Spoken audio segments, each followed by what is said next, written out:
Welcome to Fiction Audiobooks. If you enjoy the content, like and subscribing would be greatly appreciated. If you have any recommendations for novels, comment below.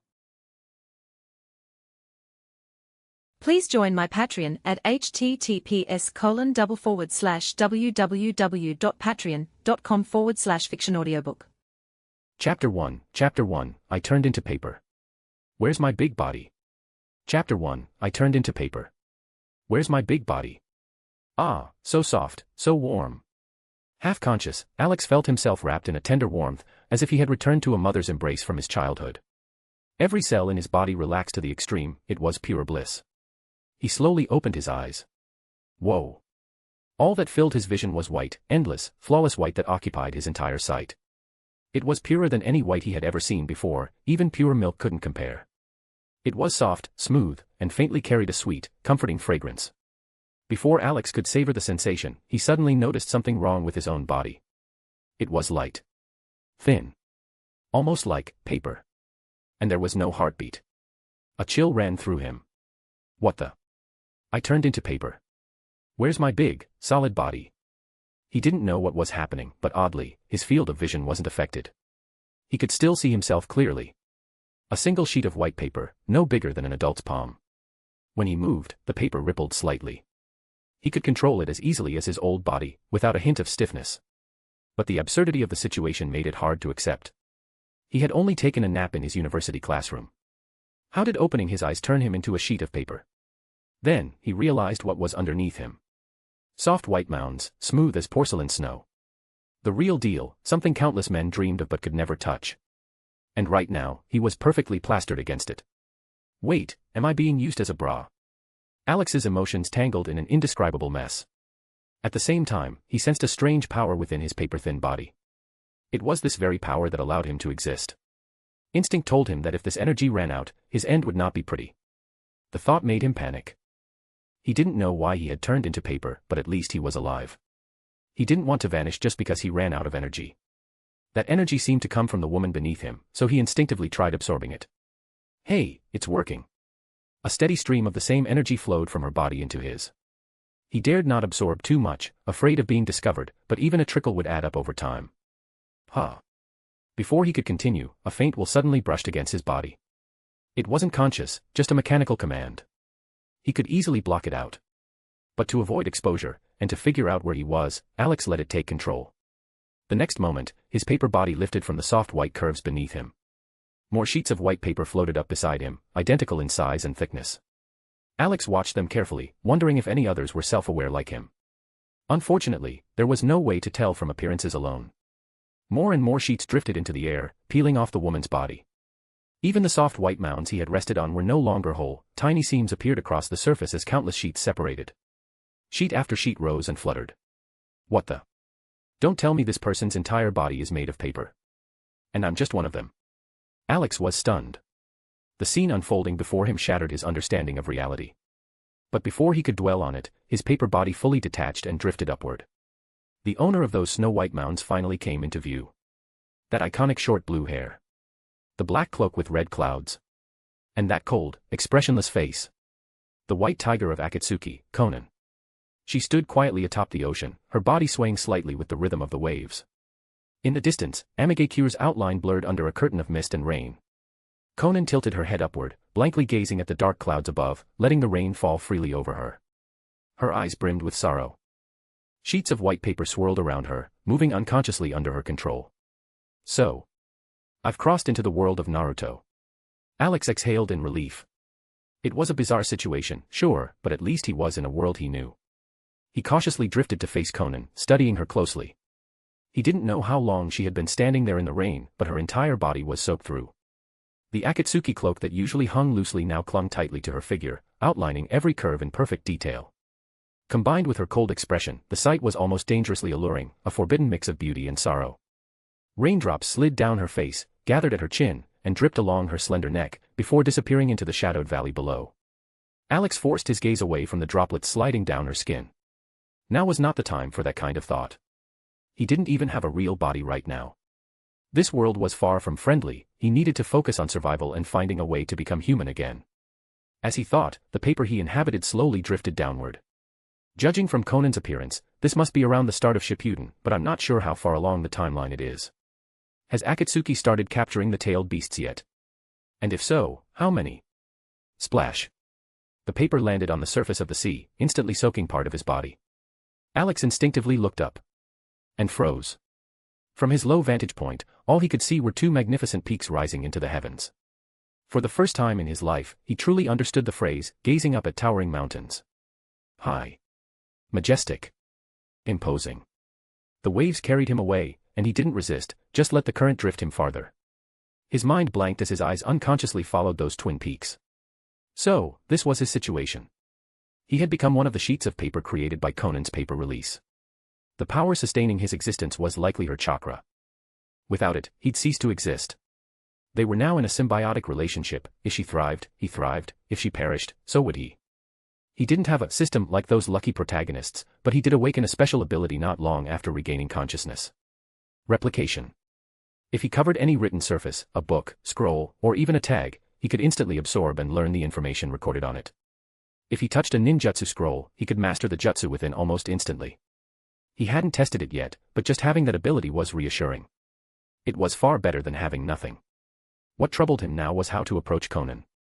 This world was filled with schemes and betrayal, and someone of her level, a Kageteer shinobi, was bound to be cautious.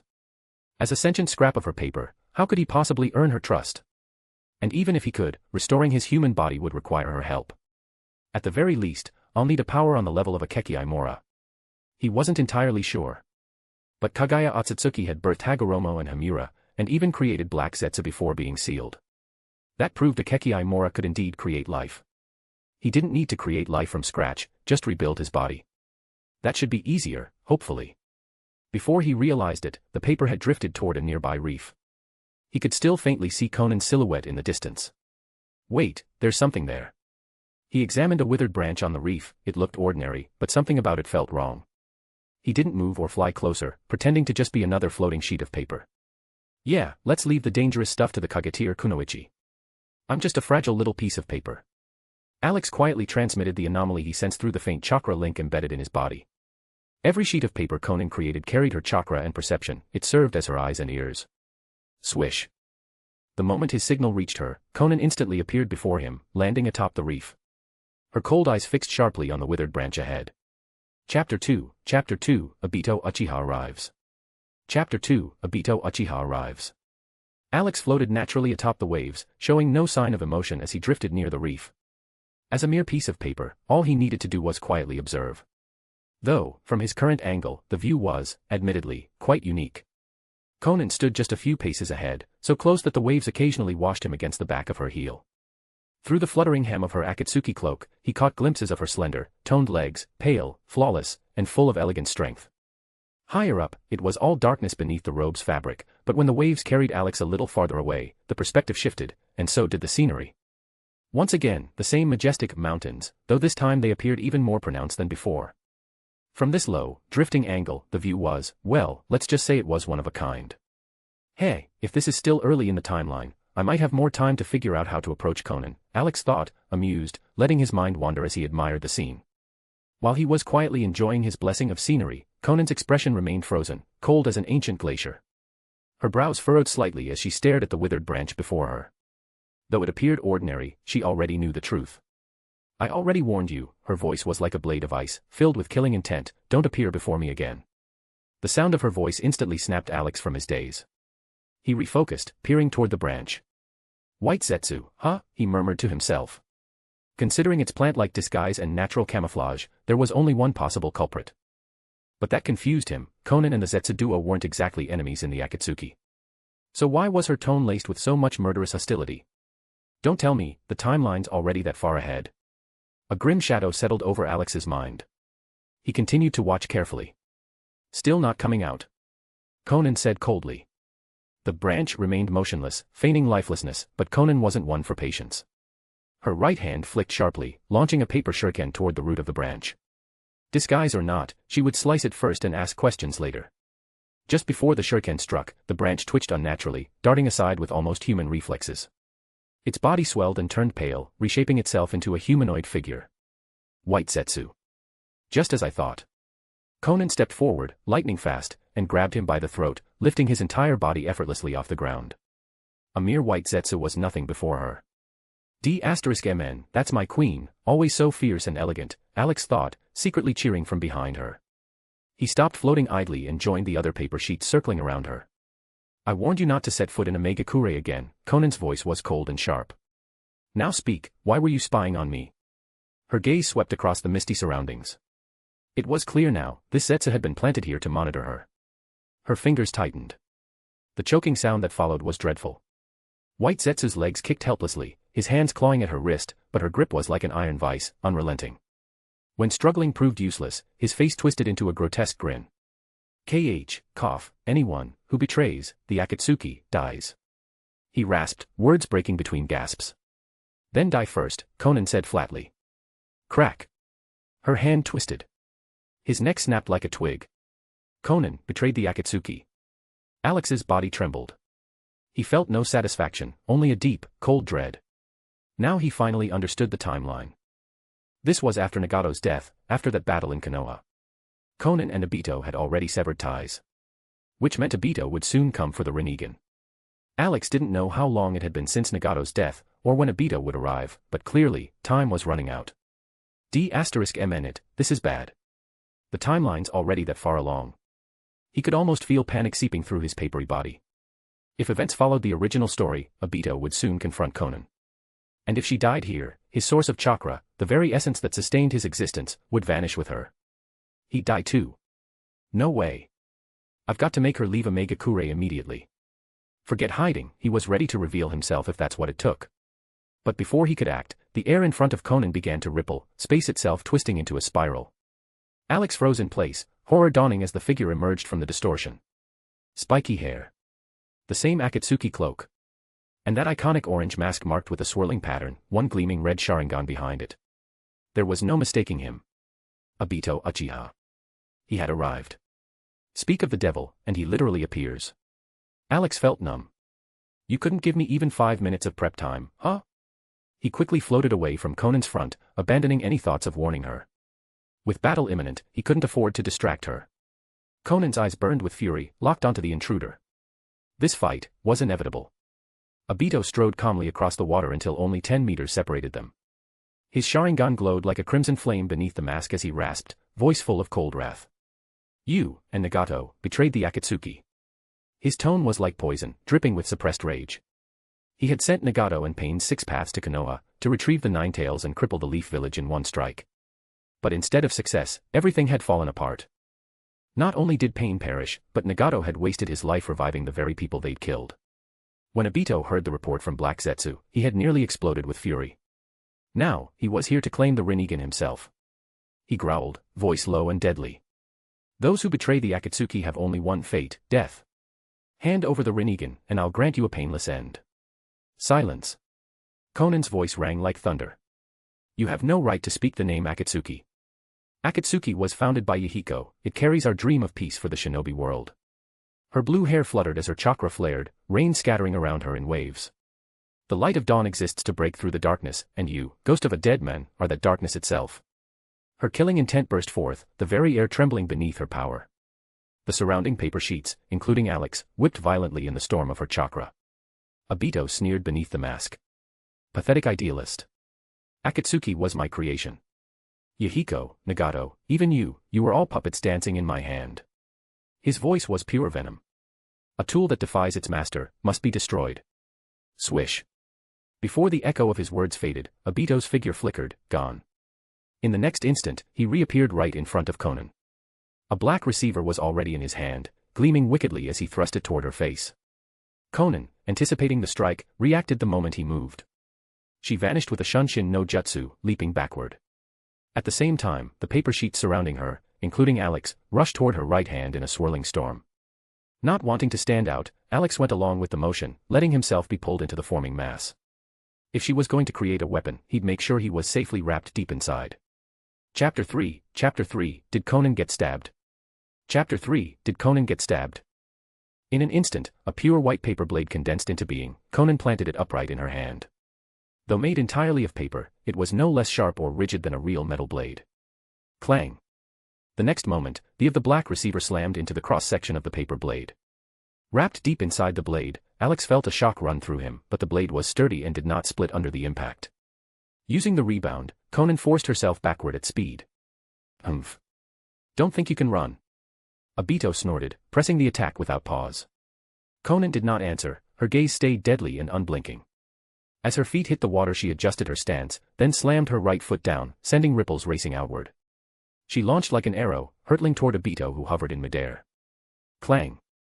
A heavy metallic collision rang out. The white paper blade and the black metal rod crashed together with ferocious force, sparks flew. The shockwave cleared the surrounding rain in an instant. In midair, black and white faced off, two extremes. Obito stared at Konan close before him, the Sharingan in his right eye gleamed. The three-comma-shaped tomo in his pupil spun like a whirl. But Konan refused to meet his gaze, she would not give him a chance for genjutsu. A bit troublesome either way. Obito suddenly pushed hard, flicking Konan aside, then quickly formed hand seals. Katan, Gokaku no Jutsu.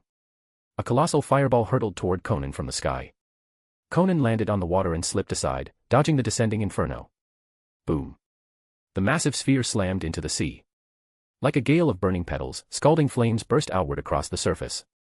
Suten, Suijin Hiki. Konan planted herself and slammed both hands onto the water, a towering wall of water rose to block the flames. Before she could rise, a far more terrifying heat struck from above. The sky seemed dyed red, an enormous sea of fire poured down. All the rain vaporized under the extreme heat, hissing into white steam. Katan, Goka Meshitsu. Obito's cold voice pierced the inferno and reached Konan's ears with perfect clarity. She lifted her head, her vision was filled with the rolling blaze. In the crimson light, his orange eye looked like a living flame. Her soaked Akatsuki cloak steamed, purple hair curled rapidly from the heat. Inside the blade, Alex watched in stunned disbelief. Holy crap, this is so much worse than on TV. This cataclysmic sight deeply shook him, a newcomer to the Naruto world. At the same time his blood burned with excitement, not envy. Once he survived this, he could someday wield equal or greater power. What will you do now, Konan? The Goka Meshitsu was terrifying, but Alex didn't believe an Akatsuki-level kunoichi like Konan couldn't handle it. Boom. Konan's body suddenly exploded outward, then became thousands upon thousands of paper fragments rushing into the inferno. White against red. A vast white sea rose to meet the blaze, nearly matching the fire's volume.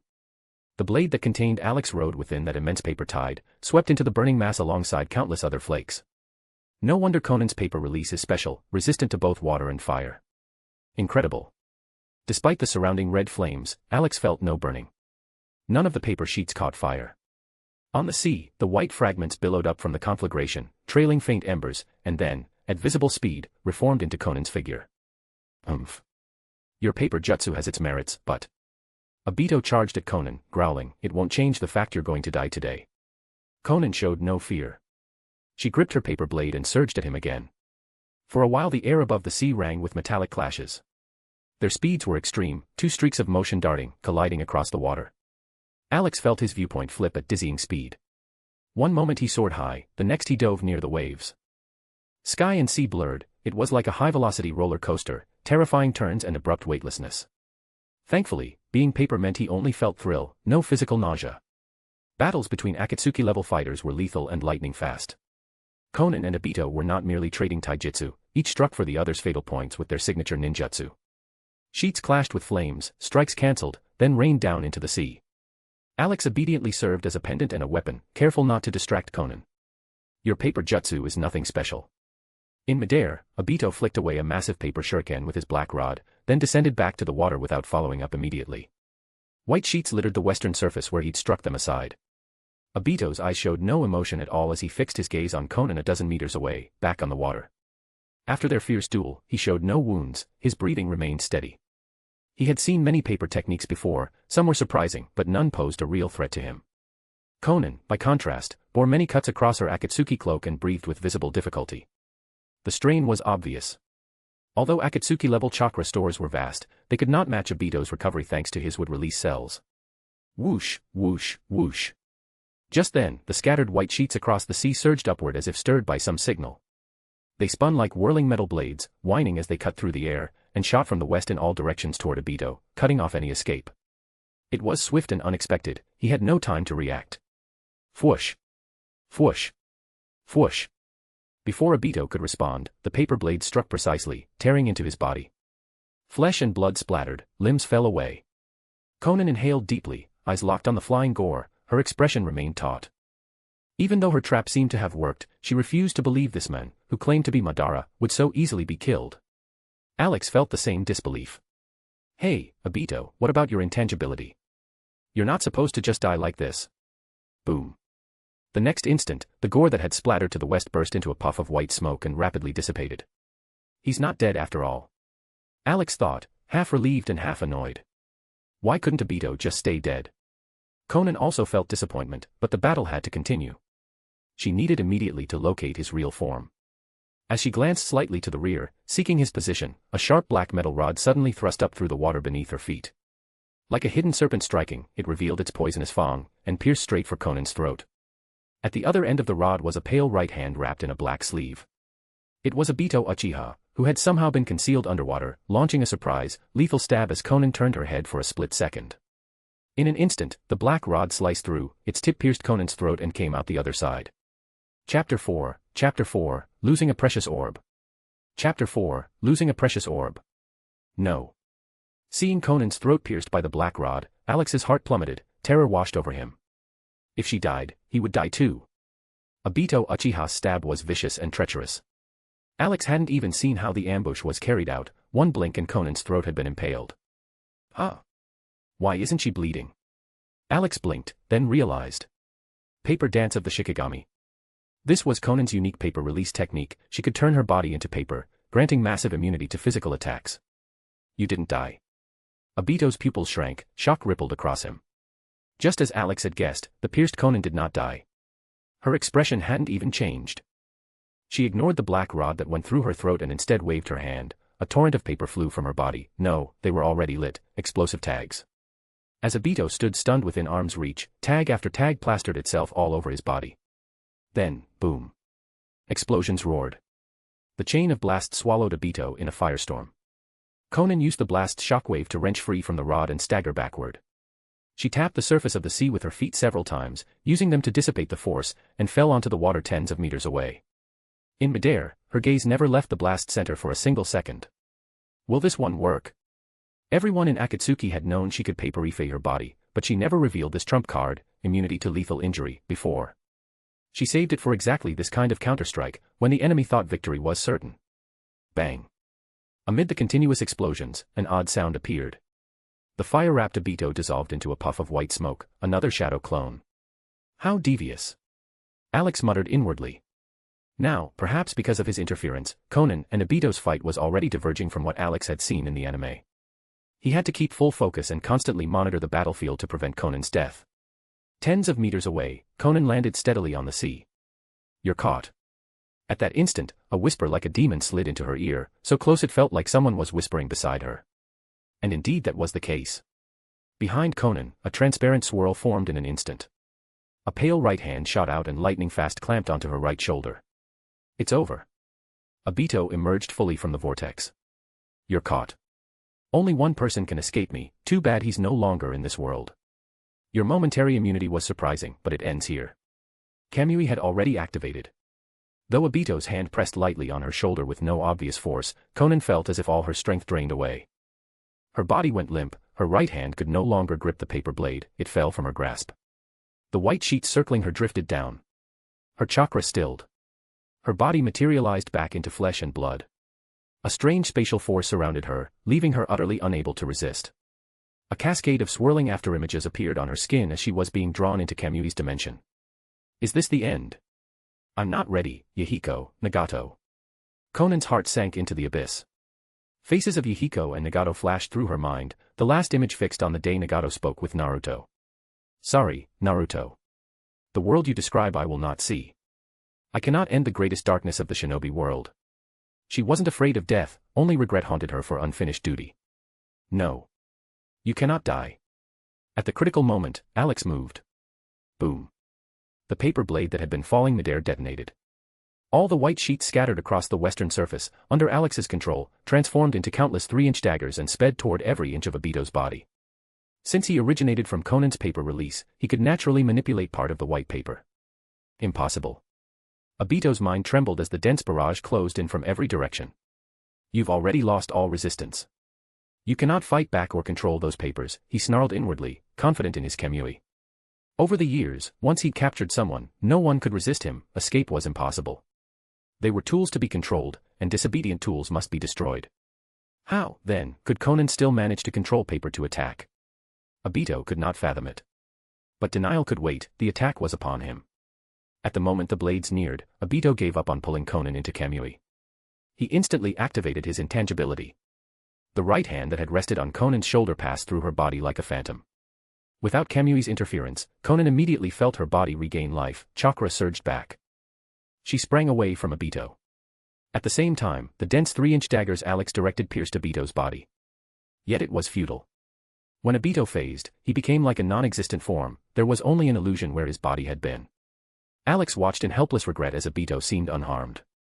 But in the next moment, Obito's face contorted in pain, his right eye quivered violently as if suffering intense torment. What the? There shouldn't be any real damage, Alex's thought cut off. A strange, absurd realization rose in his chest. Obito was injured, but in a hidden, rather peculiar place. A slit appeared in the fabric across his crotch. From that gap, a round white orb squeezed out. As Obito bucked and writhed from the pain, the gap could no longer contain the orb, it slipped free and tumbled down. Plop. The orb dropped into the water. At that moment, a small black fish glided over, sniffed the white sphere, and swallowed it in one bite. No. Obito roared, a raw, tortured scream that startled the small fish into fleeing deeper into the sea, vanishing from sight. That was Obito's lychee, wasn't it? The right side lychee. What a tragic loss of a precious orb. In that instant, even as a man, Alex couldn't help but feel a sliver of sympathy for Obito. Perhaps one of the tiny daggers had struck at an awkward angle, perhaps after Obito's right half had once been shattered and rebuilt, a strand of meridian still lagged. As a result, his right side lychee had failed to phase along with the rest of his body, leading to this catastrophic loss. The dramatic scene hit Konan, who had just landed. Even she, cold as ice, parted her lips slightly and widened her eyes. It wasn't shock so much as being utterly stunned, fried to the core. For a moment she forgot why her paper release had autonomously launched the attack after she'd briefly lost resistance. Alex had already returned to his original position, at Konan's sternum. Feeling again the familiar softness and the subtle scent, satisfaction settled in his chest. This is where I belong. He looked toward Obito in the distance and could still sense the explosion of his wrath and murderous intent even from afar. Next up, probably the classic scene. Konan should sense the trap I set.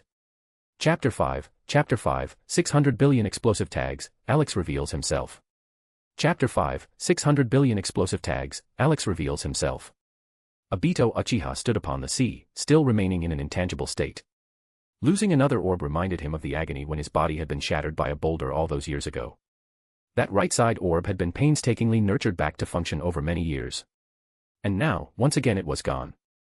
Even if Black Zetsu could replace it, restoring it to its former state, regaining the original utility, would take years of care. At this moment Obito's hatred and rage toward Konan far outstripped anything he felt for Nagato. He wanted nothing more than to tear her apart immediately. Unfortunately, he still couldn't move freely, nor could he cancel his intangibility. Obito clenched his teeth against the pain and fury, looking down as if to say, these little tricks won't change your fate. Hundreds of explosive tags were sparsely pasted over his body, already lit, primed to detonate. If he deactivated intangibility now, he would certainly be burned by the blasts. All those tags had been placed by Alex during his earlier strike, taking advantage of the brief moment when Obito phased.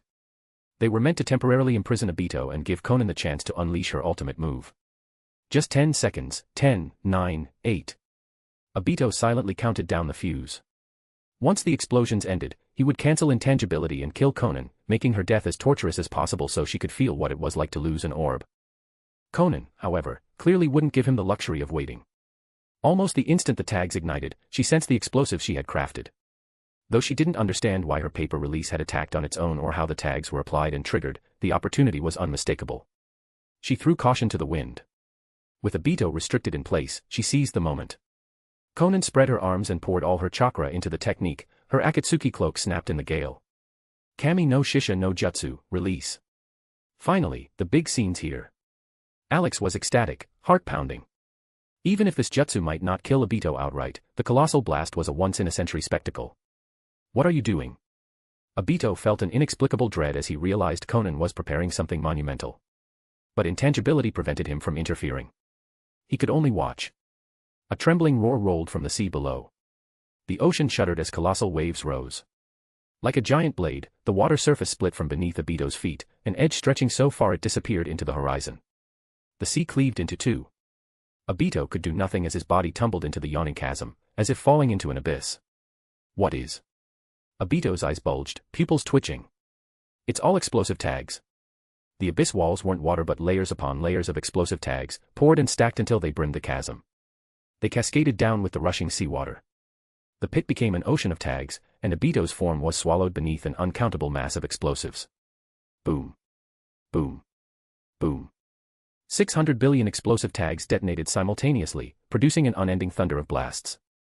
The fireball pierced the thick cloud layer, forming a colossal mushroom cloud. The shockwave, like a Category 18 hurricane, rolled outward, whipping up monstrous waves that tore across the western sea. Countless tons of seawater vaporized into a white fog that blanketed the ocean. The sheer power of 600 billion tags detonating at once was beyond imagination, a veritable natural catastrophe. Cough, cough. Far from the epicenter, Konan knelt upon the sea surface, rising and falling with the waves.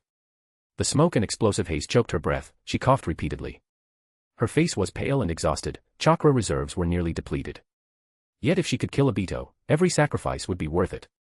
Madara, you greatest darkness of the shinobi world, be buried in this sea of fire. The 600 billion tags Konan had prepared were intended specifically for him, there was no surviving such an onslaught. The fight has reached its end, time for me to step forward. Without hesitation, Alex shot from Konan's chest and hovered before her. He had been waiting for this brief safe window. Only now could he attempt to communicate with her. At first Konan was puzzled, why had a sheet of paper drifted from her sternum? She hadn't issued such a command. Then, a line of characters appeared on the paper's surface. I am Konan. When you see these words, you will die. The blood-red letters were shocking and grotesque. Alex could not speak, he could only use written language to seize the initiative with an alarming opening line. Konan stared at Alex in astonishment. Is this my own paper release? Why is it acting independently and showing text? What does you will die mean, could it? She inhaled, raising her guard. Rather than act rashly, she scrutinized the inscribed sheet. The shinobi world was full of strange jutsu and constructs, ninja adapted quickly. Although surprised, Konan did not find Alex's presence unacceptable. She half-squatted, gripping a white kunai, her last weapon fashioned with the last of her chakra. She pressed the blade tip to the paper but did not stab further, wanting to understand the message. Who are you? What do you mean by that? Konan demanded, voice cold and razor-sharp. Her vigilance was absolute, Alex expected as much and had prepared his explanation. I was born from your paper release. The bloody red letters faded and were replaced by black script. No way. Konan did not believe it. Every sheet in my paper release is made and controlled by me, there can't be a consciousness among them. She refused to accept that the paper before her possessed independent awareness. Alex was undeterred, her reaction had been predicted. I was indeed born from your paper release. Nagato left me as a contingency of the Rinnegan. If you face mortal danger, I will awaken. He fabricated the story on the spot, pin everything odd on Nagato and the Rinnegan to ease her guard. Nagato, the Rinnegan. Konan whispered, expression unchanged, though the kunai tip retreated a centimeter from the paper. You know the Rinnegan's wonders. When I awoke, I learned everything. Nagato created me to protect you, he planted me inside your paper release in case you faced life or death peril. Mentioning the so-called godly, I loosened a fraction of Konan's suspicion. She no longer fully trusted the paper, but she was less hostile. If Nagato set you up, why didn't he tell me himself? Chapter 6, Konan, this still can't kill him. Chapter 6, Konan, this still can't kill him. Alex had already prepared an answer for that question. I was Nagato's contingency planted before he died. You should remember Nagato's state at that time. The black characters on the paper flickered line by line. He used his life to perform the samsara of heavenly life technique, this contingency was sown at that moment. He didn't have time to tell you, after the jutsu completed, he died from the strain. Is that so? Konan thought of the events around Nagato's death, indeed, they matched what the paper described. The Rinnegan could resurrect thousands of fallen Konoha villagers, bringing a single sheet of paper back to life didn't seem so impossible. Alex's account was mostly true, only slightly embellished. 9 parts fact, 1 part fiction, enough not to trigger Konan's suspicion. To fully win her trust, he added one decisive line. Rest assured, though I awakened, I originate from your paper release and will still be subject to your control. You can try me. When faced with the unknown, people instinctively guard themselves, fear stems from lack of understanding and control. Alex was born of Konan's paper technique, but the spirit power inside him that belonged to her was minimal. If needed, he could seal that sliver of spirit strength and refuse her control. For now, that limitation worked in his favor. He could make Konan believe this living sheet remained under her command and posed no threat. Seeing the invitation to try, Konan tested it immediately. She could feel her chakra and mental link connecting to the sheet, no different than any other paper. Under her control, the paper bobbed up and down, curled and straightened at her will, smooth as a limb. At that moment Konan was certain the sheet still obeyed her. It posed no danger. Handled, I think. Alex breathed easier as Konan sheathed the white kunai. Her face gave nothing away, but the hardest part, the first contact, was over. Trust might be thin, but at least she wouldn't attack him outright or treat him like a hazard. Konan floated Alex above her right hand and tapped the paper with her thumb, inspecting the black text. The surface was smooth, no indentations from the ink. She flicked it with her fingers, the crisp pop sounded. Alex felt awkward being toyed with, but to satisfy Konan's curiosity he did not resist. Though you were born from my paper release, you're not me. Give yourself a name.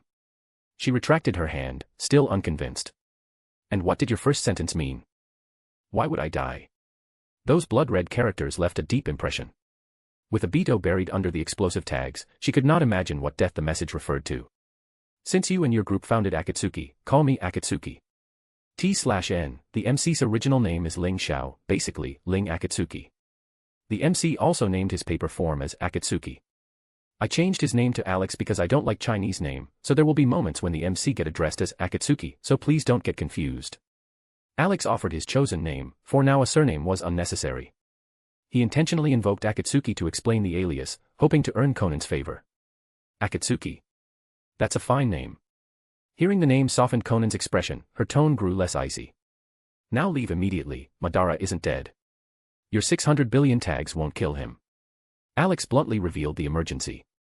He had already used 3 minutes to speak with Konan, they had to move as far from Omegakure as possible. No way. Konan's reaction was instant and incredulous. These years I've gathered precise intel, Madara's intangibility can only last 5 minutes. I prepared 600 billion explosive tags, the blasts will persist for 10 minutes. That'll kill him. She hadn't wanted to extend the explosion longer, but the sheer magnitude, 600 billion, made fine control impossible under the paper god technique. She could only detonate them together. Perhaps because of the Rinnegan's mysteries, when I awakened I learned many things. Your 600 billion tags truly won't kill him. Black lines of text scrolled across the paper in quick succession. The Uchiha possess an ultimate ocular technique, Izanagi. By sacrificing sight in the Sharingan, the user can rewrite reality to negate any unfavorable occurrence. No matter the injury, even death, after Izanagi's activation, the caster can return to their prior state. Uchiha. Konan's lips parted, she whispered in disbelief. Even death can be undone, how could he possess such an ocular jutsu? She clenched her teeth and stared toward the explosion center, the orange of her eyes dimmed. Not even 600 billion tags can kill him. Konan did not doubt Alex, there was no motive for him to lie. 10 minutes would confirm the truth, Alex had no reason to fabricate such an easily checked claim. Yet precisely because it rang true, she refused to accept it.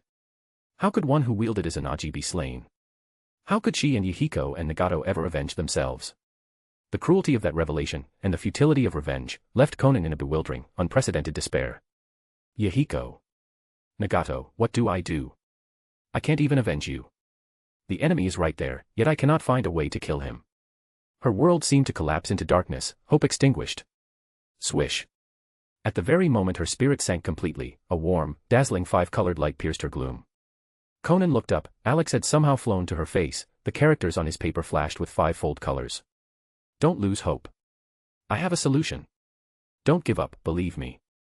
I can make you enact your vengeance with your own hands. Seeing Konan's hollow despair, Alex feared she might take a reckless action in despair. He produced the 5-color effect on his surface to snap her attention back and give her a reason to keep fighting. I know many of this world's secrets. I can help you gain greater power, even resurrect Nagato and Yahiko is not impossible. Is that true? Konan's eyes lit, the word resurrect held her gaze like a hook. If she could bring her friends back, revenge could wait. If you attain greater strength, resurrection becomes trivial. Haven't you personally witnessed 2 kinds of revival already? Alex reminded her, Nagato's Rinne Tensei and the Izanagi she was watching now. How do I do it? Konan gripped Alex desperately. If I can resurrect Yahiko and Nagato, I'll do anything. At that moment, this scrap of paper in her hand was her last straw, her single beacon in an engulfing abyss. While Madara is restricted, leave Omegakure immediately, go as far as you can. There was no time to explain Madara's identity yet, that would take too long. Stay alive and away from him. I'm confident I can help you quickly gain power and eventually resurrect Hihiko and Nagato. Konan stared long at the words, then finally exhaled one heavy syllable, fine. She chose to follow Alex's advice and leave the blast site at once. At this point, survival was the only priority, and belief in the promise on the paper gave her the will to live.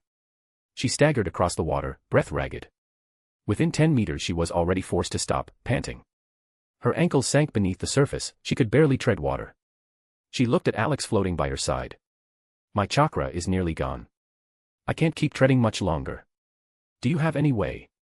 Chapter 7, Konan, stop, you're draining me dry. Chapter 7, Konan, stop, you're draining me dry. Is there a way? With chakra exhausted, what could this newcomer to the shinobi world possibly do? Seeing Konan so spent, Alex panicked.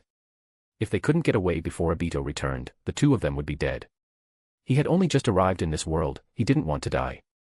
Alex racked his brain, trying to use the Naruto knowledge he'd absorbed to find an escape. Suddenly he felt a chill wash over him, like someone's gaze had locked onto him. He snapped back to the present and looked up. Konan's cold face filled his vision, very close, her warm breath brushed his paper surface, soft and ticklish. What are you staring at me for? Alex felt a little unsettled. Konan's eyes were strangely familiar, like a hungry cat spotting a tasty fish snack, full of feral charm. Without expression, she pinched Alex in one swift motion and said, I've figured out how to replenish chakra, using you. You were born from my paper release and your chakra comes from me. The chakra inside you is mine, I can take it back. And... Her eyes narrowed, dangerous light gleaming, the chakra inside you is far greater than that of other paper. If a normal paper's chakra was the size of a sesame seed, Alex's was the size of a fist, far exceeding the usual quota, and the source was obvious, Konan herself. Her voice, still cold, gained a grinding edge. No wonder my chakra drained so completely, some of it was being stolen by you. You only need the tiniest chakra to maintain yourself, why did you take so much? Caught red-handed, Alex felt guilty. He'd absorbed chakra out of sheer survival instinct when he first woke. Who knew Obito would show up the next moment? I probably needed more when I first awakened, so I took a little extra, he explained awkwardly, not daring to admit he'd been hoarding. Konan didn't waste time disputing. The priority was to refill chakra. She linked to him and began reclaiming her energy. Like rain after drought, chakra flowed swiftly into her empty meridians. The replenishment felt invigorating. Konan's pale face regained color, her feet rose from the depths back onto the water. Her eyes fixed on Alex. 10%. You absorbed a full 10% of my chakra, she stated. Alex bowed slightly, the two top corners of his paper folded together, an awkward, guilty gesture. He hadn't expected to have taken so much. As more chakra poured out of him, he felt hollowed, virtually emptied. He made a grimace. Enough, don't take any more, leave me a little, Alex begged in thought, trying to sound pitiful. Konan, seeing this strangely human little paper so miserly, felt some of the heaviness in her chest lift. She released him and let him float freely. I know how much chakra you had, don't make a fuss. I only reclaimed half. She didn't know what he intended to do with the chakra, but she stopped after taking half.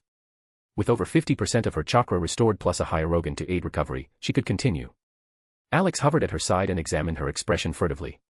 Seeing no further attempt to drain him and no intent to punish him, he relaxed. Half his chakra remained, far better than when he first woke. He felt oddly proud, by chance he had played the role of a chakra power bank. After all, if he hadn't earlier absorbed some of her chakra and stored it, where would she have gotten a refill now? Whether or not she'd used him, the battle with Obito would eventually consume both fighters' chakra. The extra 10% might be spent in a few more jutsu. Thinking this, Alex's guilt evaporated. He even felt a bit heroic, he had helped Konan recover. He straightened, stopped fidgeting, and adopted a more confident paper posture, walking almost proudly in front of her, the two bottom paper corners flaring like a pair of jaunty tails. Konan watched the suddenly peppy Alex with mild puzzlement. What was there to be proud of? She didn't ask, instead she glanced toward the ongoing explosions. We should leave. Will you fly on your own, or should I carry you? She asked, turning back. I'm fragile, can't face strong winds or fly fast. You'll have to carry me, Alex replied. All right. Konan reached for him, but Alex dodged her hand. Why are you avoiding my touch? She asked, eyes narrowing. I have my own place to be. Before Konan could react, Alex slipped through the torn Akatsuki robe and drifted down to her chest. With a soft smack, he settled there, snug and seamless. The soft white mounds beneath him heaved like a gentle swell. Ah, home at last. This was the place that fit him best. The familiar softness and subtle scent relaxed him completely. Konan's pupils trembled. That's not where you belong, move somewhere else. Her voice, still cold, betrayed a strong undercurrent of disquiet. Years of pain had numbed much, but a sentient scrap of paper clinging to such a private place unnerved her at a deeper level. Alex had anticipated this. He had softened his paper surface to avoid any friction and added a subtle upward lift, both to comfort Konan and to reduce her burden. He intended to bear it all silently. I returned to where I was born. When I awakened, I was here, so I belong here. Alex floated another sheet before Konan and displayed the line in neat black script. Konan examined the writing, inhaled, and tamped down her unease. Her face froze back into icy calm. She absent-mindedly touched her chest and said nothing. She could clearly feel Alex's presence and accepted his explanation without pressing the issue further. With a soft whoosh, Konan unfurled a pair of snow-white paper wings and rose into the air, then chose a bearing and sped away. Alex lazily enjoyed the ride, the fluttering of the paper seeds constituting her wings gave him the ultimate soft sensation, like a full 180-degree massage. When the silhouette of the next village drew near, alarm jolted through him. He hurried from her chest to hover before her.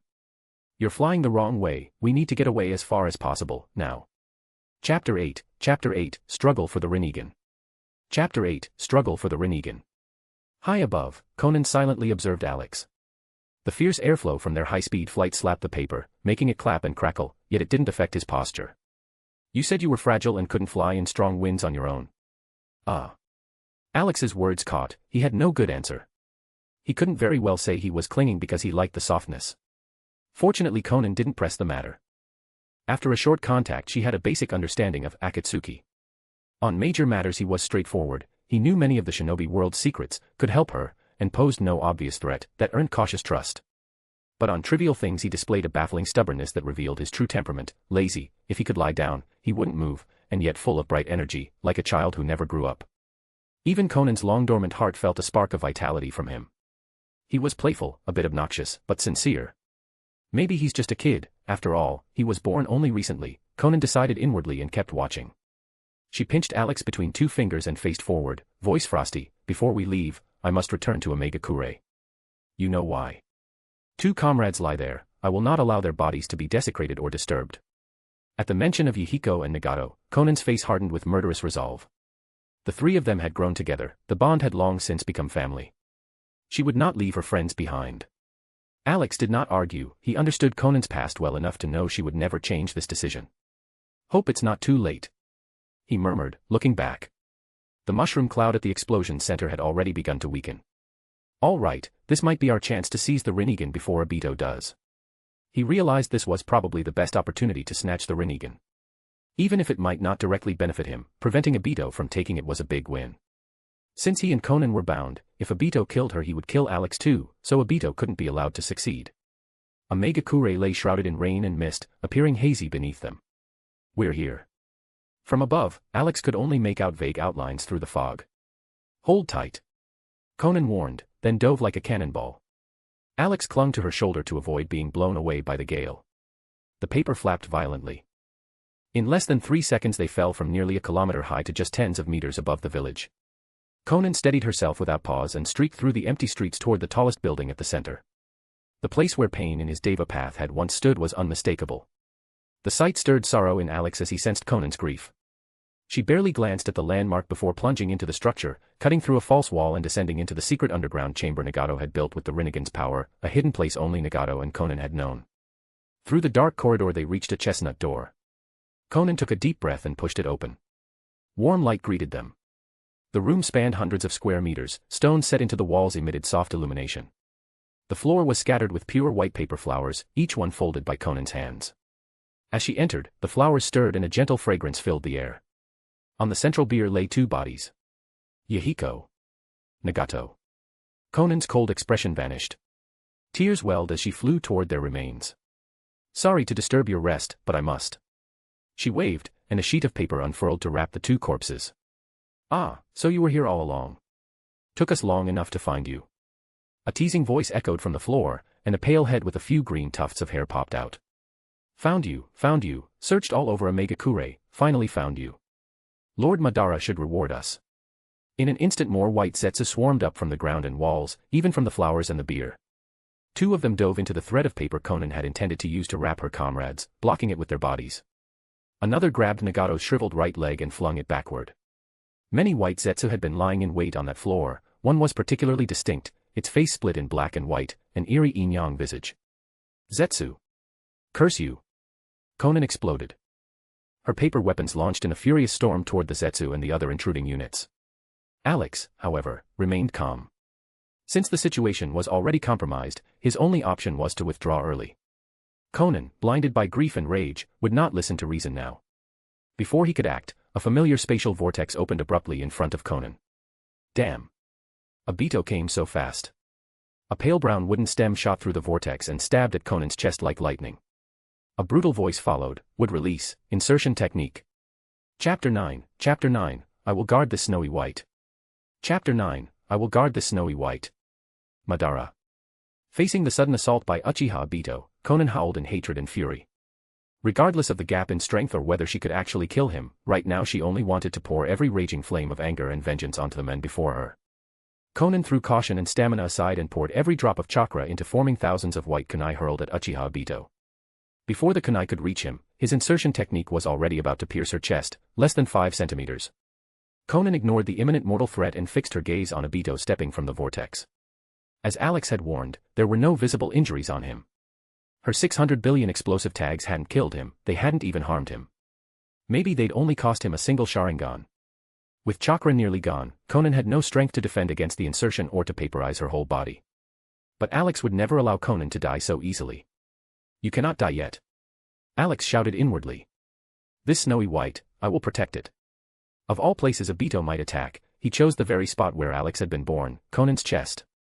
This was his sanctuary, his place to belong, the Snow White he cherished. Rage surged in Alex. His resolve to defend that whiteness reached a fever pitch. He would not allow a single blemish or damage to the white behind him. Block it for me. In a flash, Alex appeared at Konan's sternum and used chakra to frantically replicate sheets of paper, forming a barrier before himself. The papers matched Konan's creations, water and fire-resistant, tough as hell. In an instant, Alex thickened into a mass. Hundreds of sheets stacked together, covering him like the spine of a thick book, an armored volume. Thud. The sharp wooden branch slammed into the book, and then jabbed, sending a spray of thorny branches in all directions. The stacked protective sheets were pierced, riddled with holes.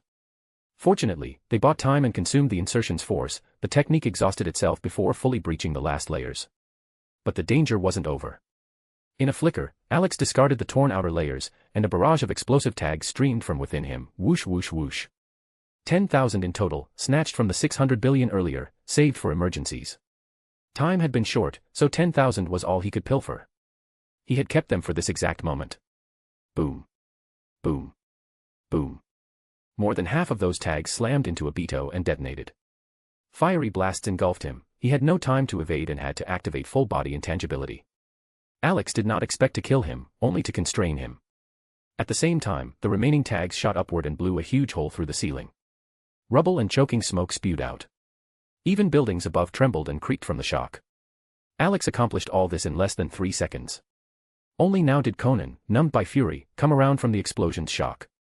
Go.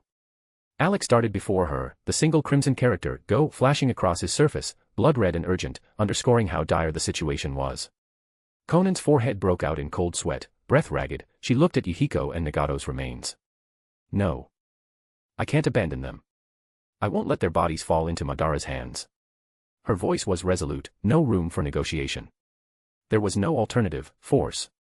Alex understood Konan's state but could not allow emotion to lead to certain death. Every extra second here shortened their chance of survival. Nagato and Yuhiko's bodies were under Zetsu control, he lacked the time and power to wrest them free. Without a word, Alex pressed himself onto Konan's chest. White paper crawled from him, rapidly covering her body. What are you doing? Konan snapped. I'm taking you away. A huge crimson character appeared across the white covering engulfing most of her torso. Leave. No. I won't leave, Yuhiko and Nagato are still here. You can't make this decision for me. Konan tried to seize control of Alex, but the command sank into silence like a stone in deep water, no response. Unlike before when she could manipulate him, Alex had already preemptively sealed the sliver of spirit power linking him to Konan. He acted without consent. The white veneer kept spreading, already up to her neck, and her body rose, borne toward the blasted hole in the ceiling. No, don't. Konan wailed, looking at the bodies on the ground, sobbing with pain and resistance. She could not leave them to be desecrated. She thrashed violently, struggling to break free. Sorry, I want to live. I don't want to die here. A white flash passed across the paper enveloping Konan, her cries abruptly halted. Her body stilled and fell into slumber, tears still clinging to her cheeks, grief and indignation frozen on her face. Exhausted of chakra, Konan lacked strength, her thrashing endangered their flight. Alex's binding, and the sleep he induced, prevented her from sabotaging their escape. With a whoosh, Alex wrapped Konan and surged through the ceiling hole, fleeing the danger with extreme urgency. Smoke filled the underground chamber. To prevent mishaps, Black Zetsu had already, at the moment of explosion, hidden the Rinnegan deep beneath the earth. For Zetsu, the Rinnegan was the top priority, no margin for loss. Konan. Less than 10 seconds after Alex fled, an enraged roar split the subterranean air, Obito, having emerged from the blasts. Smoke clung to him, his right eye glowed blood red and trembled with uncontrollable fury. His murderous intent toward Konan reached a new peak. Bring their bodies back to base. Obito snapped, swallowing his rage as he ordered the Zetsu. In a blur he passed through the ceiling and burst outside. He scanned the sky, using the Mangekyo's keen insight to locate Konan. At first she was only a speck on the horizon, the next instant she vanished from sight. Furious, Obito shattered a nearby telephone pole with a single punch, chest heaving. Konan. You will not escape. I will kill you. Anyone who betrays Akatsuki must die. Obito, think about the plan from here on, Black Zetsu murmured from Obito's feet, voice cold and sinister. Zetsu felt little concern for the fleeing Konan, a single non-bloodline Akatsuki-level shinobi posed negligible threat to its grand design. So long as the bloodline didn't connect to the Otsutsuki, it could be disregarded. Call me Madara. Obito snapped, looking down at Zetsu with an icy glare. Very well, Lord Madara. Now Nagato is dead, how shall we proceed? Zetsu purred. Obito's reply was imperious and curt, I know what to do, no need for questions. Mobilize every Zetsu immediately. Find Konan and... His voice turned into a demonic hiss, kill her. Zetsu sneered inwardly at Obito's emotional flare. After all these years, he remained easily swayed by passion, a useless child. But he had use for Obito's body and so would humor him. With a slither, Zetsu sank back underground to execute the orders. Konan. For what you did to me, I will repay 100-fold, 1,000-fold. Obito vowed, eyes fixed on the direction she'd vanished. He activated Kamui and disappeared from the spot. Chapter 10, Chimera Technique. Chapter 10, Chimera Technique. Alex darted through dense branches in the forest, carrying 2 paper bowls behind him. One bowl held clear water, the other was filled with wild fruit. By dusk the sunlight could barely pierce the canopy, and the woods lay dim. It had been over 2 hours since he and Konan fled Omega-Kure. Alex didn't know exactly where they were now, only that they had crossed the rain border. The visible line of rainfall behind them proved they were out of the land of rain. After the fierce battle and narrow escape, both he and Konan needed rest, to replenish stamina and chakra. I hope Konan can come to terms with things. Alex carried a nervous flutter and flew toward a hidden cave. Konan sat at the cavern mouth with her knees hugged to her chest, staring blankly toward the direction of the rain country, her face heavy with sorrow. She didn't react to his arrival or speak a word. Alex exhaled in relief. At least she hadn't lunged for him the moment he appeared. That was a good start. He was sure his decision to flee had been right, but he also knew it had violated Conan's will. Some things, like grief and loyalty, couldn't be judged purely by right and wrong. He still remembered her wrenching sobs and how she would rather die than let her comrades' bodies be desecrated. Alex hovered carefully before her with the bowls. Eat something first. Conan's eyes flickered, then she snatched Alex and pinched him hard. Ah, my life is over. Alex panicked inwardly. She can't forgive me after all. It's over, I'm dead. He braced himself. But nothing shredded him to pieces. Instead, the pressure loosened and a warm, familiar current flowed into him. It felt so familiar and so desired, he greedily absorbed it. It was Conan's chakra. So he had misread the situation. Konan hadn't intended to harm him, she was transferring chakra. Alex opened his eyes and met Conan's cool face. The sorrow had been tucked away and her expression returned to the usual calm. Looks like you came around. Relief flooded Alex. His chakra had been nearly exhausted from the fight, the influx lifted his mood with each pulse. Half, 10%, 20%, until it rose to 50% before she stopped. Konan released him and said in a chill tone, my chakra has recovered. I'll give you 50% now. Later I'll supply spare chakra as an energy reserve. She rose and took the fruit and water. From the cave's depths came a barely audible whisper, "I do not blame you." "Thank you." Even though Konan had once wanted to tear Alex apart in fury, when rationality returned she understood the escape had been the most pragmatic choice. Yahiko and Nagato would not have wanted her to die pointlessly. She wouldn't hold Alex accountable, indeed, she trusted him more for having saved her several times. Her hatred for Madara deepened, but not toward Alex. Konan didn't know how to repay him, so she simply gave him more chakra, the sort he liked. It cheered him, and in emergency she could quickly refill him as needed. Alex was elated. The 50% of chakra from Konan not only increased his sense of security but let him use more powerful paper techniques. Unbeknownst to him, Konan's gesture only cemented his role as a literal chakra power bank. People who know right from wrong and speak reasonably are more attractive. Alex mused as he floated into the cave. Fortunately this world had no lewd martial arts, and Konan was no fairy, he needn't worry. Inside, the cave was quiet, the crackle of burning wood sounded clear and comforting.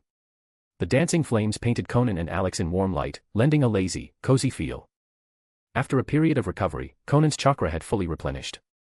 The black script on Alex's paper faded gradually. He explained, in detail, the relationships between bloodline limits and the Otsutsuki clan. So there are tiers beyond the shadow level, Chuin, Six Paths, and Keki Imora. Konan's face grew complex as she digested the hidden knowledge. She'd always thought the shadow tier was the pinnacle, even Nagato had seemed merely exceptional due to the Rinnegan. If Nagato was only Chuin, then Six Paths and Keki Imora must be unimaginable. That's right. Nagato, despite the Rinnegan, only reached the Chuin level. Alex confirmed confidently. Konan was silent. She had witnessed the Rinnegan's might, understanding the gap between herself and Nagato only deepened her sense of insufficiency. She had tried many times but could not catch up, her only practical route was to mass more explosive tags to amplify killing power. So the reason I can't break through is bloodline. Konan whispered. Otsutsuki descendants. Uchiha, Senju, Uzumaki, Kagaya, Hyuga, Hagoromo. She lifted her gaze and looked at Alex intently. To break through, I must obtain an Otsutsuki-related Keki Igenkai, she asked. Yes. Alex nodded in a human-like way. In the Naruto world, lineage-shackled advancement, shadow was a limit for ordinary shinobi. Beyond that, one needed Otsutsuki blood to reach Six Paths or Keki Imora. Even sage techniques at best raised a shadow to Chuin. To reach the true pinnacle required Otsutsuki lineage combined with sage arts. Konan didn't despair. She pressed on, you said you can make me strong quickly, can you get me those bloodlines? Yes, there's a jutsu. Alex answered. Could it be the chimera technique? Konan blurted out. You know it? Alex asked, surprised. Konan nodded. Hirako was once on Akatsuki's invitation list but his whereabouts were always uncertain. By the time we located him to invite him, Konoha ninja had already killed him. I gathered intelligence on him, his chimera technique could supposedly fuse 5 bloodlines and grant near immortality. Konan's voice faltered as she considered, if Hirako knew about Otsutsuki matters, perhaps he wouldn't have chosen mediocre bloodlines. Maybe he truly could become effectively immortal. Alex didn't know whether true immortality was achievable, and he felt troubled, Hirako had already died in this timeline. Where could they find the chimera technique now? Without it, Konan couldn't rapidly grow stronger. Without Konan's growth, his chance to search for a way back to human form would shrink. Yet the chimera technique seemed indispensable. We must find the chimera technique. It's the key to your rapid growth. Alex said. We should go to Konoha first. Maybe they recovered something. He was still thinking where to start when Konan showed no impatience. She opened a storage scroll from her ninja pouch with a soft thump. A dozen scrolls appeared on the ground. You don't need to go to Konoha, the chimera technique is already in my hands. Chapter 11, Golden Finger, Replication. Chapter 11, Golden Finger, Replication. Konan knelt and picked up a scroll covered in black markings, quickly unrolling it. Across the top gleamed 5 bold characters, Chimera Technique. She herself had once gone to Hirako's secret base to invite him into Akatsuki, but by the time she arrived the battle was already over and the place lay in ruins. Hoping to salvage intelligence from the site, she'd stumbled on an unexpected prize. This was found in the remnants of an underground chamber beneath the battlefield. Alex immediately floated over the open scroll and scanned it. It really is the Chimera Technique. Since arriving in this world and awakening his innate mastery of paper release, Alex had gained a basic understanding of ninjutsu structures, enough to roughly read such scrolls. And even if he couldn't, he had his golden finger, as long as it was written text, he could instantly comprehend and learn it. Konan gently pressed him to her chest so they could read it together. After obtaining this strange jutsu, she and Nagato had once studied it, but Is this technique truly that miraculous? She asked, her tone doubtful.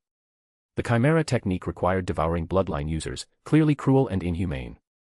After reading it, Nagato had said only, no ninjutsu surpasses the eyes of a god. I don't need it. At the time, Konan too had faith in the Rinnegan and felt aversion toward such a grotesque art. Just the thought of absorbing another's entire body caused instinctive rejection. She had sealed the scroll away to gather dust. But now, if mastering it meant gaining power quickly, avenging Yahiko and Nagato, and maybe even resurrecting them, she would endure the discomfort and study this wicked, forbidden jutsu. Lines of text began forming on Alex's paper surface. This technique alone let a man with no bloodline, Hiriko, become a wielder of 5 Kekkei Genkai. That already proves its miracle. It's a technique that defies fate itself, breaking the shackles of lineage. Hearing Alex's high praise, Konan's expectations rose. If it truly worked, then even fusing with another man's essence would be a small price. Konan, place the scroll flat on the ground and open it completely, Alex wrote. Konan tilted her head, puzzled but compliant. The 1-meter-long scroll unfurled across the cave floor. Golden finger, Alex murmured inwardly, don't let me down. He floated above it, descending slowly. His small paper body began to expand until he covered the entire text. Konan blinked at the sight but didn't interrupt, trusting he had a purpose. Shoo!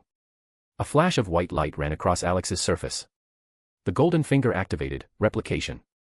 Under Konan's astonished gaze, lines of black text began emerging on his body, perfectly mirroring the scroll's script. What's he doing? Konan wondered. Making a backup in case the scroll gets damaged. She stayed silent and watched. When the entire scroll's contents had been transcribed, the replication was complete. Alex lifted off, shrinking back to his usual palm size. The black letters faded away until his paper returned to pristine white. Replication finished. At that moment, Alex felt something extraordinary. Every detail of the Chimera technique had etched into his mind. Its theory, mechanics, chakra flow, integration points, he understood it all, even better than its creator. So this is the Chimera technique, but it's still flawed. Hiriko had believed it perfected, yet Alex could already see its defects. The requirement to physically consume entire bodies polluted the user's genes and limited fusion efficiency. Minor design flaws further weakened results. There was room for refinement, and Alex already had ideas, especially to eliminate the need for devouring full corpses. After all, he couldn't bear the thought of gentle Konan harboring the remains of some filthy brute inside her. Her subtle unease hadn't escaped him. He'd lacked the right words before, but now, empowered by his golden finger, he had a solution that spared her from such horror. Akatsuki. Konan's soft voice called him back. I'm fine. I was using my ability to learn the Chimera technique. Konan nodded without asking further. After facing death together so many times, she already regarded him as a comrade, perhaps even her final hope. Though he was just paper born of her jutsu, she respected his privacy. Konan, this technique still has room for improvement. I already have ideas, especially to solve the problem of consuming people. Konan stared at him, surprised. You've mastered it that fast, and can improve it. If she could avoid merging others' bodies, that would be best. But learning an S-rank forbidden art in mere minutes. Improving it further. It was unbelievable. Could this be the power of the Rinnegan's legacy? She thought. Unable to explain it, she attributed the miracle to the eye of God. Fast. Alex blinked, realizing the issue. He could instantly learn through replication, but Konan couldn't. The unfinished Chimera technique was already S-rank. Once he perfected it, it might reach Super S-rank complexity. Konan, how long would it take you to learn this unrefined version? He asked. She pondered briefly, brows furrowing. Any S-rank forbidden jutsu demands enormous time to study.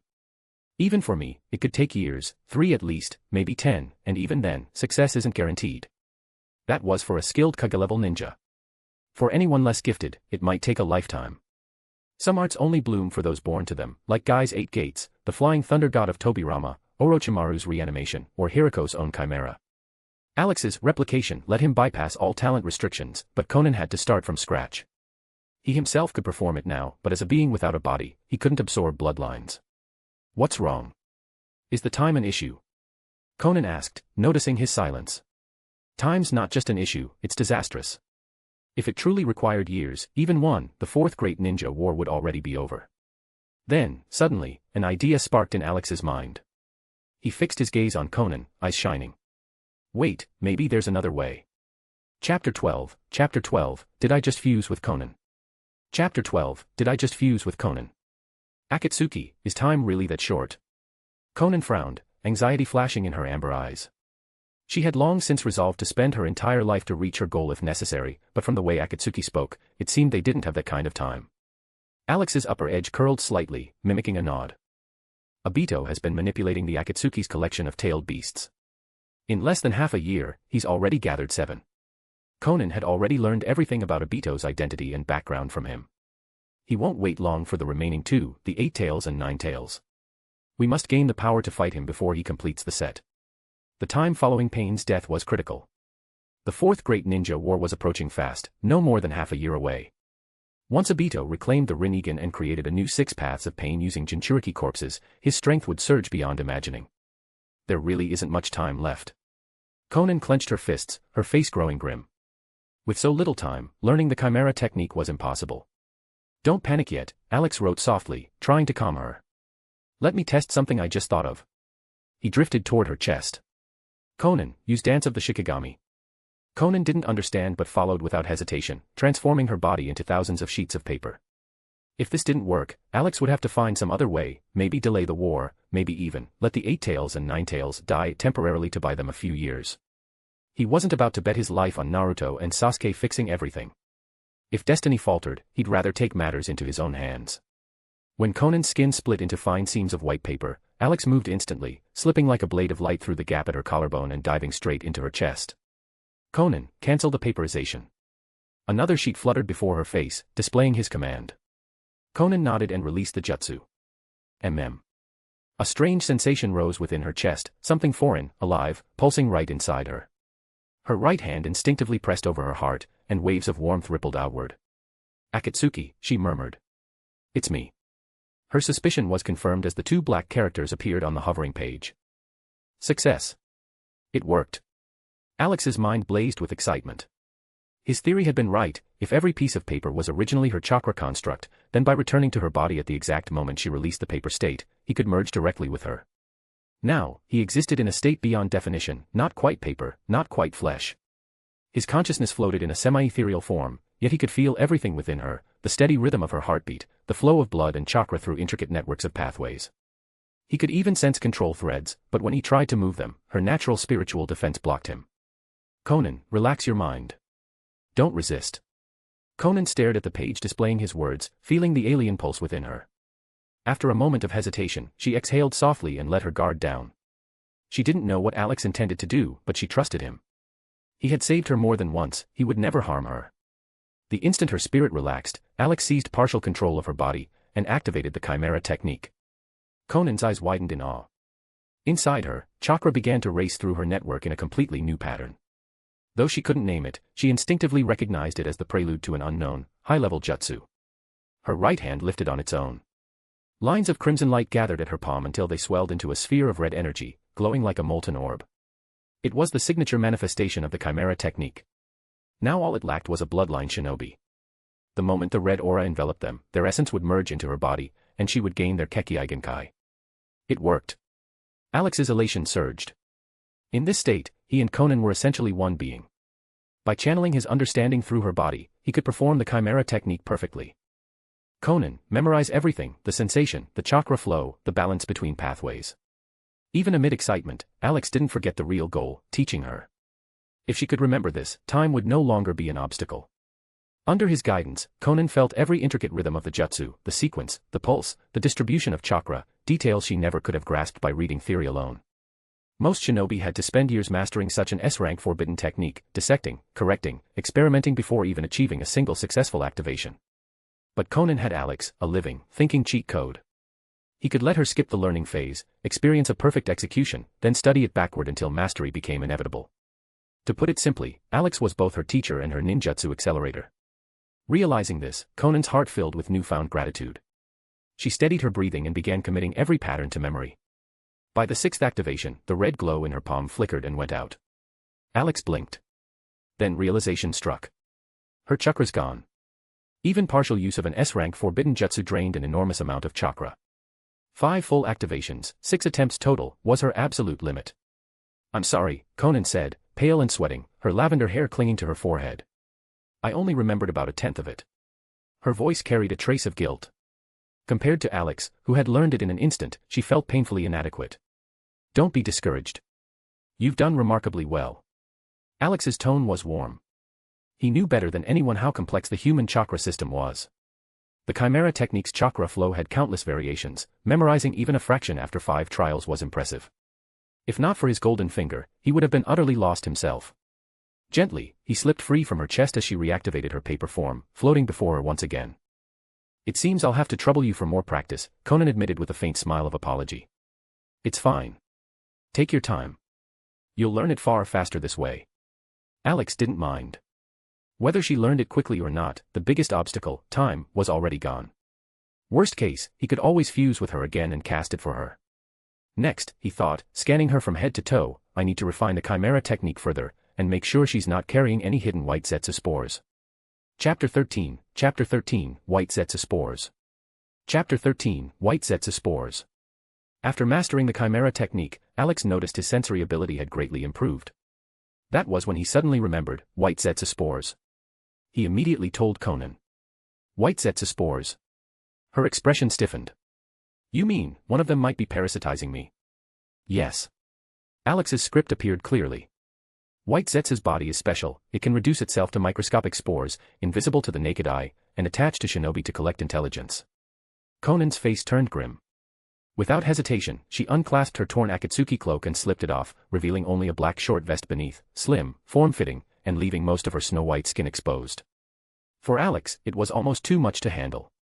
She really doesn't treat me as an outsider, he thought, trying to look professional while secretly appreciating the view. Fragrance and warmth lingered in the air. Konan, oblivious to his inner turmoil, lowered her head and examined herself carefully. She ran her hands along her body, channeling sensory ninjutsu to detect any irregularities. Just imagining that repulsive white creature clinging somewhere to her skin made her scalp crawl. Nothing. Still nothing. Her brow furrowed deeper. Despite her thorough check, she found no trace of infiltration. Seeing that, Alex reluctantly tore his attention away from the scenery. This wasn't the time for appreciation. They needed to eliminate any possible threat. Konan, let me handle the search. Please bear with it, it'll be quick. Konan nodded, calm as always. Alex landed on her right palm, his entire sheet flattening against her skin. Then he began spiraling upward, slowly scanning every inch, wrapping both front and back of her hand before moving up her arm. Konan's body trembled faintly. It felt strange, like a warm, soft touch gliding methodically over her skin, gentle yet constant. When he reached her shoulder and neck, then slid behind her collarbone, the sensation grew stronger. The moment he began to check near her chest, she instinctively raised a hand to stop him, then hesitated, exhaled, and let it pass. She trusted him. Oh ho, this job suits me a little too well, Alex thought with restrained excitement. Determined to be thorough, he slowed down, scanning meticulously. His touch was feather-light, ensuring no spot went unchecked. Konan's icy composure wavered. A flush crept across her pale cheeks as her heartbeat quickened. She clenched her teeth, forcing her back straight, trying to suppress the odd tingling warmth rising within her. Only when Alex finally left that area did she release a shaky breath of relief. But before she could relax fully, she realized he was gliding downward again, toward. No. Her voice came sharp and absolute as she pressed her thighs together. Akatsuki, you don't need to check there. I'm sure white Zetsu isn't hiding in that spot. All right. The visible half of Alex's paper displayed 2 words in black ink, acknowledgement. When she eased again, he changed direction, continuing his careful inspection elsewhere. At last, after checking every visible inch, he found something suspicious, behind her left knee. Found it. He stuck there and his surface flared with crimson light, the energy of the Chimera technique surged outward. The instant it touched the anomaly, a white gelatinous lump began to swell rapidly, forcing itself free from Konan's body and splattering onto the ground. It expanded and took form, revealing the pale, twisted figure of white Zetsu. You actually found me, it stammered, eyes wide. It couldn't comprehend it, its spore form emitted no chakra signature, no physical trace. Yet somehow Konan had detected and forced it out. That red light, that foreign chakra, the moment of contact had completely disrupted its disguise. White Zetsu. So you really were there. Konan's expression turned cold as frost. Without a word, she formed a paper kunai and hurled it. Thud. The weapon buried itself deep in Zetsu's forehead. No hesitation. No mercy. She wanted this disgusting parasite erased from her body and her life. Zetsu collapsed backward with a dull thump. His body's unique, store it with a sealing scroll. It might be useful later. Alex floated a scroll toward her. White Zetsu's body was a relic of ancient transformation, once human, drained by the god tree, then later cultivated by Madara with Hashirama's cells. It even contained traces of wood release, but it was far from a proper chimera target. For that, a Senju body would be far better. Poof. Konan sealed the corpse inside the scroll. Then she said, Akatsuki, the moment that thing was exposed, I felt a chakra ripple, it must have sent a signal. Obito probably knows where we are. Alex nodded. He's probably already on the move. Konan, gather everything. We're leaving. Now. Konan swiftly packed up what little they had, then turned to him. My chakra's nearly depleted again, I haven't had time to recover. Alex froze for half a second. The chakra he'd given her earlier was already gone. But there was no choice. Let's go. I'll recharge you mid-flight. He flew to her chest and pressed himself there, transmitting chakra directly into her. MMH. The soft hum escaped Konan's lips before she could stop it. The steady warmth flooding into her body was deeply soothing. Energized, she didn't waste a moment, bursting from the cave and shooting into the sky, leaving the area behind. Less than a minute later, a spatial vortex opened inside the empty cavern. Obito stepped out, his single Sharingan glowing red as he surveyed the deserted chamber. White Tiger. You slipped away again. His voice was low, seething with killing intent. T/N, in this fanfic, Konan is occasionally referred to as the White Tiger. I'm guessing this comes from the Akatsuki ring she wears on her right middle finger, which bears the kanji for white, red as Byaku or Haku. Lord Madara, I notified you immediately, Black Zetsu said, rising from the ground. We have more important matters. One rogue trader isn't worth wasting time. When our plan succeeds, she won't be able to run anywhere, and your revenge will be complete. It spoke smoothly, though its tiny yellow eyes flicked unconsciously toward Obito's lower half. It still couldn't fathom why this man had such an obsession with that part of his body. Even when young, he had begged Madara to fix it, and now he still forced Zetsu to repair it again. Was that thing really so important? Keep searching for the White Tiger, Obito commanded coldly. Black Zetsu, just do as I say. This won't delay the plan. Fine, Zetsu muttered and sank into the earth. Obito activated Kamui and vanished, leaving the cave silent once more. High above the clouds, Konan soared through the sky. Where are we going next? She asked, her voice calm but still strained. A paper slip floated in front of her, Alex's words forming neatly upon it. To Takigakure. From Konan's earlier words, he deduced that their current region lay within the land of waterfalls, and Takigakure might hold something he needed. Their next stop was set. Chapter 14, Rest and Replicating Jutsu. Chapter 14, Rest and Replicating Jutsu. Welcome, guest. Would you like a room for the night? The sleepy innkeeper, a middle-aged woman, quickly straightened when she saw a young man step through the door. One room, he said flatly. It was Konan, disguised with a transformation jutsu. It was already past midnight. This small town lay nearest to Takigakure, and after the battles, the flight across 1,000 miles, and the tension of pursuit, her body and mind were both exhausted. She needed a night's rest. Of course, right this way. Following the landlady upstairs, Konan entered a modest but tidy room, barely 20 square meters, but with a private bath. Is the room to your liking? She ignored the question, scanning every corner for traps or seals. Finding nothing amiss, she handed over some money. Keep the change, and make sure no one disturbs me. The woman's eyes gleamed as she clutched the bills. Of course. You won't be bothered tonight. Once she left, Konan locked the door, exhaled softly, and released her disguise with a faint poof. Akatsuki. At her call, Alex emerged from her chest, floating lazily before her. You must be exhausted. Take a bath and rest. We'll head for Takigakure in the morning. Konan lifted him gently in her palm, her voice softening. Do you need to eat? Or drink? Alex lay comfortably in her hand, warm, weightless, almost alive. No. Your chakra is my nourishment. It's what keeps me alive. He still held 2 parts of her chakra within him, enough for now. Good. Konan nodded in relief, then carried him toward the bath. One layer of clothing after another slipped soundlessly to the floor. Wait, hold on. Alex only realized the situation after they stepped into the steamy bathroom. Konan was bare, her pale skin luminous even in the dim light, like ivory catching a soft glow. 2 words carved themselves into his mind, white and perfect. Then, warm fingers touched him, water rippling gently over his body. She's washing me.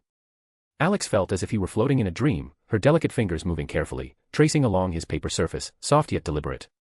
By the time he stumbled out of the bathroom, a single sheet wobbling drunkenly in the air, his mind was hazy.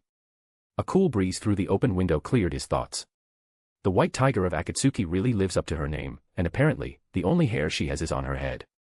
Shaking off the distraction, he drifted over to the wooden table where Konan's ninja pouch rested. He nudged it open and selected the sealing scroll he needed. Following her earlier instructions, he pressed chakra into the scroll. Poof! In a cloud of smoke, dozens of scrolls appeared, covering the table. Some contained Akatsuki's intelligence records, others were jutsu scrolls Konan had collected over the years. He opened one at random. Fire style, great fireball technique. Fire style. Konan doesn't even use fire. Alex muttered internally. Her chakra nature was wind, water, earth, and no fire. As her chakra construct, he shared the same limitations. Oh well. I'll copy it anyway. Might be useful later. He spread his body across the parchment and activated his golden finger, replication. In an instant, the scroll's content burned into his mind. He now understood the great fireball technique completely. All he needed was fire chakra to perform it. Next. He tossed the used scroll aside and unfurled another. Ah, wind style. Delighted, he repeated the process. Replication complete. Wind style, blade of the gale. It was, for now, the most powerful offensive jutsu he possessed besides paper release and the chimera technique, and it matched his chakra attributes perfectly. Let's test it. Channeling chakra, Alex invoked the technique. Hum. A razor-thin, nearly invisible blade of wind hovered above him, humming sharply. Swish. The wind blade shot forward, slicing through the thick wall like butter and vanishing into the night. Not bad at all. Bang. The bathroom door burst open. Akatsuki. Konan appeared instantly, seizing him and pressing him protectively against her chest. Her eyes swept the room, alert and ready to fight, until she noticed the neat, circular hole in the wall. The clean cut told the story, wind release. I heard a jutsu sound and thought. She began, then stopped herself. Her damp hair clung to her cheeks, a few drops rolling down her pale skin. She had thrown on only a short top in her rush, her long white legs bare beneath. Relax. Obito didn't find us. I was just testing the jutsu. Konan exhaled in relief, the tension melting from her shoulders. Be careful. Don't hurt yourself. Satisfied he was safe, she turned and slipped quietly back to the bath. Hey, traveling with Konan isn't so bad after all, Alex mused. If I'd ended up with Orochimaru, I'd probably be dissected on day one. Shuddering at the thought, he returned to work, replicating scroll after scroll. Fire, water, earth, lightning, he copied them all, even those he couldn't use yet. Chakra affinities could come later, knowledge was forever. By the end, he'd replicated more than 50 jutsu, standard elemental arts of every kind. No illusions, seals, or medical ninjutsu, unfortunately, a small regret. He also copied every Akatsuki intelligence document, storing them neatly in his mental library. By the time he finished, it was deep into the night. Konan emerged quietly from the bath, sitting nearby as he worked. When he finally stopped, she asked, her tone gentle but still cool, all done. All done. Get some rest. She nodded, placed him against her chest, and lay down. Wrapped in warmth, Alex closed his eyes and drifted into sleep. Up ahead, that's Takigakure. The next morning, Konan hovered high above the clouds, Alex floating beside her. Below them lay the hidden village encircled by towering waterfalls, mist rising in silver plumes. Let's go, she said, gripping him lightly as they dove toward the village below. Chapter 15, the Jiangu Technique. Chapter 15, the Jiangu Technique. In the very heart of Takigakure, on the third floor of the central building, a tense conversation was underway. Lord Chief, it's been over a month since Fu was captured by the Akatsuki, by now, she's probably... The Jonin trailed off, unable to finish. But his meaning was clear enough. Fu was almost certainly dead, and with her, the Seven Tails had likely fallen into Akatsuki's hands. The aging village leader turned from the window, his weathered face heavy with worry. After the previous chief, young Shibuki, had given his life using the hero water to protect the village, Takigakure had been left leaderless. With no one fit to succeed, the retired elder had been forced back into duty. Any word from Konoha? The chief asked hoarsely. The Jonin shook his head. None. Ever since the Akatsuki attacked them 5 days ago, Konoha's gone silent. Their last message was a week ago, same empty promises as always. They swore to maintain peace and help us recover the Seven Tails, but... The chief sighed. So even Konoha can't handle them anymore. The world of shinobi may soon be in chaos again. War. The Jonin's eyes widened. Most likely, the elder said grimly. He had lived through 2 great ninja wars, his instincts told him when the winds of conflict began to stir. "What should we do, sir?" The Jonin's voice trembled slightly. If war broke out, the small land of waterfalls, wedged between great nations, would be swallowed by the fighting. Takigakure, with barely a handful of Jonin, could scarcely protect itself, let alone its country. The chief fell silent for a moment, then a steely glint flashed through his cloudy eyes. "Activate that forbidden technique." The Jonin froze. "You mean Jiangu? But that jutsu?" He looked terrified. As a high-ranking shinobi, he had access to the village's sealed archives. He had read the reports of the Jiangu experiments. The records were gruesome, bloody, horrific trials that ended in countless deaths. Only one man had ever survived it, the rogue ninja Kakuzu. Everyone else had perished in agony. The chief's face, once kindly, now turned cold and emotionless. If Kakuzu succeeded, there must be another who can. To protect the village, no price is too high. Even if we must sacrifice lives one after another, Takigakure will master Jiangu. Whether to face the coming war or to defend against enemies eyeing their secrets, he had made up his mind. One shinobi of Kage-level strength was worth any cost. "Everything," he murmured, "for the village." From within his robes, he produced a black scroll and handed it to the Jonin. "This is the scroll of the forbidden technique, Jiangu. Prepare the personnel and materials. Begin the experiments immediately. Be quick, before the war breaks out, we must succeed." The Jonin's hands shook as he accepted the scroll, torn between duty and dread. The chief had clearly planned this for some time, he even had the scroll ready. He knew what would happen once they began, the darkness of Takigakure would spread once again. But, this too was, for the village. He reached for the scroll. When suddenly, a blur of white flashed through the room. A sheet of paper, no larger than a hand, shot between them like lightning. Before either man could react, it snatched the scroll, spun out the window, and disappeared into the night. Outside, a woman hovered in midair, wings of paper spread wide, her golden eyes cold as moonlight.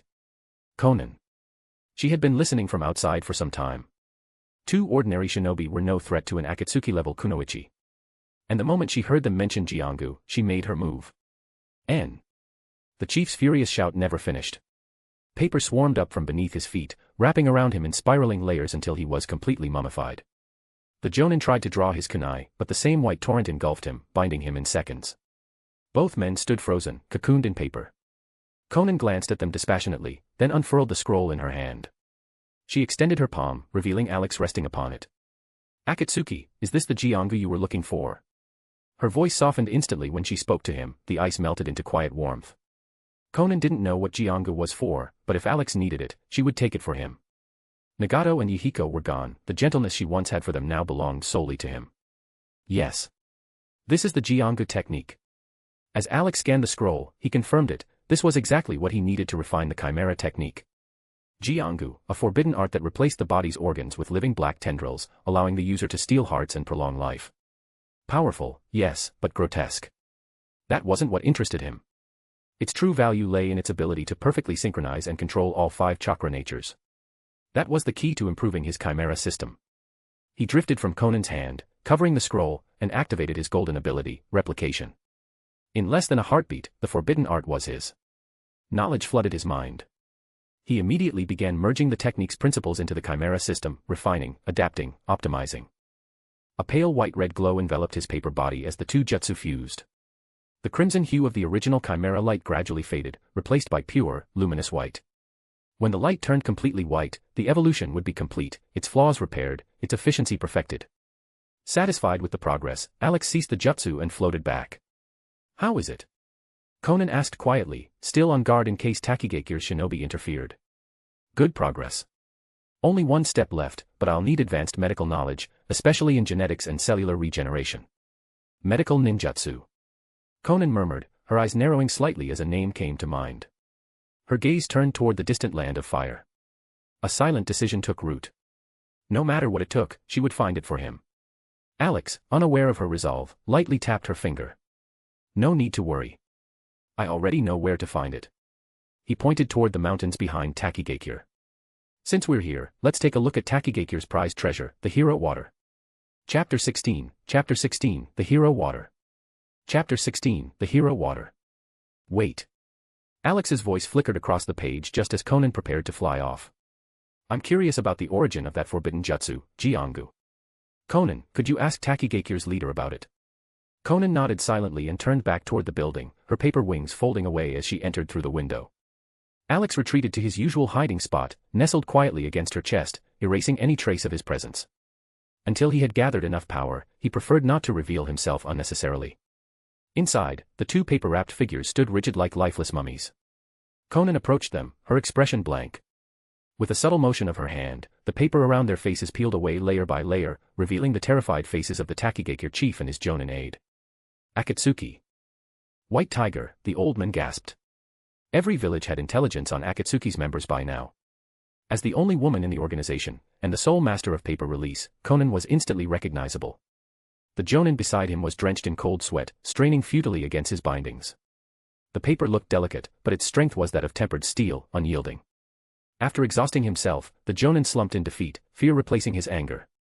"You Akatsuki scum," he shouted, voice trembling despite his effort to sound bold. "Wasn't stealing our seven tails enough? Do you plan to destroy our village too?" His bravado didn't last. Konan's silent, icy stare made him avert his gaze. The oppressive weight of her chakra pressed upon him like a mountain. TCH.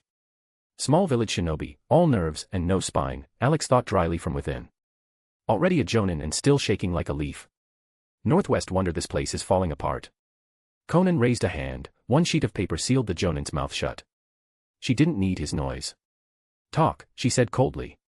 "Tell me the origin of the Jiangu technique." To Alex, her tone carried the sharp edge of authority, cool, commanding, effortlessly dominant. The elder swallowed hard. I'll tell you everything I know. Please, just don't harm the village." Konan's silence was colder than words. Her gaze alone said you are in no position to bargain. The old man understood. Trembling slightly, he began to speak. "I don't know much, only what was passed down from the elders before me. The Jiangu technique predates even our village's founding." He took a shaky breath. "One of the founding clans brought it to Takigakure. They wished to study it collectively, to unlock its power for the good of the village." "Take me to that clan," Konan interrupted. The old man gave a bitter, almost helpless smile. "That clan no longer exists. Every bloodline member perished long ago." Konan's expression didn't change. She didn't need to ask how, they had likely been erased in some petty internal struggle. A tiny village full of petty politics, Alex scoffed inwardly. "Small pond, too many frogs." "Continue," Konan ordered. "The only thing I know," the old chief said quickly, "is that this clan discovered the technique after finding a strange, black hair, like a thread. The Jiangu was born from studying that thing." "Black hair?" Konan frowned. The thought of Kakuzu's black tendrils flashed through her mind. "Yes," he confirmed. "The clan believed it was a divine relic, a strand fallen from a god's body." He hesitated, then added softly, "To be honest, I think they may have been right. In the age of legends, it was said there were 8 million gods in the world." 8 million gods? Alex thought with a snort. More like 8 million self-proclaimed immortals. Probably a bunch of overgrown beasts like the ones in Mount Maiboku and Ryuchi Cave, calling themselves gods because no one stronger was around. He almost laughed aloud. And then Kagaya wiped them all out. The few that survived must have gone into hiding. As for Jiangu, he suspected the clan had found a piece of some divine creature and, through mad experimentation, created that grotesque technique from its tissue. Satisfied, Alex signaled to Konan. They had learned what they needed. There was no point interrogating further. Konan turned to leave. "Wait, please, don't," the old man cried, but his voice was cut short as paper once again wrapped around his face. Konan ignored him, stepping onto the windowsill. The two bound shinobi remained upright and silent, their muffled words lost beneath the rustling of paper. She and Alex slipped out into the night. The paper bindings would dissolve after they left. Behind Takigakure, several guards stood watch over a cavern entrance. They never saw her coming. With a faint motion of her hand, Konan struck them down silently, 3 chunin and a single jonin collapsing like felled trees. She landed softly and entered the cave. Alex emerged from her chest once more, his eyes sweeping across the cavern. It was massive, at least the size of a football field, the ceiling 5 stories high. And across the chamber's upper span stretched a colossal tree root, thick as a house, its bark gnarled and ancient. It pierced the ceiling above and slanted down toward the far end of the cave, where it touched the ground beside a small, emerald-green pool. Drip. A single drop of glowing green liquid fell from the root's tip, rippling across the surface. That must be it, the hero water. Konan approached, crouching beside the pool. The liquid shimmered faintly, like light caught in glass. Alex hovered above it, his senses spreading outward.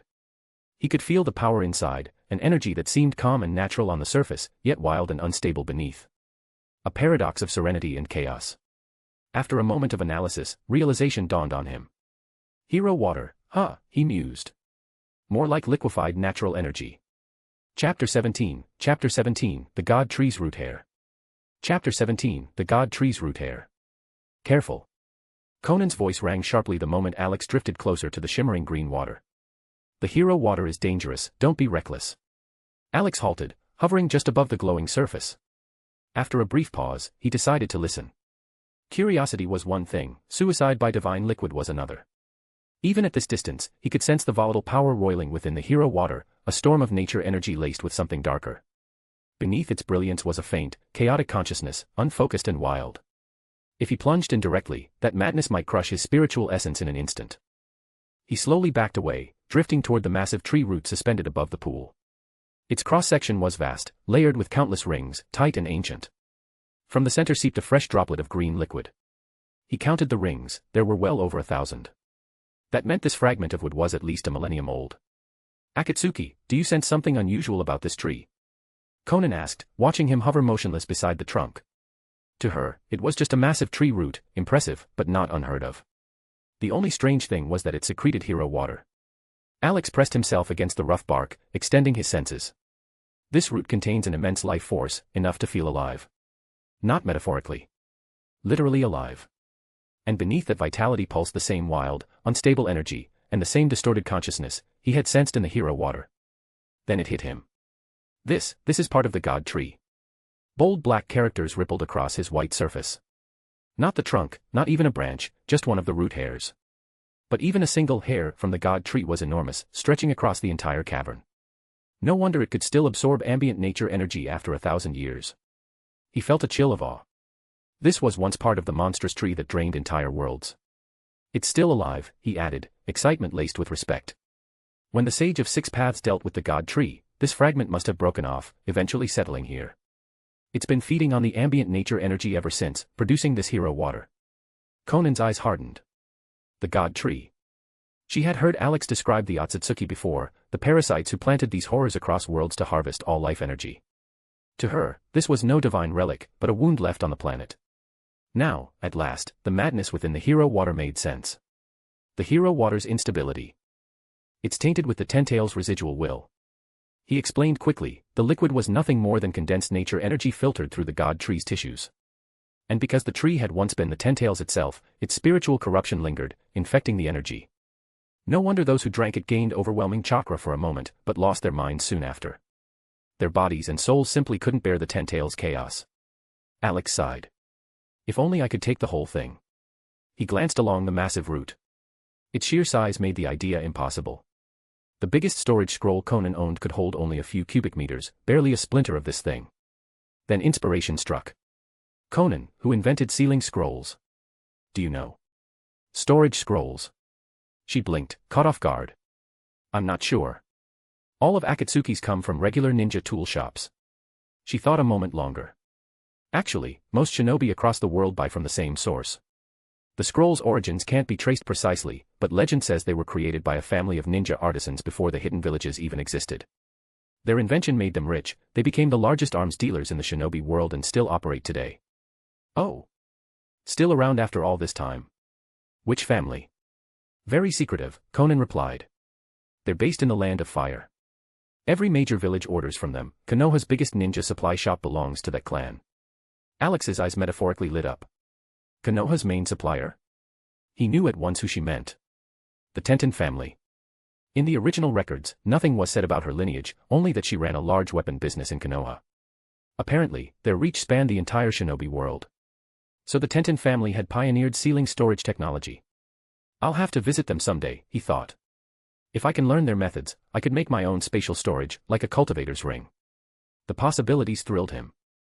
Conan's voice pulled him back. What should we do with the hero water? She already knew its effects, Akatsuki had gathered reports long ago. It greatly amplified chakra, but killed its drinkers soon after. To most, it was a useless relic. Take it. He couldn't use it himself, nor let her drink it, but it might serve another purpose later. All right. Konan nodded, pulling a storage scroll from her pouch. Before she could open it, Alex stopped her. No need. Let me. A separate sheet detached from his body and floated above the glowing pool. Then, before her widening eyes, a slender white thread extended from the paper and pierced the surface of the hero water. This is. Konan's eyes widened in recognition. The motion, the writhing white tendril, it was just like Kakuzu's black threads, but pure white. The Jiangu technique, Alex confirmed. After mastering it, he could create these threads freely, flexible, extendable, almost alive. They served as his hands when he needed them. The white thread writhed briefly, then began siphoning the green liquid upward. Within moments, the entire pool was drained. The thread retracted, folding neatly back into the sheet, which returned to Alex's body and vanished. That's done. Now, time to gather medical knowledge. Konan nodded, gently catching him in her palm before spreading her wings. They soared into the clouds, rising fast above the mist-shrouded valley. Toward Konoha, she asked, glancing down. No. Not Konoha. She halted midair, startled. Why not? If it's medical ninjutsu you need, no one surpasses Tsunade. Konoha's medical records are the most advanced in the world. Alex shook his paper-thin head. Maybe, but there's someone else with exactly what I need. Who? Konan asked, puzzled. Who else could rival Tsunade's mastery? Alex's answer appeared slowly across his surface, bold, decisive. The Sky Village, Shenong. Chapter 18, Journey to the Sky Ninja Village, Anne. Amaru? Chapter 18, Journey to the Sky Ninja Village, and Amaru? Shino. Konan frowned slightly. That name sounded familiar. Over the years, Akatsuki had collected information on many shinobi, using it to screen potential members for the organization. Shino, a renowned physician who roamed the ninja world healing the sick, was one such figure who had gained some reputation. She had once ordered someone to investigate him, only to find that while he possessed some skill in medical ninjutsu, his overall strength was mediocre. After that, she hadn't paid him much attention. Alex, will this man's medical ninjutsu really be of any use to you? Konan asked curiously. From what she knew, Shino treated only ordinary civilians. Though he was regarded as a miracle doctor among common folk, the medical ninjutsu he had displayed wasn't even on par with Konoha's average medic nin, let alone Tsunade, the foremost medical ninja in the world. Shino is not as simple as he appears. Alex shook his head, floating before her. He was once the leader of Soragekure, the Sky Ninja Village. Using his identity as a traveling doctor, he gathered intelligence throughout the shinobi world and developed a powerful technique called Dark Medical Ninjutsu. Dark Medical Ninjutsu. Konan repeated, hearing of it for the first time. Yes. That technique grants Shino an incredible level of physical vitality and regeneration. His understanding of cellular structure and life force is exactly the knowledge I need. Alex then briefly explained to her the details about Soragekure and Shino. Once upon a time, Soragekure had dared to provoke Konoha. The result was their complete annihilation. Shino had barely escaped with his life, and ever since, he had been strengthening himself and his hidden followers in the shadows, preparing for revenge. Alex wasn't sure whether the events involving Shino's flying fortress had already taken place in this timeline. If they had, he would have to search the fortress that now rested beneath the sea. If not, then it was better to find Shino directly and take what he needed. As for why he didn't choose Konoha, Alex turned his gaze toward the distant land of fire and silently shook his head. Even if Konoha had been devastated and Tsunade was still unconscious from overexertion, the village still had plenty of elite fighters. Naruto, Kakashi, Might Guy, the risk of infiltrating a heavily guarded Konoha just to obtain medical ninjutsu was far too great. Especially with Might Guy around. If he saw the culprit behind the village's destruction daring to show up and steal ninjutsu, he might just explode in fury, open all 8 gates, and deliver one of his reality-breaking kicks. The thought of that terrifying strike made Alex shudder slightly. No one at his current level could withstand it. I didn't think Shino was hiding that deeply. Konan murmured, then nodded. In that case, we'll depart immediately. She grasped Alex gently, shifted her flight path, and soared toward the ruins of Soragekure. After flying the entire day, night finally began to fall as Konan reached the region near the Sky Ninja Village. From high above, Alex shook his small paper wings and spoke to her. Konan, it's already late. Let's stop in that village below for the night, eat something and restore your chakra. Konan gradually came to a halt, looking toward the distant horizon. Under the fading sunlight, she could see the remains of Soragekure, collapsed buildings overgrown with weeds and vines. The ruins looked ancient and lifeless, with no trace of human activity. Alex, are you sure Shino's followers are still in this desolate place? If he's still alive, he'll be nearby. Alex was confident. Shino and the surviving sky ninja wouldn't be foolish enough to live in the open ruins. They were likely hidden within the flying fortress, waiting for the right time to act. Konan gave the ruins one last glance before descending toward the forest below. When she emerged from the trees, she had already used the transformation jutsu to disguise herself, then walked toward the nearby settlement, the closest village to Soragekir's remains. It was larger than expected, with hundreds of homes scattered across the valley. Konan scanned the area carefully. Finding no signs of danger, she stepped into the village. A red-haired youth approached her. "Sir, it's already dark. Are you also here to stay the night?" The voice was neutral, carrying a hint of caution. The youth's skin had a faint reddish-brown hue, and strands of crimson hair peeked out from under a cap that covered half the head. Amaru? At a closer look, Alex immediately recognized her. Not a boy, but a girl, the very same who appeared in the Naruto, Shippuden the movie, Bonds as Shino's disciple. Still dressed in her tomboyish disguise, her face was soft and innocent, untouched by hardship. That alone confirmed Shino was still alive. Konan studied her carefully. The girl barely reached her chest in height. There was chakra within her, but weak, below that of a chunin. Disguised as a rough-voiced middle-aged man, Konan nodded and said, "It's already dark. I got lost and was hoping to rest in your village for the night." "Lost?" Amaru raised an eyebrow. "You got lost and ended up here too." "Too?" That single word caught Conan's attention. This mountain village was so remote that almost no travelers ever passed through. And now, others had come before her using the same excuse of being lost. Alex noticed it as well. Could someone else have arrived ahead of us? Are they after Soragekir too? It couldn't be Naruto or anyone from Konoha. At this point, they'd be busy rebuilding their village. Seeing Conan's calm and silent demeanor, Amaru didn't push further. "Follow me," she said, turning toward the village interior. Konan followed her through winding paths until they stopped at a two-story house in a corner of the village. It looked old and somewhat dilapidated. "Those 3 travelers who got lost earlier are staying on the first floor," Amaru said, pointing upward. "You can take the second floor." Her eyes narrowed sharply. "But let me warn you, don't cause trouble in our village. At sunrise tomorrow, I'll personally lead you all out of the mountains." Then she added, "Go on inside. I'll bring water and food later." Without waiting for an answer, she turned and left, her fiery hair disappearing into the night. Konan stood silently in the small courtyard, watching her vanish, before entering the old house. As she passed by the first-floor hallway, a single sheet of white paper slipped silently from her sleeve. It darkened to match the floor and slid under one of the doors without a sound. The moment Konan and Amaru entered the house, she had sensed it, a faint probing sensation brushing over her body. Subtle, nearly imperceptible. Had she not been an Akatsuki elite, she would have missed it entirely. The source of that chakra pulse came from the very room she had just walked past. Chapter 19, The Hidden Cloud Wants the Flying Fortress 2. Chapter 19, The Hidden Cloud Wants the Flying Fortress 2. Conan's footsteps didn't pause as she calmly ascended the creaking stairs and entered the second-floor room. With a quiet creak, she closed the door behind her. Downstairs, 3 men in varying attire sat in silence around a small, battered table. The room was tense and still, no one spoke.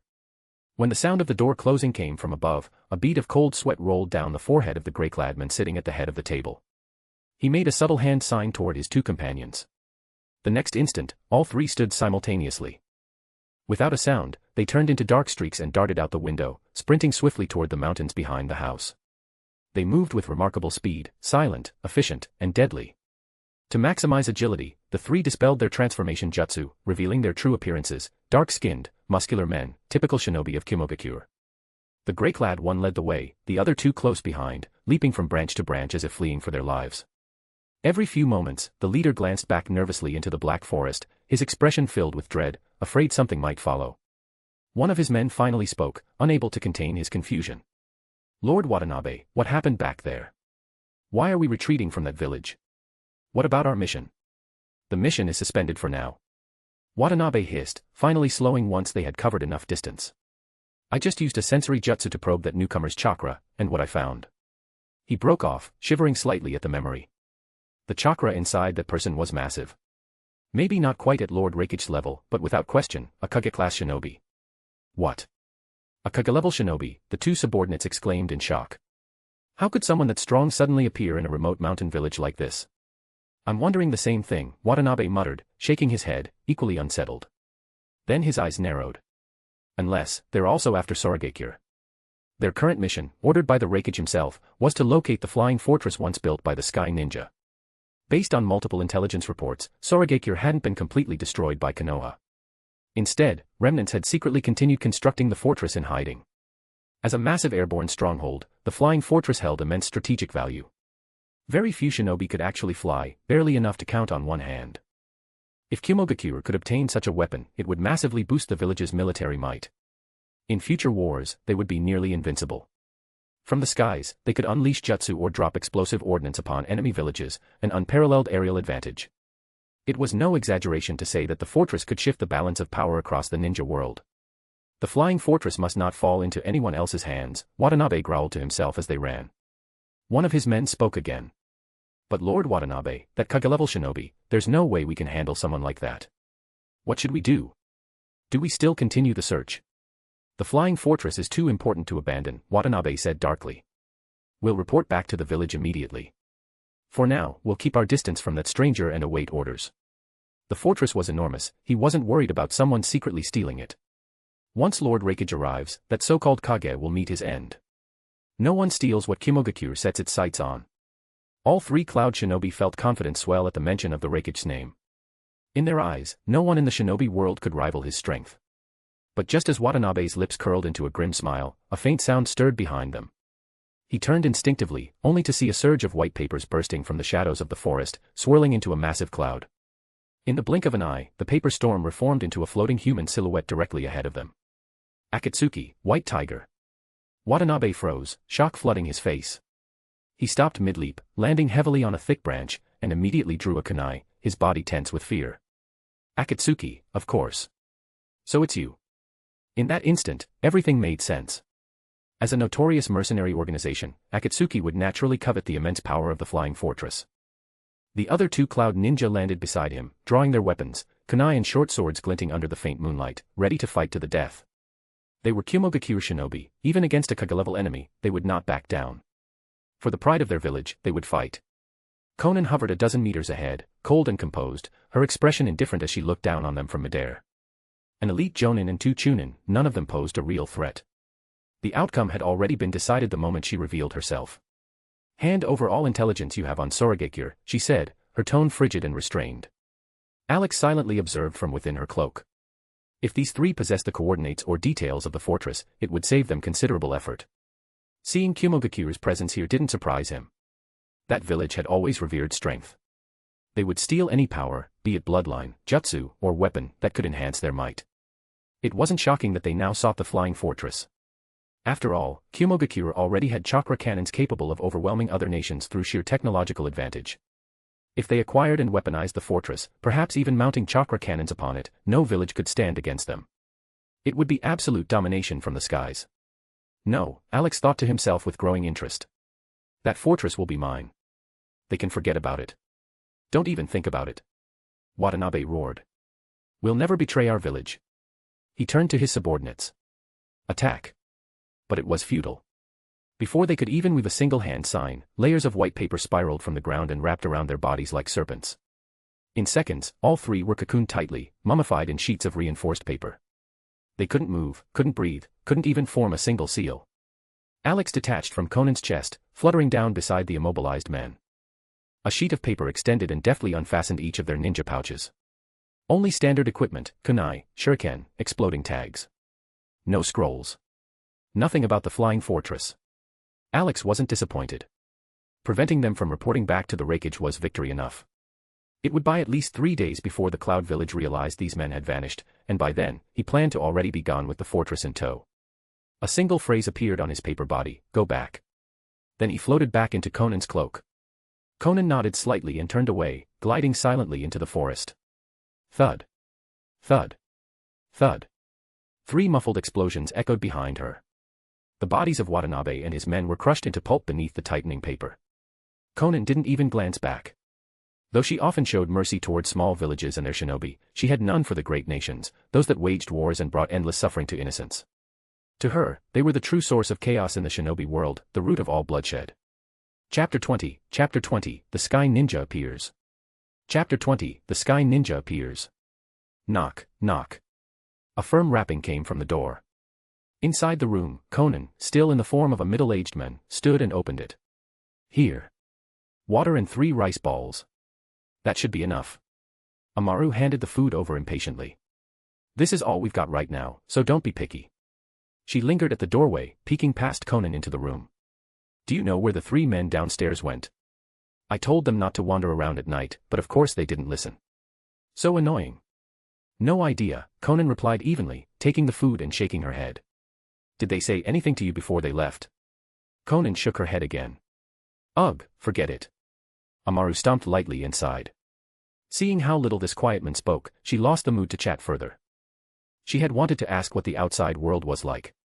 Anyway, don't go out tonight. I'll take you out of the mountains first thing in the morning. With that, Amaru clattered down the stairs and left the small 2-story building. Bang. Konan shut the door, dispelling her transformation. Moments later, Alex fluttered in through the window, drifting before her. Any news? Konan asked. Alex shook his paper body. On the surface, black ink-like words appeared. Nothing important. This village doesn't seem connected to Sorogakure. After returning from the forest, he had asked Konan to rest while he slipped off to the village chief's home to search for records related to the Sky Village. He'd found nothing useful. Noticing the rice balls on the table, Alex floated over, balancing them atop his paper form, and brought them to Konan. Eat something. At dawn, we'll head to the ruins of Sorogakure and look for Shino. The flying fortress had to be hidden nearby. Alex was certain the old man Shino wouldn't stray far from it. If they searched carefully, they were bound to uncover a clue. Konan nodded, inspected the food to make sure it was safe, and sat by the window. She took small bites, washing them down with clear water. Moonlight poured in through the window, bathing her serene face in silver. Her indigo hair shimmered faintly under the glow, as if dusted with frost. My Konan really is a living painting. Alex hovered quietly in midair, admiring her, his white paper form fluttering softly in the still air. The broken old house felt calm, even warm. Boom. The next morning, an explosion shattered the silence. Konan's eyes snapped open. She shot up from the bed, the gray blanket sliding from her body, revealing a glimpse of dazzling beauty. A single white sheet of paper drifted lazily through the air. Still half asleep, Alex was suddenly flung upward by something soft and springy. He blinked groggily, his sight adjusting, only to be greeted by a very familiar sight that froze him in midair. Even though he'd seen it before, it still had the power to stun him every single time. Boom. Boom. Boom. More explosions echoed outside, shaking the ground. Alex snapped out of it instantly. He shot up to Konan's side, words forming rapidly on his body. Konan, what's happening? She turned to the window. I just woke up too. I don't know yet. Get dressed, quickly. Alex extended a slender paper thread, hooking her cloak from the table. More white lines uncoiled and moved deftly, dressing Konan in seconds. The threads brushed against her skin here and there, stirring a faint, strange warmth in her chest. The nimble paper strands fastened the long line of buttons on her Akatsuki cloak with mechanical precision. The motion reminded her of the previous night, when Alex had used those same threads to massage away her fatigue. The pressure had been perfect, firm yet gentle, strong yet pliant, leaving her feeling lighter than she had in weeks. When she was fully dressed, Alex slipped back into the position near her heart and vanished. Konan brushed off the strange feeling that lingered, then used a transformation jutsu to disguise herself again before leaping out the window toward the sound of the blasts. As she ran, her sharp gaze swept the surroundings. Houses were burning and smoke curled upward, but there was no sign of an enemy. Then, a low whistling sound sliced through the air. She looked up instinctively. A round black object streaked down from the sky, trailing flames, before crashing into a rooftop and detonating violently. Modified explosive tags, falling from above. Konan. Look left, high altitude. Alex's message scrawled urgently across his paper surface. Konan halted, turned, and peered into the sky. A tiny black speck darted rapidly through the clouds thousands of meters up. She sprang onto a nearby rooftop, narrowing her eyes to see more clearly. That's a person. Her pulse quickened.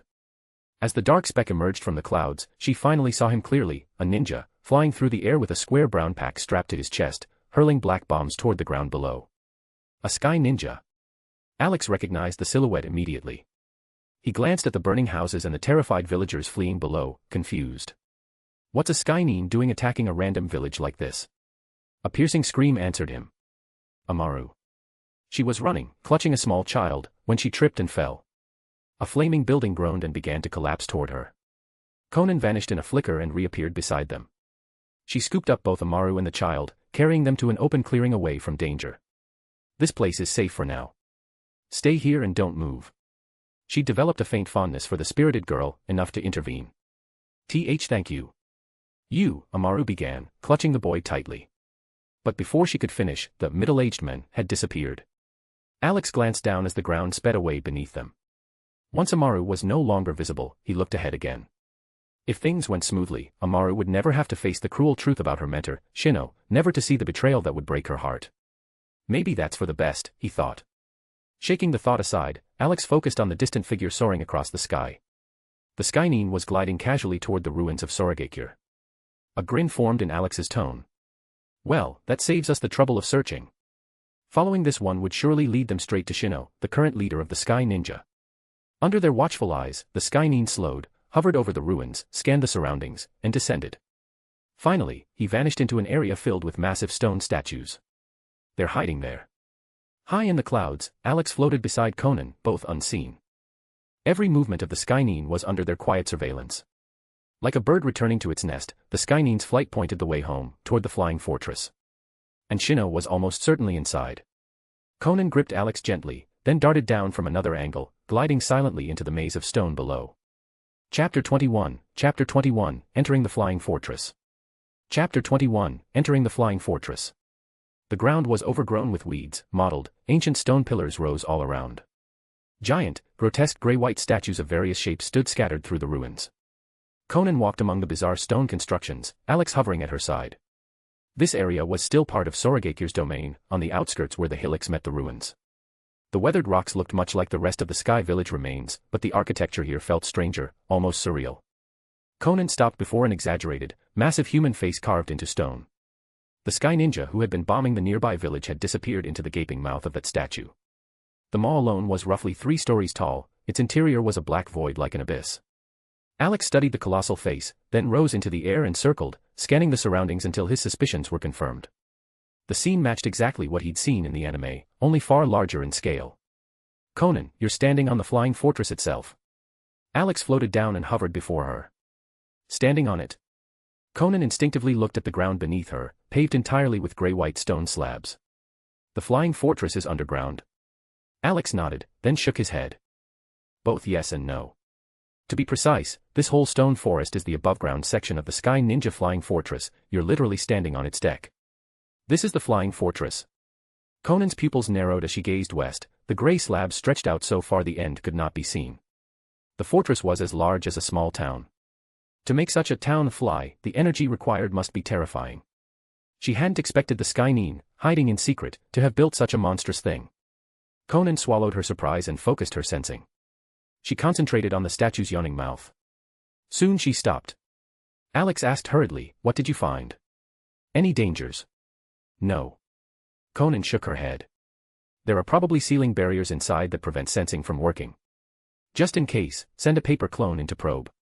Although in the original story Shino was pathetic and ultimately killed by Naruto, the underground flying fortress could still hide unknown hazards, so they needed to scout. Konan nodded, formed a paper double, and slipped into the black mouth. After a moment the clone dissolved, its memories transmitting back to the original. Alex, perched on Konan's right shoulder, peered up. How is it down there? Any threats? Konan answered, the internal space is huge and the passages are complex. There's no sign of Shino, and there don't appear to be traps or defensive setups that threaten me. Alex exhaled. Good. Let's go in now. If Shino was there, they could catch him in a trap, if not, they could loot the place. Konan nodded and led the way, Alex tucked into her chest as they entered the statue's mouth. Darkness swallowed their vision, nothing could be seen. But Konan was confident, the paper clone had already mapped the interior and found an entrance. She flew straight to the innermost left wall. A stone slab in the floor slid open, revealing a black shaft. Without hesitation she dove in. The descent was brief, only about 10 meters, and she floated down without touching the ground, entering the flying fortress. Alex hovered to the left, taking in the long stone corridor ahead. The interior was dim, the far end could not be seen. Konan glided forward and warned, Alex, the floor and walls here have alarm devices. Don't touch anything. Alex nodded and kept his curiosity restrained, he didn't go poking at the black glyphs carved into the walls. He clung to Konan's shoulder and silently observed everything around them. All was quiet, not a sound disturbed the air. With so many Skynin living here, wouldn't someone speak? Or had the place some kind of sound dampening system? The passage was long. Konan flew for 5 full minutes before reaching an exit. As they emerged, Alex felt as if they'd left a silence field, the bustle of the Skynine and the roar of machinery slammed into them all at once. Their path opened into a square hall the size of a basketball court. Over 20 Skynine busied themselves around various machines. The floor and walls were woven with pipelines of many colors. One black-clad Skynine strode through the room, head down, making notes on a clipboard. At the exit, he looked up and locked eyes with Konan, her orange gaze cold and unreadable. The man's face froze in recognition, panic lit his expression. He drew a breath to shout. But his voice never left his throat.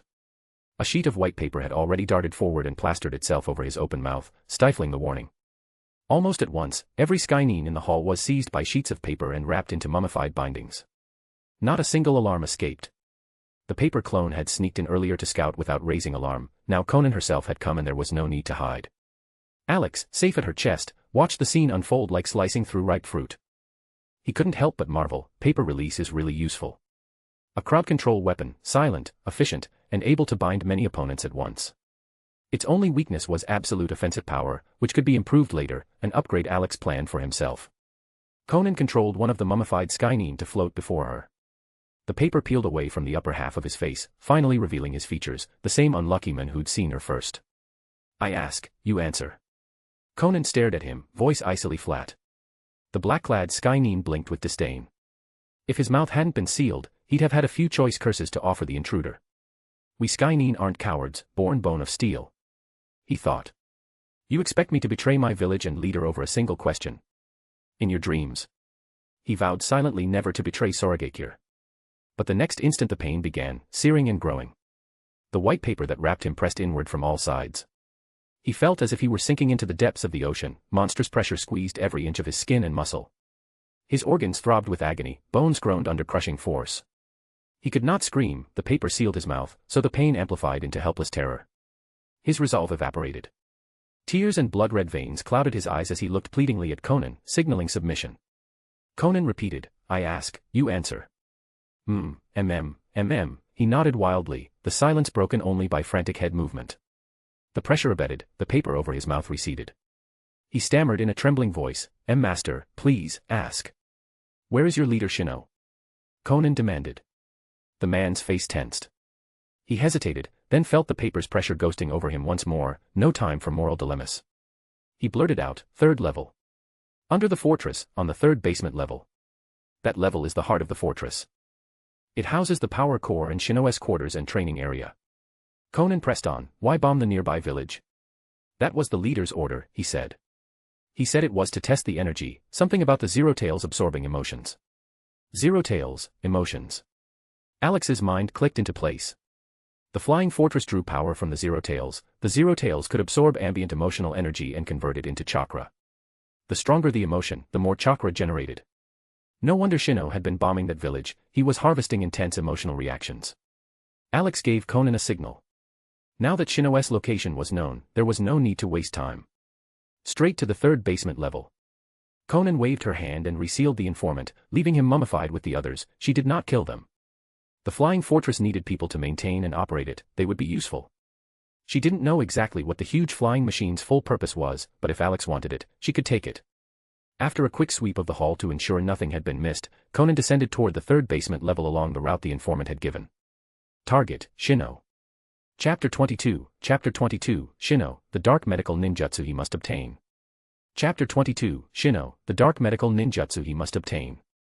Deep beneath the flying fortress, on its 3rd underground level. Cold, white light streamed down, illuminating the core chamber, vast as a football field. At its center stood an elderly man, wearing a small brown cap. His thick, graying hair curled to his shoulders. He was the legendary medical shinobi of the ninja world, the current leader of Sorogakure, Shino. His eyes burned with excitement as he gazed at a square pool about a meter across. The basin, carved from brown stone, was filled with a shifting, pitch-black mass that quivered like a living shadow. Ha ha ha. Shino's laughter shattered the stillness of the vast hall. The Zero Tails technique has finally been completely restored by my own hands. This forbidden jutsu had originated in Konoha, one he'd stolen through great effort. With it, he could create a being nearly on par with a tailed beast. The Zero Tails. Let's see the fruits of my labor. Without hesitation, Shino reached into the pool. His hand sank deep into the black shadow as he focused his chakra. The moment he infused chakra, the shadow grew livelier, writhing like malleable clay, creeping upward along his arm. The corners of his mouth curled into a delighted grin, and he laughed again, satisfied beyond measure. That morning, he had ordered the Skynean to bomb a nearby village, a test to measure how efficiently the Zero Tails could absorb intense emotions and convert them into dark chakra. The results had exceeded expectations. The swelling black mass in the pool was concentrated, tangible dark chakra, its volume several times greater than the total chakra within Shino's own body. It could serve not only as the power source driving this colossal flying fortress but also as chakra he could directly wield, greatly enhancing his strength. This was his weapon of revenge against Konoha. Konoha. Shino withdrew his hand, his cloudy eyes flashing with killing intent. The gentle, healer's face he had worn for decades vanished, replaced by a cold, hateful expression. This was his true self. The Zero Tails technique had been perfected, the flying fortress completed. His power and forces were fully prepared. The time for deception was over. 30 years of planning had led to this moment, his vengeance was about to begin. Konoha. Prepare to face the wrath I've held for 30 long years. Boom. Before he could finish, the left wall of the hall exploded outward. Stone fragments flew as black smoke filled the air. A calm, graceful figure flashed through the breach, appearing behind Shino, barely 30 meters away. He turned instantly, chakra flaring, only to freeze in surprise when he saw who it was. Akatsuki, the White Tiger. Suppressing his anger, Shino forced a mild expression and asked in a composed tone, "What is the meaning of this?" He glanced at the ruined wall, then back at Konan. "As far as I know, there's no conflict between me and the Akatsuki." The dust settled. The smoke was swiftly drawn away by the fortress's ventilation system. Silence returned to the hall. Konan did not respond. Her sharp eyes swept across the room, taking in everything, no traps, no ambushes, no immediate danger. Within her cloak, Alex silently studied Shino. So that's Shino. He looks ancient. The old man appeared around 80, his face so wrinkled it could trap a mosquito. Yet his spirit was far from frail, defiance still burned within him. Conan's gaze shifted past him to the small brown pool behind him, the only feature in the entire chamber. Judging by how he guarded it, that must be the energy core, the heart of the flying fortress. Shino moved a step to block her view, his voice low. "Akatsuki. There are no tailed beasts here." He didn't wish to fight the Akatsuki unnecessarily. Their power was immense, strong enough to destroy Konoha itself. There was no need to provoke them. But because Konoha had tightly sealed its intelligence, Shino didn't know that Pain and his 6 paths had already fallen. Konan met his calm gaze, her tone cold. "You've been pretending for 30 years, and you're still pretending now. Building such a massive fortress in secret, and hiding that thing behind you."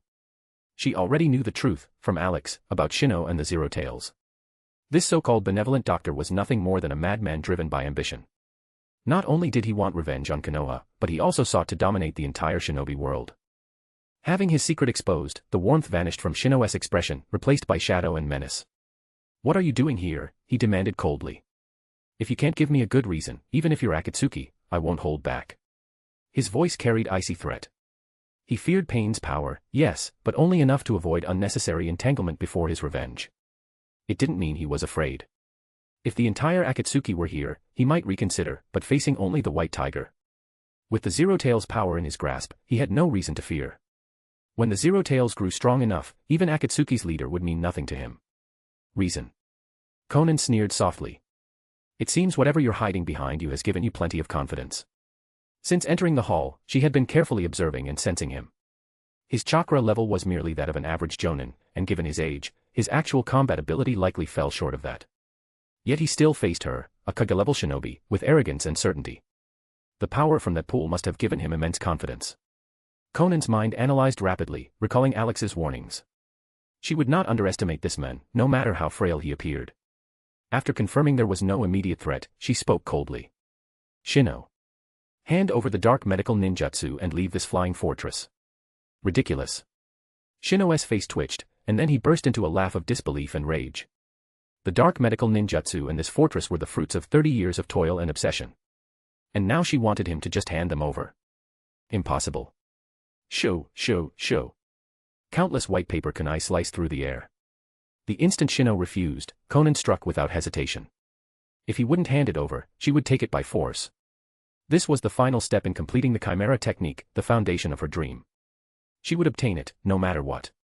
Chapter 23, Shino's Death. Sudden Anomaly. Chapter 23, Shino's Death. Sudden anomaly. A sharp whoosh cut through the air as Shino slammed his foot against the floor, his body springing backward like a coiled spring unleashed. He had been on full alert from the start. The instant Konan made her move, he reacted without hesitation. In a flash, he leapt past the pool where the Zero Tails was sealed, retreating decisively, showing no concern that his creation might be caught in the crossfire. Konan's eyes narrowed. With a cold snort, she flicked her hand, the rain of white paper kunai hovering midair instantly changed direction, redirecting toward Shino as he retreated through the air. Faster than his body flicker technique. The swarm of white blades swept through the air like a storm, swallowing Shino whole. He's not gonna die that easily, is he? His moves were pathetic. Alex thought, watching the flurry of paper fill the air. From that first evasive movement, it was obvious, Shino's mind reacted faster than his aging body. He was sharp, but too slow. Age had dulled him. His power barely reached that of a special jonin. Clang. A wooden log tumbled from the storm of kunai, hitting the ground with a dull thud. Alex sighed inwardly. Heh, so the old man still has some tricks left. Just before the paper kunai struck, Shino had managed to use the substitution technique, barely escaping death. But 20 meters away, his true body flickered into view. He looked miserable. 5 paper kunai had impaled his chest, their points buried deep in soaked crimson. Though he had substituted at the last possible moment, Konan's attack had been too fast, leaving him no time for a complete defense. His hands had formed seals half a beat too slow. The years have caught up to me after all. Shino lowered his gaze to his chest. The gray fabric of his robe was quickly drenched red. Pain radiated from each wound, sharp enough to make his vision swim. Sweat beaded on his forehead as blood gushed freely, draining the life from his body with frightening speed. 5 mortal wounds. One kunai, in particular, had pierced straight through his heart. Anyone else would already be dead. But Shino, renowned as a medical genius, immediately activated his healing jutsu. Faint green light glimmered at his wounds, slowing the bleeding by half. But not enough.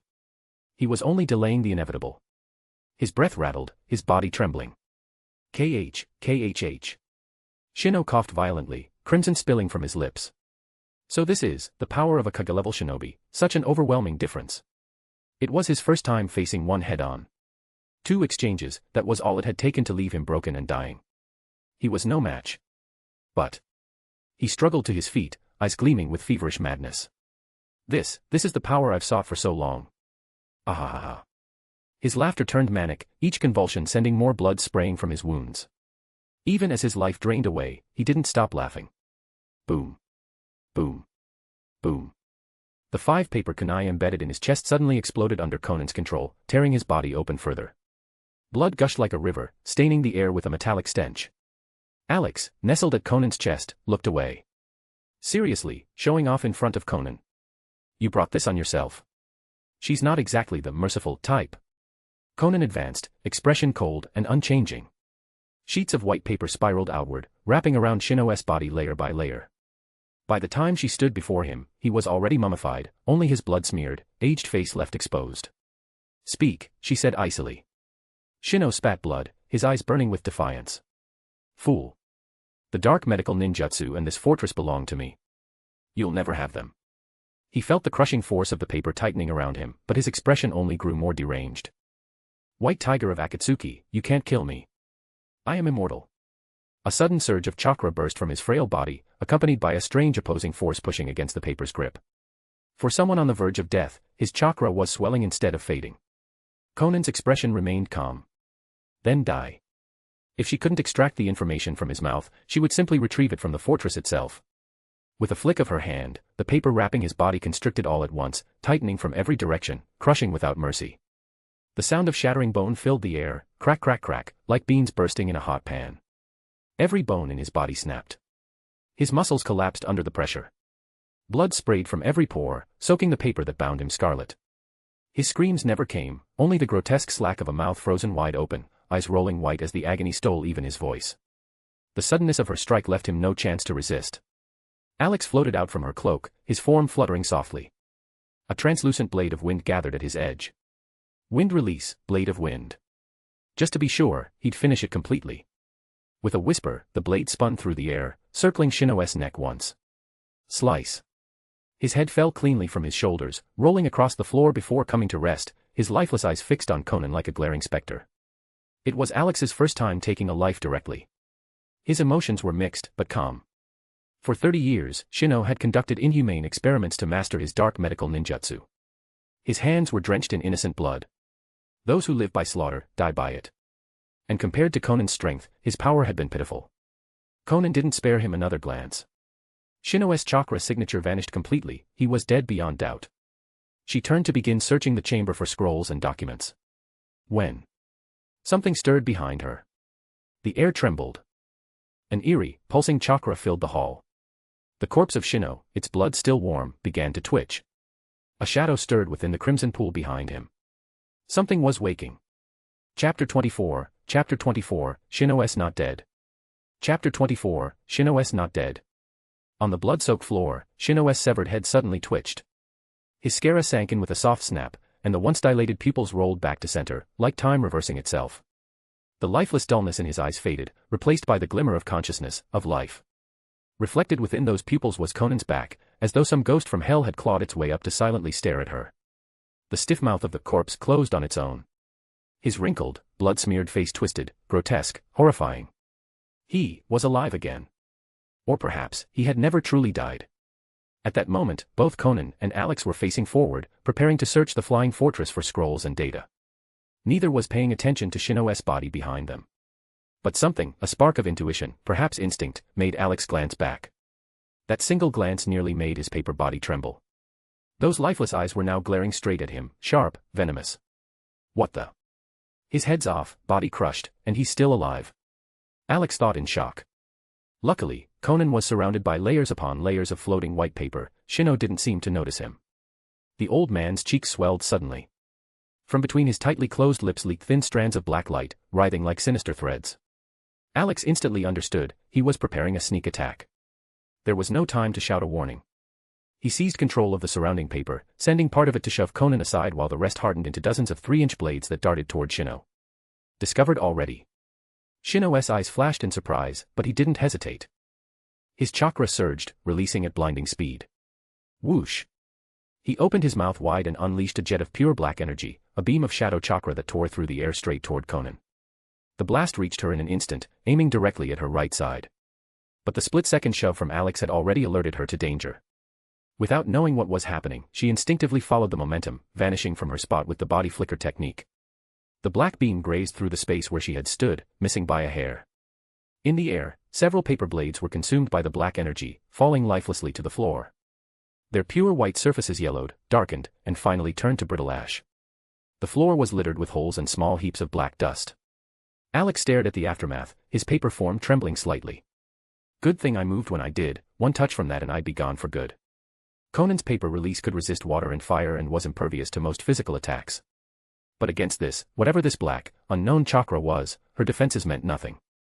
The paper burned, weakened, and crumbled like ordinary parchment. Konan landed lightly, her expression tightening when she saw the damaged papers scattered on the floor. Her orange eyes narrowed sharply. Without hesitation, she moved to Alex's side, cupping him close to her chest in a protective motion. Her heart pounded, half fear, half fury. Only now, seeing those ruined sheets, did she realize how close that attack had come. It wasn't fear for herself that filled her, it was the terror of losing him. Just one instant slower, and Alex would have been gone, along with her final hope, her last companion in this world.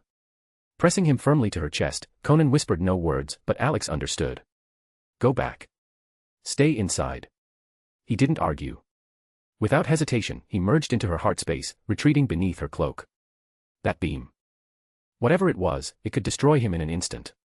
Staying hidden was the only safe choice. Once she felt him secure, Konan's gaze lifted, cold as ice, her fury barely contained. Before her, Shino's body was changing. From the severed neck poured a stream of writhing black light, like a river of darkness. It stretched outward, connecting his head to his headless torso several meters away. He grinned, his laugh hoarse and maddened. White Tiger. I told you, you can't kill me. Now, I'll show you the power of the Zero Tails. The power of the ultimate body. His laughter rose higher, unhinged and gleeful, as his dismembered body and head began slowly fusing back together under the flow of black chakra. Konan's eyes flashed coldly. She didn't bother replying. Instead, she raised her arm. Hundreds of exploding tags burst from her cloak, swarming around Shino's reforming body. Boom. Boom. Boom. The underground chamber filled with thunderous explosions. Flames engulfed him, and the shockwave rattled the steel beneath their feet. A searing mushroom cloud of fire and smoke blossomed upward.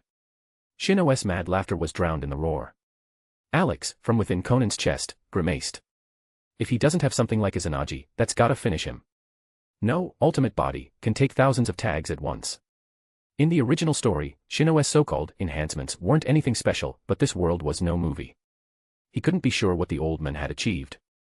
Both of them stared toward the raging inferno at the chamber's center. The light was blinding, the heat suffocating. For a moment, it seemed all sound and life had been consumed. Then, silence. Konan stood unmoving, a statue amid the flickering embers, waiting for the smoke to clear. But just as she and Alex focused on the blast zone, a sound came from behind them. Crack, crack. At the far end of the hall, the sealed pool began to stir. Like a sarcophagus, the entire basin was wrapped in 10 thick layers of Konan's paper, completely encased when she had first subdued it. Now, the smooth white surface bulged. Something inside was pushing, trying to break free. Konan's expression hardened instantly. She felt it before she even turned. Alex's voice flared in ink upon her paper. Not good. The Zero Tails, it's reacting. Shino's controlling it. He's not dead. Chapter 25, Body Revival Regeneration. Chapter 25, Body Revival Regeneration. Before Konan could even react, a series of sharp puff sounds burst from behind her. The bulging white paper seal split apart, and several jet-black tendrils shot out like lightning. The Zero Tails had broken free. 10 shadowy appendages twisted together midair, fusing into a dense black mass before streaking toward the heart of the explosion. The attack came so suddenly that neither Konan nor Alex had time to prepare.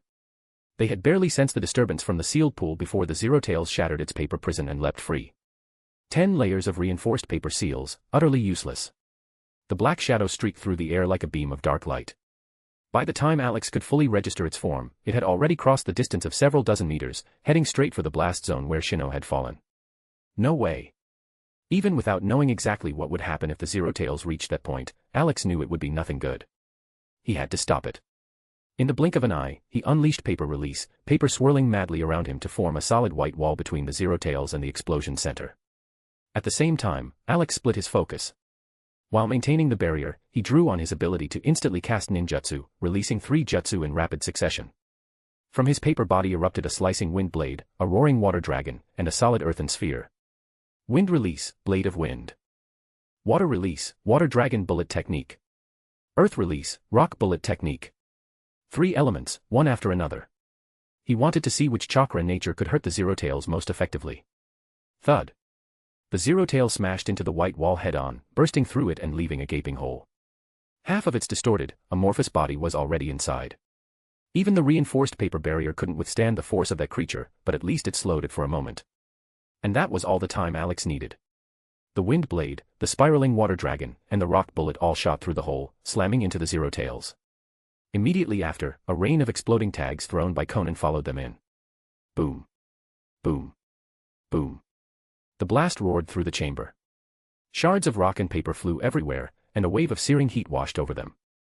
The white wall disintegrated back into countless sheets of paper, scattering in the turbulent air. Alex strained to see through the haze, but the explosion filled the area with thick white steam. Nothing was visible inside. Then. Keh. That laugh. The sound of madness echoed from within the smoke, harsh, mocking, and horribly familiar. Alex and Konan froze. Shino. The voice was no longer frail or wheezing. It was deep, strong, and brimming with vigor, nothing like that of an old man. White Tiger, he bellowed. I told you, you cannot kill me. With a sudden gust, the smoke and steam were blown away, revealing the center of the blast. Shino floated there in midair. His head still hung loosely above his neck, connected by a pulsating strand of black light. His body was riddled with wounds, some deep enough to expose shattered bone and mangled organs. He looked like a corpse strung together with shadows. And yet, he lived. In fact, his energy was only growing stronger. Every gash, every torn muscle and broken bone began to glow faintly with black light. Flesh knitted together. Bones reformed. His crushed body began to swell, filling out again like an inflating balloon. Alex stared, speechless. You've got to be kidding me, he's healing faster than I can blink.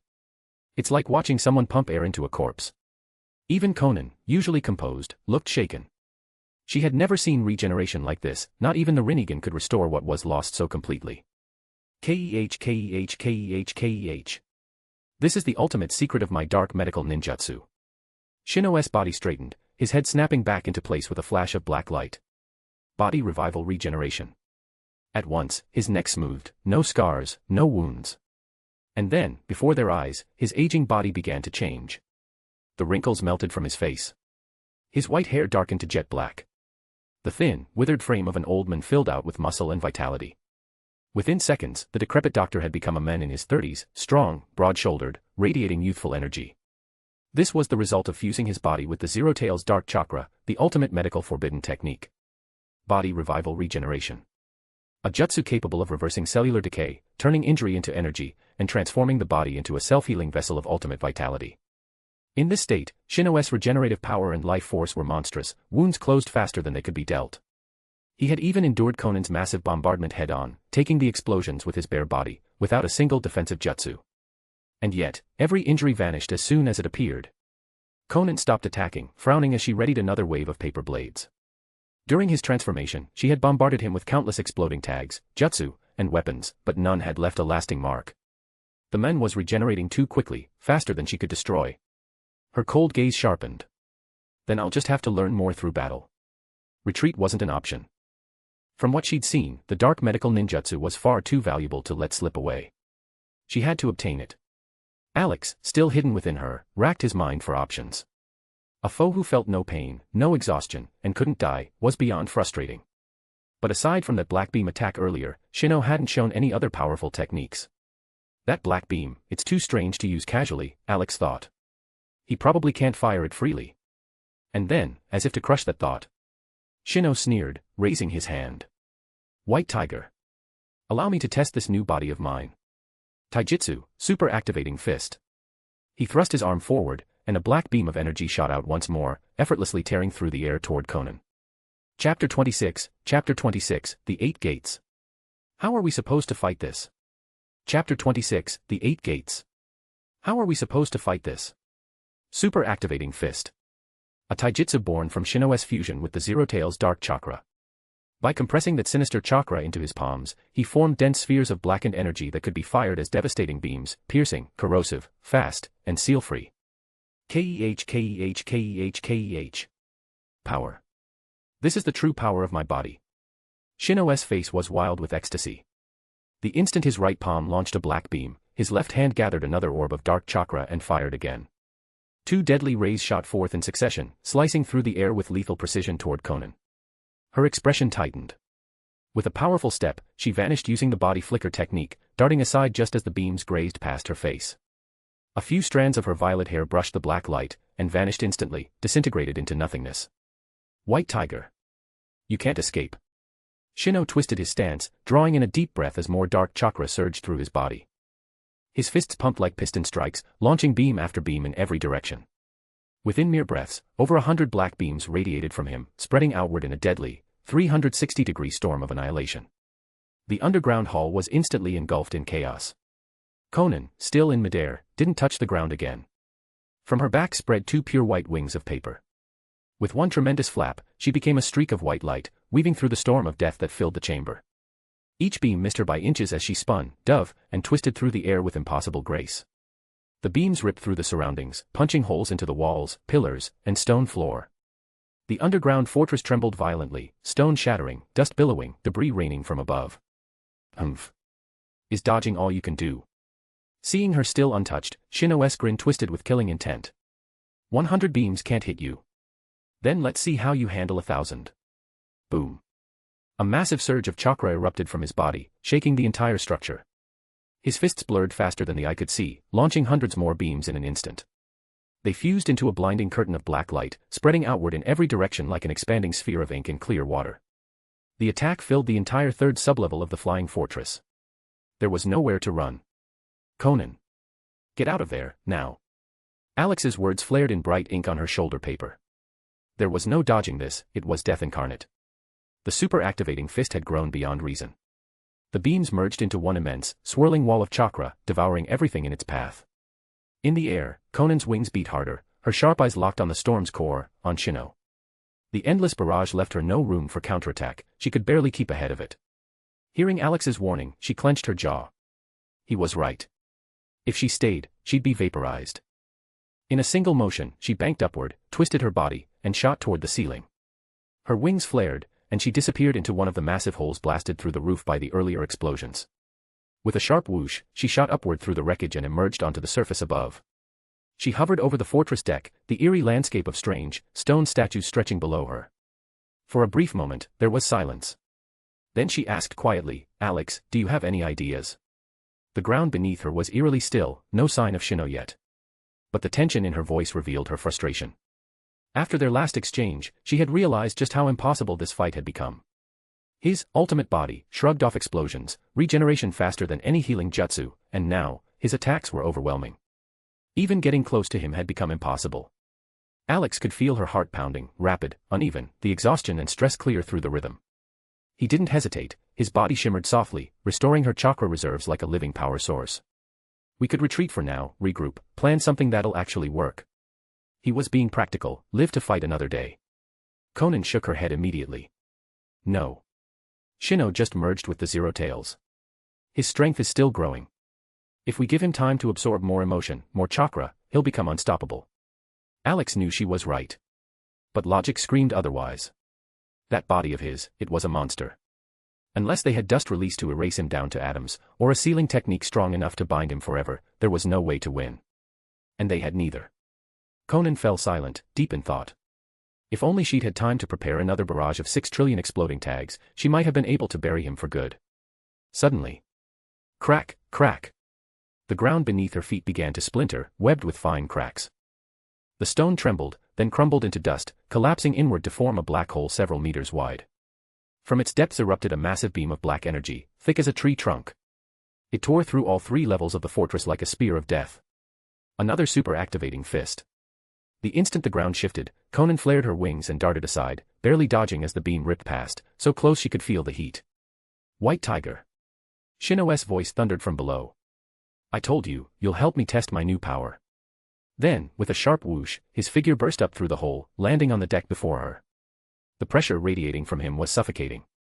His chakra output had surged to a monstrous degree, dark energy spilling from every pore, cloaking him entirely in a black aura. He looked like a walking tailed beast. Alex's eyes practically bulged from his paper form. That's just like the 8 gates. Except it's black. It was the same, raw chakra pouring from the body, forming a blazing shroud that warped the air. Shino's dark chakra lashed out in waves, shaking the earth, splitting the stone, howling through the air. The entire fortress trembled under the pressure. It wasn't just regeneration anymore. It wasn't just brute strength. Shino had achieved something horrifying, an open gate state driven by dark chakra. Alex swallowed hard. He's basically gone full 8 gates. How the hell are we supposed to fight that? Chapter 27, The High-Altitude Chase. Chapter 27, The High-Altitude Chase. Keh. Power, power. This is the power I've been studying for 30 years. Ha! Shino roared, his body overflowing with ever more chakra. The pressure of his chakra shattered the ground beneath his feet like mirrored glass. The surrounding stone statues trembled and flaked, sand and grit peeling off their surfaces. His aura surged violently, rising from early Kage level to mid, then late, and then to the very peak of Kage. He was only a hair away from transcending into the Super Kage threshold. Konan's expression grew grimmer by the second. A terrible power was coalescing around Shino, an overwhelming might that only manifested when someone like Nagato unleashed the Rinnegan at full force. From Alex's intel on power tiers, that signaled a change in quality, it was the hallmark of strength beyond the Kage scale. Alex watched Shino closely. After coming back from being beheaded, Shino had already risen from special Jonin to early Kage. Now, after releasing the 8 gates-like surge, his power spiked again, reaching the pinnacle of Kage level and flirting with the Super Kage threshold. If he truly broke through, there would be no point in fighting, Konan wouldn't stand a chance. Wait, no. Alex noticed the faint Super Kage aura beginning to fade. In the end, Shino failed to fully transcend, he stalled at the summit of Kage level. Alex let out a small breath of relief. Shino wasn't the same as Might Guy opening all 8 gates, he hadn't actually mastered the 8 gates. Instead, he'd ripped his body open with dark chakra in a brutal, unnatural way to forcibly unlock something like the gates, and his terrifying regenerative power prevented the usual fatal backlash. That granted him the ability to smash through his bodily limits and unleash most of his potential. Looks like my strength has reached this world's limit. Sensing the endless chakra welling up inside him, Shino laughed like a man intoxicated by power. He felt he'd reached a barrier he couldn't pierce by mere accumulation. Whatever lay beyond would require new insight or time. With his cunning, perhaps he could find a way later. Alex's mind raced as the distance to the ground grew rapidly. Good news, Shino didn't cross into Superkage. Bad news, he'd become stronger than Konan, still beatable, but dangerous. From the air they could kite him, use the sky to stay out of his reach and whittle him down. Though the Sky Ninja could fly with pack-type devices, the flying speed on the pilots they'd tracked earlier wasn't impressive. If the fortress resident could match or exceed that speed, any aerial advantage would vanish. On the ground, Shino sneered. Two swift black beams of chakra sliced downward and shredded the knives, kunai, and exploding tags that had been raining down from above. So you can fly. He produced a storage scroll and broke its seal. With a thud, a compact black pack appeared in his hands. Hehe, let me show you my special flying pack. Smaller than normal packs but clearly superior in performance, Shino's black chakra wrapped the pack and fused with it, as if it grew out of his back itself. As a sky ninja, flight is my specialty, he bellowed. The black box on his back spat 3 dark beams, then with a thunderous blast he rocketed skyward like a missile. His long hair whipped straight back, and his coarse features were pressed hard by the airflow. A black streak marked his ascent. Alex's heart dropped to his stomach.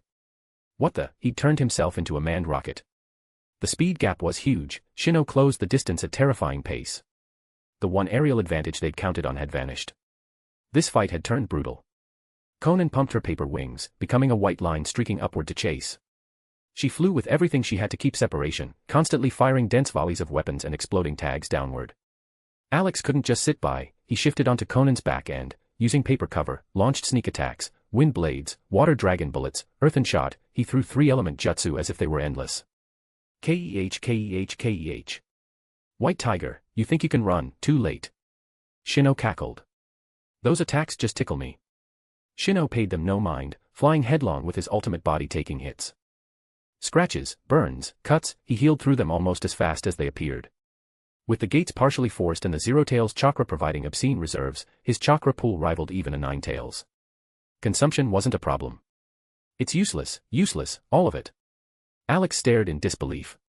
He'd rained nearly 100 jutsu on him, plus Konan's exploding tags, and Shino hadn't even flinched, only slowed marginally. The extent of that regenerative ultimate body was terrifying. Alex's envy of the dark medical ninjutsu deepened into a cold dread. This was no longer about getting the technique, it was about whether they could survive being hunted. They plunged into a thick cloud layer, but no matter how Konan twisted or changed direction, Shino clung like a tenacious hound and closed the distance further. Forced, she kept ascending. Cough. Suddenly Konan gasped and a pained look crossed her face. Konan, what's wrong? Alex asked, jittering closer. He floated by her right cheek, half in front of her and half melded into her. She looked at him, lips pressed, shaking her head. Can't talk. Her face flushed. Then with a single burst, the dense clouds thinned and they burst through to the upper atmosphere. The sky opened and they flew above the cloud deck, the sun blazed on the horizon in full clarity. We've reached the stratosphere. Alex realized instantly what had happened. The rapid change in temperature and pressure, and the biggest problem of all. Lack of oxygen. Chapter 28, Konan, open your mouth. Chapter 28, Konan, open your mouth. Before they knew it, they had ascended over 10 kilometers, into the stratosphere. No normal life form could survive here. Even at the edge of the layer, the temperature had already dropped below -60°C, the air pressure to 1/5 of what it was at sea level, and worst of all, oxygen was almost non-existent. Any one of those conditions could kill an ordinary person in moments. Even a skilled shinobi, powerful but physically fragile without enhancement, would only die slightly slower. Konan had fully vaporized her body to maximize flight speed, so the cold didn't harm her. Whether the pressure changes would affect her body, she didn't yet know. But the most immediate danger was lack of oxygen. Even in her paper form, she still needed air to sustain life. Her lips were bluish, her face flushed red and turning faintly purple. Quick! Open your mouth. Suppressing his panic, Alex extended a thread from his paper body, a special hollow fiber created through earth grudge fear. The thread could carry gases, or store them for brief moments. He inhaled deeply. A powerful suction force drew in the thin air around them, concentrating what little oxygen existed. It wasn't that oxygen didn't exist here, it was simply too thin for lungs to extract efficiently. Alex condensed the oxygen and began channeling it through the thread toward Konan. She's losing consciousness. Konan didn't respond. She kept flying mechanically upward, her mind already fading. TCH, no choice then. Alex guided the white thread to her lips, gently prying them apart. The thread slipped between her teeth, and he began feeding her the collected oxygen. Konan's tongue twitched as the thread entered her mouth, instinctively wrapping around it and sucking faintly, drawing in the fresh air. The oxygen flowed into her lungs, jump-starting her fading body. Gradually, color returned to her cheeks, and her awareness flickered back to life. Cough, cough. Konan coughed weakly, feeling the thread still deep in her throat. It tickled uncomfortably, almost to the point of gagging. Konan, are you all right? Alex asked, concern dripping from every word. Konan adjusted the thread's position with a soft breath, taking a deeper inhale. I'm fine, Alex. You saved my life, again. You and I are one. No need for thanks.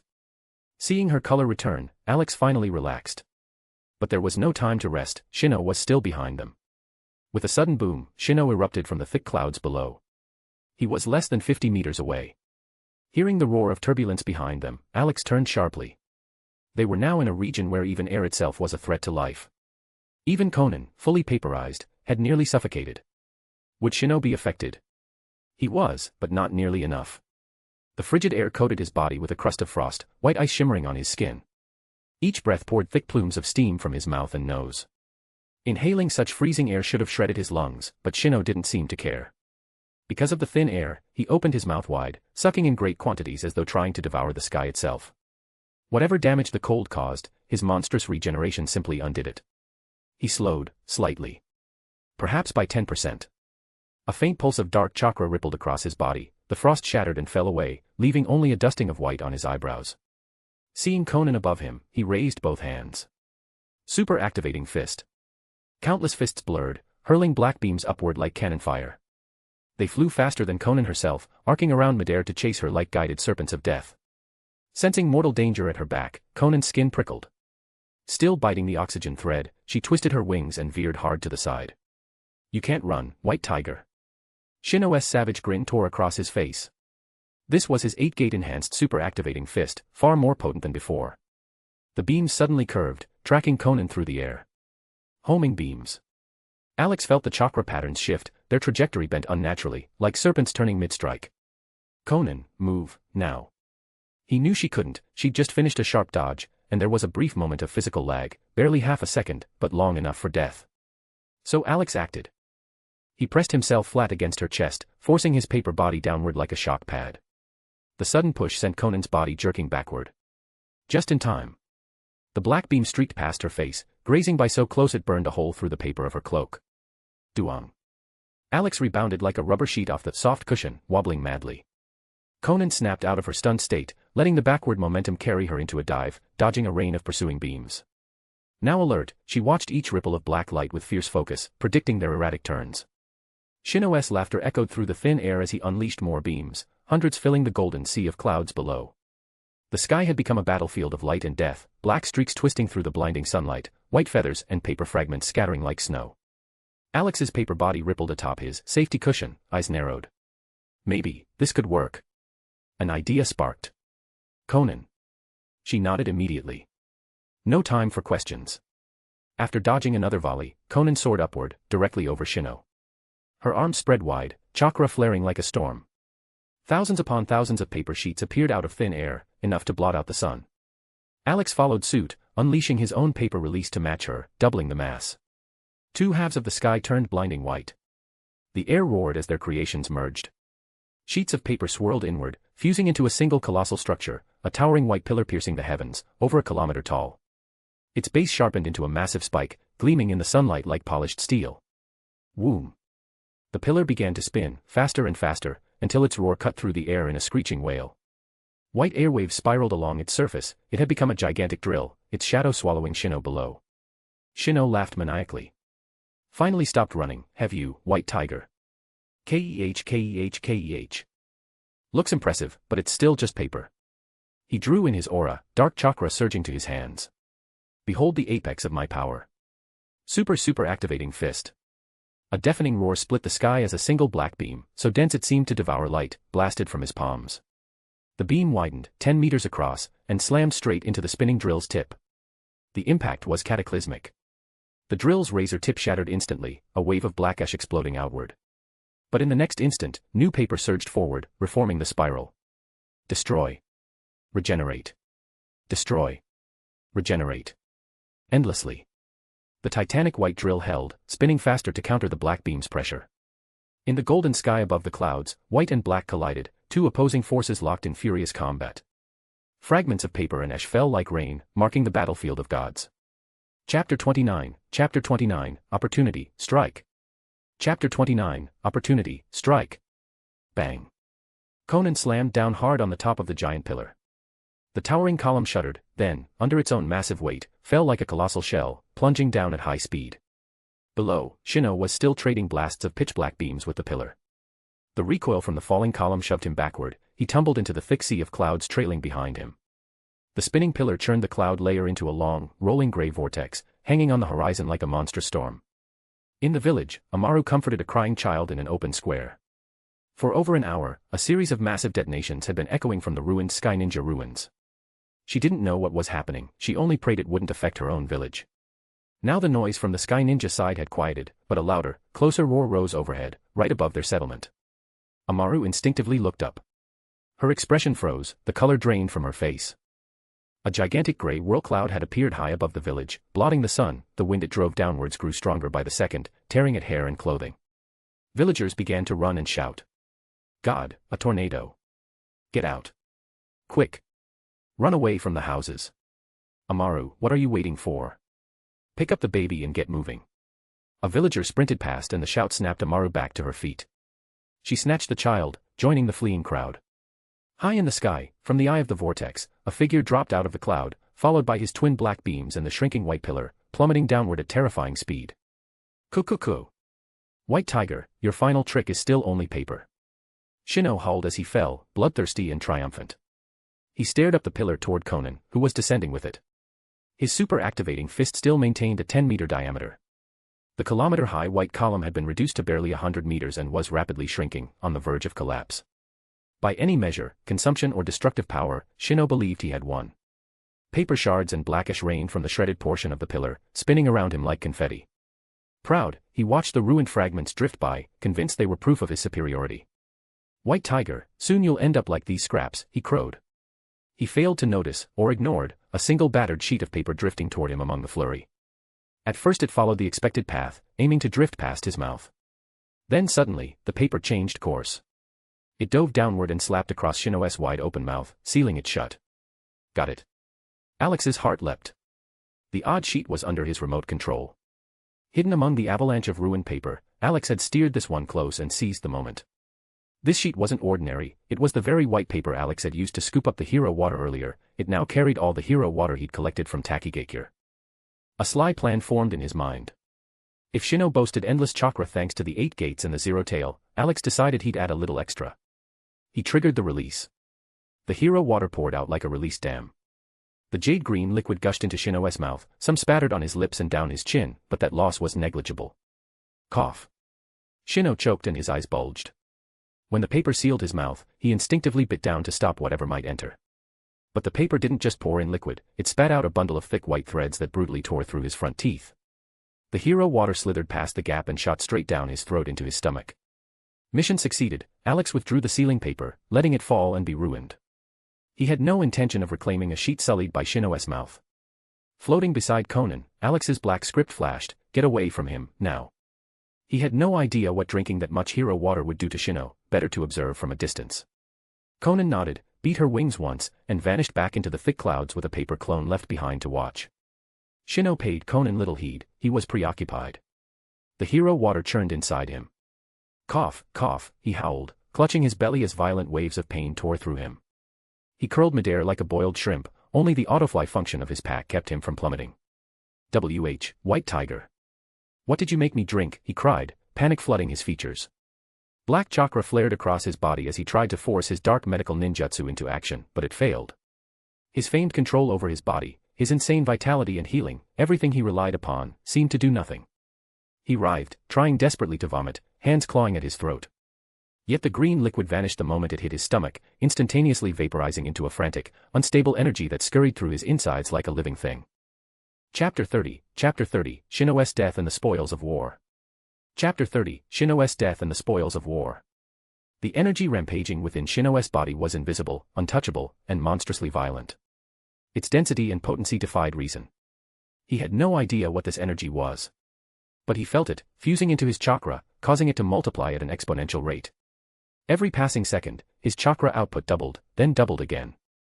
A single sip of hero water could increase a shinobi's chakra by more than tenfold. And he had swallowed an entire pool. Now, Shino's chakra reserves had grown to a level that mocked common sense. The mysterious energy shattered the wall that had blocked his advancement, pushing him straight past the boundary he'd struggled against for decades. Super Kage. Yet his expression twisted not in triumph, but in terror. As his chakra surged, panic flooded his eyes. The raging energy inside him was out of control. He tried to suppress it, tried to subdue it with dark chakra, but it was useless. This new energy was beyond chakra. Its raw potency dwarfed anything he could command. It carried the chaotic, corrupted will of the Ten-Tails, overlaid upon the fury of unrefined natural energy. The impact wasn't physical, it struck his mind. Shino's mental fortitude was greater than most shinobis, but nowhere near the monstrous durability of his so-called ultimate body. The Ten-Tails' chaotic consciousness hit him like a tidal wave and obliterated his sanity in an instant. Midair, his spasms stopped abruptly.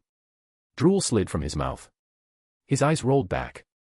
His face twisted into a mindless snarl, a beast wearing a man's skin. He let out a guttural, meaningless roar.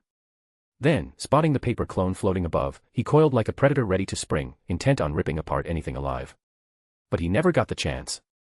His body bulged grotesquely, as if something inside struggled to break free. Then, from his chest outward, his skin began to turn gray, fast. In a blink, Shino was entirely petrified, frozen in stone mid-scream. The once indestructible ultimate body became a perfect, unmoving statue, terrifyingly lifelike, eternally snarling. Even a Super Kage could not resist the petrification of unrestrained natural energy. And with his mind shattered, he had no chance of stabilizing it. The moment he drank that flood of hero water, his death had already been sealed. With a hollow whistle, the stone statue plummeted from the sky. The flight pack sputtered out, losing its chakra feed. The paper clone swooped down swiftly, catching the statue with a wave of paper sheets and lowering it safely to the ground, right in the empty square of the nearby village. The villagers had all fled to the mountains after the earlier storm, the plaza was deserted. Poof. The paper clone dispersed, memories returning to the original. Moments later, Konan descended from the heavens, wings spread wide as she slowed her fall. She landed before the gray statue, her expression solemn. So this is the power of natural energy, truly terrifying. She studied the petrified Shino with quiet awe. The man who had defied death and shrugged off every wound, dead, reduced to stone. Natural energy was not just powerful, it was absolute. Konan remembered the sage form of her late master, Jiraiya. A gentle respect stirred within her chest. To tame such power, no wonder he called himself a sage. Alex floated beside her. Don't be too afraid of it, Konan. In sage mode, natural energy isn't this wild. It's balanced. Controlled. Sage mode, an essential step for power. Alex already had a plan for where to learn it. As Konan's external partner, he had ways to make the training far less dangerous, to help her master it safely. Sage mode, huh? Konan murmured. She thought of her master again, the fight where he faced pain alone, how strong he had been. Had they known more then, perhaps the 6 paths of pain would never have won. Alex, seeing her drift into memory, didn't interrupt. Instead, he floated behind the statue and rummaged through Shino's equipment pouch. Kunai, soldier pills, scrolls, they all clattered to the ground. Alex started straight for the scrolls, unrolling each. Plans of Sky Ninja infiltration, years of intelligence logs, and Shino's handwritten research notes. And most importantly, 2 jutsu scrolls. Dark medical ninjutsu and Zero Tails technique. Both originals, with backups hidden somewhere in the Sky Ninja fortress. Without hesitation, Alex spread them open and activated his ability. Replication. In a single breath, the forbidden techniques Shino had spent decades perfecting were his. Along with every page of experiment logs and theoretical notes. Now, Alex's medical ninjutsu knowledge was second to none, likely enough to rival Tsunade herself. What had cost Shino half a lifetime of obsession and sacrifice, Alex absorbed in seconds. If Shino could still think, he'd have screamed, "This isn't fair," and shattered his own statue in rage. Alex grinned, savoring the flood of new knowledge. The feeling of growing stronger was pure bliss. Then, with a flick of chakra, he unleashed a burst of wind blades, slicing the scrolls on the ground into confetti. Such power could not be allowed to spread. He alone would wield it. And what he possessed, Konan possessed too. "Hey, what are you doing?" A trembling voice broke the silence. Amaru stood nearby, clutching a wooden stick, her legs shaking but her eyes blazing with courage. I warn you, don't hurt the village, or else. Her small voice quavered, tears shimmered in her eyes. She was terrified, but she stood her ground, for her village. Konan blinked, snapping out of her thoughts. She looked once at the red-haired girl and then toward Alex, who signaled that everything was finished. Turning back, her tone was cool and even. The money on the ground is payment for my lodging, and for your village's reconstruction. Without another word, she rose into the air and flew toward the Sky Ninja Fortress. Lodging. Amaru murmured, stunned. Then, realization struck. Wait, you're the woman from last night. Her voice echoed, unanswered. She looked down at the pile of money and let out a shaky laugh. Well, if she says so, we'll use it to rebuild. Her gaze drifted to the stone statue's face. She tilted her head. Huh, looks kind of like Master. Maybe someone he once saved carved it. She smiled softly. Hee, fine. We'll treat it as Master's memorial, then. True filial piety, even accidental, could move mountains. Amaru stomped lightly, gathering the coins, muttering to herself. Honestly, Master, where did you go? Chapter 31, Recruiting the Sorogakure. Chapter 31, Recruiting the Sorogakure. The ruins of Sorogakure, Konan entered the Sky Ninja Fortress through the giant mouth of the sculpture. The first floor hall was lively now. Captain, how are you? I couldn't save you. One Sorogakure ninja crouched before a mummy-like figure, anxiously tearing at the white paper wrapped around his comrade. Sadly, it did no good, the paper looked as if it had grown out of the man's skin and wouldn't come off. More than 20 mummified Skynin lay on the floor, only a nose exposed to breathe. That Skynin found his captain by that unmistakable black nose. Next to each mummy, one or two other Skynin knelt, scratching and pulling at the paper, trying to rescue their comrades. But their strength barely reached Chunin level, they were helpless against Konan's paper techniques. Nearly all the other Skynin had been struck by Shinoe's pitch-black beams, silenced without a sound. Konan crossed the narrow corridor and entered the hall, the busy Skynin immediately noticed her. You, how are you back here? Where is Chief Shino? What did you do to him? The surviving Skynin abandoned attempts to free their fellows, stood up, gripped weapons, and watched Konan warily, bodies trembling. They knew the leader had fought the invader hard. Now the invader had returned, and their chief was missing, an ominous premonition ran through them. Konan gave no reply. Floating in the air, she gestured, all standing Skynin were immediately restrained as sheets of paper crawled over their bodies, leaving only their heads exposed. They barely had time to react before being immobilized. Konan brought the mummy of the black-clad Skynin, whose head she'd previously uncovered, close, peeled the paper away from his face, and said coldly, "Your leader Shino is dead." At those words, the assembled Skynin froze as if struck by lightning, holding their breath in disbelief. Shino dead, such a powerful man killed, what hope did they have? Whether they could survive today at all was suddenly uncertain. A wave of dread washed through them as they awaited their fate. Konan remained expressionless, staring at the black-clad Skynin. She had already learned from the earlier interrogation that he was the current squad leader, and he hadn't been particularly stubborn. If he was smart, he would know how to choose. The black-clad Skynin's face went pale, he kept his head down and avoided Konan's gaze. Panic churned inside him, but he made his choice quickly. My lord, I swear loyalty to you." He glanced at his comrades and declared, "On behalf of the remaining Skynin, I pledge our lives to you." The other Skynin opened their mouths to object, but no sound came, they accepted the leader's words. Simple, survival. They'd been hiding in secret for so long that they'd lost the courage to die for a cause. Now they would simply change collars. Konan had no immediate intention to kill them, she'd waited for them to state their intent because what she really wanted was the fortress beneath her feet. The black-clad leader, knowing their worth, bowed obsequiously and said, "My lord, although many died in the earlier fighting, the men in this hall are enough to operate this sky fortress." Konan considered for a moment. These people had soft bones, today they surrendered to her, and tomorrow they might surrender to someone else. Without a control method, they'd be unreliable. Alex, floating nearby, saw Konan's hesitation. He didn't trust them either. Better to hold their lives as leverage. Alex controlled nearly 100 sheets of paper and placed them one by one over the chest of each Skynin. At the end of each sheet, a white thread shot out and pierced skin like lightning, slipping into the chest to coil beside the heart. It was a tendril of Jiangu, earth grudge fear, harmless under normal conditions, but once triggered it could pierce a heart in an instant. The black-clad Jonin felt a sting at his chest and then nothing more, he didn't know what had happened, only that it couldn't be good. Konan watched Alex's move and warned the Skynin, "Your hearts have a failsafe. If you betray me or disobey, your end will be death. Her murderous aura chilled every man, leaving them trembling with fear. The black-clad leader, unsettled, swore loyalty again. My lord, rest assured. We will obey every order, no slack, no mistakes. With their lives in Konan's hands, they dared no more scheming. They would obey, 100%. Konan nodded without expression and waved her hand, releasing the paper from each Skyneen. They were free, at least for now. The mummified Skyneen on the floor rose quickly. After exchanging glances with the others, they lowered their heads and half-crouched, an obedient posture, ready to receive orders. 81 shinobi. Alex counted silently. This was the first contingent of forces for him and Konan. Konan issued orders bluntly: arrange personnel to repair the damaged parts of the Sky Fortress immediately. And remove all those weird statues on the ground. She remembered Alex disliked those sculptures and wanted to turn the fortress into a floating garden. The grotesque statues had to go. Yes, my lord. I will arrange it at once. The black-clad leader whispered to two subordinates, who hurried off with the others to carry out the repairs. He straightened up and bowed, then said in a low voice, my lord, you must be tired. Allow me to take you to the rest chamber.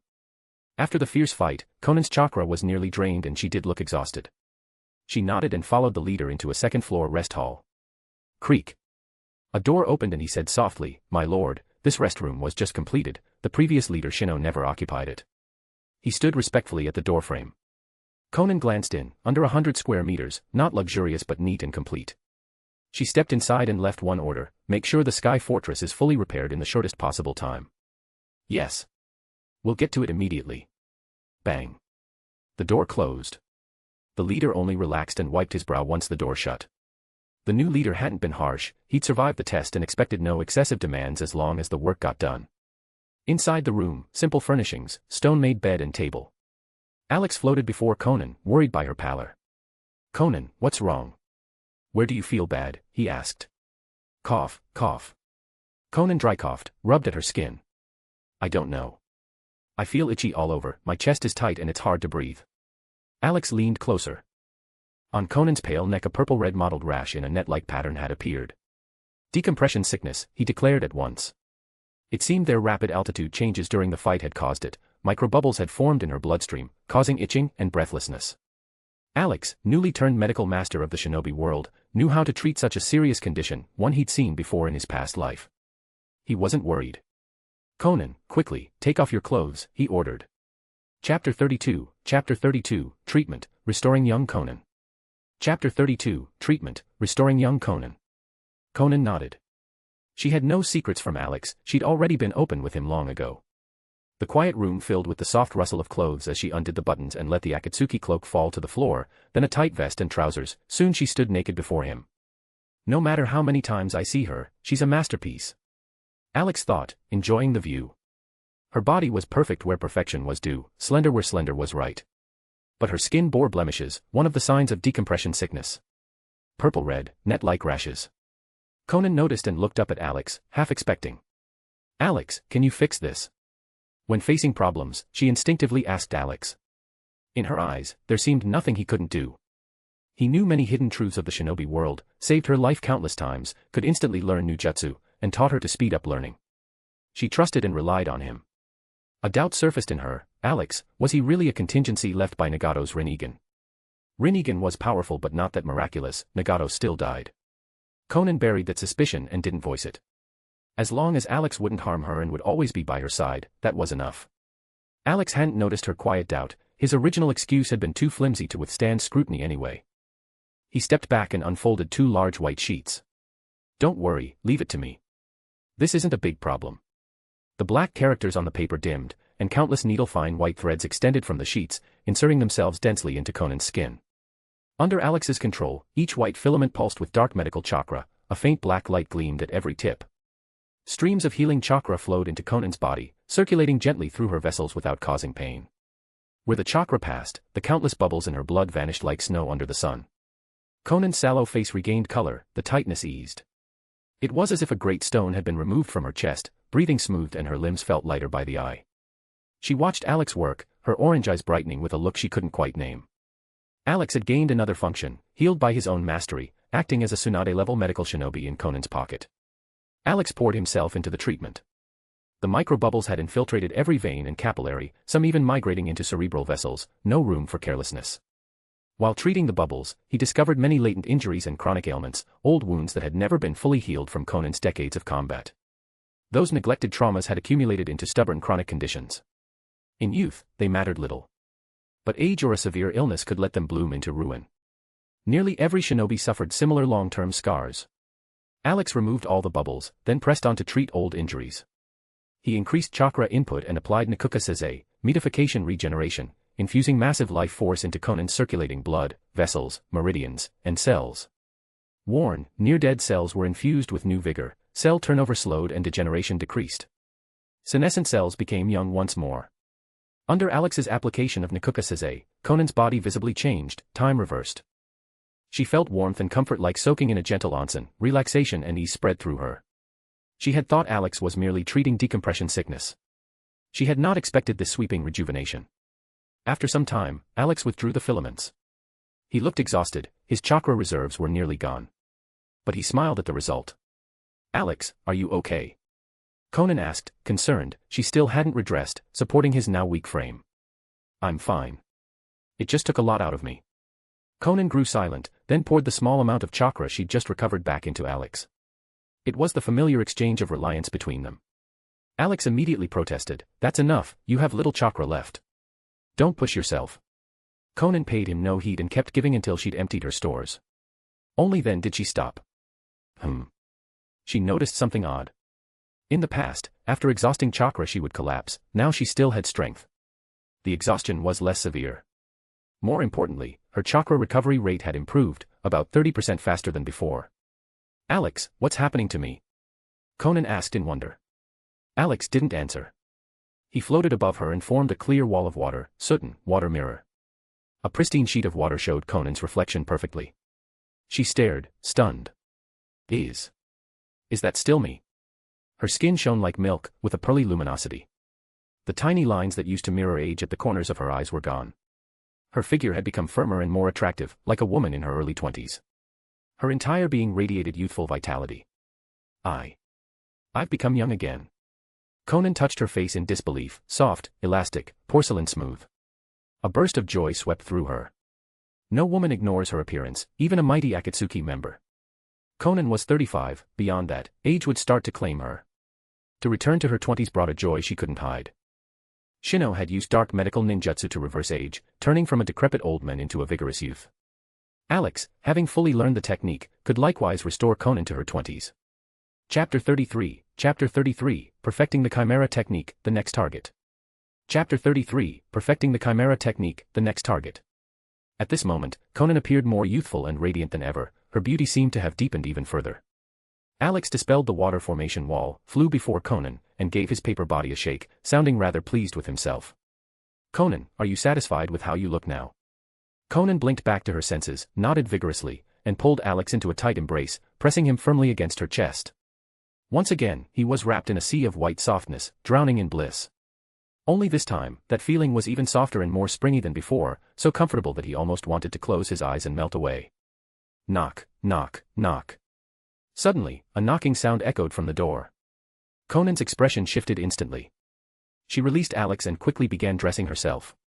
Alex, however, stayed nestled comfortably against her chest, refusing to leave that soft haven. Once dressed, Konan opened the door with a click.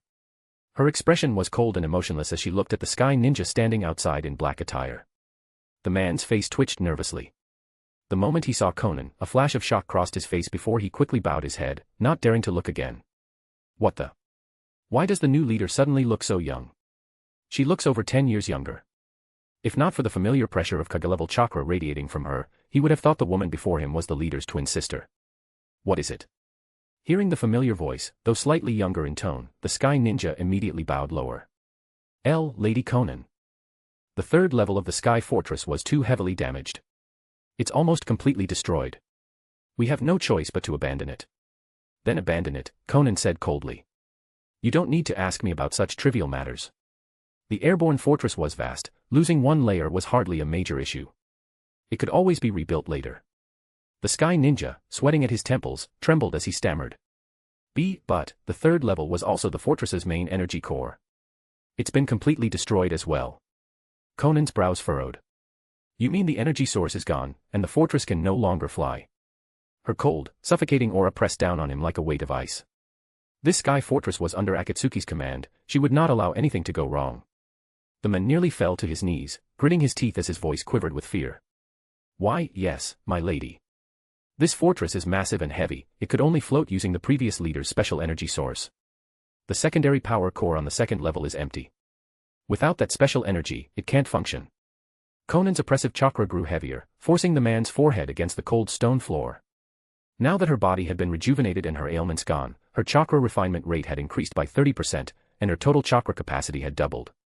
Her overall strength had risen to an entirely new level. As she glared down at the trembling sky ninja, her expression suddenly shifted slightly. Alex, still resting near her heart, sent her a silent message. Konan eased her aura and said coldly, "Take me to the backup energy chamber." Why, yes. Freed from her crushing pressure, the sky ninja shakily stood and led the way without daring to glance back. The new leader not only looks younger, her power feels even more terrifying than before. Inside a sealed stone chamber, a small, empty basin lay at the center. Its size and structure were identical to the energy pools Konan had seen under Shino's control, only this one was empty. The west wall and the floor were lined with countless pipes, crisscrossing like veins. One end connected to the basin, the other disappearing through the wall beyond. The sky ninja pointed to the basin and its pipes. This is the backup energy device for the sky fortress. If we had the former leader's energy source, we could simply place it here and it would work. Konan gestured calmly. Leave us. Wait outside. Though puzzled, the men immediately obeyed, bowing before retreating. Standing guard outside the door, he stared straight ahead, not daring to eavesdrop. Inside, Alex emerged from Conan's chest and flew into the empty basin. Konan remained silent, watching his every move intently. Having fully absorbed Shino's research and mastered the Zero Tails formula, recreating an energy core was no longer difficult for Alex. His paper-white body began to glow with a dark, obsidian hue. Threads of black light spread outward from him, weaving across the chamber until they converged into a dense shadow that covered the basin entirely. The Zero Tails technique was a success, identical to Shino's creation, though slightly smaller. Done. Alex floated up from the basin. The Zero Tails will automatically absorb ambient emotions and convert them into chakra. In about half a day, it should produce enough power to lift the fortress again. Half a day. Konan quietly calculated the time. Kumogakure shouldn't be a concern for now, they likely hadn't discovered the deaths of their 3 missing ninjas yet. But as for Obito and White Zetsu, that aerial battle earlier had made quite a commotion. They'd surely notice soon enough. All she could do was hope they wouldn't arrive too quickly. After finishing the process, Alex returned to his usual resting place against her chest. My lady, the sky ninja greeted the moment Konan exited the chamber. The energy issue has been resolved, Konan said flatly. Once night falls, the sky fortress will ascend again. It was midday now, half a day until dusk. She looked at the man coldly. Use this time to repair the damage. I expect the fortress to be ready for flight by nightfall. Yes, my lady, he barked, standing straight. We'll complete the repairs at once. By nightfall, the fortress will rise again. He had no idea how the leader had solved the energy problem, but if she said it was done, it was done. He only needed to follow her orders.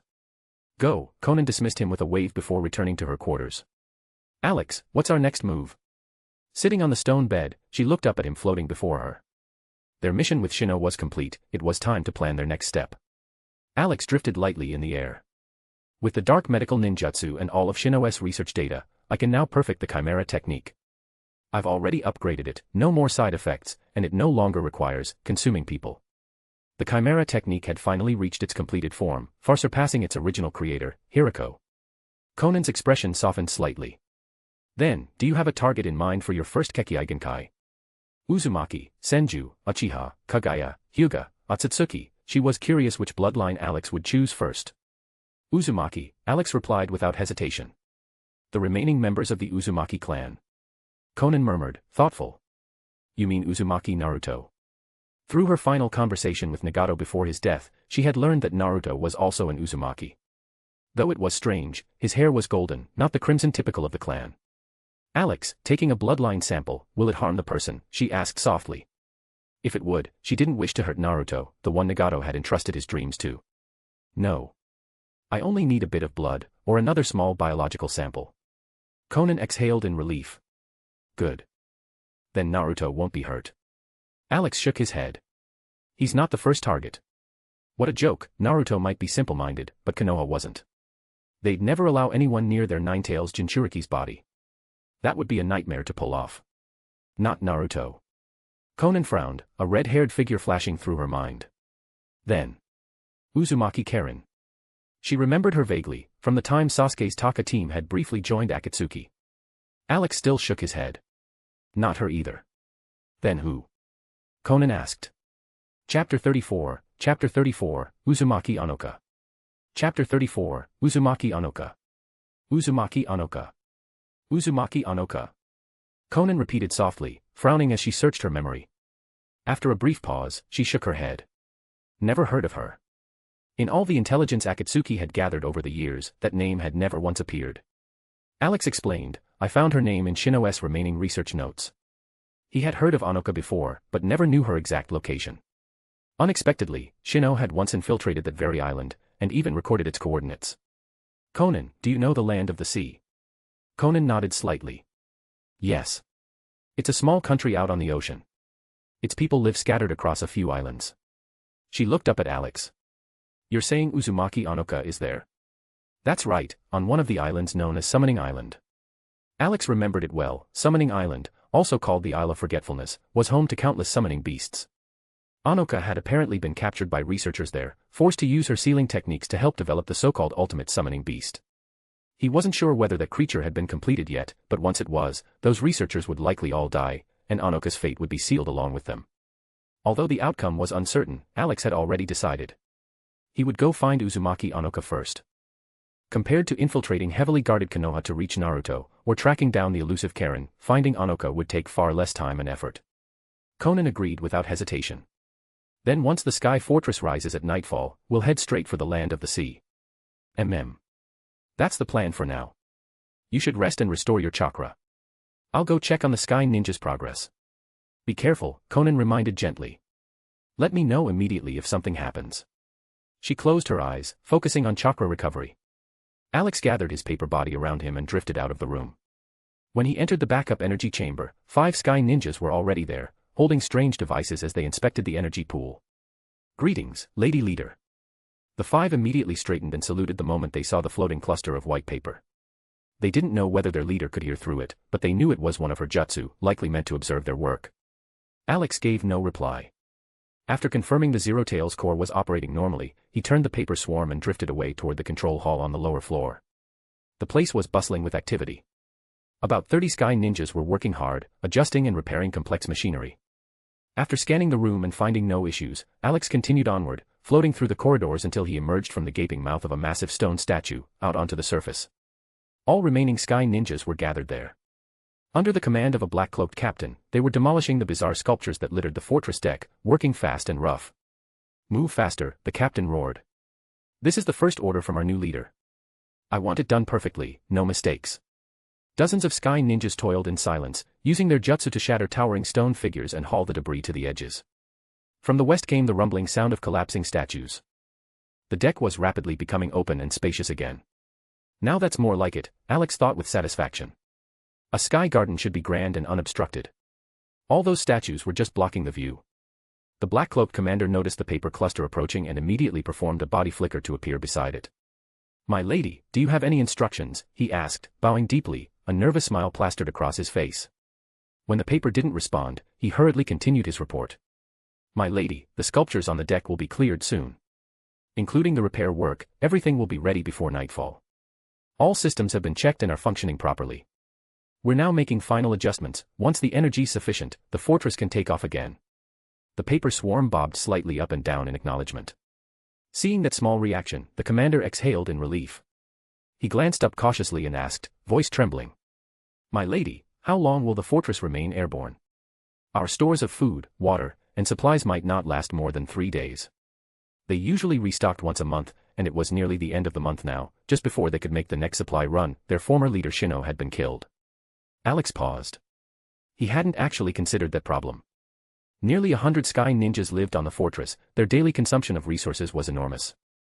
They'd need to restock before taking off, or they'd be stranded in midair with nowhere to buy supplies. He formed his paper into an arrow pointing toward the direction of Amaru's village. The commander blinked in confusion, then realized there was a small village there. His expression brightened, thinking he'd understood the order. "Understood, my lady," he declared. "I'll send a squad to raid that village right away. We'll make it quick and clean." A cruel glint flashed in his eyes, finally, a chance to vent all the frustration bottled up inside. Slap. A sheet of paper smacked him square across the nose. The paper fluttered back into the swarm, its meaning clear. "No." The commander froze, stunned. The fierce look vanished instantly from his eyes. "Wait, did I misunderstand?" Then, as if struck by inspiration, he grinned nervously. "Ah, I get it. You mean we should sneak in quietly, right? No noise, no traces." Alex was speechless. This idiot, does his brain only know how to steal? Has he ever heard of buying things with money? Of course, that was where Alex's thinking didn't quite align with this world. In the shinobi world, money was useful, but only when both sides had equal power. For a group like the Sky Ninja, hiding in the shadows, raiding a small, defenseless village was routine. Paying for goods? What a joke. Ordinary villagers with no chakra couldn't resist at all. Refused to hand over supplies. They'd be slaughtered without a second thought. Even rogue ninja, or disgraced shinobi from the 5 great nations, usually just took what they wanted. Paying was rare. In a world where life was cheap, the weak had no right to bargain. Smack. Alex slapped him again, harder this time, sending the commander spinning through the air before crashing onto the ground. A sheet of paper fluttered down, scooping up the coins that had fallen from the man's pouch and holding them right before his face. If he still didn't get it now, his brain truly was mush. The commander wasn't stupid, just used to taking things by force. Seeing the money dangling before him, he scrambled up, holding his bruised face with both hands and grinning awkwardly. "My apologies, my lady. I misunderstood your intentions. I'll go purchase supplies from the village properly, with money." Terrified of another slap, he added quickly, "And I'll make sure to pay a fair price." The paper swarm bobbed again, indicating approval. A powerless little village had narrowly escaped annihilation. But such was the way of the ninja world, cold, brutal, and drenched in blood. The destruction of villages and even nations was nothing unusual here. Chapter 35, Liftoff, A New Dream. Chapter 35, Liftoff, A New Dream. Dusk fell, night had just begun. In the control hall on the first basement level of the Sky Fortress, Konan stood before the central console, eyes sweeping across the busy Sky Ninjas on the screens. The black-clad Sky Ninja stood behind her. "My lady, the procured supplies have filled the storerooms. They'll suffice for a month. Deck cleared, all equipment prepared, and the energy core has been replenished," he reported, his excitement barely contained. "The Sky Fortress is ready to take off. We await only your command." Those who had labored 30 years to build this, including the black-clad Sky Ninja, had all been waiting for this single moment. A revolutionary construct born from 30 years of the Sky Ninja village's sweat, he could finally witness its ascent with his own eyes. He briefly bowed his head in remembrance of their previous leader, Shino, then pushed the thought away. People died, life must go on. If he served the new leader well, perhaps his fortune would rise. Konan stared at the central screen showing the deck, a boundless expanse stretching beyond sight. The black-clad Sky Ninja stepped forward and pointed at the red button on the console. "My lady, pressing this will launch the fortress." He longed to press it himself, though he knew who truly held the authority. Perhaps later he'd have his chance. Leaders did not personally handle every operation. Every Sky Ninja below turned their gaze toward Konan, waiting for her order. Liftoff. Destination, Land of the Sea. Conan's voice was cold and clear as she pressed the red button with her index finger. Rumble. The fortress trembled. Machinery hummed in the control hall, each Sky Ninja moved swiftly and without panic at their stations. Energy output nominal. All systems functional. Structural integrity stable. Ascending, detaching from ground. Outside, the tremors intensified, the noise was deafening. After 30 years fused to the earth, the Sky Fortress began to break free. 2 subterranean levels had dug deep into the ground. Now, propelled by enormous thrust, the surrounding earth fractured layer by layer. The deck rose above the surface. The buried portion strained free from rock and roots, ascending with unstoppable force. In the darkness, a colossal object slowly rose. Huge clods of earth and rock fell from beneath the fortress, crashing onto the ground with thunderous booms, sounds even Amaru in her distant village could hear. At the first tremor, she had run outside. From atop a small mound, she watched the enormous black silhouette hanging in the sky, its outline too vast to comprehend. Big. That was the only thought she could form. So large must mean so heavy. How on earth did it lift? She murmured to herself, "Is it you, the one who came in the night, looking for lodging?" This afternoon had been strange. Those sky ninjas had actually paid for supplies, saying they were acting on someone's orders. At that moment she'd suspected it was the same lost stranger who'd come earlier. If not for that, her village might have been plundered, people hurt. It had happened before. She squinted up at the black mass until it disappeared from view, then sighed and turned back. "Will I ever see them again?" she whispered into the night breeze. Back in the control hall, the shaking subsided, systems stabilized. Konan studied the map on the display. At this speed, how long until we reach the land of the sea? The black-clad sky ninja consulted the chart. "About 2 days. Can we go faster?" she asked. He calculated and shook his head. "This speed is optimal. The energy core's absorption of ambient emotions, its conversion to chakra, is only slightly greater than consumption. If we force speed, the fortress may exhaust energy and stall after some distance." Alex, nestled at Konan's chest, twitched to calm her impatience. He'd crossed over only 3 days ago. Konan had already survived being pursued by Obito, fought Shino, and rushed through several battles. She'd done far too much in a short time, there was no need to rush. "If so, maintain this speed," Konan said, stepping down from the console. "Arrange everything, leave no mistakes." "Yes, my lady." "Rest assured, we will reach the land of the sea in 2 days," the sky ninja replied. Konan nodded without expression, then walked onto the fortress deck instead of returning to her quarters. The black-clad sky ninja quickly adjusted the surveillance angle so the leader wouldn't feel observed. The deck was vast and empty. The summer night breeze brushed Konan's face, soothing and relaxing her more than she expected. It was the first time she hadn't had to fly by her own power, and it felt pleasant. At last she could leisurely enjoy the night view. Alex floated beside her, quietly taking in the scene as well. Moonlight gilded them both in silver. The sky fortress flew at kilometer height, the lights below dwindled into the distance as they passed uninhabited wilderness and forests. Beyond the settled regions, humanity had barely developed the land, only clusters of habitation existed. To the west lay vast primeval forests and deserts. Alex stared downward at the ant-sized sights below, a rare swell of exhilaration rising in his chest. For the first time since his arrival he felt the freedom of looking down on the world. An impulse struck him, beyond returning to his former self, there was another goal. To unify the shinobi world and remake it as he wished. Sweep away all the chaotic villages.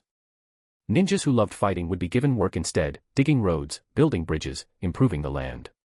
"Alex." Konan had come quietly to his side, her orange eyes fixed on him. Though his thoughts left no words, she felt his sudden fervor on the surface of the paper. Alex snapped back and the black characters appeared on the paper's face. "Konan, let us reshape the world. Let it run by our will. We'll remake it." Konan murmured, a thought she'd never allowed herself before. All her earlier dreams had been entrusted to Nagato and Yahiko, she had sought peace as they envisioned it. After Nagato's death, she had handed that dream to Naruto. Her life had been spent living for others' ideals, never once asking what she wanted to build.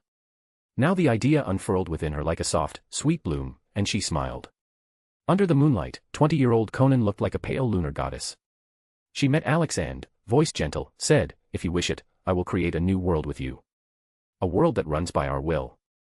Chapter 36, Summoning Island. Chapter 36, Summoning Island. Morning sunlight spilled across the horizon. Where the sky fortress had once stood, there remained only a massive crater, its depth unfathomable. At the crater's edge, a translucent vortex swirled into existence. From it stepped Obito Uchiha, his gaze cold and sharp as it fell upon the pit below. "Tell me everything," he ordered darkly. From the ground beside him, Black Zetsu slowly emerged from the soil like a shadowy ooze. "Lord Madara," it said with a sinister chuckle, "this used to be the outpost of the remaining Sky Ninja. According to the information collected by White Zetsu, they had constructed a massive airborne fortress here. Since it didn't relate to our plan, the White Zetsu network didn't pay it much attention, until yesterday, when a fierce battle drew them back. One side of that battle was Konan." Obito asked coldly. "Confirmed." White Zetsu spotted an enormous paper release construct in the sky. In the entire ninja world, only she wielded such a technique. Obito clenched his teeth, staring down at the crater. What was she doing here? Was it for that fortress? Judging by current intel, that's the most likely reason, Black Zetsu replied. Though, there's also a chance she obtained something from the Sky Ninja leader, Shino. Shino had hidden himself so deeply that even Black Zetsu, who had monitored powerful shinobi for centuries, had been deceived. Though it still didn't consider Konan a true threat to its ultimate plan, curiosity stirred within it. What exactly was she after? After escaping from Omega-Kure, she'd gone to Takigakure, then to the ruins of Soragakure. Each step was deliberate, as if collecting something specific. A faint unease crept through Black Setz's mind. If she continued this way, something troublesome might happen. But it dismissed the thought almost instantly. How could a mere woman without any Otsutsuki bloodline, whose strength had already peaked, possibly hinder its grand design? Black Zetsu smirked inwardly. I'm being paranoid. Besides, Konan was elusive, constantly on the move, able to fly at will. Chasing her would waste more effort than it was worth. Keep tracking that traitor's movements, Obito ordered coolly. Don't let her slip away. With that, his form spiraled into a vortex and vanished. Heh. Black Zetsu's laughter echoed low and eerie. Its gaze lingered briefly where Obito had disappeared before it, too, sank back into the earth. Kumogakure, office of the 4th Raikage. Boom. With a thunderous crash, the enormous dark-skinned Raikage smashed his desk into splinters, shards of wood scattering across the room. Lord Raikage, Mabui sighed from behind her file, shielding herself from flying debris. That's the 100th desk you've broken. Humph. The Raikage's fist tightened, rage blazing in his eyes. Karui and the others still haven't sent their routine report. Something's wrong. You think something happened with the Sky Fortress? Mabui asked, frowning as she stepped forward. None of the 5 great nations have reported Sky Ninja activity. It took us considerable time to gather intelligence on them and station our team there. By logic, there shouldn't be a powerful force targeting the Sky Ninja. Karui and her team are elite Jonin, they should have been able to handle anything. For them to vanish without sending even a single message. She trailed off, her brow furrowing deeper. The only formidable fighter known from Sorogakure was that old man, Shino. It was unthinkable that he could defeat or even silence 3 Cloud Jonin. The Sky Ninja village has definitely encountered an unknown factor, Raikage growled. Send Samui and Omoi. 2 full Jonin squads are to head to Sorogakure's ruins immediately. The Sky Fortress is a strategic weapon of Kumogakure, we can't afford to lose it. Yes, my lord. Mabui bowed and hurried off to deliver the orders. By evening, the sky blazed crimson. On the deck of the Sky Fortress, the sunset cloud seemed close enough to touch. Ever since the black-clad Sky Ninja realized that their new leader enjoyed relaxing on the deck to watch the view, he'd personally ordered a pavilion built at the best vantage point. Now, Konan sat at the stone table within that pavilion, her expression tranquil as the clouds drifted just beyond the railing. It was the most peaceful day she'd had in a long time. After more than a day of flight, the Sky Fortress had left the mainland behind, gliding steadily over the open sea. The black-clad Sky Ninja approached quietly, carrying a tray. My lady, I caught this sea fish myself. The chef prepared it with great care. Please enjoy. He placed the tray before her like a trained attendant, then bowed and retreated several steps before turning to leave, his movements silent and respectful. This guy really does know how to serve people. Alex thought, watching him go. Over the day, that man, what was his name, Kamita, had proven diligent and precise. Every order Konan gave, every meal, every detail, he handled flawlessly. Eat up, Alex's words appeared across a floating sheet of paper. We'll arrive at the land of the sea by tomorrow morning. Then let's eat together. Konan smiled softly and patted her chest. Hey, don't mind if I do, Alex thought, diving into her chest in a flash of light, nestling against the familiar softness. Leisurely, he absorbed her chakra, content. It had become a small routine between them, a quiet habit of shared meals in their own strange way. Konan ate slowly, savoring the tender sweetness of the fish, the sensation on her chest somehow making it taste even better. By the next morning, the Sky Fortress hovered above dense clouds. Below stretched the endless sea, dotted with small, scattered islands. They had reached the skies over the land of the sea. Konan stood on the deck, gazing downward as if her eyes could pierce the clouds to the small outer island below. Summoning Island. The black-clad Sky Ninja stepped forward quietly. My lady, we've arrived over the land of the sea. Do you wish us to take any action? No, Konan replied, shaking her head. Remain here and wait for my return. Without another word, she stepped to the edge of the deck, and leapt. Her body dropped through the clouds at incredible speed. Just before reaching the island below, her paper wings spread wide, catching the air and halting her descent. Moments later, she landed gracefully upon the soil of Summoning Island. Chapter 37, The Ultimate Summoning Beast. Chapter 37, The Ultimate Summoning Beast. Wish.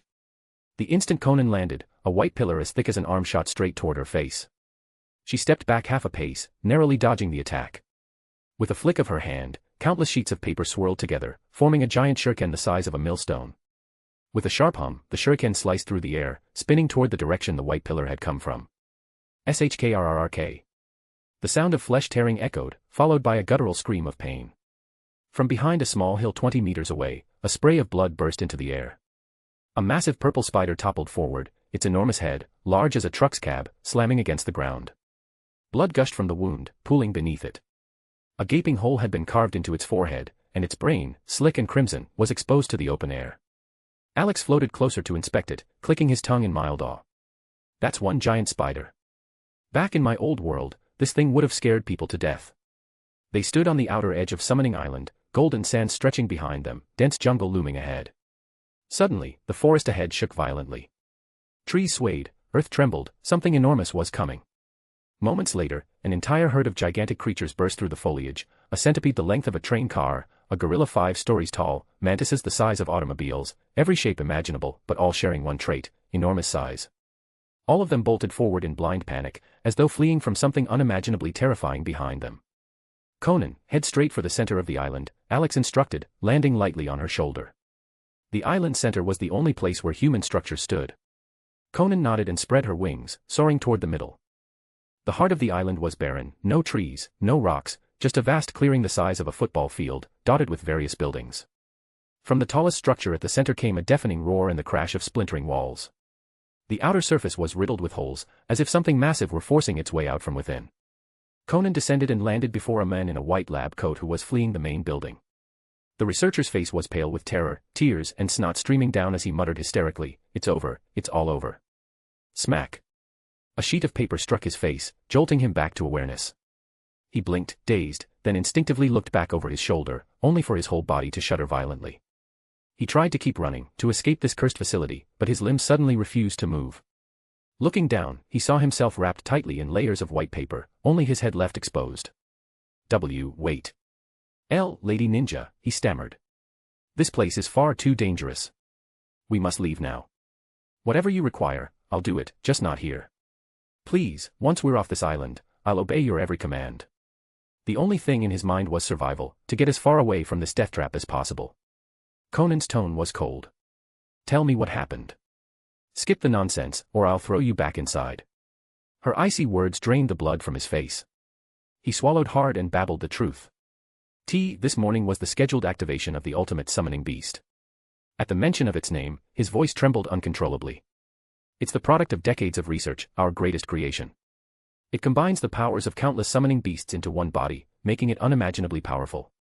We thought we could control it, to use its strength to make the land of the sea powerful again. But the moment it awoke, it went berserk.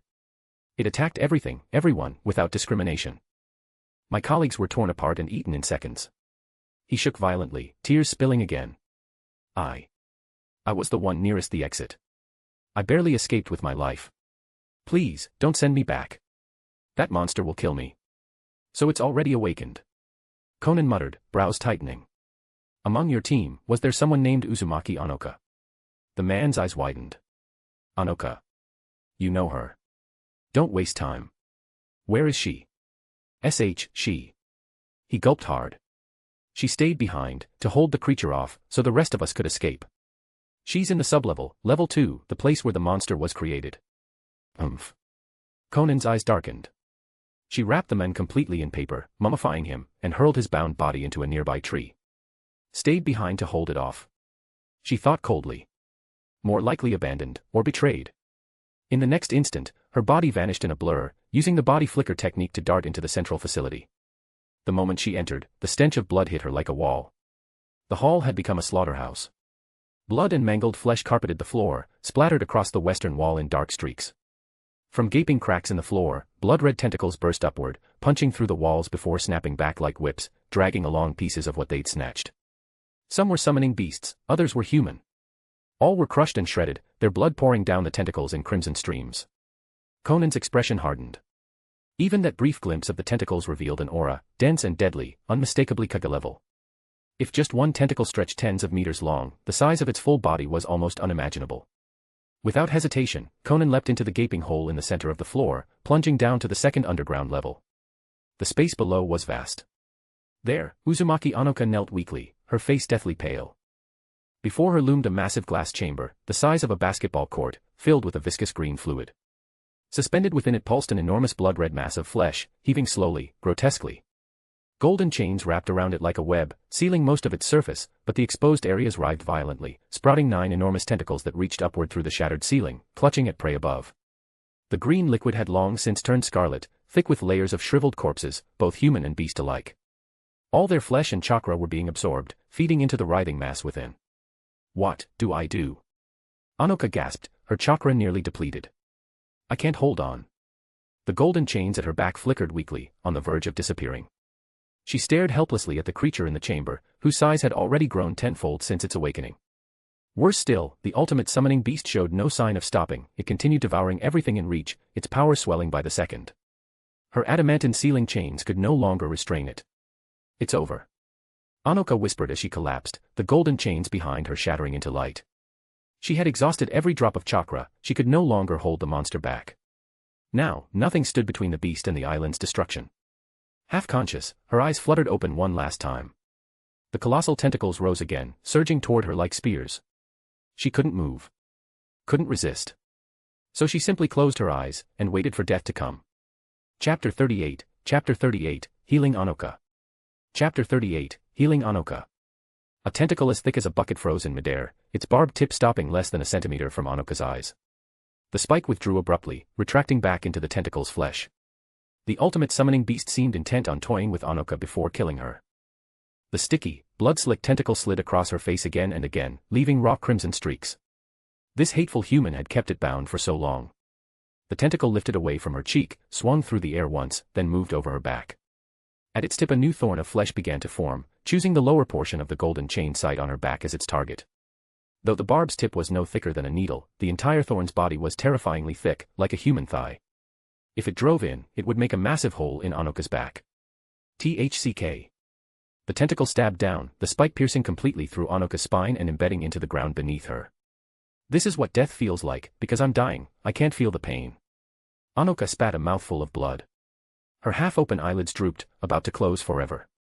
In the instant before death, she involuntarily reviewed her short life, kidnapped and brought here as a child, used as an experimental subject, awakened to her Uzumaki bloodline, and forced to help develop the ultimate summoning beast. There were no precious memories worth holding on to. What adult life? She murmured. Blood blurred her vision, her pupils dilated. Suddenly, a streak of unmistakable purple descended through the blood-red haze. Konan fell through the jagged hole in the ceiling. A little late, Alex observed the entire underground level from above. Anoka's whole body was impaled and blood soaked the floor beneath her. Such injuries would normally be instantly fatal. Alex noticed Anoka's eyelids flutter. The lids that had nearly closed were fighting to open. Run, run. Anoka tried to shout with her last strength, but no sound came out, only a weak exhale. She didn't know who had come underground to face that monstrous creature, she only wanted whoever it was to leave, to run far away. She's still alive. Alex saw her struggle and remembered Uzumaki life force, stubborn resilience. Even grievous wounds could buy extra breaths. Lucky for you that you met me. Konan. Alex pointed at Anoka. Konan nodded. You go. I'll handle the monster. With that, she shot toward the fleshy mass in the giant pool. Alex summoned a storm of paper around himself, forming a colossal shuriken the size of a round table. It hummed as it sliced toward the tentacles slashing across the ground. The beast roared in pain as the paper blades lacerated a tentacle, the appendage retracted at once. Anoka was torn free midair, blood spraying everywhere, then fell toward the floor. A sheet of paper darted beneath her, catching her and lowering her gently back down. Alex hovered beside Anoka and examined her wounds. Terrible. Her abdomen had been ripped open, an enormous hole revealed the blood-darkened ground below. Her intestines were mangled into a pulpy mess, the lower spine shattered, and she'd bled out massively. Her condition was dire beyond words. Her eyelids finally closed again, breaths growing ever weaker. But as long as she hadn't fully expired, Alex could save her. This was the miracle of dark medical ninjutsu. He covered her chest with his paper body. A pitch-black radiance pulsed across the white surface as the dark medical ninjutsu activated and poured vast amounts of medical chakra into her. The Uzumaki vitality and healing chakra surged into Anoka, instantly staunching the torrents of blood. Flesh knitted together, bone reshaped, her gaping belly wound visibly closed. If Shinoe's shattered corpse could be restored by this technique, then patching a single massive hole was child's play. Within half a minute, pale, whole skin reappeared over Anoka's abdomen. Her vitals stabilized, Alex had yanked her back from the gate of death. Anoka's eyes opened slowly. The ragged ceiling full of holes swam into view. Her gaze was unfocused and bewildered. This is supposed to be paradise, it's not like I imagined. Why does it feel like a place of death, she mumbled. You're not dead yet, Alex thought, and shot a jet of water at her face. The cold cascade splashed across her, snapping her fully awake. I'm not dead. Anoka sat up, hands probing the mended skin, eyes wide. What happened? Why am I okay all of a sudden? Confusion and the shock of surviving mingled with relief and faint joy. A tremendous commotion from above drew her attention. It was her who saved me.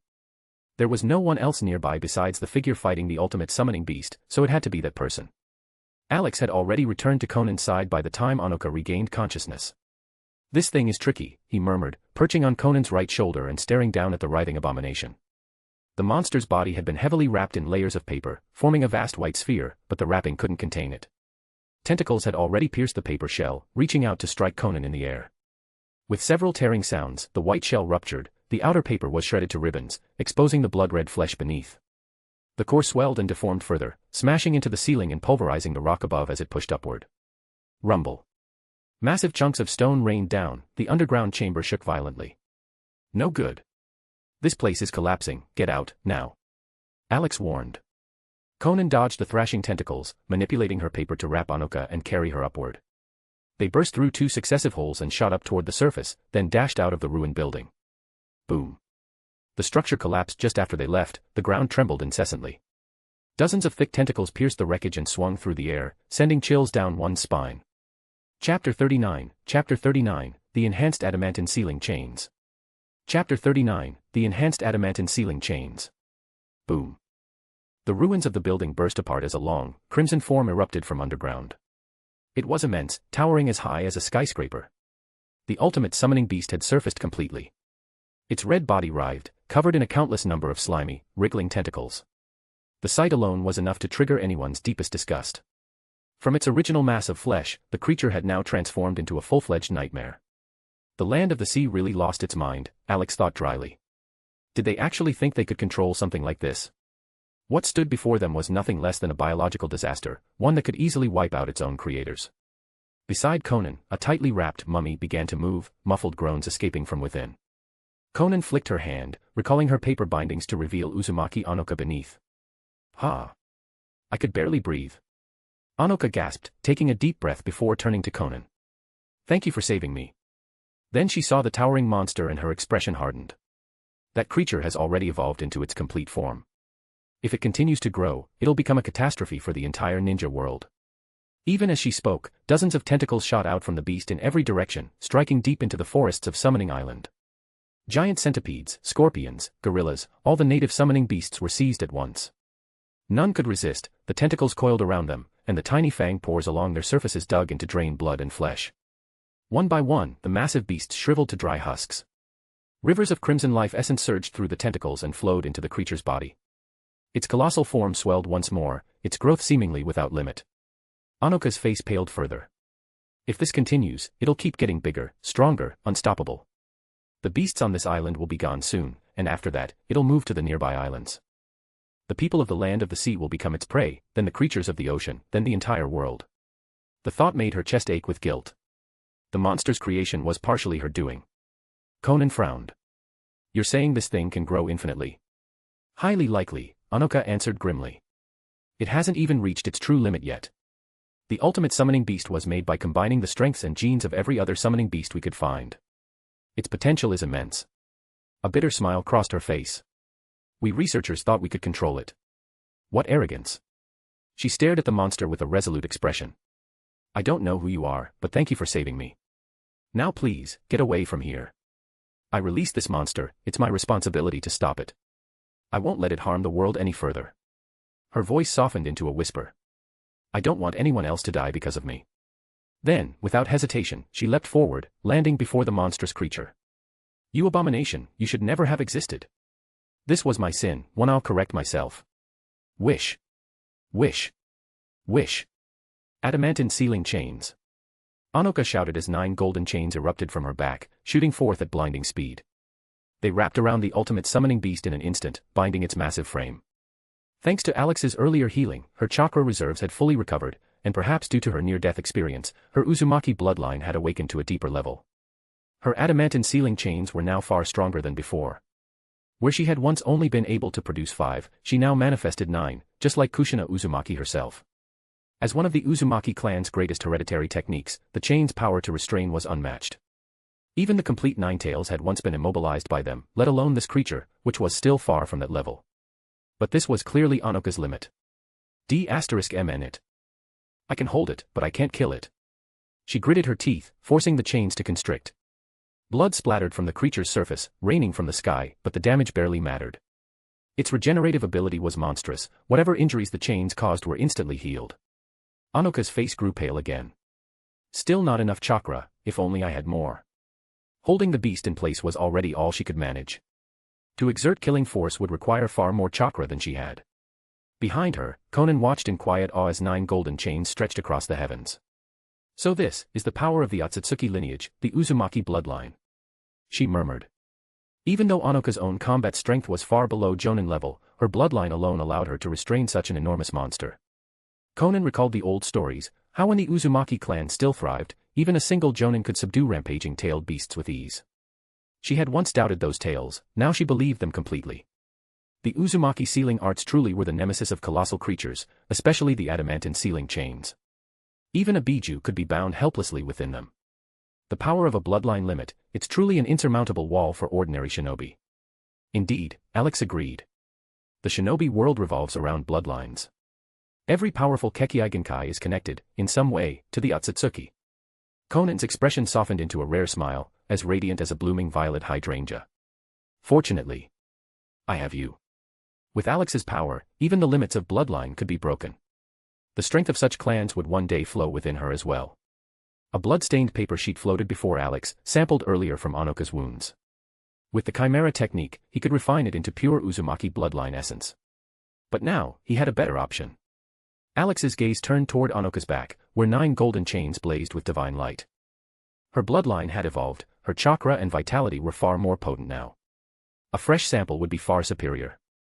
Konan, lend Anoka a hand. Without outside help, Anoka would exhaust herself before destroying the creature. Regardless of whether its growth potential was as terrifying as she claimed, it was far too dangerous to leave alive. Konan nodded firmly. She raised her hand, and vast swarms of paper surged forward, sweeping toward the ultimate summoning beast. Chapter 40, The Destruction of the Ultimate Summoning Beast. Chapter 40, The Destruction of the Ultimate Summoning Beast. The ultimate summoning beast was instantly wrapped into a massive paper cocoon, a gigantic mummy of white sheets. Under Konan's precise control, the paper began to tighten and compress inward. A thunderous crack crack crack echoed through the air as pressure built up, the sound of bones and flesh bursting under immense force. The creature's enormous body shrank slightly, dark red blood seeping through the gaps in the paper until every sheet was stained scarlet. The air grew thick with the stench of burning blood and decay. At the limit already. Konan frowned, her sharp amber eyes narrowing on the crimson monstrosity ahead. The power of compression had reached its peak, yet all it managed to do was shrink the monster by a fraction. Though it appeared grievously wounded, its vitality remained horrifying, it was already regenerating.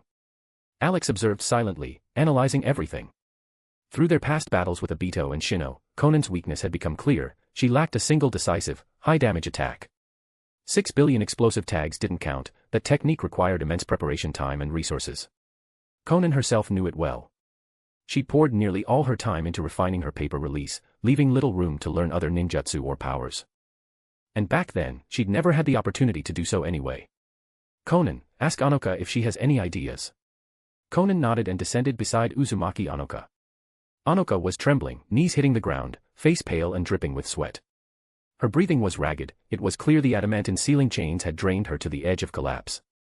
Despite the strength of her Uzumaki bloodline, using such a large-scale sealing on a creature of that magnitude was pushing her body far past its limit. Konan's tone was calm and cool. That monster, what are its weaknesses? If you created it, you must know something.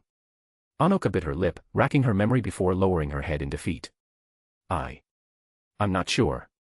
I wasn't part of the core team, I only assisted according to their instructions. If only the senior researchers were still alive, they'd know.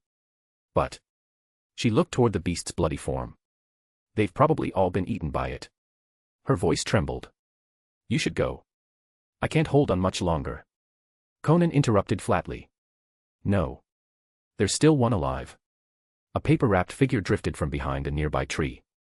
As the paper dissolved, it revealed a white-coated man. Inoue. Anoka blinked, astonished. You're still alive. You sound disappointed that I am, Inoue grumbled internally, but he dared not speak out loud before Konan. He stood stiffly, trying not to look at the towering red horror in the distance, until his legs gave way and he dropped to the ground in fright. Run. That thing's a nightmare. Slap. A single paper sheet smacked his face, courtesy of Alex. Talk, Konan ordered coldly. What is the ultimate summoning beast's weakness? Her icy chakra pressure crashed over him, stealing his breath. Trembling, Inoue stammered, fire, it fears fire. But look at its size.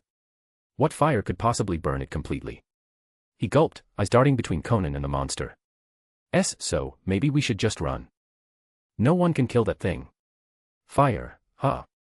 Konan murmured, her brow furrowing. Her chakra natures were wind, water, and earth, no fire release. Alex was the same. She turned to Anoka. Can you use fire release? I have fire nature chakra, Anoka admitted nervously, but my flames wouldn't even burn one of its toes. Konan sighed softly. As expected. To burn something of that scale would require a fire release of sage-level power, something like Jiraiya sage art, Gomen. Then we may have to withdraw, Alex suggested. He wanted to destroy the creature, but if they couldn't find a feasible way, retreating was the only option. He'd already had enough of monsters with insane regeneration, Shino had been exhausting enough. There was no hero water cheat this time. Suddenly, Anoka's eyes brightened. Wait, the island has an active volcano, right behind the mountain. If we can throw that thing into it, the lava should destroy it. Konan glanced at Inoue. Is that possible? Inoue hesitated, thinking hard. If you can fully submerge it in molten rock and stop it from feeding again, then yes, its regeneration would fail. Once it's cut off from air and energy, its healing will cease, and when its inner reserves run dry, it'll melt and die. Let's try it, Alex said. If it works, good. If not, we escape. He began channeling chakra into Konan. Lifting something that massive into the air would drain enormous energy. Konan raised her hand. Instantly, an immense wave of paper surged skyward, forming a pair of wings twice the size of the monster itself, vast enough to blot out the sun and cast the island into shadow. Both Anoka and Inoue gasped audibly. Neither had ever seen power like this. Anoka had spent her life trapped on this island, Inoue was just a civilian researcher. Even Jonin-level combat was beyond their experience. Now, the display before them, this overwhelming divine power, left them speechless and awestruck. Slowly, the colossal beast began to rise from the ground, suspended by Konan's paper wings. Anoka's own chakra wings unfurled behind her as she flew alongside, maintaining her adamantine chains to keep the monster bound. As for Inoue, he wasn't so lucky. He was quickly wrapped up again and floated behind them like a dangling mummy. They soon arrived above the volcano. The crater below glowed bright red, bubbling with molten magma. Black smoke rose in thick, twisting plumes. The lava lake was wide and deep enough to swallow the creature whole. Konan calculated quickly, then turned to Anoka. Once it's fully submerged, release the chains. Anoka nodded firmly. Understood. My adamantine chains are chakra constructs, they won't melt. Konan gave a silent nod. With a wave of her hand, the massive wings and paper wrappings dissipated. The beast's true body, still bound in golden chains, hung above the volcano's center for one tense moment. Then, splush. It dropped straight into the molten depths, sending a wave of lava splattering outward. The creature sank fast, disappearing beneath the seething red surface. When only the bubbling magma remained, Anoka let out a sharp breath and drew her hands back. The 9 golden chains retracted with a whoosh. Reaha! A horrific roar erupted from beneath the lava. The entire crater trembled violently as the molten lake surged and churned in rage. Support this book by leaving a review, comments, and Power Stone. For advanced chapters. Chapter 41, Recruiting Anoka. Chapter 41, Recruiting Anoka. Gurgle, gurgle, gurgle. The lava began to bubble violently, as though something beneath the molten surface was trying to surge upward. In the next instant, 5 enormous tentacles, wreathed in flame, burst out of the magma, anchoring themselves onto the inner walls of the volcanic crater. They clung tightly, preventing the main body from sinking any farther. Then more fiery tentacles shot upward like coiled springs, stretching toward the edge of the crater. Not good. It's trying to pull itself out and devour more summoning beasts to heal. Anoka's face drained of color. She clenched her fists and shouted, adamantine sealing chains. But as soon as the golden chains flickered to life behind her, they fizzled and vanished. D***mn it. I don't have a drop of chakra left. For someone barely above Chunin level, she'd already held out far longer than anyone could expect. Konan shot her a sidelong glance, her own hands already moving faster than thought. She had anticipated something like this might happen. Dozens of massive paper shuriken formed in midair and shot forward, slicing through every reaching tentacle. Slash. Blood sprayed, steam hissing as burning limbs were severed. All the tentacles that had emerged from the lava were shredded instantly by the spinning blades of white paper. Those clinging to the crater wall lost their grip, and the monster sank faster toward the depths of the magma pool. It howled, thrashing, sending up more tentacles, but each one that surfaced was severed before it could latch onto anything. Konan gave it no chance to escape or feed. Rayaf. The final roar from below faded into a gurgling hiss. The surface of the magma soon calmed, its violent boiling subsiding into slow, steady ripples. No more tentacles emerged. The ultimate summoning beast was dead. Anoka floated weakly in the air, exhaustion turning her expression faint but relieved. It's finally over. She let out a shaky breath, forcing a smile. That monster is dead. But the relief quickly turned bittersweet. Countless lives had been lost to the creature she helped create. The guilt weighed heavy on her chest. Now the island lay silent, its people gone, the monster destroyed. And she had nowhere left to go. From the moment she could remember, her entire life had been confined to this island. Now that it was gone, she didn't know what her life meant anymore. Konan landed beside her and helped her down to solid ground. She looked at the dazed girl kneeling in the dirt and asked quietly, "What do you plan to do now?" Anoka blinked, lost. "I don't know. I have nowhere to go." "Then come with me," Konan said simply. "Go, with you?" Anoka repeated softly, as if unsure she'd heard right. Konan nodded. "Yes. Leave the land of the sea behind. Start a new life." If she and Alex were going to reshape the shinobi world, they would need capable people, a foundation for the future. And an Uzumaki with awakened adamantine sealing chains was a remarkable addition. "All right," Anoka finally said, meeting Konan's gaze. "But I won't hurt anyone again." Too many had died because of her work. She couldn't bear to let it happen again. Konan's expression softened. "I won't force you to do anything you don't want to." "Good." Anoka exhaled quietly and stepped closer, standing at Konan's side. Konan gestured toward a paper-wrapped figure floating nearby. "He's yours to deal with." Anoka stared at the mummy, in no way. After a pause, she sighed. "Let him go. He's just a junior researcher. The ones who brought me here are already dead, eaten by that thing." Konan nodded and flicked her hand. The paper bindings loosened, and Inoue's body drifted down, landing gently beneath a large tree. He'd be free once they left. Whether he lived or died after that was no concern of hers. Konan spread her paper wings and pointed toward the ruins of the research facility. "Is there anything you want to take with you?" Anoka's eyes lingered on the collapsed building. She'd spent nearly her entire life inside those walls. And yet, as she looked at it now, there was nothing worth taking, no memory she wanted to keep. After a long silence, she shook her head firmly. "No. Let's go." Konan formed another pair of wings behind Anoka and lifted them both into the air, soaring upward. "Where are we going?" Anoka asked, watching the island grow smaller and smaller below. Excitement tinged her voice. It was her first time ever leaving the island, and her first time flying. She peered out toward the endless sea. "I don't see any ships. How are we leaving the land of the sea? Even if you can fly, we can't reach the mainland in one go, can we?"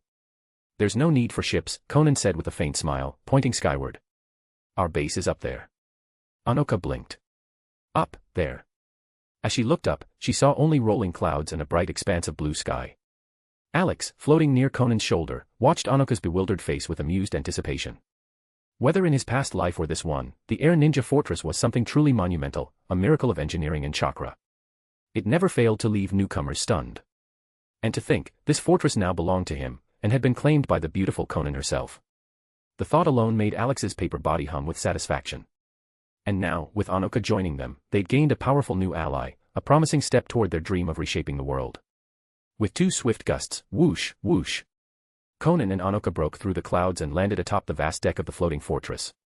"Wah, what is this?" Anoka gasped, eyes wide and jaw dropped so far she could have swallowed a banana whole. This can't be real." Lord Commander, a black-clad air ninja hurried forward, bowing deeply. He'd been waiting ever since she'd left, ready to greet her the instant she returned. He stole a glance at Anoka, then puffed up with pride. "Hey, you see that? This is the might of our air ninja. The air fortress, built by their hands." Konan's cool voice broke his thoughts. Everything normal? Yes, ma'am, he said quickly. During your absence, everything remained stable. No incidents occurred. He bent lower, speaking with obsequious care. You must be tired, my lady. I've kept green bean soup chilled in the pavilion. Please, have some to refresh yourself. It's nearly evening, I'll have dinner prepared right away. Konan nodded lightly. Good. This is our new member, Uzumaki Anoka of the Uzumaki clan. Arrange a room for her and show her around the fortress. Yes, my lady. The black-clad ninja straightened proudly, chest out, almost glowing with enthusiasm. Finally, the commander had said it, our new member. His endless flattery these past days had paid off after all. With a leader stronger than the old Shino, his future in this new world was bright indeed. Chapter 42, Kamita and Anoka. Chapter 42, Kamita and Anoka. Inside the Sky Fortress, a black-clad Sky Ninja led Anoka through the corridors to help her get familiar with the place. He pointed toward a hall filled with screens and busy operators. This is the first underground floor, the operations hall. It's the control hub of the entire fortress. Unless absolutely necessary, don't disturb these people. They must stay focused at all times to prevent any malfunction. Anoka's eyes sparkled with amazement as she took in the bustling scene. The air was filled with the hum of machinery and chakra engines. So this is the command center that controls this entire flying fortress. Incredible. At only 18, she'd spent her entire life in isolation, shut away on an island. Everything she saw now filled her with curiosity, especially this giant structure that somehow floated in the sky. Kamita couldn't help a proud grin. Of course. This Sky Fortress took a Sky Ninja 30 years to complete. It combines every piece of advanced technology we ever developed. Naturally, it's amazing. 30 years. That's unbelievable. Anoka gasped again, her admiration genuine. Kamita secretly relished her shock. Praise like this was satisfying, it meant someone finally understood the value of their work. But her next question stopped him cold. Sky Ninja. I've never heard of that village. Is it one of the smaller ones? She knew of the 5 great shinobi villages and a few smaller, famous ones. But Sky Ninja? She'd never heard of such a thing. Kamita's enthusiasm wilted. The Sky Ninja village did exist, but it was destroyed over 30 years ago.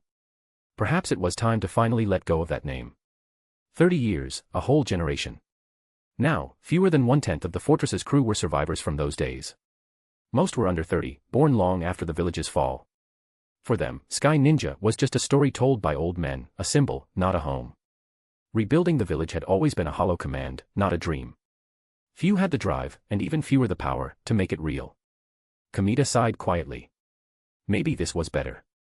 Instead of chasing ghosts, it was enough to serve their new leader faithfully. Those who joined early would have the best future, and maybe, at last, a life without hiding like rats in the gutters. Uncle Kamita, are you all right? You spaced out. Uncle. I'm barely past 30. He grumbled inwardly. But looking at the bright-eyed girl full of youth and energy, he decided to let it go. Fine, uncle it is. I'm fine, Kamita said, shaking his head clear. We've seen most of the first floor. Let's head to the second. Their footsteps echoed down the stone passageway. Anoka glanced around and frowned slightly.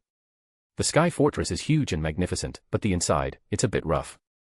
Rough was generous, it was unfinished.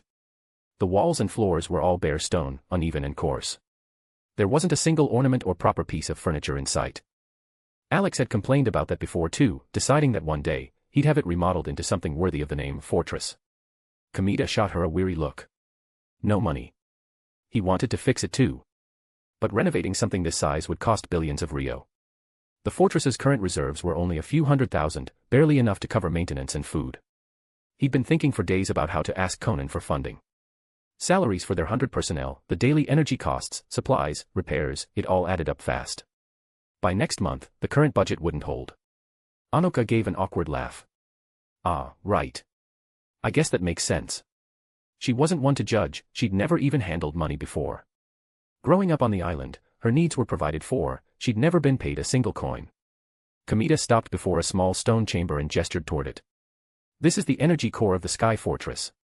This powers the whole fortress. Anoka's curiosity flared. She leaned forward, peering into a small pool where a dark shadow moved beneath the surface. There's no mechanical engine. It runs off that shadow. Despite her youth, she'd assisted with scientific work before, enough to recognize how strange this setup was. This core was designed by Lady Konan herself, Kamita said proudly. It absorbs emotional energy and converts it into chakra to power the fortress. As for Shino, he acted as though that name meant nothing to him. Of course something this miraculous must have come from their new leader. Incredible. She can even turn emotion into chakra. Lady Konan is a genius. Anoka's eyes glowed with admiration. Kamita nodded approvingly. Just don't touch it. Curiosity can get people killed. Don't worry, Uncle Kamita. I know better than that. He chuckled and waved her onward. After several more minutes, they reached another corridor. Kamita pointed to a door on the left. That's Lady Konan's room. He motioned toward a nearby door. And this will be yours. You'll be staying close to her quarters. He and the other men didn't have the right to stay on this level, they lived below. Can I look inside? Anoka asked eagerly. Of course. It's yours now, decorate it however you like. If you need anything, tell me. Kamita's tone was warm and polite. He knew his role, half steward, half logistic officer. His combat ability was unimpressive, so the least he could do was make sure Konan's new recruit settled comfortably. He stood by the doorway, watching the girl explore her new quarters with excitement. Take your time. I'll prepare dinner shortly. If you need anything, just say so. Thank you, Uncle Kamita. He smiled and turned away, leaving her to explore. Not long after, Konan appeared at the door. Anoka. Lady Konan. Anoka jumped up from the bed. Please, come in. Konan stepped inside and glanced around. The room was plain but serviceable. Kamita had done well. How is it? Are you satisfied? I love it. Anoka said brightly.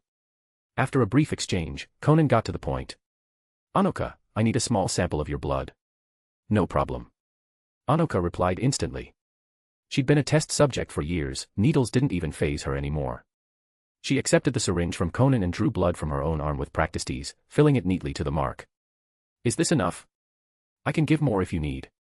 This is fine. Konan took the vial carefully. From now on, live here in peace. If you need anything, speak to Kamita. I will, Anoka said with a smile.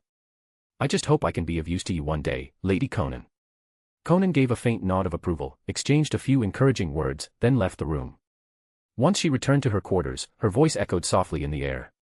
Alex, I've obtained Anoka's blood. Begin the Chimera technique. Chapter 43, Fusion of the Uzumaki Bloodline. Chapter 43, Fusion of the Uzumaki Bloodline. A sheet of white paper floated before Konan, bearing a syringe filled with Anoka's blood. Konan, do you want to perform the Chimera technique, or should I? Konan raised a delicate brow, reading the teasing tone hidden between Alex's inked words. A small smile curved her lips. Of course, you do it. I still haven't learned the Chimera technique myself. Even with Alex as her advantage, mastering an S-rank forbidden jutsu in a few days was impossible. It would take time. All right. Get ready, I'm taking control. Konan activated her dance of the Shikigami, transforming her entire body into countless fluttering sheets of paper. Alex slipped forward like a streak of light and pierced into her chest with a SHHK, merging seamlessly within her. As Konan reformed, the two once again became one, body and spirit intertwined in that strange, perfect unity. Feeling her release the restraint on her mind, Alex took full control. Ah!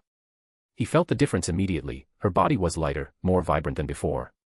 Healing her hidden injuries and restoring her youth had done more than expected. He grinned inwardly, her well-being was his as well. They were one and the same. After flexing her limbs experimentally, he glanced at the syringe in his hand.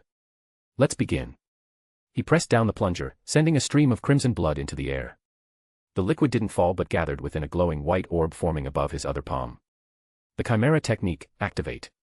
Chakra flowed steadily, feeding into the sphere. The blood inside began to change, tiny golden specks shimmered and separated from the rest, like grains of light suspended in water. The bloodline essence of the Uzumaki. Good. The first stage is a success. Alex exhaled in relief, a satisfied smile forming on Konan's lips. It was his first time performing the full technique, and it worked flawlessly. The Uzumaki bloodline has been extracted. Now for the fusion. The lifeless blood, now drained of all energy, spilled from the orb and onto the floor. Within the remaining sphere, only the glittering golden motes remained. Alex stared at them, eyes gleaming. Beautiful, the Uzumaki bloodline. Soon it'll be ours. With a thought, the white sphere shot into his right palm, bursting apart and flooding his entire body with golden light. The energy surged through the bloodstream, heart, organs, and even down to the very cells, merging perfectly within.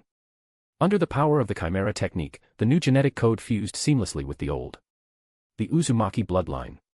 Moments later, the process stabilized. The fusion was complete. Konan's body now carried the true heritage of the Uzumaki clan. Alex's eyes snapped open, and a rush of immense chakra filled him, stronger than anything he'd ever felt through her before. His excitement grew with every heartbeat.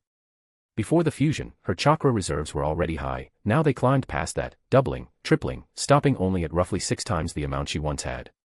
The Uzumaki were famed for their immense chakra and vitality, and Konan now shared that gift. Kagura Mind's Eye. Regenerative healing. Adamantine sealing chains, none of those are active yet, he murmured thoughtfully, sensing within. But he knew the truth, the Chimera technique wasn't merely fusion. It was evolution. The deeper the adaptation, the stronger the awakening would become. Given time, those powers would emerge. He stood, moving her body experimentally. She felt lighter, stronger, balanced perfection. Then, glancing down, he froze for a second. From this angle, Konan's figure was distracting. Her chest rose and fell gracefully, soft, pale skin barely visible beneath the loose fabric. Alex, still piloting her form, crossed her arms in a thoughtful pose, though the truth was far less intellectual. Inside her mind, Konan observed everything silently, a little exasperated. Really? Are those so fascinating to him? Alex was brilliant, dependable, and loyal, but sometimes, he gave off a rather hungry energy. Perhaps she was imagining it. Still, seeing how genuinely delighted he seemed by her, she couldn't bring herself to mind. If touching her made him happy, then, so be it. They'd already shared everything, body and soul. What harm was there in letting him play a little? After a moment of reflection, Alex finally straightened up and sighed. Konan, the fusion's complete. No complications at all. I'm handing control back to you. As she regained her body, Alex slipped free from her chest and hovered before her once more. Konan smiled faintly. Well. Are you satisfied with my body? Don't get the wrong idea. I was only analyzing your physical condition carefully. Konan chuckled softly. Whatever you say. If you ever want to analyze again, my body's always available. Her voice carried an unmistakable teasing lilt. We share everything, after all. Boom. Alex nearly short-circuited at her words. Heat surged through his paper form, a flare of pure, hopeless frustration. He was a sentient piece of paper, for crying out loud. What could he possibly do? Having been close to Konan like this, he knew just how dangerously perfect she truly was. And yet, so far beyond reach. He could only sigh in silent torment. If only I had my body back.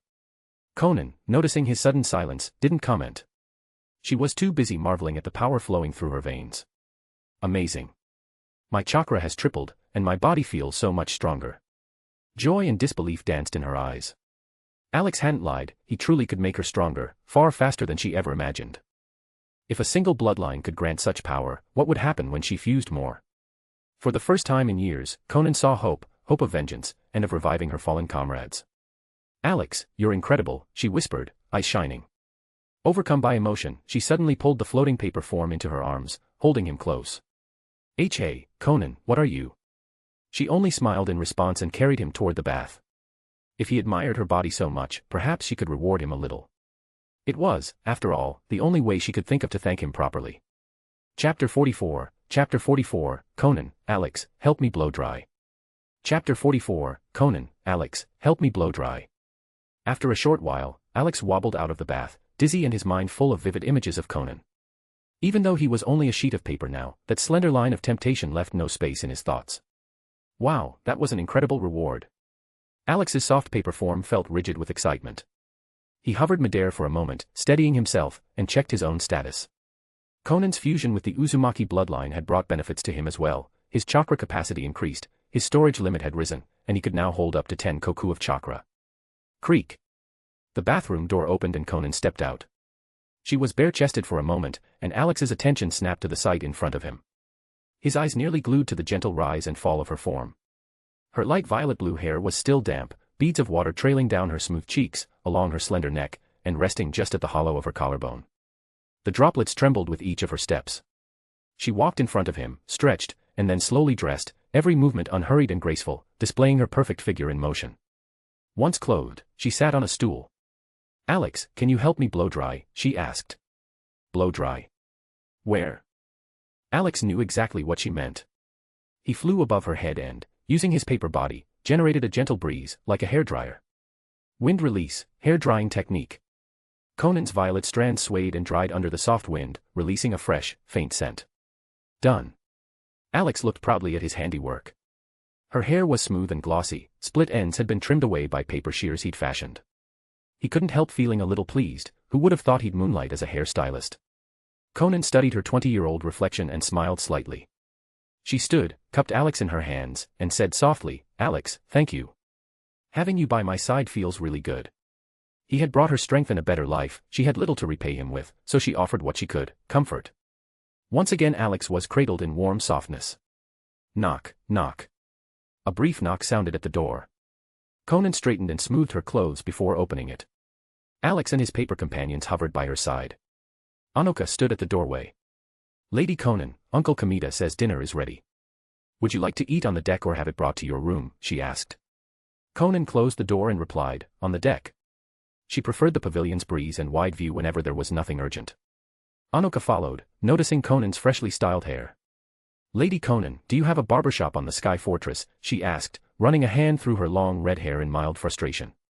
"My hair hasn't been cut in ages. I'm afraid of ruining it if I try myself," she added. Konan didn't look back as she walked. "There's no barber on the fortress." Before she finished, 3 white paper scissors, controlled by Alex, darted to Anoka and began snipping. Once again Alex took on the role of stylist. The 3 blades moved deftly, trimming the fiery red locks with precision. Fallen strands were caught by sheets of paper laid beneath. Anoka froze, eyes shut at first, tense at the snipping sounds. Konan leaned against the wall and watched with interest as Anoka's hair shortened and neat ends replaced the roughness. In minutes, the hair was tied into a cute bun. Alex continued to control the papers, then transformed 2 sheets into washcloths and 1 into a flowing stream to rinse the hair. The other papers guided warm air to dry it. In just 5 minutes, the whole cut, wash, dry routine was finished cleanly and neatly. Anoka opened her eyes, pulling out a small mirror to inspect the result. "Wow, this is so much better than the island barbers." She bounced with joy, the style suited her perfectly. Alex's control over each sheet was meticulous, he could produce nearly any haircut he imagined. Anoka hopped over beside Konan, excited. "Lady Konan, your paper release is so useful, not just powerful in combat but handy for daily life too." Konan only smiled and continued toward the pavilion. "Let's go, don't let dinner get cold." Alex decided not to reveal himself yet. He would observe Anoka for a while longer before choosing whether to make himself apparent. On the Sky Fortress deck, Kamita stood by the exit awaiting them. Seeing Konan and Anoka, he greeted them quickly. "Lady Konan, dinner is ready. Tonight's seafood was caught from the deep ocean, very fresh, enjoyed by some nobles." The pavilion table was piled with delicacies: king crab, Australian lobster, abalone, grouper, rich and sumptuous. Alex hovered nearby, mouth watering in vain. He couldn't eat it himself. One advantage of having a faction was logistics, the food and supplies were well taken care of. Konan took her seat. Anoka sat beside her and picked up chopsticks. Noticing Kamita still standing, she offered, "Uncle Kamita, why don't you join us?" Kamita waved it off. "I've already eaten." He knew Anoka was inexperienced with social niceties. As a subordinate and a man, he felt it improper to sit with the leader. The sunset cast a golden glow across the deck. Konan enjoyed the meal with small, elegant bites. Anoka ate more boldly, chopsticks flying as she cheerfully devoured seafood, making Konan smile and eat a bit more herself. After the meal, Kamita had 2 attendants quickly clear the table and then personally brought 2 cups of cooling tea. "These are freshly picked herb buds from nearby isles, refreshing for after a meal," he explained. Alex watched the proud, smiling steward and thought to himself that Kamita was skilled at pleasing people. Kamita suddenly felt a chill, he glanced around but saw nothing unusual, and continued to stand carefully. When Konan had drunk half her tea, he gently asked, "Lady Konan, the fortress is still hovering near the island. Where shall we head next?" Anoka put down her cup and listened. Next stop, the land of water, Kirigakure. Konan had already discussed the next target with Alex. Being so far into the sea, it made sense to visit Kirigakure, which harbored many Kekiigenkai nearly rivaling Konoha. "Yes, my lady. I'll notify the operations hall to adjust our heading." Kamita hesitated, then spoke up in a small voice. "Lady Konan, I must be frank. Our funds are limited. I'm afraid the daily expenses and maintenance of the Sky Fortress may be hard to sustain." Konan raised an eyebrow, mildly surprised. She'd assumed there was a shortage of some kind, money was not an issue for her. Even after allocating a large sum to prepare their explosive tags, she still had enormous reserves. She tossed a passbook toward him.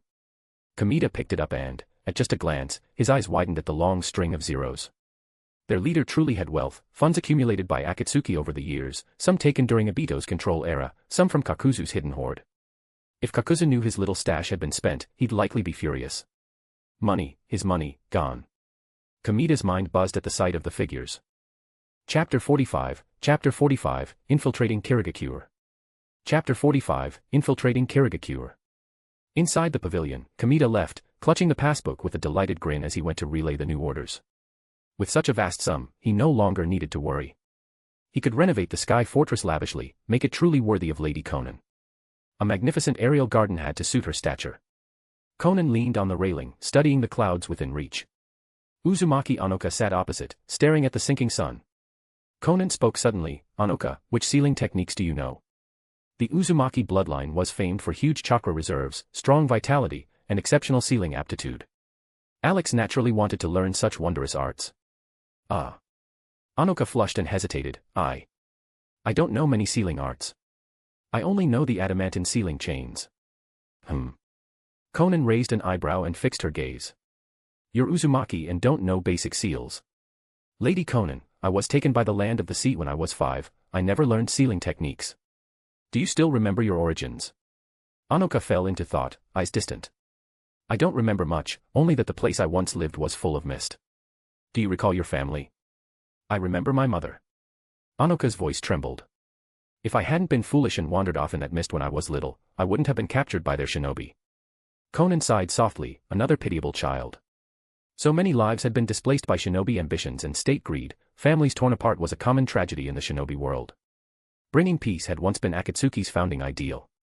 Now Konan's resolve was to shape the world under her will, to redirect the restless energy of shinobi into building instead of endless slaughter, make them build roads and bridges instead of fueling hatred.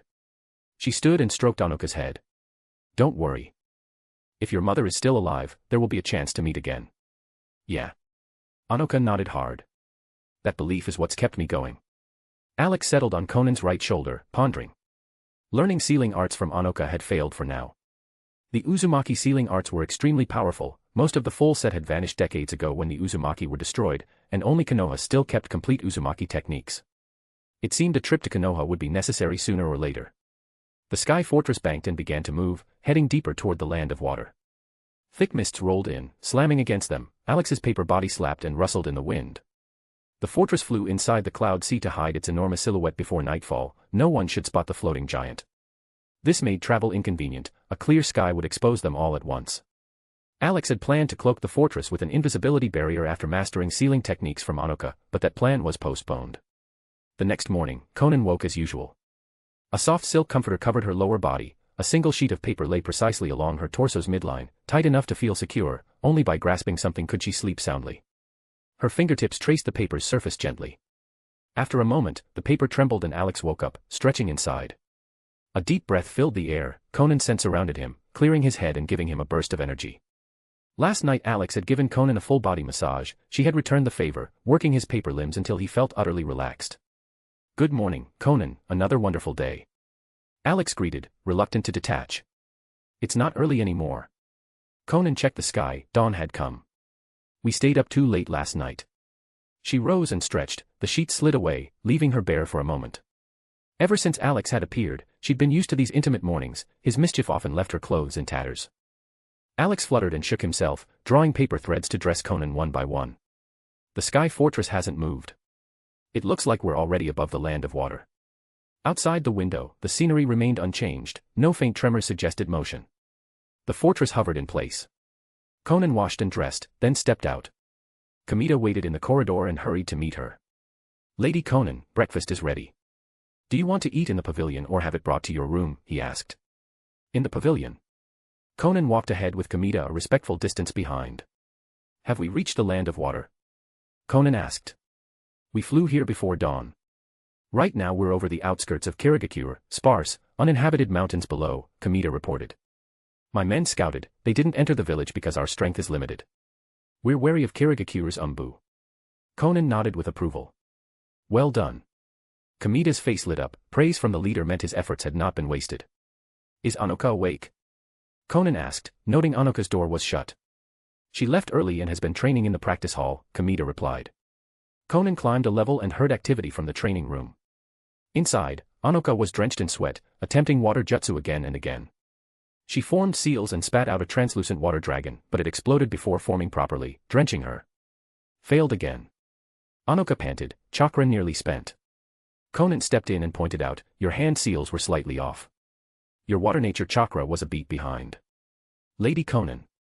Anoka blushed like a scolded student. Don't be discouraged. Learning ninjutsu isn't smooth at first, practice. Konan had given Anoka 3 water jutsu scrolls the day before and explained them. Anoka had stayed up to study and was training at dawn to improve. You're trying too hard. Go wash up and eat. Konan advised kindly. Anoka nodded and headed to the wash area. On the deck, Konan stood at the edge with Kamita and Anoka behind her. Lady Konan, Anoka began, but Konan raised a hand to stop her. No need. You're not ready yet, I'll go alone. Kirigakure was one of the 5 great shinobi villages. Though Anoka wanted to help, her strength wasn't enough for a covert infiltration. Stay hidden and wait. I'll return. With that, Konan stepped forward and fell, heading down toward the mist-shrouded village below. Chapter 46, Sneaking into the village, no shooting allowed. Chapter 46, Sneaking into the village, no shooting allowed. The sea shimmered under the pale morning light as a merchant ship, heavy with cargo, slowly approached the docks. Takeda stood at the bow, cautiously watching the opposite shore. The pier was sparsely staffed, yet still maintained a sense of order.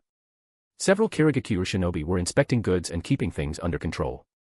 This was one of the trading docks of Kirigakure, a port that, along with the village itself, had been sealed off for more than 10 years. A few years ago, Ao had discovered something unusual about the 4th Mizukage. One of the 5 kage of the ninja world, controlled entirely by genjutsu. Shocked, he quickly reported it to the village elders and Mei Terumi. Together, they succeeded in overthrowing the 4th Mizukage, and Mei was chosen as the 5th Mizukage.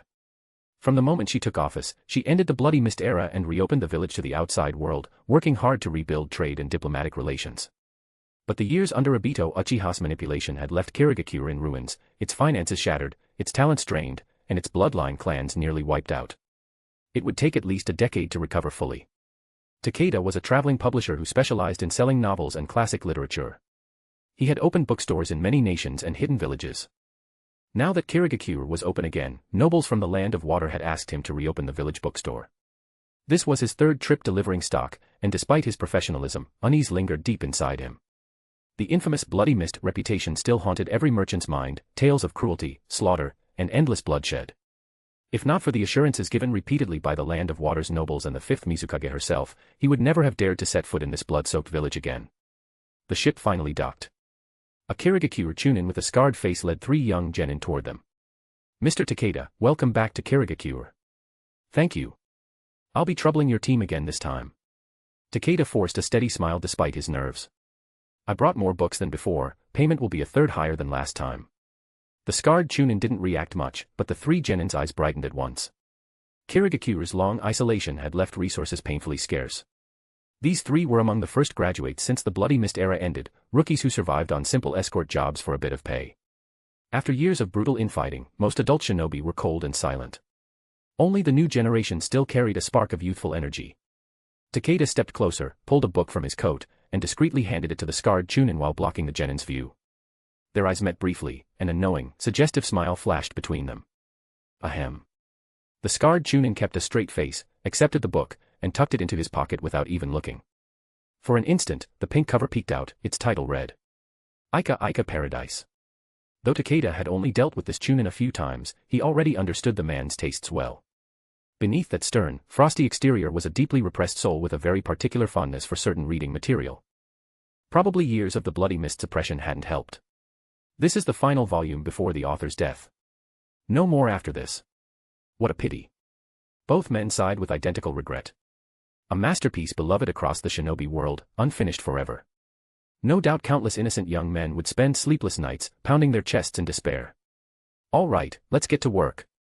Unload those crates from the ship. Yes, sensei. The 3 genin moved swiftly, hauling boxes from the deck onto the wagons, opening them for inspection along the way to ensure nothing was missing or out of place. One of the girls stepped into the cabin. Ah. There's a book on the floor. She picked it up, frowning. Those two really are careless. If something goes missing, our pay's getting cut. She double-checked the floor and corners to make sure no other books had fallen, then placed the one in her hands into the nearest crate and loaded it onto the wagon. Creak, creak. Along the muddy road, Takeda and his assistant led the horse-drawn wagons filled with books. The scarred Chunin's team escorted them slowly toward Kirigakure. Over an hour later, they reached the village gates. The three genin could barely hide their excitement. The mission was nearly complete. Once paid, they could finally afford new tools and better equipment to strengthen themselves. The scarred Chunin, meanwhile, reached for the Ika Paradise in his pocket, eager to read it the moment he had the chance. But there was another restless soul among the cargo, or rather, inside the cargo. To be precise, inside one of the boxes, where Konan and Alex currently hid, transformed into books. Kirigakure might have suffered years of decline, but it was still one of the 5 great shinobi villages, not to be underestimated. Even with Konan's current strength, taking on the entire village head-on would be difficult. Unless one's power reached beyond Kage level, any major village could drag even the strongest shinobi into a war of attrition. After leaving the Sky Ninja Fortress, Konan had flown around the outskirts of the village. Unlike Konoha, Kirigakure lacked a full-scale barrier, but it had its own warning and detection systems, enough to make stealth infiltration nearly impossible. So she had no choice but to disguise herself as a book and attempt entry through the main gate. Konan held her breath, preparing for the final security check. Alex, on the other hand, believed in quiet infiltration, sneak in softly, don't draw fire. But if they were discovered, then there'd be no choice but to force their way through. One of the Otsutsuki bloodlines, the Shikatsumiyaku of Kirigakure, was something he was determined to obtain. And the Hayatan of the Yuki clan wouldn't be bad either. If he could get his hands on that, it would be an incredible boost to his strength. At the gate stood several Kirigakure guards, one of them a jonin. He pressed his right hand to his chest, forming a special seal, concentrating on every being entering the village. A sensory-type shinobi. No one, person or object, could escape his detection. Takeda swallowed hard, leading his horse past the jonin, crossing into Kirigakure first. Then came the scarred Chunin and his 3 students, all cleared without issue. Finally came Takeda's assistant, pulling the last wagon, the one carrying Konan and Alex. Alex sensed the wave of detection chakra outside and was already prepared. The surface of the book suddenly sprouted countless white threads, tightly wrapping the entire cover, sealing away all traces of Konan's transformation chakra. Whether they could sneak into Kirigakure undetected would be decided in this single moment. Chapter 47, this person acts one way in public and another in private, surely well endowed. Chapter 47, this person acts one way in public and another in private, surely well endowed. The sensory ninjutsu's wave swept through the wagon, scanning the crates. It paused briefly over the book wrapped in white threads, then moved on. Alex had successfully sealed Konan's chakra signature, they were not detected. The sensory jonin relaxed his hand. Go ahead. This shipment and its personnel are clear. Takeda exhaled in relief. Finally they'd entered Kirigakure with the goods intact. Good, nothing unexpected happened. Rest assured, Mr. Takeda. This is routine. No one would dare cause trouble right under Kirigakure's nose. The scarred Chunin and his 3 students remained calm, they had escorted many such shipments and expected no surprises. No one could slip past the gate's sensory check. Takeda chuckled and flattered them. Of course, Kirigakure is one of the 5 great shinobi villages. No one would blatantly stir up trouble here. Once all the wagons entered, the group headed west through the village and soon arrived at the only bookstore in town without incident. With the job done, the scarred Chunin and his 3 genin happily collected their pay and left. A black-haired young man emerged from the shop, the bookstore's manager. Lord Takeda, thank you for your trouble. Takeda nodded. Only after the scarred Chunin's team disappeared from view did Takeda turn and meet the manager's eyes, then glance toward the shop's inner end. The street was nearly empty, nobody paid them any attention. Takeda instructed his assistant, unload the cargo into the store first. Yes. 2 assistants responded and silently began moving crates from the wagon into the shop. Takeda entered, walked past rows of half-empty shelves, and went straight to the back. The young manager followed silently. At the far end, Takeda stopped before a white wall. A man sat on a wooden stool with his eyes closed, saying nothing, as if resting. His expression was calm, nothing of the merchantly shrewdness he displayed earlier remained. The black-haired manager bowed slightly and stood 3 steps behind him, also silent and awaiting orders.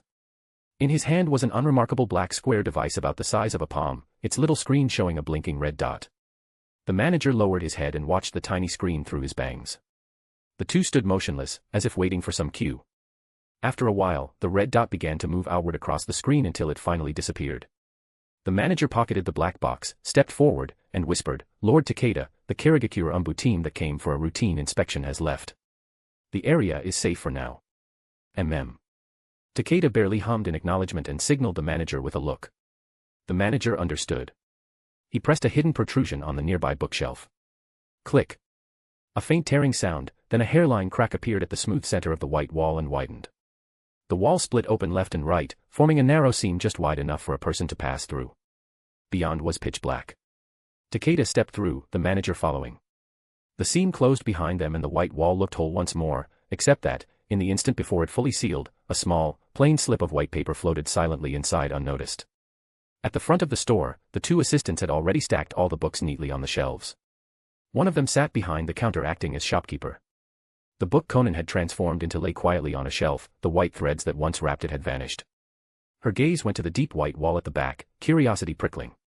Why would an ordinary bookseller act so secretive? She was sure of one thing: Takeda, the black-clad manager, and the two assistants gave off no chakra, ordinary civilians. Otherwise, Kirigakure wouldn't let them bring in outside shinobi. Yet their covert behavior and that strange black device spoke of secrets. They were not simply a bookseller and a supplier. Curiosity won out. Konan had intended to leave the store once the scarred Chunin left, but seeing Takeda and the manager's unusual conduct, she held back to watch. When the white wall began to close, Alex moved too and followed after them. Crack. The wall shut and cut off the light. Alex's world turned pitch dark. He pressed himself against the wall and stayed still. He could sense the space behind the wall was small, with no airflow. He could clearly hear Takeda and the manager's breathing. A light suddenly shone, a flashlight Takeda set on the table. Cold white light illuminated the small chamber. Alex flattened himself to match the wall's color and assessed the room. It was under 10 square meters and mostly empty. A small long table sat in the center. On it were metal parts, wires, and a larger black square box with two antennas, similar to the device the manager had just held. Alex didn't understand the gear, but it was obviously electronic.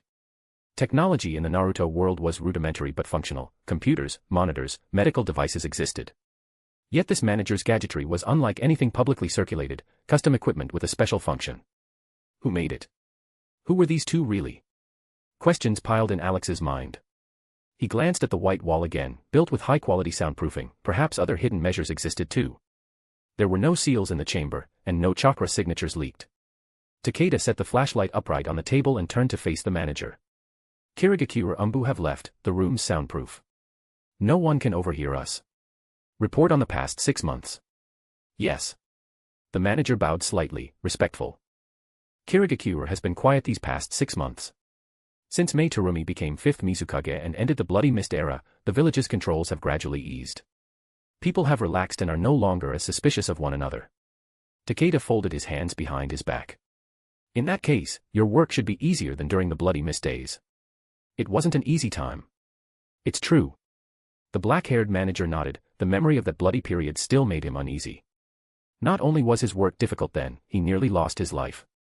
For half a year I've been coming into contact with Kirigakure's research personnel in various ways. I've befriended a few people without arousing Umbu suspicion. Any important findings? Chapter 48, Bloodline News, Secret Organization. Chapter 48, Bloodline News, Secret Organization. They were spies. Alex pressed against the wall, frowning inwardly. Which village did they belong to? Or were they part of some unknown force in the shinobi world? From what the black-clad youth had said, the infiltration began back when the Bloody Mist era first started. They'd been embedded in Kirigakure for years. 10+ years.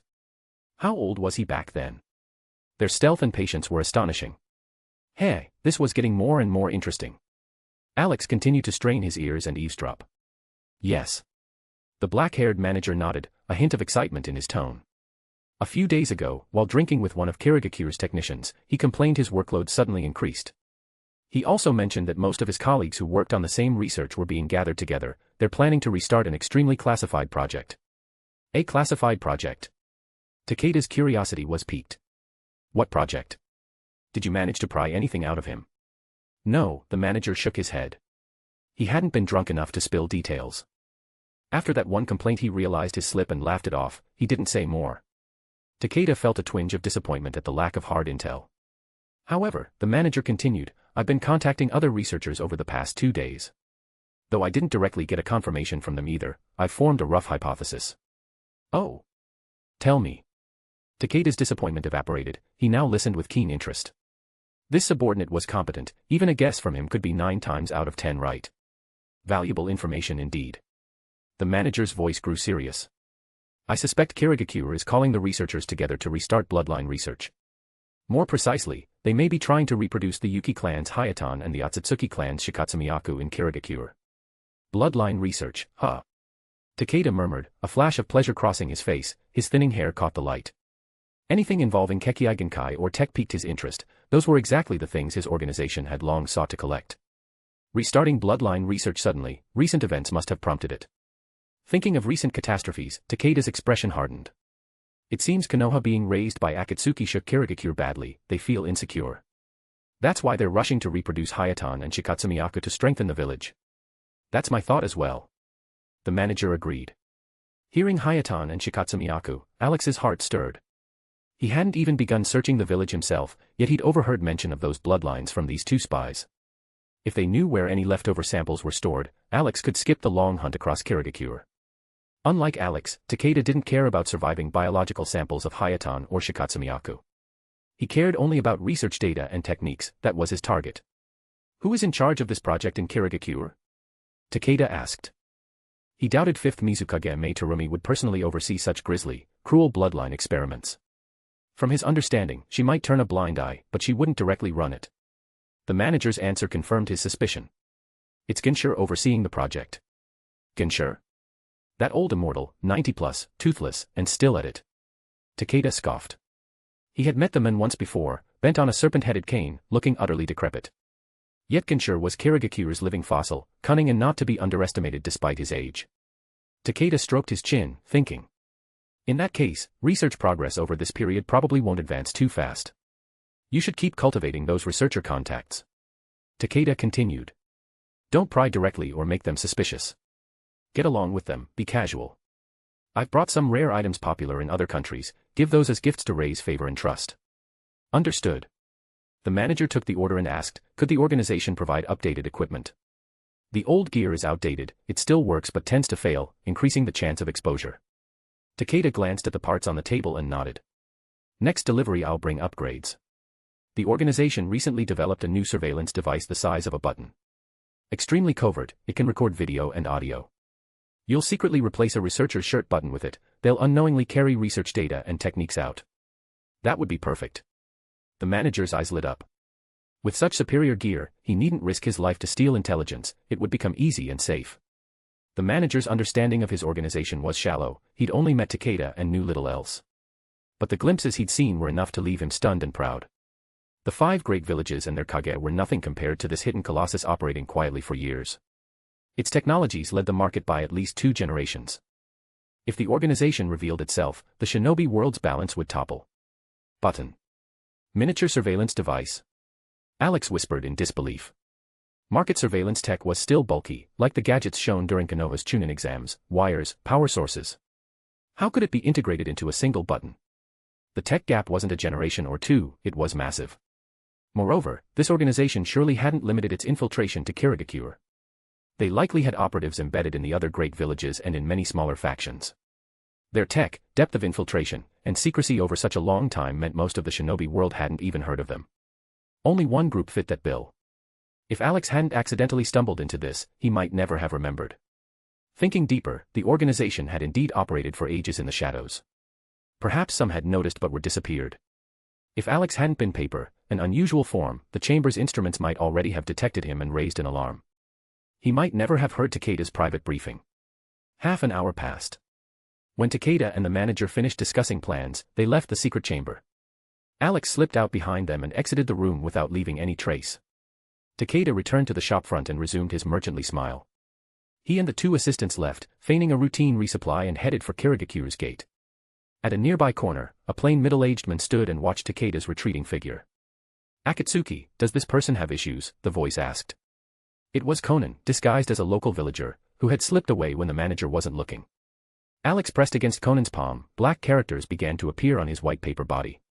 Takeda's identity is complex, likely an outer member of a mysterious faction. I've left a white paper mark on him, after Kirigakure's matter is settled, I'll go find him. After thinking it over, Alex decided to focus first on obtaining Hayatan and Shikatsumiyaku. Takeda could be handled later, he wouldn't run off. Alex's curiosity about the organization only deepened. Maybe that unlucky Jiraiya, if his body had been taken, was now lying on this organization's operating table. Chapter 49, Kirigakure Cemetery, Meitarumi. Chapter 49, Kirigakure Cemetery, Meitarumi. The west side of Kirigakure bordered the sea, giving the area a pleasant tropical climate. At midday the sun shone brightly. The breeze carried a faint saltiness from the ocean. Near the village's western edge, at the corner, lay Kirigakure's cemetery. Konan, disguised by transformation jutsu, walked slowly to the cemetery gate holding a bouquet of white chrysanthemums, posing as an ordinary villager coming to pay respects. Two bored Kirigakure ninja stood guard at either side of the gate, the sea wind lulling them toward sleep. Villagers entered with heavy steps and solemn faces carrying white flowers, others left empty-handed, having vented all emotion, their eyes red from crying. Konan followed a curly-haired woman through the gate without hindrance and stepped into the cemetery. Inside felt like another world. The noise of the outside street faded away. The western sky fell silent. Only the soft shuffle of footsteps and muffled sobs echoed. The air itself seemed infected by sorrow and slowed. Konan stopped and scanned the cemetery. Row after row, column after column, endless gray-white tombstones stretched to the horizon, too many to take in at once. Scattered figures knelt before certain stones, crying aloud. She moved toward the right side, where Kirigakure's shinobi were buried, the left side held ordinary villagers. In a voice so low only Alex could hear, she whispered, "So. Even the citizens and shinobi of these great villages suffer." Konan watched those kneeling backs. Their relatives and friends are buried here, they mourn, they grieve, they ache. But. Her eyes turned icy, and a bone-deep chill radiated from her. These executioners with blood-stained hands are remembered and honored as heroes, while the nameless victims they killed, those whose homes were destroyed, who remembers them? So many small countries, small villages, and families were destroyed by these great villages, left as corpses in the corners. No one cared, no one remembered, they were left to be eaten by beasts. Alex listened quietly and said nothing. Konan had been an orphan raised amid the chaos of the land of rain. In 30 years she had seen countless innocent civilians swept up by the wars of the great nations, homes destroyed, people displaced, eaten by famine or slaughtered in battle. Too many had died horribly. Seeds of hatred had been planted long ago. Seeing those former executioners now commemorated while grieving villagers knelt at their graves made Konan's emotions flare, she felt only fury. The sight of the mourners seemed hypocritical and unbearable. Why could those executioners lie peacefully in their graves and be honored, while the innocent dead were reduced to rotting bodies by the roadside? Konan walked coldly past the rows of stones toward the cemetery's deepest part. No pain left unshared, she murmured. Pain must be felt for peace to come, Nagato once said that. But why? She could not understand, these living have already felt pain, so why do they keep waging war? Wave after wave of death, people mourn and cry, then the mourners go back into battle and become the next wave to be mourned. An endless cycle. The chains of pain and hatred only tighten and drag everyone deeper. Alex projected words onto Konan's palm. So we need power that transcends everything to break these chains. Over decades, hatred born from repeated wars could not be dissolved by hollow calls for mutual understanding. Only overwhelming power, stronger than anyone else, could compel those consumed by killing and hatred to obey. That's right. Only power can shape the shinobi world into what we want. Konan inhaled, calming herself, and reached the cemetery's heart. No living soul remained in sight, silence deepened. Only occasional insect chirps and birdsong pierced the hush. Before her stood two massive tombstones, twice the size of the others. They were new, weathering hadn't yet marred their faces, they seemed only a few years old. Konan stared at the two gray-white stones, black characters were clearly carved on them. Monument to the Yuki, and Monument to the Kagaya. Only the clan names were engraved, no individual names, no dates, just sparse characters. Konan had not seen a single Yuki or Kagaya name among the other dense tombstones. In the entire vast Kirigakure cemetery, only these two monuments bore the names of bloodline clans. Alex felt a flash of disappointment. These were clearly memorial stones, cenotaphs, with no actual bodies interred below. He still needed to check. A white thread slipped from his form along Konan's thigh and probed beneath the ground, then retracted. Below is empty. There are no bodies of the two clans. Konan read the black script on her palm and whispered, Yuki. Kagaya. Once great bloodline families are reduced to two stone markers. She trailed off. A sultry female voice answered from behind, what a pity, isn't it? Footsteps approached. Konan did not turn. A voluptuous woman came to stand beside her, placing 2 bunches of white chrysanthemums before the twin monuments. Her chest gleamed white under the sun, and a tangle of chestnut-red curls fell to hide one eye, the other revealed a fox-like green iris. She was dangerously intoxicating, mature, alluring, and deadly. The 5th Mizukage, Mei Terumi. She stood beside Konan and looked at the clan names. Her scarlet lips parted. I didn't expect anyone would still remember the Yuki and the Kagaya after more than 10 years. They were victims of the Bloody Mist era, wrongs committed by our village. Mei continued. Now all I can do is erect monuments to them and commemorate the bloodline families that once served Kirigakure so faithfully. During the Bloody Mist, both clans had been annihilated. Aside from collecting some bloodline samples, corpses were gathered and burned en masse. Even the bodies previously buried in the cemetery were exhumed and incinerated. Gradually, the surrounding insect sounds and birdsong vanished. Dead silence settled over the cemetery's depths, only the faint breathing of the 2 figures by the stones remained. Chapter 50, Boil Release, Skilled Mist Technique. Chapter 50, Boil Release, Skilled Mist Technique. Mei Terumi stood beside Konan. She stared at the monuments to the Yuki and the Kagaya, breaking the silence. Ordinary people don't come here. Do you know them? Or were you friends with some Yuki or Kagaya? Konan shook her head and replied, the Yuki and the Kagaya didn't die on a battlefield, they died at the hands of their own village. Isn't that tragic? Tragic. Mei Terumi's fox-like eyes showed a complicated expression. Of course it's tragic. Like the Uchiha in Konoha, actions that seriously weakened a village and pleased its enemies are undoubtedly tragic. But, what's done is done. The living must keep moving forward, they cannot drown in past mistakes. Move forward. Mistakes. Konan sneered and looked back at the densely packed tombstones they had passed. So many died and felt that pain, yet the wars continued, isn't that itself a mistake? Mei turned to face the rows of stones, her expression complicated. This is the fate of shinobi, the fate of the villages. To secure more missions, more bounties, and develop the village, war is often inevitable. You should understand, resources in the shinobi world are limited. If you take an extra mouthful, someone else will have less. If others disagree, then war decides who gets the larger share. Mei smoothed away the softness on her face, her gaze hardened. For the sake of profit and development, the 5 great shinobi villages, including Kirigakure, have no choice. Small countries and hamlets that can't even sit at the table have no choice either, they will be consumed. Konan murmured, so even knowing it's wrong, nothing changes. Small nations have no choice, and neither do the great villages. At that moment, through her brief exchange with one of the 5 Kage, she had gained a deeper grasp of the shinobi world. Everyone scrambles forward by any means.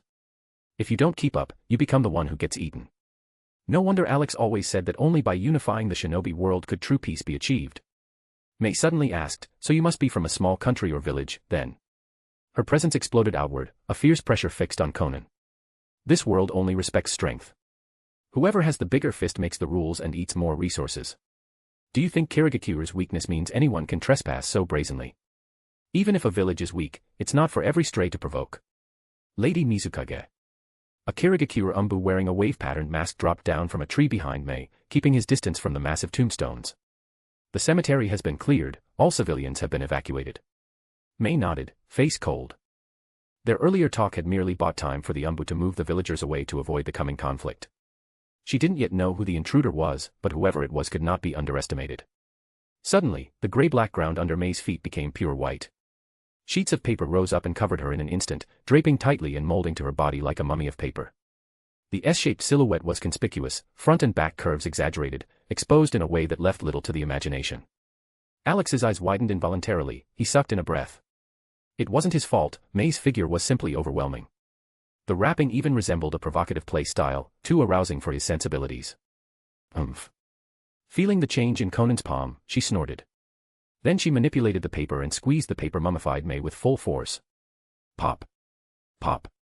2 exaggerated bulges in the front expanded to the limit and burst like balloons. Mei's form flattened under the pressure, but no blood spurted and no flesh flew, only a spray of water scattered into the air. It was a water clone. Neither Konan nor Alex was surprised.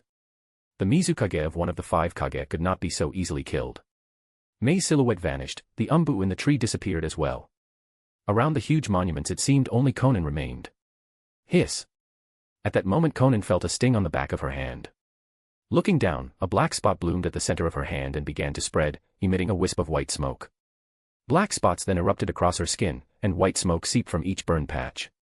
Conan's transformation could no longer hold, she reverted to her true appearance and stood motionless. Every breath burned, nose, mouth, and lungs ached as if scalded. This is the Mizukage boil release. Konan stared at her blackened arm. No wonder it's powerful, it can corrode even paper bodies. Although she had activated paper release and gained immunity to physical attacks, she could not resist corrosive acidic mist. The floating white sheets, under the mist's erosion, quickly blackened and disintegrated until they vanished. This was a deathly acidic mist said to even corrode Susanoo. It had been released in secret when Mei first approached Konan, and now she continued to pump it out from the perimeter, the acid concentration near the monument spiking rapidly. The black characters on the twin monuments to Yuki and Kagaya were pitted and illegible. The stones themselves visibly shrank. Everything around them, life and corpse alike, dissolved swiftly. Black speckles spread across Konan's body until only her face remained relatively intact, but it wouldn't last long. Through the acid-scarred haze came Mei's cold voice, "So it's you, Akatsuki's white tiger." Konan's paper release was unique, only one person in the shinobi world wielded it. Mei had recognized Konan the instant she saw the white paper. Breaking the transformation to force Konan's true form confirmed the Mizukage suspicion. Mei squinted through the fumes, puzzled that the person inside looked younger than expected. She quickly dismissed the thought. In any case, the person was indeed Akatsuki's white tiger. Mei's voice sharpened, "You destroyed Konoha, and now you come to destroy Kirigakure. Any person or organization that dares to harm this village will be put to death by Kirigakure's Mizukage." She exhaled sharply, and a dense gust of acid fog blasted outward, the acidity around the monument surged to extreme levels. Konan's face blackened in an instant. Her corroded form collapsed into a heap of black ash and dissolved into nothingness under the intense acid. Chapter 51, Genshur. Chapter 51, Genshur. 1 minute later. The commotion in the depths of Kirigakure's cemetery gradually subsided. Only a faint SSS of corrosion came from the center of the thick mist. At the perimeter, Mei Terumi closed her red lips and stopped spewing acid fog. She frowned and stared at the haze's core. That spot where Akatsuki's white tiger had stood was now empty, only a pit-marked, corroded patch of ground remaining. An umbu stood behind Mei, his tone tinged with excitement. "Lady Mizukage, no living being could survive in such corrosive fog. I heard Akatsuki members are all at Kage level, but clearly the Mizukage still has the edge. One strike and gone to dust." Mei nodded without comment. Acid fog that can corrode steel, of course a normal body can't survive in it. But. She shifted tone, Akatsuki members are not ordinary people. Besides, that was not the white tiger's true body, only a clone. How could that be? The umbu asked in surprise. If it were a regular clone, once the fog corroded the limbs past the clone's tolerance, it should have dispersed earlier. But the clone only vanished after the entire body had been corroded, as if it had the same endurance as a true body.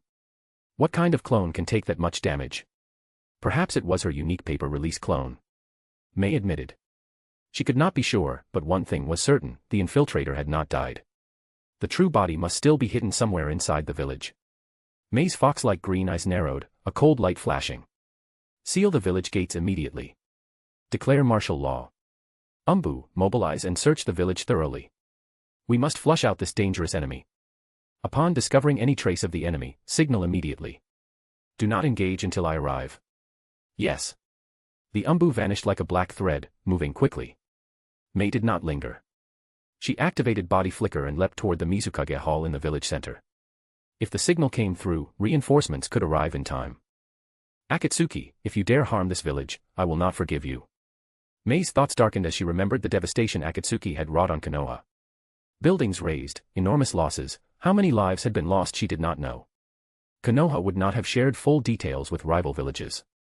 Mei still suspected many Akatsuki leaders survived. She would only have full intelligence after the 5 Kage summit.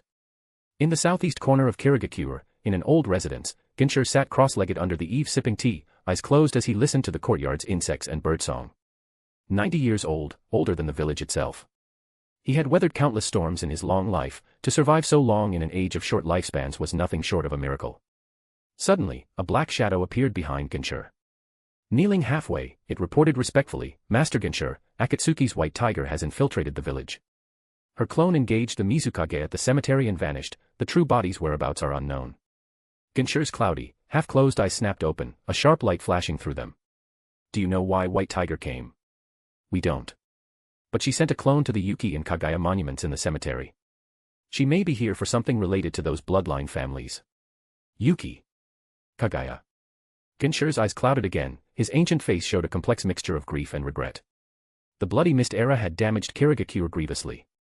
Two mighty Kekkei clans had perished in internecine strife. The former Mizukage had been secretly manipulated by genjutsu and issued many harmful orders that bled the village dry. Over the past decade plus, the village's strength had been halved and its external deterrence weakened. Now an Akatsuki member had brazenly infiltrated the village. Ginshur sighed heavily, leaning on his snake-headed cane and struggling to stand. Alas. Master Ginshur, your health has been poor lately, please do not act rashly. The shadow moved to help but was rebuffed. This living fossil was Kirigakuru's sage and elder, revered above many Mizukage in prestige. In every major crisis he had stepped forward and saved the village, his presence commanded respect and fear. Ginshur waved weakly. Go. Help the fifth Mizukage. Master, she sent us to bolster your guard, to protect you from unforeseen danger. Several dim figures gathered around the house, Umbu sent by Mei to stand watch. Ginshur struck the ground with his cane with a heavy thud. His frail voice bore a stern edge. I told you to leave and aid the Mizukage. What, do you think I'm about to die and you'll ignore my order? No. The Umbu trembled under the weight of his authority. This old man was not only respected, when he grew angry he was terrifying. One of the Umbu remembered being spanked by Ginshur when he was a child. Now go. Ginshur's voice sharpened. The Umbu obeyed, fearful of disobeying. They leapt from the house to the Mizukage hall to carry out his command. Ginshur watched the departing figures leap across rooftops and murmured, foolish children, they don't even know they're being led. Kirigakuru's talent shortage and generational gaps weighed on him, he worried but felt powerless. Sigh. Kirigakuru cannot afford more turmoil. We cannot sustain these losses. Worry lined his ancient cheeks. Supporting himself on his cane, he shuffled into the sitting room. On the table sat a small brazier and a fine purple clay teapot on it, steaming. The water had boiled. Ginshur wheezed and took from a drawer a well-aged wooden box, a treasured heirloom. He opened it, a fresh tea aroma rose, clearly the finest leaves, only a small corner remaining. Ah, after decades, perhaps it's time to finish it. He settled down, leaning the snake-headed cane against the table. With trembling hands he used hot water to rinse two brand-new clay cups, then emptied the remaining tea leaves evenly into both cups.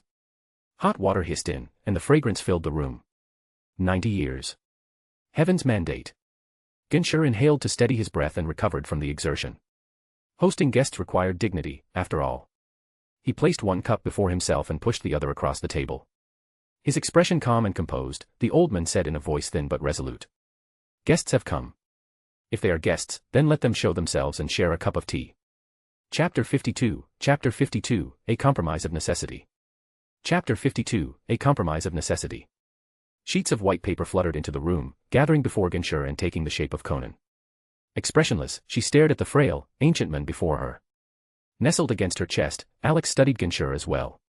The man's hair and teeth were gone, his sallow skin sagged into folds that nearly swallowed his features. Even though he tried to maintain composure, each breath revealed his weakness. He was an old man with one foot in the grave, Alex wouldn't have been surprised if he collapsed in the next second. This was the man they had come for. From Takeda's information, they knew Ginshur was overseeing the project to recreate the Yuki and Kagaya bloodlines. He would certainly possess samples of their Kekkei. But in a vast village like Kirigakure, how could they locate a reclusive elder who almost never appeared in public? Alex had devised a plan to flush him out. Konan's paper clone, disguised through transformation jutsu, would openly head to the cemetery. If she could directly secure the biological samples of the Yuki and Kagaya, all the better. If not, she would let herself be discovered, drawing out the Mizukage. A village of this size that couldn't even detect a transformation jutsu would be full of fools. Mei's shock and anger had likely prompted her to alert or protect Ginshur. Either way, Konan could follow the Umbu trail straight to him. Konan's sharp eyes swept across the room, no traps, no hidden chakra presences. Her gaze fixed on the elder. The Umbu didn't notice me tailing them, she said coldly, but you did. Ginshur's sunken lips curved faintly. To survive from before the founding of the shinobi villages, through countless upheavals and brushes with death, one must have a few tricks left. Heh. Konan gave a mirthless laugh. Since you knew I was here, why dismiss your guards? Aren't you afraid I'll kill you? Or do you think you can defeat me? Any other man would have raised an alarm instantly, not withdrawn his protection. Ginshur sighed, voice heavy with weariness. I am old, my strength gone. My chakra is fading, I can no longer fight you young ones. Kirigakure can endure no more turmoil, he continued softly. We cannot afford any more damage or loss. He turned his head, gazing through the open hall toward the misty sky unique to the village. His tone carried helpless resignation. 10 years of the bloody mist nearly destroyed us. We mustn't suffer that again. Then he looked back to Konan and gestured to the seat across from him. A guest is a guest. Please, sit. You needn't worry, even if the Mizukage senses something amiss, it will take her time to arrive. And since you dared enter Kirigakure alone, you must have confidence enough to rival even her. Konan gave no reply, but she sat opposite him. He doesn't want Kirigakure harmed. Alex studied Ginshur and understood the choice. If Konan clashed head-on with Mei Terumi and the village's forces, the devastation would be immense: casualties, destroyed buildings, chaos. Ginshur likely preferred compromise to open war. It was, Alex thought, a wise choice. The old men had surely guessed their purpose. If surrendering the samples could prevent disaster, it was an acceptable trade. Konan saw it too. So, she said coldly, you already know what I've come for. Ginshur lifted his teacup, savoring a sip with a faint smile. Good tea, harvested long ago from an island deep in the sea. It refreshes the mouth and lingers on the tongue. Won't you try some? Konan said nothing, her face unreadable. He chuckled softly and set the cup down. He didn't mind her refusal, he wouldn't drink from a stranger either. Ninjas used every means to complete a mission, trust was a luxury none of them could afford. Even though the tea was harmless, he understood. His clouded eyes grew thoughtful, voice hoarse with age. After the bloody mist, Kirigakure's foundation is nearly gone. There's little left here worth your notice. You didn't visit the Yuki and Kagaya monuments to mourn them. You came for their corpses, or rather, their bloodline limit. Konan's voice remained cold. You're old, but not senile. Since you've chosen wisely, hand it over. She had no fondness for the leaders of the great villages. If not for his age and his cooperative attitude, she would have ended his life already. Ginshur sighed in defeat. Please wait a moment. I've already sent someone to retrieve them. The Yuki and Kagaya bloodline samples are stored in the underground research facility. They'll be here soon. For the sake of Kirigakure, he had no choice but to compromise. The village now had only one Kage-level shinobi, Mei Terumi.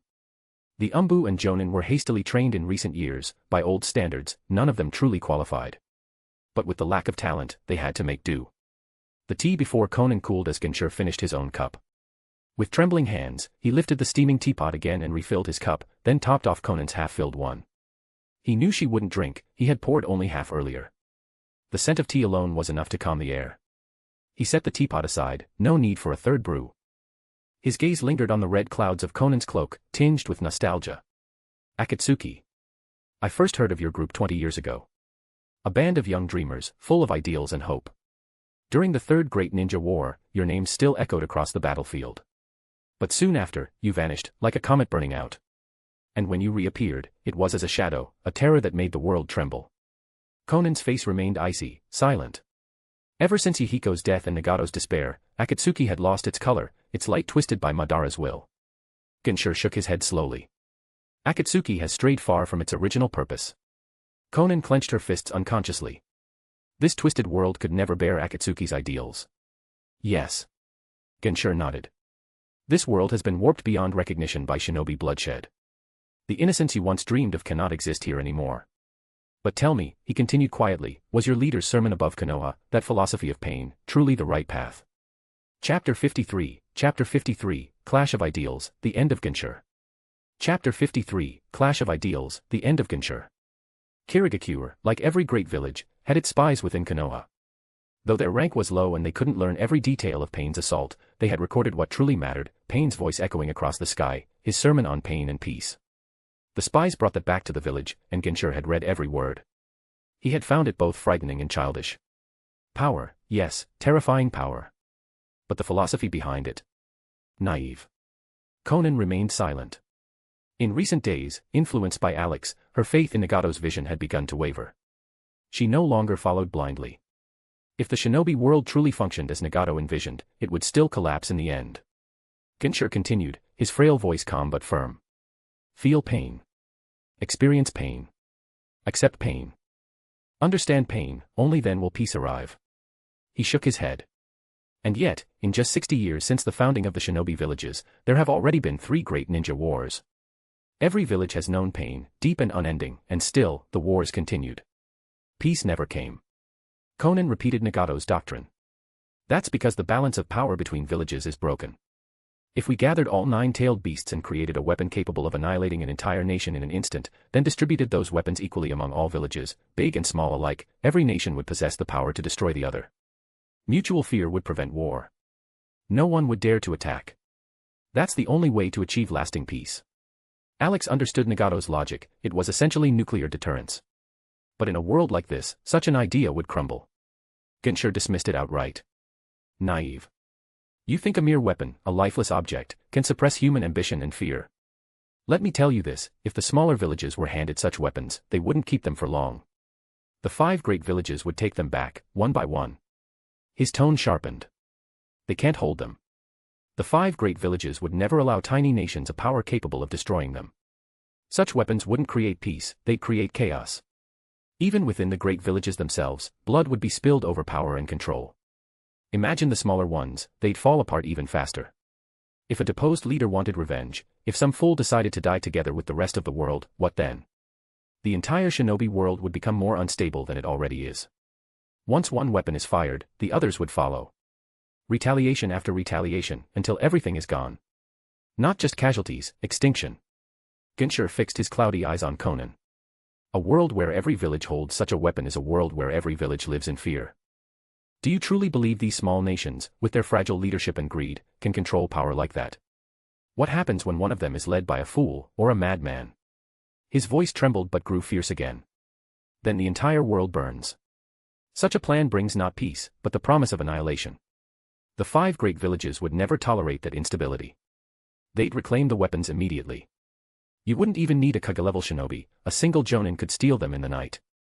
And so, like the tailed beasts, those weapons would end up right back in the hands of the great villages. Then, when the next great war breaks out, one side would use it first, and the others would follow. Everyone dies together. Or perhaps a space-time user, or any shinobi with a unique ability, would secretly plant the weapon in an enemy village and detonate it. There are too many ways to use such a weapon. No one could guard against them all. It would only deepen the cycle of mistrust. Konan frowned. What if the weapon could only be activated by a village's leader, bound solely to them? Still too simple, Genscher said flatly. A single ninjutsu could control that leader. How would they stop it? Even with seals or safeguards, it's still just an object. The shinobi world is full of bloodline powers and abilities, there's always a way around them. And worse, this world isn't short of ambitious tyrants or madmen who wish to see it burn. If one of them got hold of the weapon, everything would end. Alex listened quietly from Konan's chest.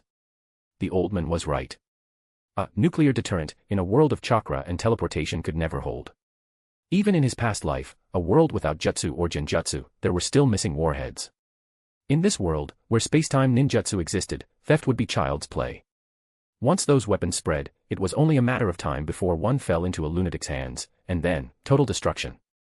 Genscher drew a deep breath, his frail body suddenly alight with energy, the last flare before death. Once, the god of shinobi sought to end war, to bring peace through the founding of the shinobi villages. And yet, before the villages, the world was chaotic, yes, but the deaths were limited. The destruction, contained. Now, entire nations go to war at once. The 3 great ninja wars have been far bloodier than all the chaos that came before. If your leader's plan succeeded, he said, voice growing hoarse, the next war would be even greater. The casualties would dwarf all others. The shinobi world itself could end. He set down his cup with a faint clink. That is the shinobi world. That is the fate of shinobi. The greater the power one holds, the greater the devastation it brings. That is the curse we can never escape. Konan fell silent. Nagato's philosophy, she realized, could not work. Only by doing what Alex had said, by using overwhelming strength to unify the entire shinobi world, could war truly be erased. Only then could peace exist. Swish. A masked figure appeared silently behind Genscher, placing 2 glass tubes on the table before vanishing again, one filled with icy blue liquid, the other a pale white. Alex's gaze fixed instantly on them.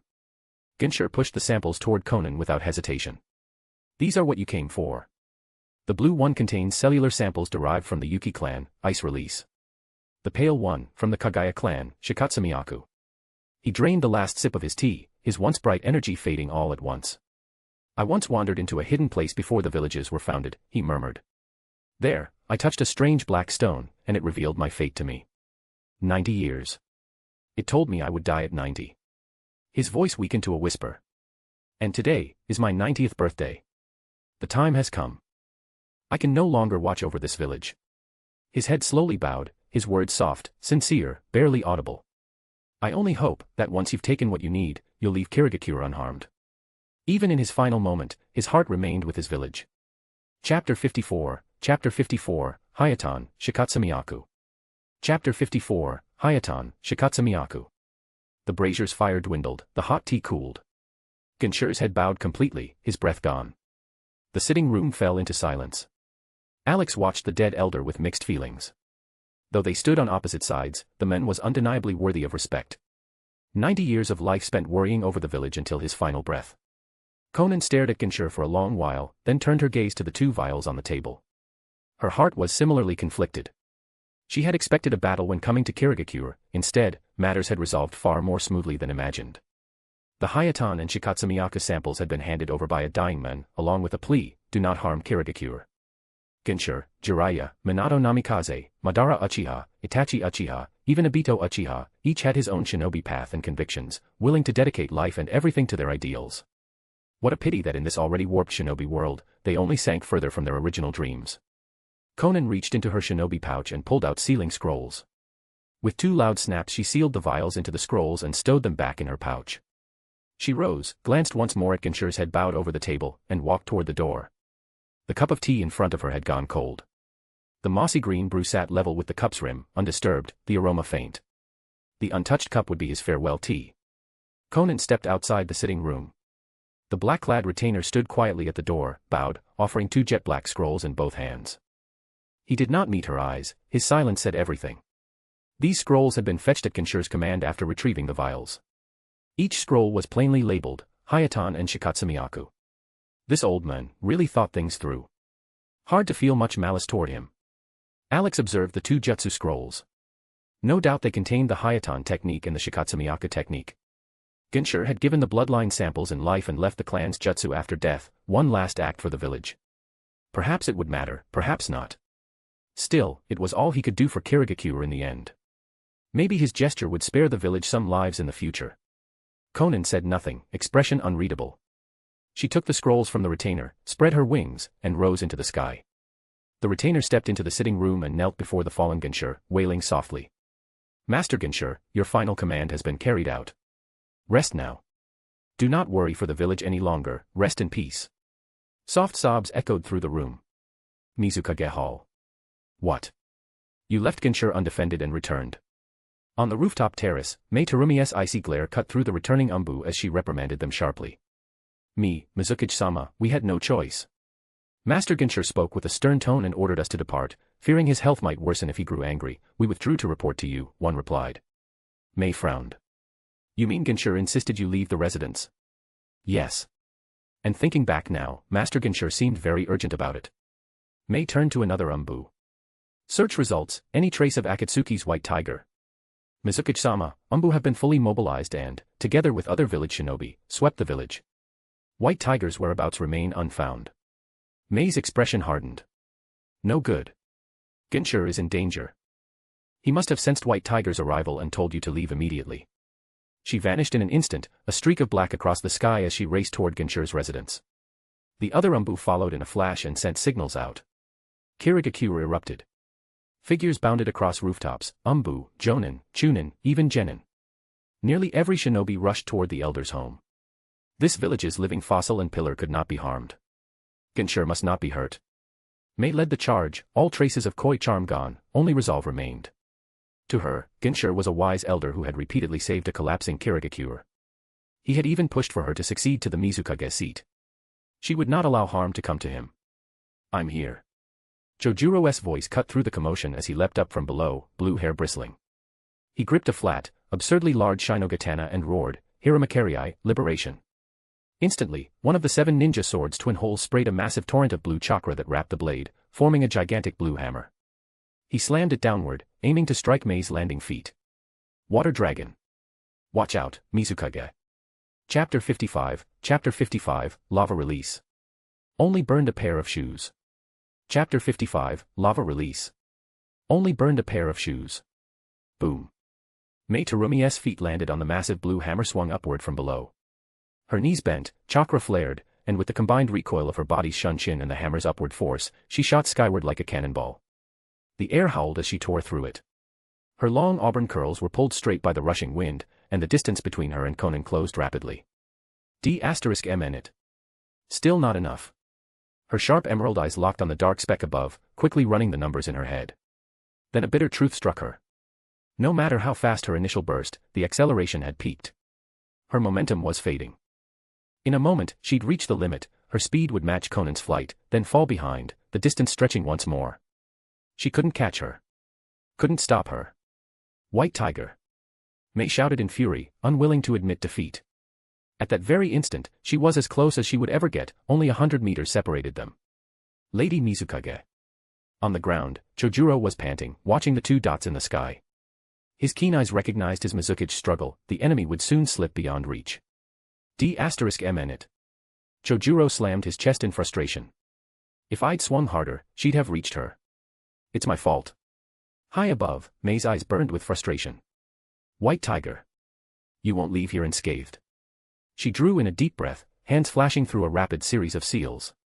Her cheeks swelled, then from her crimson lips erupted a blazing stream of molten acid. A searing red beam shot upward like an arrow, cutting across the air straight toward Konan. Lava release, melting apparition technique. The viscous, highly corrosive acid, powerful enough to melt even Susanoo, surged upward, hissing furiously. Konan, soaring higher, suddenly felt a scorching heat beneath her feet. She glanced down, the molten stream's tip brushed the soles of her sandals, eating through the thick rubber until only a thin layer remained.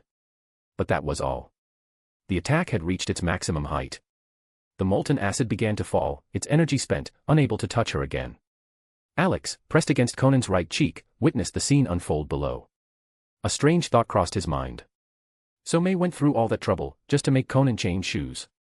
He eyed the tattered sandals beneath her feet. Your shoes are ruined. Drop them before they burn your feet. Well, at least Mei could take solace in knowing her attack hadn't been completely useless. She had, after all, managed to destroy a pair of sandals. Maybe she'd even thank him for his thoughtfulness.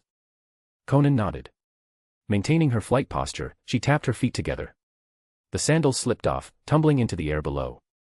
Then she blurred, vanishing into the clouds above, leaving behind only a glimpse of pale, delicate feet, and a pair of ninja sandals lazily falling through the mist. White Tiger. Mei's furious scream tore from her throat. She had reached her apex, her speed stilled, gravity reclaiming her. Nearly a kilometer in the air. White Tiger. I'll never forgive you. Her chest heaved, rage and humiliation twisting her expression. With no sight of Konan, she fixed her glare on the falling sandals instead. The ground rushed up to meet her. At 100 meters from impact, Mei spun midair and exhaled a massive torrent of water downward. Water release, water column technique. Like a bursting waterfall, torrents of water cascaded from the heavens. Below, Chojuro and the Umbu barely escaped as the raging flood swept through the courtyard, tossing them aside like leaves. Using the recoil, Mei righted herself midair and landed gracefully upon the flooded courtyard. Above, the molten acid she had fired fell upon the distant forested ridge, igniting the trees in thick gray smoke. Plop, plop. The pair of ruined sandals landed before her on the water's surface, splashing briefly before sinking out of sight. White Tiger. Her beautiful face hardened, fists clenching tight. Humiliation burned through her chest. Mei took a deep breath, steadying herself as the trembling of her ample chest slowly calmed. This debt, she whispered coldly, I'll repay in full. Mizukage-sama, are you all right? Chojuro hurried to her side, concern etched on his face. The drenched Umbu and Kirigakure shinobi soon regrouped, crowding around with grim expressions, awaiting orders. Today wasn't just the Mizukage's humiliation, it was the shame of the entire village. One of the 5 great hidden villages, invaded by a single enemy who left unscathed, right before their eyes. Everyone's blood boiled. They could neither strike nor pursue, powerless and humiliated. Flying opponents, utterly detestable. You couldn't reach them, couldn't stop them. Truly unfair. Mei's sharp gaze swept over her subordinates. Chojuro stays. Everyone else, restore order in the village. Prevent panic. The massive jutsu exchange in the skies had driven villagers into confusion and fear, they needed containment immediately. Yes. The shinobi vanished one after another in bursts of shunshin, leaving Mei and Chojuro alone in the courtyard. How is Genshur? Master Genshur. Chojuro paused, grief shadowing his eyes. While you were fighting above, his retainer came to me and told me everything that happened between him and White Tiger. Before we arrived, Master Genshur had already passed on. White Tiger. Mei's eyes blazed with killing intent as she rushed toward the sitting room. Chojuro followed close behind. Mizukage-sama, he wasn't killed, he passed of natural causes. Humph. Mei's cold snort was sharp, but her steps did not slow. Inside, she found Ginshir's body seated peacefully at the table, the black-clad retainer kneeling beside him. Her jaw tightened, her movement softened, her footsteps quiet, as though afraid to wake a sleeping elder. She knelt beside him and whispered, "Forgive me, Ginshir." Then she began to examine the body carefully. Moments later, she straightened and respectfully covered the elder's form. Sadness, and helpless fury, clouded her face. He had died naturally, not by White Tiger's hand. The retainer's account told her everything. Ginshir had sacrificed himself for the village's sake, helping the intruder achieve her goal just to prevent further harm. All for Kirigakure, even in death. "I'm unworthy of the title Mizukage," she murmured. "I couldn't protect the village. Nor Ginshir." Her voice trembled with quiet despair. "Prepare a state funeral," she ordered softly. "Lay him to rest with the honors of a Mizukage." Above the clouds, Konan turned to Alex. "Do we return to the Sky Fortress first," she asked, "or go after Takeda?" Chapter 56, Obito, these are my wings. Chapter 56, Obito, these are my wings. Deep beneath the earth, inside a dimly lit hall, Obito sat upon a stone throne, chin resting on his hand, lost in thought. His right eye glowed faintly red. His posture was oddly skewed, the right side of his body barely on the seat, as though he were trying not to crush something important. From the stone ceiling above, a pale head popped out. White Zetsu's tone was sing-song, teasing as always. "Obito, there's news about that traitor, Konan. Call me Madara." Obito snapped, his gaze flaring with murderous red light. White Zetsu chuckled nervously. "Why yes, Lord Madara." Obito rose abruptly. "Where is that traitor? Tell me now, I'll kill her myself." His hoarse voice seethed with venomous rage. "Too late, Lord Madara." Black Zetsu oozed down from the ceiling, landing like a puddle of tar at his feet. Konan went to Kirigakure. She's already left, her current whereabouts are unknown. That traitor went to the Mist Village. For what purpose? Obito's brow furrowed deeply. Next to Konoha, Kirigakure was the village he knew best. He'd personally manipulated the fourth Mizukage and controlled the mist for over a decade. He knew every shadowed corner of that place. Konan went there to take samples of the Yuki and Kagaya bloodlines, Black Zetsu replied coldly. Bloodline samples.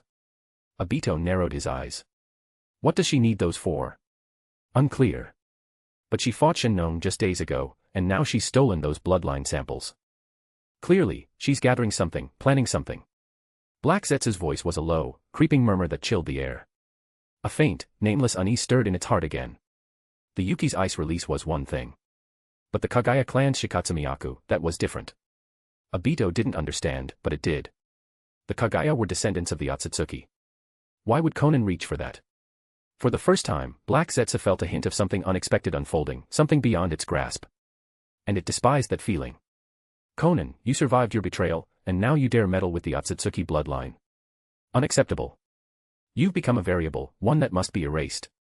Black Zetsu resolved silently to remove her, before she could disrupt the plan that had taken 1,000 years to weave. Obito slammed back into his seat, scowling. There are 100,000 White Zetsu scattered across the shinobi world, and you still can't find her.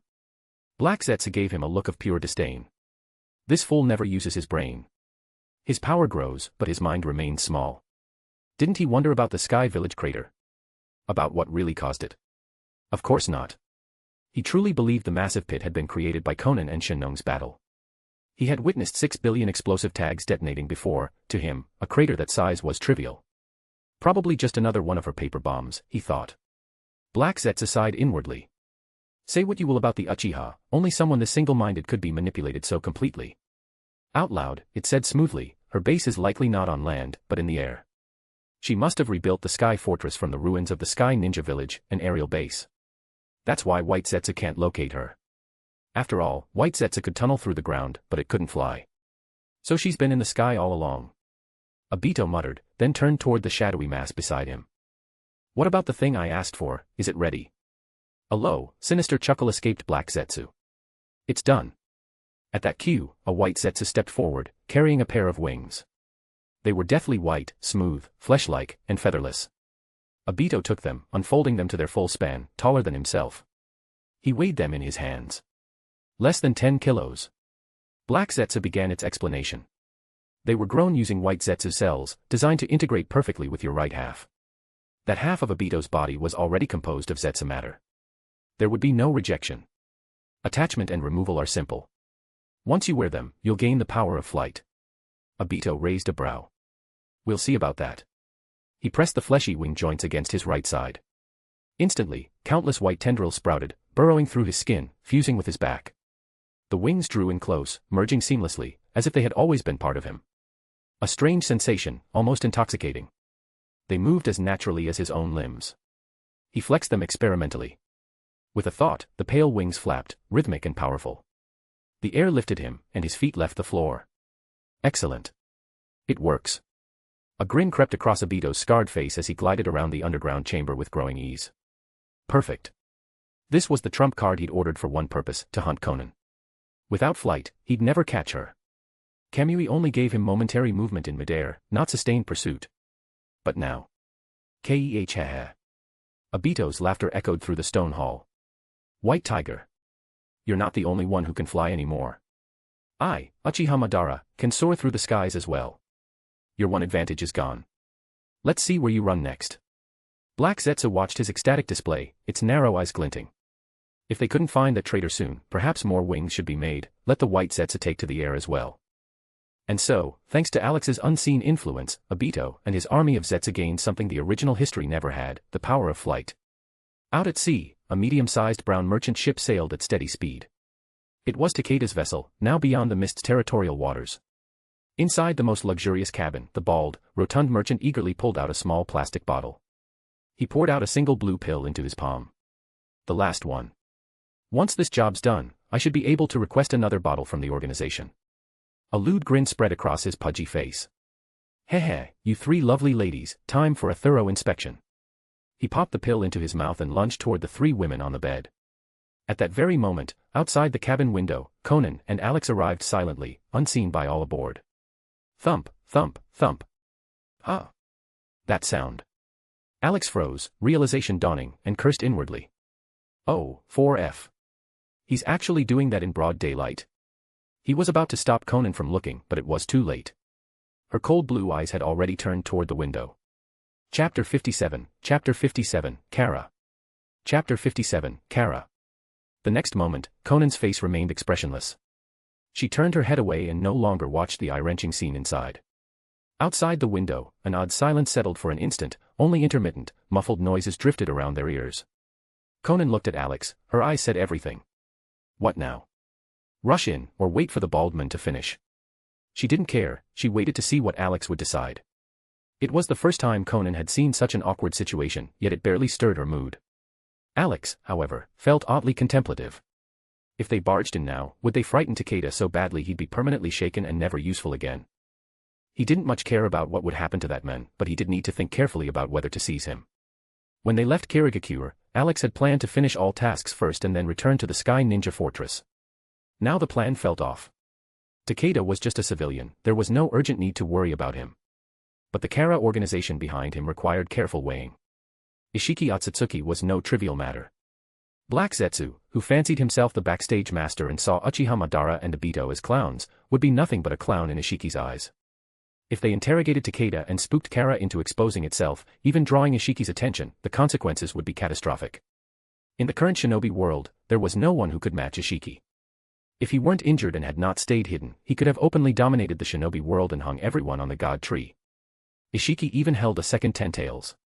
After weighing the pros and cons, Alex chose to leave for now. There was no benefit in roughing up Takeda. At most, he was an outer member who provided funding and resources to Kara, his knowledge was limited. He almost certainly carried Kara's countermeasures. Provoking such a terrifying organization was unnecessary. For now, they would pretend ignorance. When their power could topple everything, they would uproot that old coin-collecting gang. Alex's white paper form displayed black characters, leave for now. Konan didn't ask why and nodded, following the instruction. She rose and flew skyward, their arrival and departure went unnoticed. The merchant ship continued on its calm course. Alex read the ship's flag, Dawn Dusk Publishing. A place to track later, if needed. High above, Konan sped toward the Sky Ninja Fortress while Alex rested against her right cheek. Akatsuki, why didn't we seize Takeda and interrogate him, she asked. Our current priority is fusing Kekkei Genkai and completing the Otsutsuki lineage to gain power, we mustn't provoke another terrifying enemy yet. We'll deal with Kara later. Alex replied. He then briefly explained Kara to Konan. She listened solemnly, digesting the information in silence. Uchiha Obito, Uchiha Madara, Black Zetsu, Otsutsuki Kagaya, Otsutsuki Hagoromo, Otsutsuki Ishiki. I didn't expect so many schemers and ambitions hidden beneath the shinobi world, she said, derisive. How laughable, she continued. The 5 great villages and 5 great nations still proclaim themselves rulers of the shinobi world.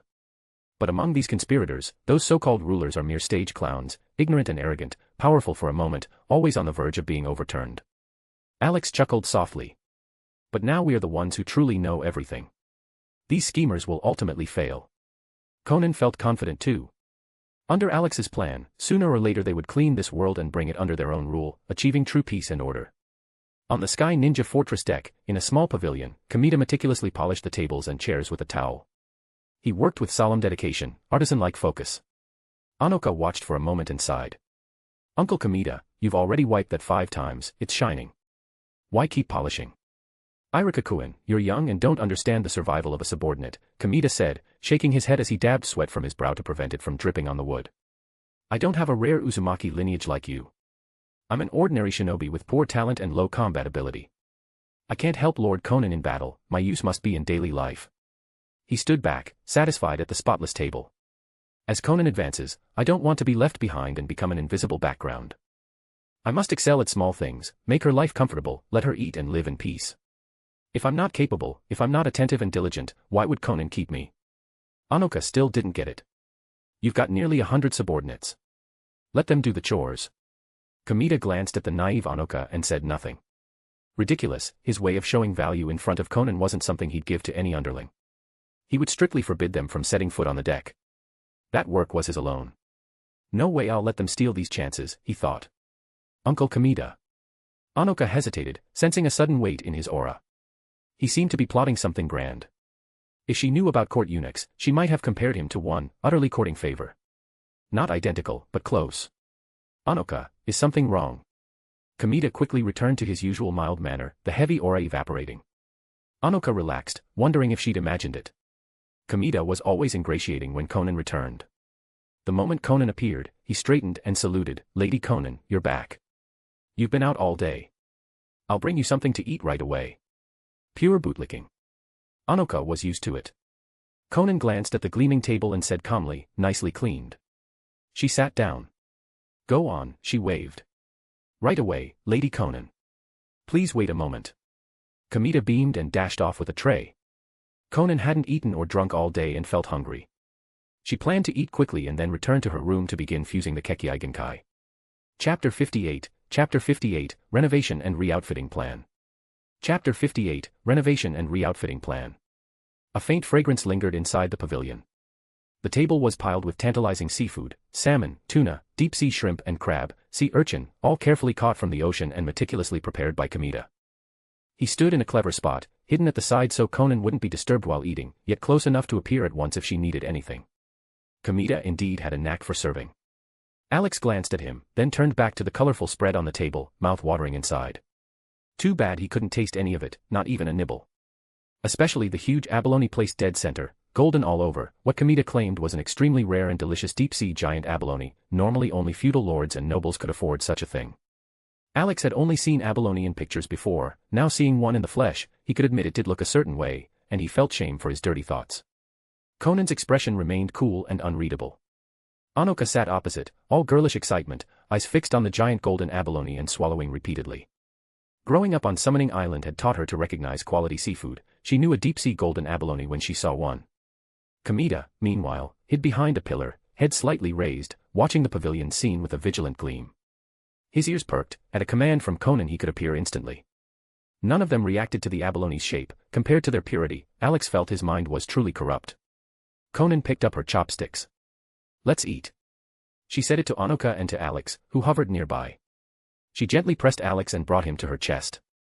Alex thought mischievously, big world, big things, eating's the greatest. If you can't eat the seafood, absorbing something else will do. He didn't resist, happily letting Konan cover him and begin to absorb. Within his paper form, chakra reserves slowly replenished. After the meal, Kamita swiftly cleared the table and courteously brought out cooling tea to cleanse the palate. He bowed and asked, Lady Konan, the Sky Ninja Fortress still hovers above Kirigakure. Where should we head next? Konan sipped the tea and considered. Which mainland is closest to Kirigakure? Kamita thought for a moment. The land of grass. Then set course for the land of grass capital, Konan decided. Also, she added, draw up a renovation plan for the Sky Ninja Fortress. Make it an aerial garden style. She recalled Alex's complaints about the fortress' raw, unfinished look and wanted it turned into a sky garden. Konan remembered whatever Alex said and quietly strove to fulfill it. Now that they had time, she planned to remodel the fortress into the version he wanted. What is an aerial garden, she admitted, but she trusted Kamita to come up with something satisfying. Understood. Kamita straightened, solemn in his acceptance. He had no clear idea what a sky garden entailed, but once Konan issued the order, he must comply. How to achieve it would be his job, he wouldn't trouble his lord with details. That was workplace philosophy, never trouble the leader, solve problems yourself. Konan set down her cup. When we reach the land of grass capital, go ashore and procure renovation materials. Use the fortress funds in your custody, do not scrimp. Only top-tier materials, everything must be the best. For Konan, money was trivial, if spending everything made Alex satisfied, it was worth it. Besides, as the shinobi world's resident wealthy woman, she could not run out of funds even if she attempted to buy out the capital. She glanced at Kamita's clothes and shook her head slightly. The gray head wrap, black face covering, and purple vest looked unremarkable and lacked any aesthetic sense. No wonder Alex said Sky Ninja attire was old-fashioned and odd. They needed new outfits. Kamita felt the pressure like a mountain on his shoulders but dared not speak. Konan rose and said, change all your clothes. She looked at her own red-clouded black Akatsuki cloak. Make your standard Sky Ninja uniform follow my cloak style, a black robe. As for Anoka, make hers red-clouded, like mine. She hesitated only a moment, then added, make your robe red-clouded as well. Core members would wear the Akatsuki robe, regular peripheral members would be solid black. Kamita's heart leapt. Yes. I will complete every order and make you proud, Lady Konan. To him, a robe signified recognition, to wear the same clothing as Konan meant he had become a core member. All his effort had not been in vain. If Konan stayed, Kamita would have cause to weep for joy. Konan left the deck, only then did Kamita look up. Anoka noticed tears at the corner of his eye and asked in surprise, Uncle Kamita, why are you crying? He wiped his eyes, voice thick with feeling, now I can wear the same clothes as Lady Konan and you. Is it just a robe? Why so emotional? Anoka teased. Kamita sighed at her innocence, he had worked hard for this recognition while the foolish youngster got it so easily. Never mind. I was overwhelmed. I'm fine now. He recomposed himself and cleared the tea set. I won't slack off. I must work harder to earn more of Lady Konan's approval. In the fortress lower level, Konan opened a storage scroll. Inside, a blue and a white vial lay on the table. Akatsuki, which kekii do we fuse first? She asked. Alex answered without hesitation, Shikatsumiyaku. As an Otsutsuki-affiliated bloodline, it was best to integrate the Kagaya's Shikatsumiyaku first. Konan nodded, held the pale vial, and triggered paper transformation. Her pale orange eyes met Alex's. Softly she said, Akatsuki, climb onto me. Chapter 59, Fusing Shikatsumiyaku. Chapter 59, Fusing Shikatsumiyaku. You, up, you. Alex froze for a moment, as if he'd heard Konan say something astonishing. The final syllable, body, was barely audible, he only caught the beginning. Excited, he flew forward and landed in front of Konan. Seeing the dense cracks forming across her paper-like face, he realized his misunderstanding. She had said, upper body, not what he'd first imagined. Well, a sheet of paper couldn't do much anyway. Alex shook his paper form slightly but wasn't too disappointed. After all, a single sheet of paper was limited in capability. He stiffened his paper body and slipped through a seam at Konan's chest in a flash, perfectly fitting into the gap. With Konan's cooperation, he then took over control of her body. A familiar sense of load settled across him, her body leaned slightly forward under the weight. Alex instinctively looked down, as usual, his toes were nowhere to be seen. He suddenly felt a bit of admiration for Konan. Bearing such a constant burden day after day could not be easy. Fortunately, during combat he had supported her from below, preventing the load from swaying wildly. Alex put aside his thoughts and focused. He removed the stopper and poured the pale liquid from the vial into his right palm. At the same time he activated the Kuroga technique. A white orb of light formed in his palm, steadily enveloping the pale solution. The refinement began. Little by little, pale white star-like specks, each representing the Shikatsumiyaku bloodline, separated from the mass. The room was utterly silent except for the faint humming of the Kuroga technique. Half a minute later, the Shikatsumiyaku in the vial had been fully refined and transformed into a pale white dust that scattered onto the floor. This was the second bloodline fusion. Alex handled it with practiced ease, drawing the light orb into himself. Using the power of Kuroga, he fused the Shikatsumiyaku energy into his being. After a moment, the Kuroga technique ceased, the fusion was complete. Alex opened his eyes, a sharp gleam flashed across his orange pupils. He moved, sensing his new body condition. Good, everything's normal. No incompatibility with the previously fused Uzumaki lineage. Two different Kekkei Genkai now coexisted harmoniously inside Konan's body. Alex's last lingering worry about the Kuroga technique vanished, it had performed flawlessly. As expected of his perfected, immaculate Kuroga technique. Having personally fused two bloodlines, everything operated exactly as he had anticipated, no errors, no anomalies. Next, a simple test. Alex walked into a small training room off to one side, equipped with various apparatuses. Bang, bang, bang. The room echoed with the sounds of collisions and impacts. 5 minutes later Alex emerged, satisfied, and returned to the bedroom. He explained, Shikatsumiyaku emphasizes taijutsu and physical traits. After fusing Shikatsumiyaku, Konan, your physique and bone strength have each doubled, and your power has increased by several times. Your taijutsu, which wasn't remarkable before, has risen sharply. Also, your overall chakra capacity has increased by about 20% thanks to the enhanced bodily energy. Now go, feel it for yourself. Alex smiled and returned control of the body to Konan, slipping out from her chest. Fusing the second bloodline had boosted both Konan's and his own power once more, a very satisfying feeling. Their chakra attributes synchronized, Alex now shared the same two bloodline properties and could use jutsu tied to them. Konan came to her senses and tested her new status, eyes bright with delight. Her condition was excellent, she felt significantly stronger and the burden on her front felt much lighter. She opened her right palm and concentrated, attempting to manifest Shikatsumiyaku. In the next instant, a bone spike slowly extended from the center of her palm. Pale and razor-sharp, it glinted with a cold light. Its hardness rivaled, perhaps even exceeded, that of her paper weapons.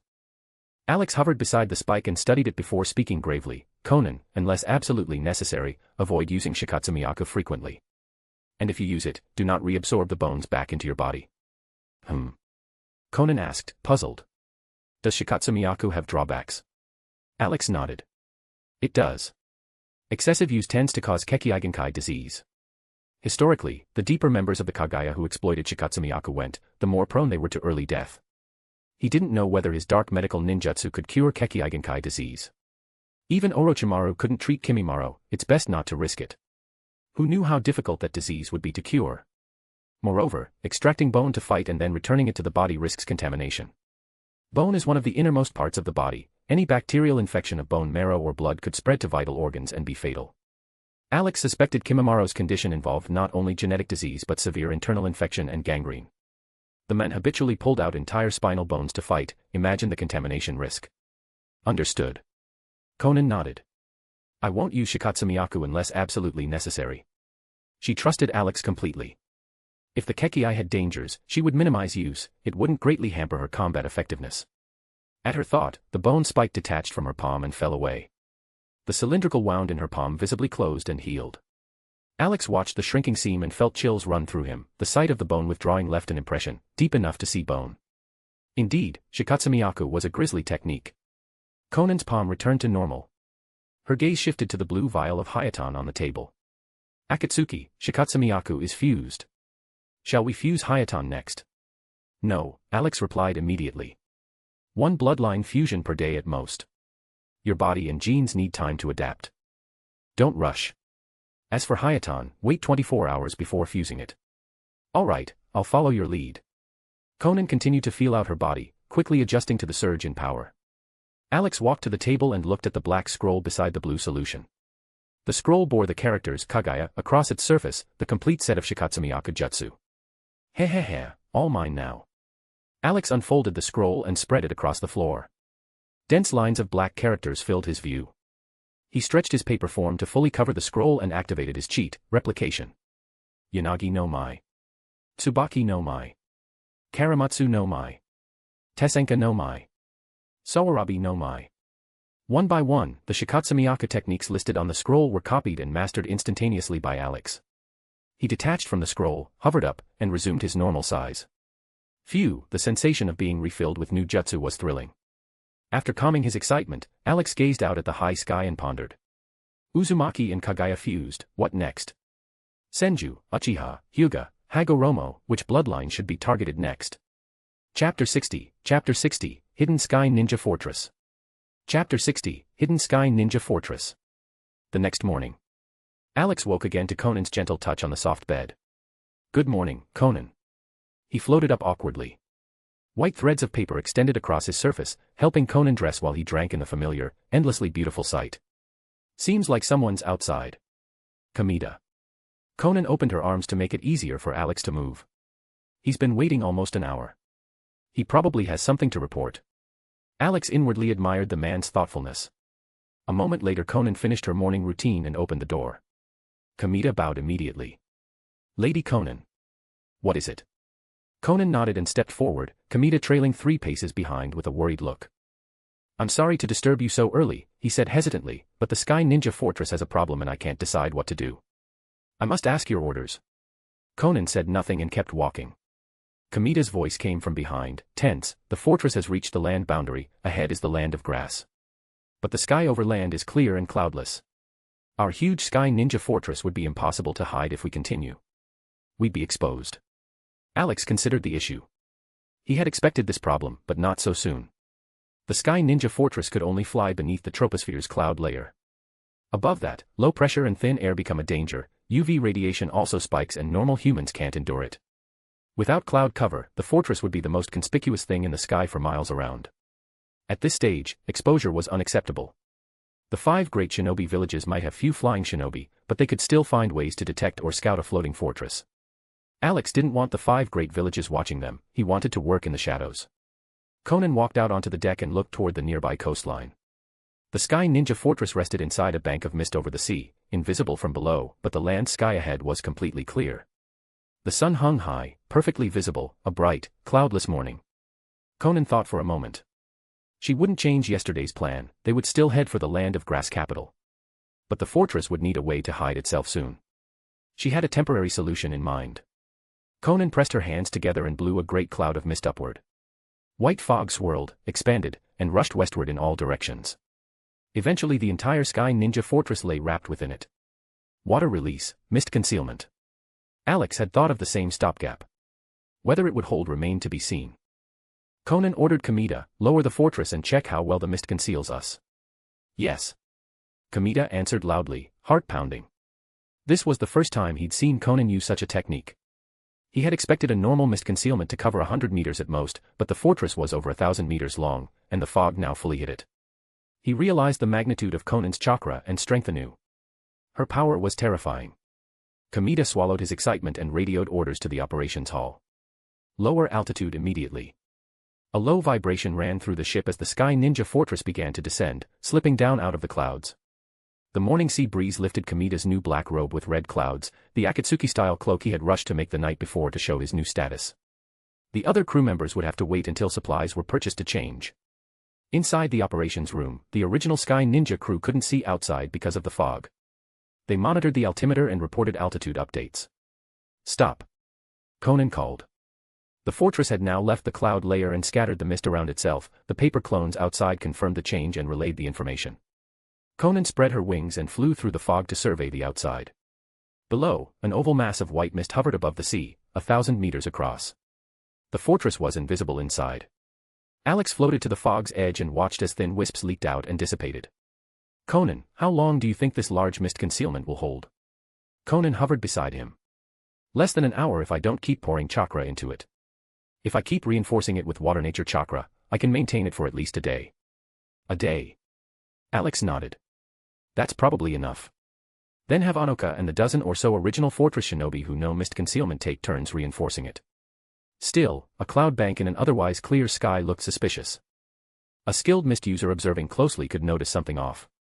Alex shook his head. For now, mist concealment was the best they had. They should fly as high as possible to make the odd cloud seem smaller from the ground. Sweep a circle around it. If nothing's wrong, hide inside like this. Konan agreed and with Alex circled the white fog at speed. The mist wrapped perfectly around the Sky Ninja Fortress with no leaks. Both were satisfied. They re-entered the fog and landed on the deck. Kamita hurried forward. Lady Konan, the concealment looks perfect. This was Konan's technique, it had to be flawless. It's fine, Konan said calmly. I'll keep feeding the fog so it lasts a day. If it thins later, you must refill it. She looked at Kamita and Anoka, who had just learned the situation. Yes. Kamita blurted out. I don't know mist concealment myself, but there are plenty in the operations hall who do. I'll set up schedules so they rotate. If any patch gets thin, they'll replenish it immediately. Anoka jumped at the chance. Lady Konan, I'm fairly practiced with mist concealment. I can help. She finally had a way to contribute after days on the fortress. Good. Konan nodded. Proceed to the Land of Grass capital. Alex stared toward the Land of Grass. There was something interesting there, something that might prove useful later. Chapter 61, Capital of the Land of Grass. Chapter 61, Capital of the Land of Grass. The sun went out. A shirtless villager bent over the soil, and suddenly the burning heat on his back cooled noticeably. He raised his head on instinct and smacked his lips. Hey! How strange, where did that cloud come from? He looked left and right, the rest of the sky was clear. Only directly above him floated a single cloud. Never mind. It's nice to have some shade. He returned to his work and paid no more attention to the lone cloud. In the nearby woods, Konan watched the villagers' reactions with Uzumaki Anoka at her side. After flying for half a day, the Sky Ninja Fortress arrived over the vicinity of the capital of the Land of Grass just around noon. Anoka shaded her eyes with a hand and stared up at the lone cloud. Lady Konan, it looks like the fortress hid itself perfectly. From the ground there's no sign of anything strange, it's safe. This was her first time so far inland in many years. Her face shone with excitement. Her long hair looked even more crimson under the bright sunlight. Konan hummed, then headed toward the main road. Let's enter the city. The capital of the Land of Grass lay not far ahead. Anoka chattered as she walked, eyes wide with curiosity about everything she saw on land. Lady Konan, what about Uncle Kamita? Is he not coming down? Konan shook her head. He has other duties. He won't come with us. Kamita will take the others and enter the city from another direction to procure supplies. Konan eyed Anoka up and down when supplies came to mind. Then she pulled a thick stack of bills from her pocket and handed it over. Buy whatever you want in the city. I'll pay for it. Konan was generous. Money was no object. Lady Konan. Anoka blushed and fidgeted, but she accepted under Konan's unyielding gaze. She had a long list of things she wanted: clothes, shoes, toiletries, cosmetics, and more private items a girl would not feel comfortable asking Kamita for. The Land of Grass was fairly famous in the shinobi world. Its capital was not grand, but it was a decent-sized city with many shops and merchants. Everything was available for purchase. They entered a large clothing store first. To avoid trouble in public, both used a transformation technique to appear as ordinary girls. Alex curled into a paper tube, wrapped a strand of Konan's hair, and dangled like a plain accessory at Konan's right cheek. In the women's section, risque lingerie and fishnet stockings dazzled Alex's paper eyes. Konan remained composed and cool. Anoka stared at the bizarre lingerie and turned bright red. She lowered her head shyly, as if wanting to bury it in her chest.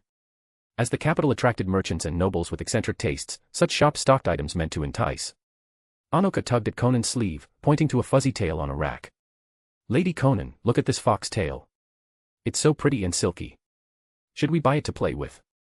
Seeing no one paying attention, she stroked the tail. The soft touch made her eyes narrow with delight. She stopped when her hand reached the top and found a metal ball. The smooth, cold orb puzzled her. She poked it with a finger. Why would a fox tail have a metal ball on the end?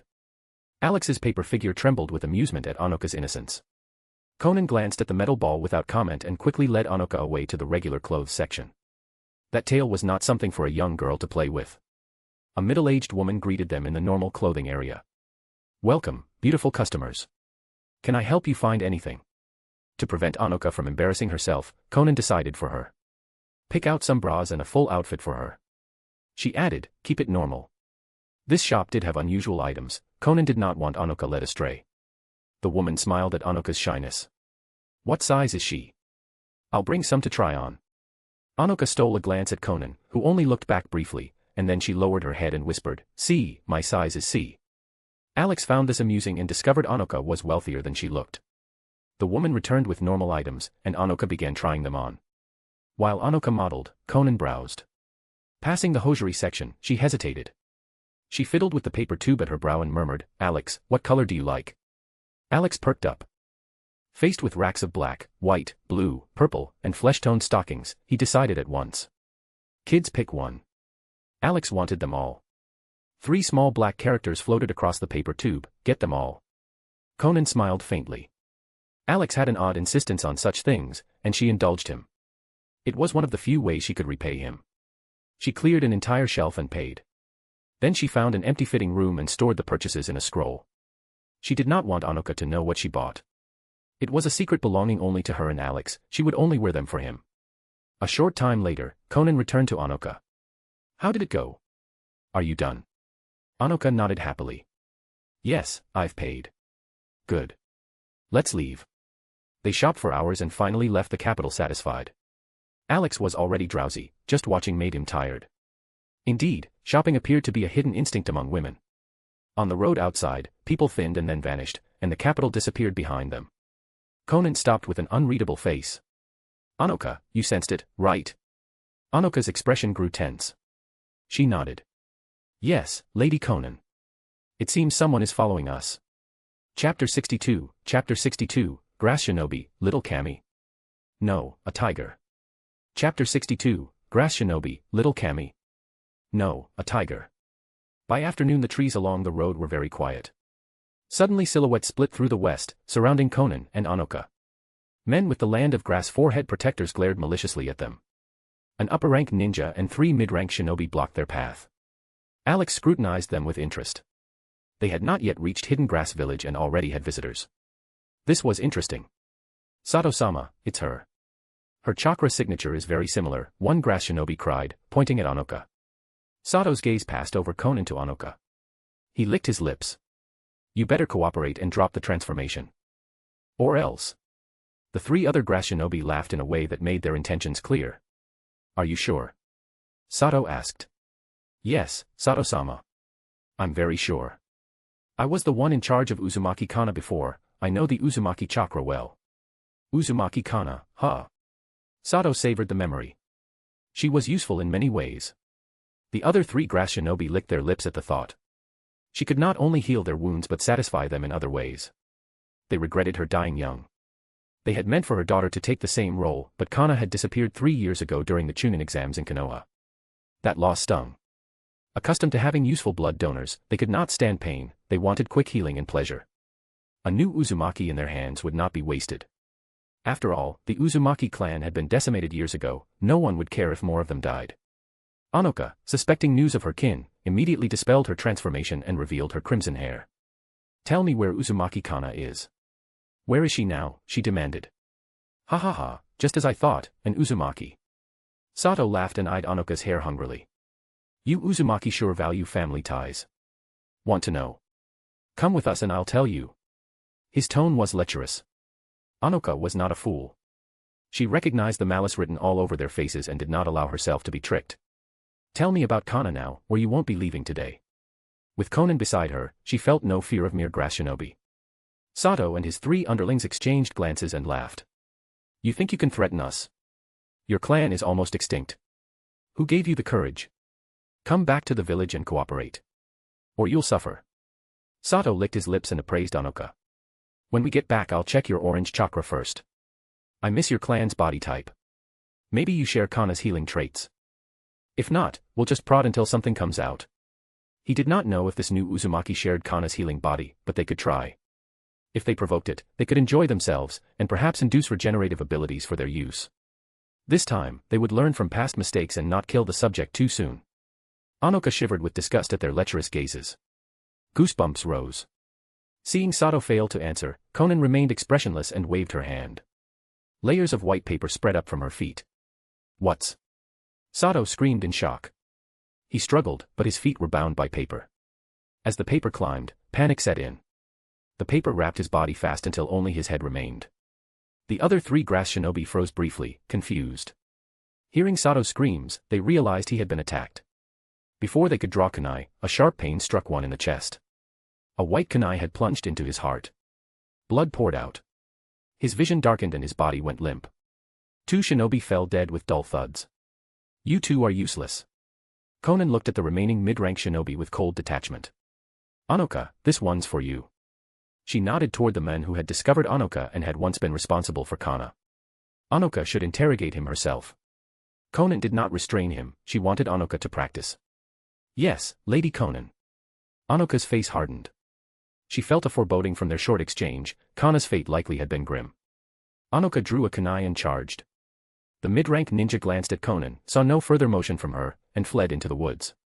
Anoka gave chase. Konan did not worry. Anoka now had strength approaching a special jonin. Apart from battle experience, she could overpower the fleeing shinobi. If injured, Konan's dark medical ninjutsu could heal her quickly. Konan walked up to Sato. Hozuki Castle's location, and the box of ultimate bliss, she ordered. She had planned to inspect both leads in the grass village.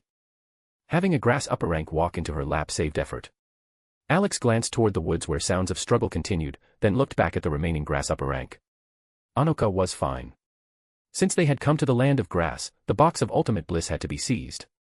The monster inside, Satori, was powerful and could assist them in stealing Kekiai samples and causing chaos in other villages later. Sato looked pale and trembled. He had thought them small fry, but they were tigers. He had not heard of the exiled Uzumaki having such powerful allies. Otherwise, how had Kana been abused for a decade without anyone intervening? Ah! Sato suddenly screamed. Every cell in his body felt crushed. Konan squeezed the paper around him to increase the pain and force a confession. If only Konan had a Sharingan. With one look she could have extracted everything without the theatrics, Alex thought. Ah! Sato convulsed and spat out, trembling with sweat. Hozuki Castle, to the west of the village, an isolated island 200 kilometers out to sea. The box of ultimate bliss, only the elders know. I don't know much. Having the information she wanted, Konan tossed the bloodied mummy into the woods. His scream ceased instantly. He was dead. She turned toward a large tree 10 meters away. You watched for too long. Still not coming out. Chapter 63, Ryuzetsu. Chapter 63, Ryuzetsu. Please don't hurt me. A small figure stepped from behind the tree, hands raised to show she meant no harm. She wore a pale green hood with a black cloth over the face, her gender was indistinct. Konan's face did not change. Remove your mask and hood. I will. Please don't attack. The newcomer's voice quavered. She quickly tore off the hood and mask to reveal herself. Grass Shinobi. Konan's cold gaze fell on the land of grass forehead protector on the woman's brow. Another grass shinobi meant killing. Sensing Konan's intent, the woman hurriedly said, You're going to Hozuki Castle, right? I can help. I know the box of ultimate bliss's location. If you want the box, I can help you get it. My name is Ryuzetsu. I once served in Hidden Grass's ANBU. I know many secrets. She spoke fast, her heart in her throat. A sharp paper slice flashed across her right cheek and left a fine cut. A strand of gray-white hair fell to the ground. She breathed out. That attack had been redirected. She had value enough to be spared for now. Konan's voice was cold. Tell me what you know. Ryuzetsu replied in a rush. The box of ultimate bliss lies on the lowest level of Hozuki Castle and is personally guarded by the castle lord, Mui. He's an upper-rank grass shinobi who specializes in fire-release sealing techniques. There's a legend that the box grants the wish of whoever opens it. The village plans to open it to gain power to rule the world. Ryuzetsu steadied herself and thought quickly of anything that would endear her to Konan. She still had a mission and could not die here. Then she revealed the intelligence she had gathered in the village the day before. To open the box of ultimate bliss requires enormous chakra. The elders plan to disguise someone as a Konoha Jinchuriki of the Nine Tails and use that as bait to assassinate other major villages shinobi so the framed Jinchuriki will be imprisoned in Hozuki Castle. Alex watched Ryuzetsu closely. He remembered some key plot points from a certain movie, though he had forgotten why Naruto was imprisoned in Hozuki Castle. Now he understood, it had been a grass village setup. With Konan and Alex intervening early, that film's blood prison plotline would be prevented. Lady Konan. Anoka reappeared from the trees and landed next to Konan. She was dusted with leaves and dirt but unhurt. Her expression was subdued, she had likely learned Kana's tragic fate from the mid-rank shinobi. Ryuzetsu glanced at Anoka's crimson hair and asked hesitantly, Are you from Kana's clan? Grass shinobi. Anoka's eyes flashed hostility at the forehead protector on Ryuzetsu's brow. Her kin had been used as blood donors and had a miserable end, she held no fondness for the grass village or its shinobi. Ryuzetsu lowered her head. I'm sorry. The grass village is to blame for Kana. I was only a small ANBU. I could not change the village's decisions. I could only help with supplies. I couldn't do more. Anoka's hostility eased slightly but she turned away coldly. Even if Ryuzetsu had been close to Muku, Anoka had no goodwill for the grass village now. The village has long been dominated by warmongers. Since my master died a few years ago, I'm the last of the moderates. Ryuzetsu's eyes were low. They've captured many wanders and the prisoners in Hozuki Castle to feed chakra into the box of ultimate bliss. To achieve their ambitions they provoke other great villages, covet Jinchuriki, and don't care about the catastrophe they might cause. Ryuzetsu looked to Konan with resolve. I must stop them. If you take the box of ultimate bliss away, you'll end their madness. Alex's paper tube trembled at the mention. That girl had once sacrificed herself to save someone in a movie, she might be the only decent person left in the corrupt grass village. Konan's chill eased a touch. She checked the sky, at least 3 hours remained before night. She decided to leave immediately for Hozuki Castle. If all went well, they might return before dark. Konan flicked her hand. Dense white sheets of paper formed a pair of pure white wings behind Anoka and Ryuzetsu and lifted them skyward. Wah! Ryuzetsu nearly fainted as the ground shrank away. She clutched the paper wings and trembled. Is that Lord Konan of Akatsuki? Ryuzetsu asked in awe. Akatsuki was infamous, she had heard of them, and Konan's paper release was unique and easily recognized. Now she felt only excitement, not fear. She believed seizing the box of ultimate bliss would be easy. Taking it from the village would end their scheme and fulfill her late master's wish. Konan said nothing and led them at high speed. Half an hour later, a lone island stood out in the vast sea. The three hovered above the island and looked down at Hozuki Castle. Its scale was large and its perimeter was walled. From the yard below, prisoners could be seen moving freely, no shackles. Ryuzetsu explained. Every prisoner in Hozuki Castle has a special fire release, heavenly prison technique sealed into their bodies to limit chakra use. If they climb the walls to escape, the heavenly prison triggers and burns them alive. Konan did not care for the prisoners. She asked, where is the box of ultimate bliss? 3 levels under the castle in a lava cave. The cave's entrance is protected by a ceiling formation that requires Mui's keys to open. Where is Mui? Ryuzetsu pointed to the central 5-story building. He's usually in the top office. He should still be there, it's not his rotation time. Konan did not hesitate and dove with them toward the castle, heading straight for Mui's office. Chapter 64, Hozuki Castle Lord, Mui. Chapter 64, Hozuki Castle Lord, Mui. Mui sat at his desk, pen in hand. He paused, then resumed writing. He had a pale, severe expression. His long black hair was slicked back, a narrow fringe covered part of his right eye. He wrote faster and faster, then abruptly set down the pen. He put on a white glove with a composed face. At that moment, Konan, Anoka, and Ryuzetsu flew through an open window and landed steadily in front of his desk. Akatsuki's Konan, and Mui stood slowly, eyes traveling past Konan to Ryuzetsu. Ryuzetsu, you were ANBU of Hidden Grass. Are you planning to betray the village by colluding with Akatsuki? Ryuzetsu bristled. The ones betraying the village are your warmongers. They scheme to attack other major shinobi villages, frame a nine-tails Jinchuriki, and covet Jinchuriki power. Have you forgotten what happened 10 years ago with Muku? Ryuzetsu's voice choked with tears. Muku was consumed by the box of ultimate bliss for your ambitions. He was your son. Do you want to repeat the same mistake? Hearing his son's name struck Mui with a flash of pain that he hid instantly. He did not argue with Ryuzetsu. Instead he asked Konan calmly, does Akatsuki covet the box's power? Konan stared at him coldly. You seem unsurprised by our sudden intrusion. Mui remained impassive. Hozuki Castle incarcerates many of the shinobi world's most vicious criminals, so we have detection methods.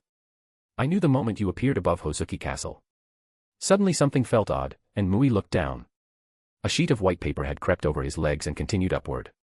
In a flash it reached his chest, then his neck, leaving only his head free. This is paper release. Mui did not show surprise. He felt paralyzed below the neck, as if set in cement. Only his head could move. Konan, no luck yet, Anoka reported as she and Ryuzetsu returned after ransacking the office and searching the room during Mui's immobilization. Konan pushed the paper inward to press him. Mui did not move. He stared up at the clouds through the window as if thinking of something else. Konan tightened the pressure. In an instant, Mui's body dissolved into smoke and vanished. Shadow clone. Konan murmured. No wonder he had acted composed. Ryuzetsu pointed to the direction of the underground third-level cave entrance and began to speak, but the floor trembled violently. The whole building shook. Cries of agony rose outside the windows. Go outside. Konan ordered and flew out with the others. Below, the ground had suddenly split open into a massive chasm.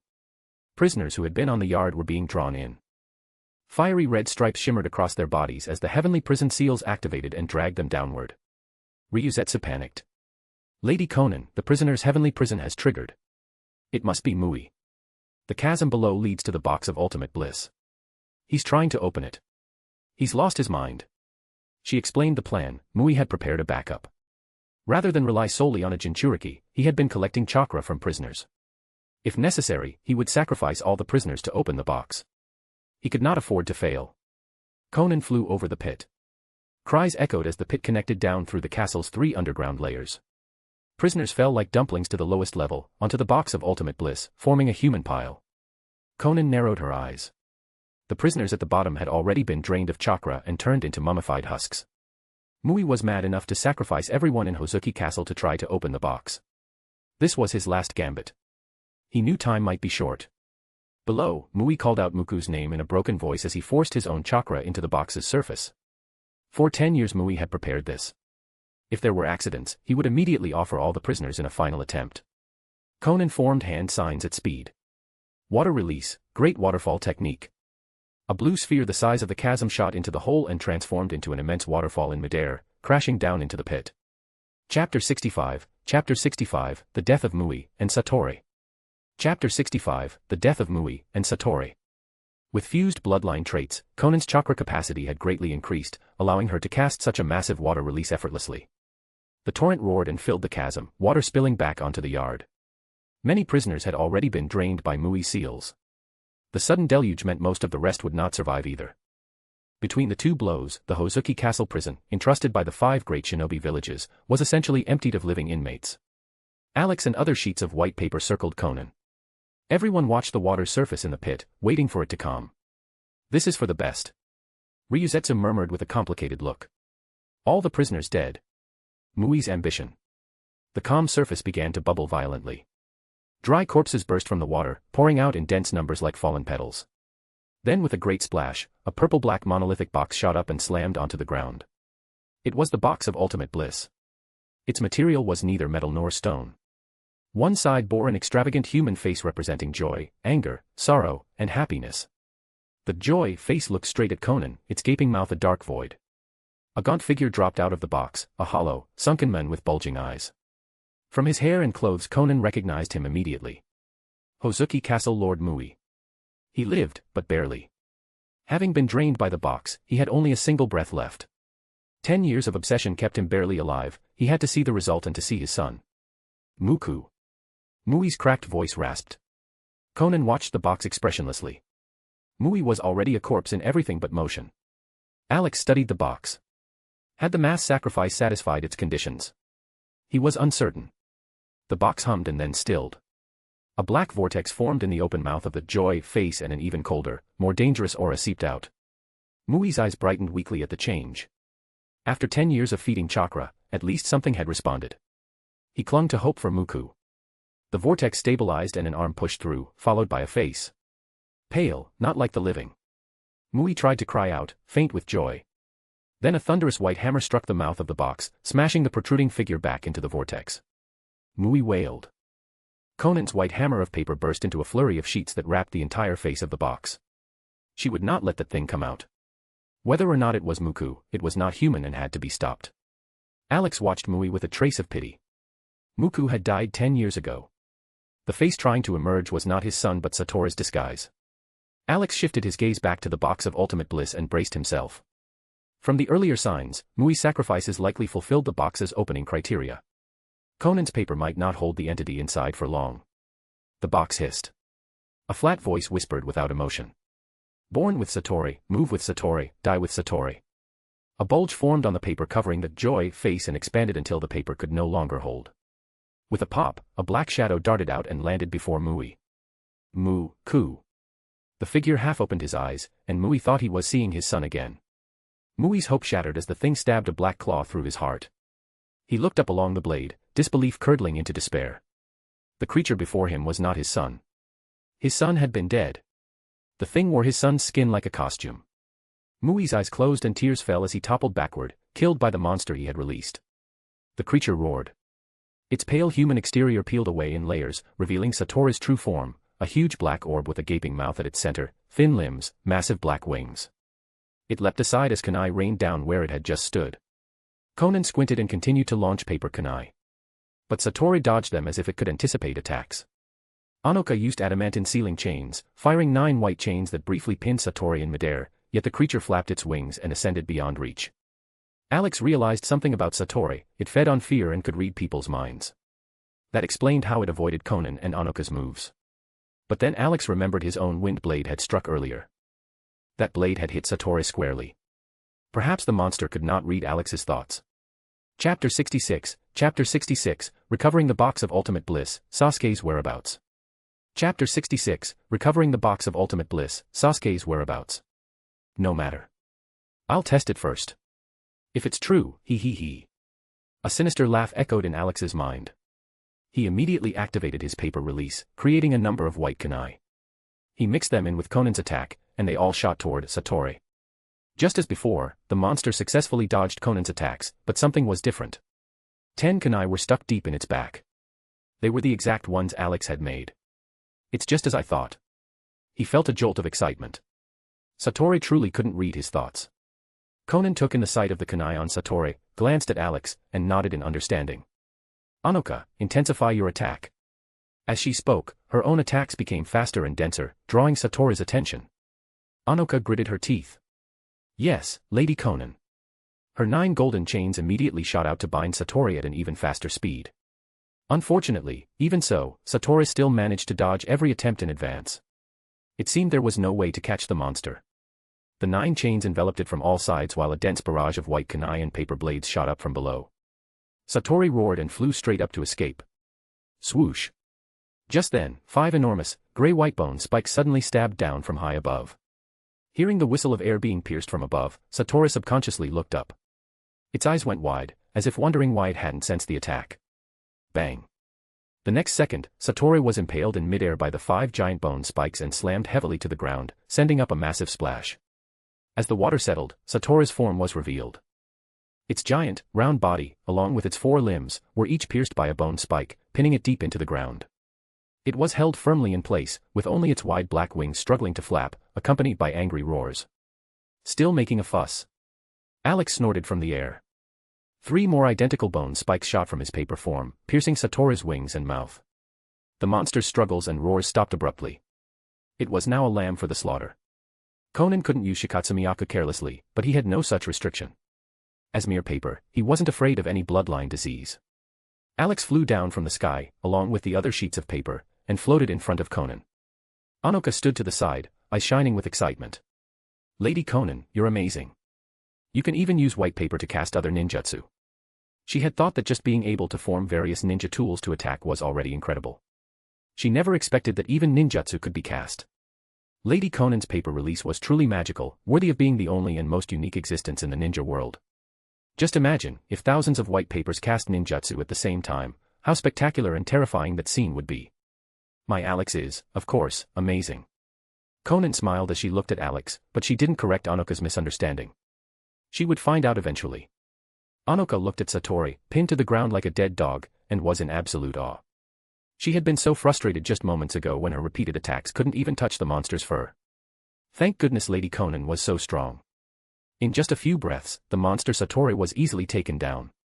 Anoka had grown up on the summoning island and didn't recognize that the giant bone spikes came from Shikatsumiyaku. But the other person present, Ryuzetsu, had served in the village hidden in the grasses Umbu and naturally knew what she was seeing. However, before Alex even attacked, Konan had preemptively restrained Ryuzetsu with paper release, wrapping her up like a mummy. Konan had no intention of letting an outsider like Ryuzetsu learn Alex's secret. While Anoka went forward to examine Satori, Konan remained where she was and asked in a low voice, "What now? How do we deal with this monster?" Alex replied after a moment, "Satori is hard to kill. It recovers automatically." Konan nodded. She had seen the situation on the field. Satori's wounds healed quickly. It was only because the bone spikes were in the way. Otherwise, the giant holes would have likely recovered in the blink of an eye. Exhaustion. Alex gave the solution. Keep attacking. Drain Satori's power. When it can't maintain itself, it will be automatically recalled by the box of ultimate bliss. Anoka, Konan said coolly. Move away from Satori. I'm going to continue the attack to make it return to the box of ultimate bliss. Anoka was confused. You mean it still can't die? She looked again at the 8 giant bone spikes in Satori. The wounds they created were shockingly large. If it were a normal person, they would be long dead. It really is a monster. Anoka spat silently and hurried back to Konan's side. Then, one exploding tag after another flew out, sticking all over Satori's body until its skin was completely covered. Boom. Boom. Boom. The next second, the exploding tags detonated, sending a towering mushroom cloud into the air. Black smoke billowed as the explosions continued relentlessly. Satori's massive body was completely engulfed in fire and smoke, impossible to see. Only a few muffled roars, barely audible, could be heard from within. More than 10 minutes later, Anoka stared blankly at the mushroom cloud, shocked. Lady Konan, is it possible that monster still isn't dead? How long do we have to keep bombing it with exploding tags? She wasn't just surprised by Satori's toughness, but even more shocked by how many exploding tags Lady Konan had. Whenever the sound of the explosions weakened even slightly, Lady Konan would just toss another stack from her sleeve. How many exploding tags could she possibly have to be this wasteful? This wasn't just an explosion of paper, it was an explosion of money. Konan didn't speak, just kept throwing in exploding tags. Finally, with one last sudden roar from within the flames, the silent box of ultimate bliss began to buzz. The giant mouth on the joy face reappeared as a black vortex. It emitted a powerful suction, pulling in the entire mushroom cloud, along with Satori. The scene returned to peace. All that was left was a massive, dark crater and the 8 bone spikes still stuck in its walls. Their surfaces were pitted and covered in black dust, badly damaged by the relentless explosions. Alex looked at the giant crater, thinking. It seemed that when Satori was recalled, it turned into a massive chakra to be swallowed by the giant mouth. Retrieve the box of ultimate bliss, then let's go back. After this message, he slipped into Konan's chest, returning to that familiar, warm place. Konan said, clean up the site. Anoka nodded and began to clean up any traces, destroying anything that couldn't be hidden. Konan personally handled the 8 bone spikes. A storage scroll couldn't hold items of such a massive volume, so she had to wrap them in a layer of white paper and float them beside her. She planned to take them back to the Ankora Mansion. It was impossible to just leave them here and let someone discover that Shikatsu Miyako had reappeared in the ninja world. The Hozuki Castle prison was destroyed, and all the prisoners, along with the Castle Lord Mui, were dead. This would inevitably infuriate the 5 great shinobi villages and they would send people to investigate. Konan didn't want to expose herself too much yet. After cleaning up, she took Anoka and Ryuzetsu, as well as the paper-wrapped box of ultimate bliss and bone spikes, and quickly flew away from Hozuki Castle. After reaching the mainland, they slowly descended to the ground. Ryuzetsu looked toward the Hozuki Castle with a complicated expression. While they were flying, Konan had already released her restraints and informed her of the castle's final fate. Ryuzetsu turned around and bowed. Thank you, Lady Konan, for stopping Mui's plot. With the box of ultimate bliss under your control, there will be no more danger. She had seen how powerful and difficult Satori was.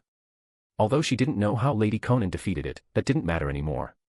All that mattered was knowing the box of ultimate bliss couldn't cause any trouble in Lady Konan's hands. Konan was expressionless. There is no need for thanks. My only goal was the box of ultimate bliss.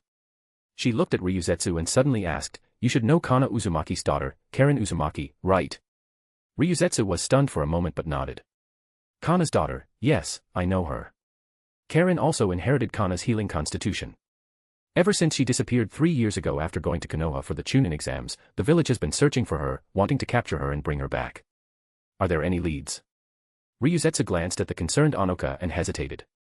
Recently, the village detected Karen's situation. It seems she's with Sasuke Uchiha, and they've formed a small team. The village elders were originally planning to get power from the box of ultimate bliss and then go snatch Karen back from the Uchiha.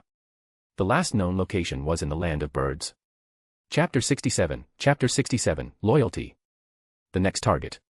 Chapter 67, Loyalty. The next target. By evening, the setting sun was sinking in the west. High in the sky, the Ankora Mansion was shrouded in thick white mist. From the ground, it looked like nothing more than a palm-sized cloud. Inside, on the deck, dozens of former sky ninjas stood in neat rows, all dressed in uniform black robes, staring straight ahead. They were silent, projecting a powerful aura. Kamita stood at the very front, looking with satisfaction at his men after their change of clothes. He had specially gone to the largest tailor shop in the capital of the Land of Grass to have these rushed. After putting them on, they looked completely refreshed, their spirits countless times higher than before. Lady Konan's taste and orders were, as expected, absolutely correct. Ahem. Kamita clasped his hands behind his back and coughed lightly, drawing the eyes of all his subordinates. His expression was solemn and serious. What is Lady Konan to us? The sun. And what must we eternally show Lady Konan? Loyalty. What must we show? Loyalty. The Sky Ninja shouted in unison, their voices resounding. Kamida's blood boiled, his chubby, round face flushed red as he roared, louder. Show me your devotion to Lady Konan. Loyalty. Loyalty. All the Sky Ninja screamed at the top of their lungs, veins bulging on their necks as they shouted the word loyalty. The passionate cries penetrated the thick white mist and shot straight into the clouds. Kamida was extremely satisfied with his subordinate's performance. This was the result of his hard work over the past few days. Recently, he hadn't just been diligently carrying out all of Lady Konan's orders and arranging logistics. Every single night, he had taken a pen and paper and gone to talk with his men one by one, to win their hearts and minds. He made them understand that they must submit to Lady Konan's every will, from the outside in, body and soul. Not the slightest complaint or dissatisfaction would be permitted. Lady Konan was the absolute center. She was the sky, the earth, the sun at the center, and they must always guarantee their loyalty and respect. Kamida didn't know if every Sky Ninja was truly and sincerely convinced, but as long as he couldn't see any dissent, it wasn't a problem. Otherwise. Humph. Kamida snorted coldly to himself. After being Shino's deputy for so many years, able to make so many Sky Ninja obey him, did they really think that just because he was always smiling in front of Lady Konan, he was incapable of killing? Anyone who dared to disrespect Lady Konan should not blame him for being impolite and experiencing his cold methods firsthand. Kamida had figured it out long ago. His own combat strength was lacking, he couldn't help Lady Konan in battle. Just being meticulous in logistics and daily life was far from enough. He had to make his subordinates know Lady Konan's greatness, to make them respect her. Only then could he demonstrate his greater value and secure a brighter future. One day, he would even make the entire ninja world know of Lady Konan's greatness and sing her praises. This was his personal mission, and he would fight for it for the rest of his life. Kamida raised his hand, and the Sky Ninja's shouts stopped abruptly. He pointed to a trench that had been dug on the deck earlier and said solemnly, "There must be water in this trench. Now, all of you, get to work immediately. You must renovate the Ankara Mansion to Lady Konan's liking. Begin renovations." As soon as he finished speaking, the Sky Ninja scattered. Following their pre-assigned tasks, they began to work deftly with the renovation materials purchased in the Land of Grass. There was no idle chatter, no slacking off. All of them were huffing and puffing, working their hardest. Poof. Just then, several figures penetrated the clouds and landed on an empty part of the deck. It was Konan and Anoka, as well as Ryuzetsu. Ryuzetsu had nowhere else to go. Her previous actions, regardless of her original intentions, were in essence a betrayal of the village hidden in the grass. If she returned, she would not only face interrogation from her village but also from the 5 great shinobi villages, who would be furious about the destruction of Hozuki Castle. With no other path, Ryuzetsu nervously expressed her desire to follow Konan. Konan considered it for a moment and agreed. She would need a lot of people in the future, and Ryuzetsu was a qualified subordinate. Lady Konan. Upon seeing Konan, Kamida immediately beamed and hurried over. He quickly explained the situation. "I am currently arranging for them to renovate the deck first. With this many people and the help of ninjutsu, the deck should be finished in about 2 days, but..." Kamida paused, a little nervous. During this time, the Ankara Mansion cannot fly. It can only remain stationary and hover, otherwise it will affect the deck installation. He was worried that this 2-day delay would affect the leader's future plans. Konan glanced at the Sky Ninja who were busy at work and shook her head. 2 days is not long. We can wait. Just proceed according to the renovation plan you've laid out. Yes. Kamida's spirits lifted. I guarantee I will complete the mission. As long as the exterior deck is finished, we can resume flying. The interior renovations won't be affected by the fortress's flight and can be completed as normal. Ryuzetsu stood respectfully behind Konan. Her eyes were wide, staring in shock at the scene before her. The deck she could see was at least a kilometer long. Just how massive was the Ankara Mansion beneath her feet? And how was it possible to make something so large float high in the sky? Just thinking about it was staggering. And this magical aerial creation belonged to Lady Konan. Ryuzetsu looked at Konan's back with admiration. Perhaps her impulsive request to follow her was the most correct decision she had ever made in her life. Konan pointed to Ryuzetsu. This is Ryuzetsu, who has just joined the Akatsuki. Take her and get her familiarized with the place. She planned to rebuild the Akatsuki. This was the true, orthodox Akatsuki. Obito Uchiha was just a conspirator who had usurped it. Sooner or later, she would strip that Akatsuki robe from his body. Yes. Kamida accepted the order and turned to Ryuzetsu. Welcome, Ryuzetsu. Please come with me. After the two of them had disappeared, Konan said to Anoka beside her, "Go and rest. The matter of Karen Uzumaki is not urgent." Ever since learning about Kana and Karen, Anoka had been listless and worried. The Uzumaki clan had already vanished from the ninja world. She treasured this last remaining relative of her bloodline and wanted to meet her as soon as possible. Anoka opened her mouth, but in the end, she just said, "Okay," and left the deck. Konan placed the giant bone spikes in the box of ultimate bliss in an empty space on the deck, instructing the Sky Ninja to watch over them. She then left the deck and returned to her room. "Alex, is our next target Sasuke Uchiha?" Alex floated out from her chest, hovering in front of her. It is indeed Sasuke. Since they had learned Karen's whereabouts from Ryuzetsu, it was highly likely that Sasuke Uchiha was also in the land of birds. Compared to the powerful forces of Konoha and the village hidden in the clouds, the lone Taka team was a much easier target. Chapter 68, Organization and Arrangements, Land of Birds. Chapter 68, Organization and Arrangements, Land of Birds. Inside the room, an empty test tube sat on the table. In a paper bowl to the side, a pale blue liquid was being held. Under Alex's guidance, Konan once again skillfully went through the process of fusing with the ice release bloodline. After confirming there were no issues, he returned control of her body to her and floated out from her chest. "How does it feel?" Konan opened her eyes and paused for a moment. "I feel a lot less warm. My body feels cool." It was the peak of summer. Even though the Ankoru Mansion was high in the sky, it was still warm inside, though considerably cooler than the ground. Alex pressed against Konan's cheek. Fusing with ice release, putting aside combat power, brings quite a few conveniences to daily life. At the very least, you won't have to fear the summer heat anymore, Konan. And you can have chilled fruit whenever you want. Konan chuckled. It is indeed convenient. Flying under the sun in the summer used to be incredibly hot. I won't have to endure that anymore. She sensed her body's condition and an ice kunai formed in her palm. My chakra has increased quite a bit again, but even after fusing 3 bloodlines, there's still no qualitative change. Is the level of Super Kage really that difficult to reach? She had been with Nagato for a long time and was very familiar with the power and presence exclusive to a Super Kage. She did not possess that now. Alex mused, explaining, Super Kage is a qualitative change. It can't be reached by simply stacking chakra and bloodlines. Take the tailed beasts, for example. The Nine-Tails chakra is practically endless, but it's only at the Kage level, not Super Kage. The 3 bloodlines in your body are currently just increasing your chakra and your options for fighting. They can't help you break through to Super Kage yet. He couldn't accurately describe what the Super Kage level was. But looking at the few Super Kages in the history of the ninja world, they all had one of a few things. Hashirama Senju's would release. Madara Uchiha's Eternal Mangekyo Sharingan. Nagato's Rinnegan. Naruto's Sage Mode. Konan possessed none of these. She looked at Alex. Super Kage is just one stage. We have a much broader goal, and we will achieve it sooner or later. Indeed. So there's no need to rush. Konan suddenly hugged Alex, who was floating in midair, and said in a strange tone, "Next, you can properly experience my unique ice release." As she spoke, she strode toward the bathroom, not forgetting to pick up those blush-inducing clothes she had bought in the capital of the Land of Grass. The next morning, Alex woke up leisurely in that familiar, soft place. It had an extra hint of coolness compared to before, making it even more comfortable. He floated up unsteadily, his gaze falling on Konan, who was dressed in a stunning outfit.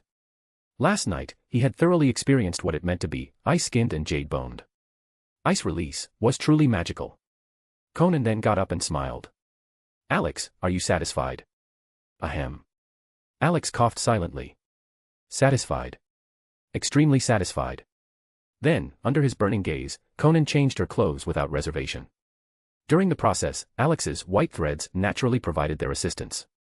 Another wave of white billows surged. After washing up, Konan opened the door, with Alex flying beside her. As expected, Kamita was once again waiting outside the door. "Good morning, Lady Konan." Konan gave a plain nod and walked ahead. Kamita followed behind. "Lady Konan, breakfast is ready.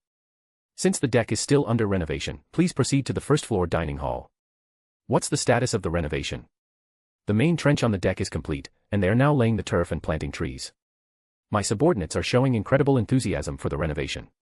It's estimated to be completed early, by tonight." Konan nodded and asked no more. The two walked quietly to the dining hall. Anoka and Ryuzetsu were already waiting at the table. "Good morning, Lady Konan." They both stood up to greet her as she arrived. Konan nodded in acknowledgement and took the head seat. Kamita immediately rushed to bring the prepared breakfast from the kitchen. He introduced it, saying, "These are all ingredients procured yesterday from the capital of the land of grass. Only nobles and daimyo can afford them." There was matsutake, caviar, charcoal grilled cod, top-grade white rice, and more. There were no less than 10 dishes, all exquisitely plated and fragrant. Kamita had spent a massive amount of money yesterday, but it was only a tenth of the funds in the account. He couldn't help but be inwardly astonished at Lady Konan's wealth. This much money was more than the entire operating budget of any of the great shinobi villages. Where did it all come from? Let's eat. Konan was the first to pick up her chopsticks. Anoka and Ryuzetsu immediately followed. As for Kamita, he stood to the side like a ghost, waiting to be summoned. After the meal, Kamita efficiently cleared the table and served herbal tea and fruit. Konan looked at him.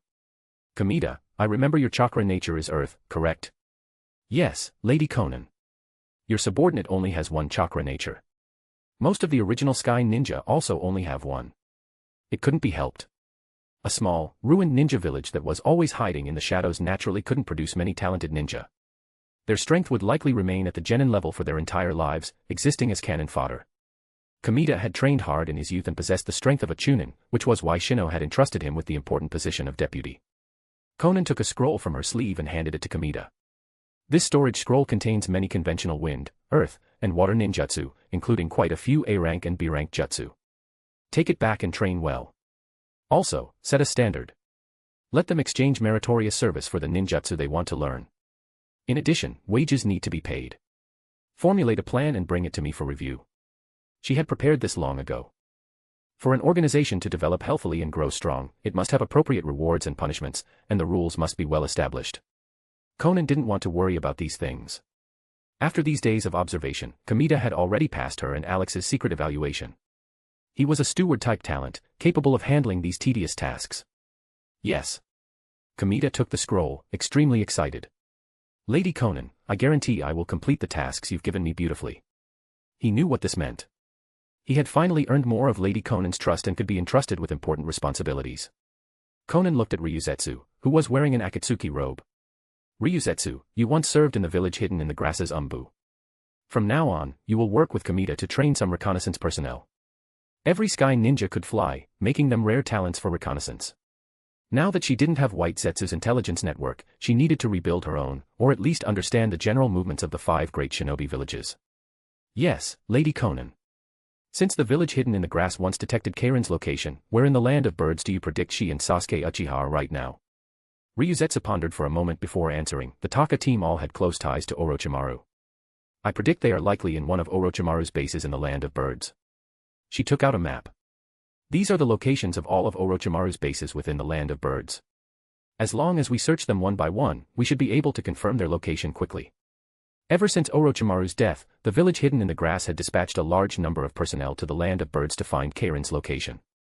They had essentially mastered the positions of all of Orochimaru's abandoned bases. "Good." Konan nodded and gave an order to Kamita. "After the deck is complete, head to the land of birds tonight." Kamita stood straight. "Yes," he replied loudly. Meanwhile, in the land of birds, inside an underground base, the sound of footsteps, tap, tap, tap, echoed in the dim hall, along with the infatuated, fervent voice of a fangirl. "Sasuke, your injuries from the 8 Tails Jinchuriki haven't fully healed yet. To make sure there are no lasting problems, you should suck me more." "Shut up." Sasuke Uchiha stopped and glared back at Karen. A red light flashed in his eyes, his voice cold. "Ah. Sasuke, you yelled at me again." Karen wrung her hands on her face, in a total daze. "What do? A fierce Sasuke is so cool too. I can't. He's so cool, I love it, Chapter 69, Sasuke Uchiha, found. Chapter 69, Sasuke Uchiha, found. "Sasuke," Karen called out in a saccharine voice. Seeing Sasuke Uchiha ignore her, she leaped forward and latched onto his right arm, refusing to let go. She deliberately rubbed her small mounds against him, showing off her proud figure. "Sasuke, your entire chest was pierced by the 8 Tails Jinchuriki last time. Even though Yugo and I treated you on the spot, the injury was too severe. To prevent any future problems, you should suck on me some more." As she spoke, Karen quickly pulled down the collar of her shirt. The part she wanted Sasuke Uchiha to suck on was self-evident. She wasn't entirely trying to take advantage of him, she was genuinely worried there might be lingering issues. After all, Sasuke Uchiha's entire chest had been punctured. His ribs were broken, and his lungs and heart were completely damaged. He had almost been killed on the spot by Killer Bee. Thinking back to that perilous moment, Karen felt a wave of lingering fear. She couldn't lose Sasuke Uchiha. She absolutely couldn't. Sasuke Uchiha completely ignored her, shoved her away, and continued walking forward on his own. He said coldly, "Remember, I was just careless at that moment. I failed to dodge, that's all." His eyes suddenly glowed red, and he pointed to his Sharingan. "In front of these eyes, no one is my opponent. That includes the Eight Tails Jinchuriki, Killer Bee. No matter how fast he is, he can't escape my Mangekyo." The thought of Killer Bee made Sasuke Uchiha's chest ache dully. His Mangekyo could indeed see Killer Bee's superfast movements, but unfortunately, his body couldn't react in time. That was why he had been so heavily injured by that one blow, left on the brink of death. But as a poser like Sasuke Uchiha, how could he possibly tell Karen the truth? He gave a light cough and continued walking. Behind him, Karen pounced again, saying with concern, "Sasuke, I told you, you still have a hidden injury that hasn't healed, right? Ever since the fight with the Eight Tails Jinchuriki, you've been coughing from time to time. It's obvious your respiratory system still has problems. You must treat it." She pushed up the sleeve of her arm. "Quick, come suck on me. It's not right for a young man to be coughing all the time. People will misunderstand and think you can't perform." Sasuke Uchiha stopped in his tracks, considering it for a moment. In the end, he couldn't overcome Karen's persistence, as well as his own worry about a lingering injury. He bit down on Karen's arm, which was already covered in bite marks. He still had many things to do. He still had to get revenge on Danzo and Konoha. He absolutely could not let a hidden injury affect his combat strength. NGH, ooh, harder, even harder. As he sucked, Karen's face flushed red, and she let out a series of vaguely suggestive moans. "My chakra is merging into Sasuke's body, this feeling, it's just too wonderful." Her fangirl state was on full display. Sasuke Uchiha remained unmoved, absorbing Karen's healing chakra, constantly monitoring the condition inside his body. When he felt the dull ache in his chest disappear, he released his bite and stopped sucking. He immediately wiped his mouth and turned to walk away. NGH. Karen's legs trembled, and she muttered in disappointment, "Why so fast again? Sasuke. I wasn't even finished." Seeing Sasuke Uchiha ignore her, Karen reverted to her previous infatuated state and chased after him. The two of them bickered their way to a giant water tank. Suigetsu. Sasuke Uchiha knocked on the tank, waking up Suigetsu Hozuki, who was sleeping inside.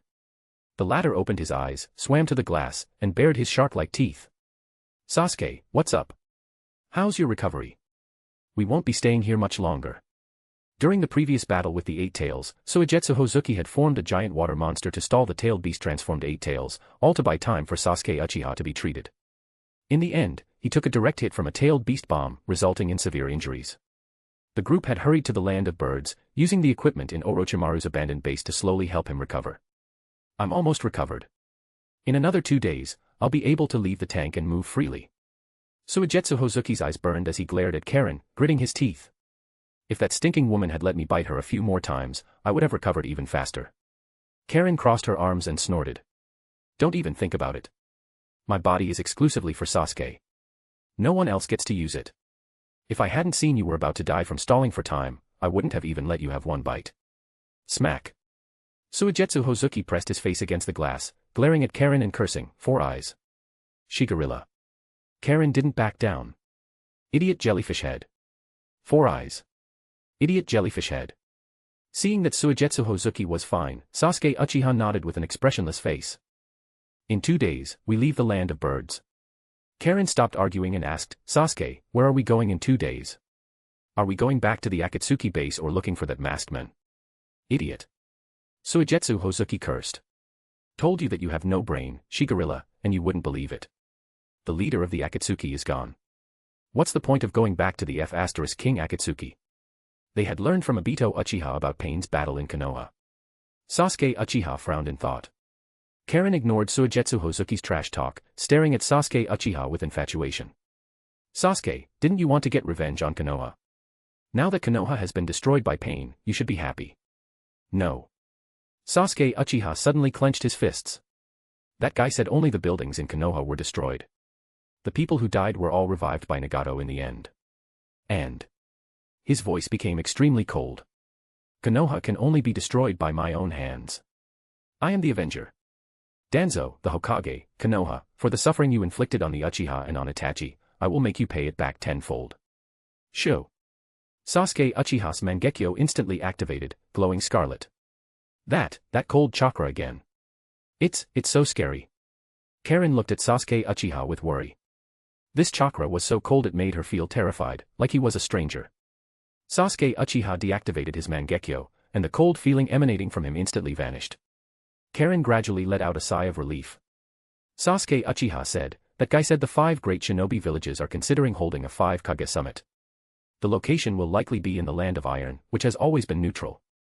Once Suigetsu's injuries are healed, we will leave the Land of Birds and head for the Land of Iron. Now that Tsunade was in a coma, no matter which Hokage Konoha sent, they would be his target. It would be even better if it was Danzo. The Land of Iron. Karen muttered. That place is in the far north. It's covered in snow all year round and the weather is severe. We'll have to prepare some cold weather gear in advance. Suigetsu Hozuki looked behind the two of them and asked, where's Yugo? Why haven't I seen him at all? TCH. Karen said irritably. Ever since we got to the base, he's been on the back mountain, chatting with the little animals. He's practically a wildman. On the back mountain of the base, it was a new day. The morning sun was incredibly comfortable, shining down on Yugo, who was lying on a small hill. All kinds of small birds chirped, hopping intimately all over his body. High above, Konan and Anoka were hidden in the clouds, looking down at Yugo below. Anoka said excitedly, Lady Konan, after checking several of an Orochimaru's empty bases, we finally found them. She was very much looking forward to meeting the kinsman, Karen Uzumaki. Konan, expressionless, gave a faint and immediately dove downward. Chapter 70, Yugo. Nothing special. Chapter 70, Yugo. Nothing special. Bang. Inside the base, Karen, still in her pajamas, slammed open the door to Sasuke's room and shouted anxiously, Sasuke. There's an enemy. Sasuke's eyes snapped open, and he leaped from his bed. Who? In the sky. It's just. Karen closed her eyes, using her mind's eye of Kagura to sense. This was a Kekkei Genkai ability exclusive to the Uzumaki clan, with a terrifying sensory range of dozens of kilometers. The next second, her sensing was complete. Karen opened her eyes. This chakra should be the Akatsuki's white tiger, but her tone was hesitant. Her chakra level is just not normal. She shouldn't have this much chakra. It's several times more than what I've sensed before. Akatsuki. White tiger. Sasuke quickly dressed, grabbed his sword, and walked out the door with a cold expression. Hey. Sasuke. Karen followed behind him, flustered. That woman's chakra level isn't normal. She must have some scheme, coming here to find us now. We have to be on guard. Humph. Sasuke pointed to his own crimson eyes and said with utter self-assurance, before these eyes, all schemes are laid bare. So what if her chakra has increased? Even if her chakra is as vast as the Nine Tails, it's nothing in the face of these eyes. He had seen the white tiger a few times during his time in the Akatsuki. He had a slight impression of that perpetually cold woman, but not a strong one. He certainly didn't feel threatened. She was just an ordinary Kage-level expert, nothing more. Karen was still a little worried. That woman was very close with Nagato, who had the Rinnegan. She might have some hidden trump card. She won't be easy to deal with. Humph. No matter what trump cards or intentions she has, they will be shattered before these eyes. Since she's so clueless as to come looking for death, I'd say she's in a hurry to meet her dead Akatsuki leader. The Mangekyo Sharingan had given Sasuke supreme confidence. Before these eyes, no one was his match. Bang. Bang. As the two passed the water tank, the sound of Suigetsu's heavy pounding came from within. Hey. Is there an enemy here? This great man wants to go too. My injuries are almost healed. I don't want to stay in this tiny tank anymore. I want to fight too. Although he wasn't fully recovered, it wouldn't affect his movement. It was less that he wanted to fight and more that he was bored from being in the tank and wanted to go watch the show. Crack. A flash of a blade, and the water tank's glass was instantly cut in two. Whoosh. A torrent of water, carrying Suigetsu, poured out. Sasuke glanced at it, sheathed his sword, and ran quickly toward the exit. Karen followed closely behind. Hey. You two, wait for this great man. Suigetsu cursed as he stood up, hurrying to catch up. On the back mountain of the base. The flock of birds on Yugo's body suddenly took flight as if startled, landing by his ear and chirping incessantly. He opened his eyes. You're saying someone is here? And they're above me. Yugo carefully sat up, avoiding the small birds on his body. He then looked up at the sky. Who's there? He saw two small black dots, falling at high speed, rushing straight for him. They were incredibly fast. When the distance closed to a few hundred meters, he instantly recognized who it was. Akatsuki's white tiger. What is she doing here? Yugo wondered. Then, his vision blurred. In the blink of an eye, Konan had descended from the sky, hovering steadily in front of him. Konan landed on the ground, looking at Yugo with an expressionless face. Seeing the Akatsuki robe on his body, her gaze turned 3 parts colder. The Taka team had not been invited to join the Akatsuki by her, but by Obito Uchiha, acting on his own. Now that she had the determination and the idea to rebuild the Akatsuki, she didn't want anyone who didn't align with her will to wear the Akatsuki robe.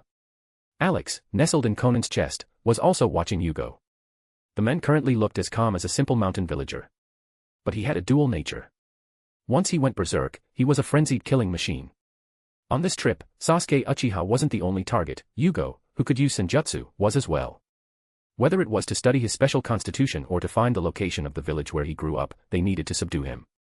White Tiger, what are you doing here? Yugo merely watched Konan warily. He didn't feel any killing intent yet and wanted to talk first to find out her purpose. Konan's gaze swept past Yugo, scanning the area behind him. She said coolly, "Where is Sasuke Uchiha?" The atmosphere instantly turned icy. "Are you also here to harm Sasuke?" Yugo lowered his head. The small birds on his body hurriedly flew away. His skin visibly turned a dark gray. His arms thickened, and fleshy pillars sprouted from his back. In an instant, he had absorbed natural energy and activated his cursed seal, or perhaps, his sage transformation. Upon hearing the ill intent in Konan's voice toward Sasuke, Yugo chose to go berserk immediately. Sasuke is the one Kimimaro acknowledged. I won't let anyone harm him. He. He suddenly threw his head back and laughed maniacally, his eyes filled with bloodlust. At this moment, Yugo's berserk nature had overwhelmed his humanity. He was completely frenzied. Impulse. He raised his arm, which had tripled in thickness. Chakra gathered as he bent his knees, about to leap like a wild beast to deliver a devastating blow to this person who dared to harm Sasuke. Die. Yugo's body leaped, his feet leaving the ground, and then, there was no then. Sheets of white paper stuck to him, instantly wrapping him up like a mummy. His forward momentum stopped abruptly. He was left floating in midair, unable to move. Behind Konan, Anoka let out a sigh of relief. She had been given a real fright by that monster rushing at her. She was also very confused.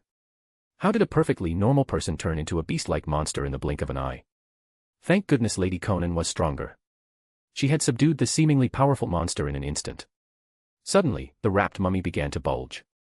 This was especially true around Yugo's monstrous right arm, which swelled larger and larger, as if being inflated. Puff. In the next instant, the paper was blasted open, and a visible jet of blue gas erupted from within. He. Axe cleaver impulse. Yugo's fleshy pillars and the pores on his right arm simultaneously jetted a large amount of chakra. After tearing apart the paper restraining him, he shot toward Konan like a cannonball, even faster and more powerful than his previous attack. But it was useless. A white paper hammer swung in from the side, smashing into the charging Yugo and sending him flying. As he flew, his body uncontrolled, a large sheet of paper stuck to him once again, wrapping him into a mummy. Konan glanced at Anoka. Seeing the white mummy floating in front of her, Anoka immediately understood. She pressed her right hand against the mummy and said in a low voice, "Water release, water prison technique." A large sphere of water enveloped Yugo. Under this double restraint, he could no longer resist and was firmly trapped.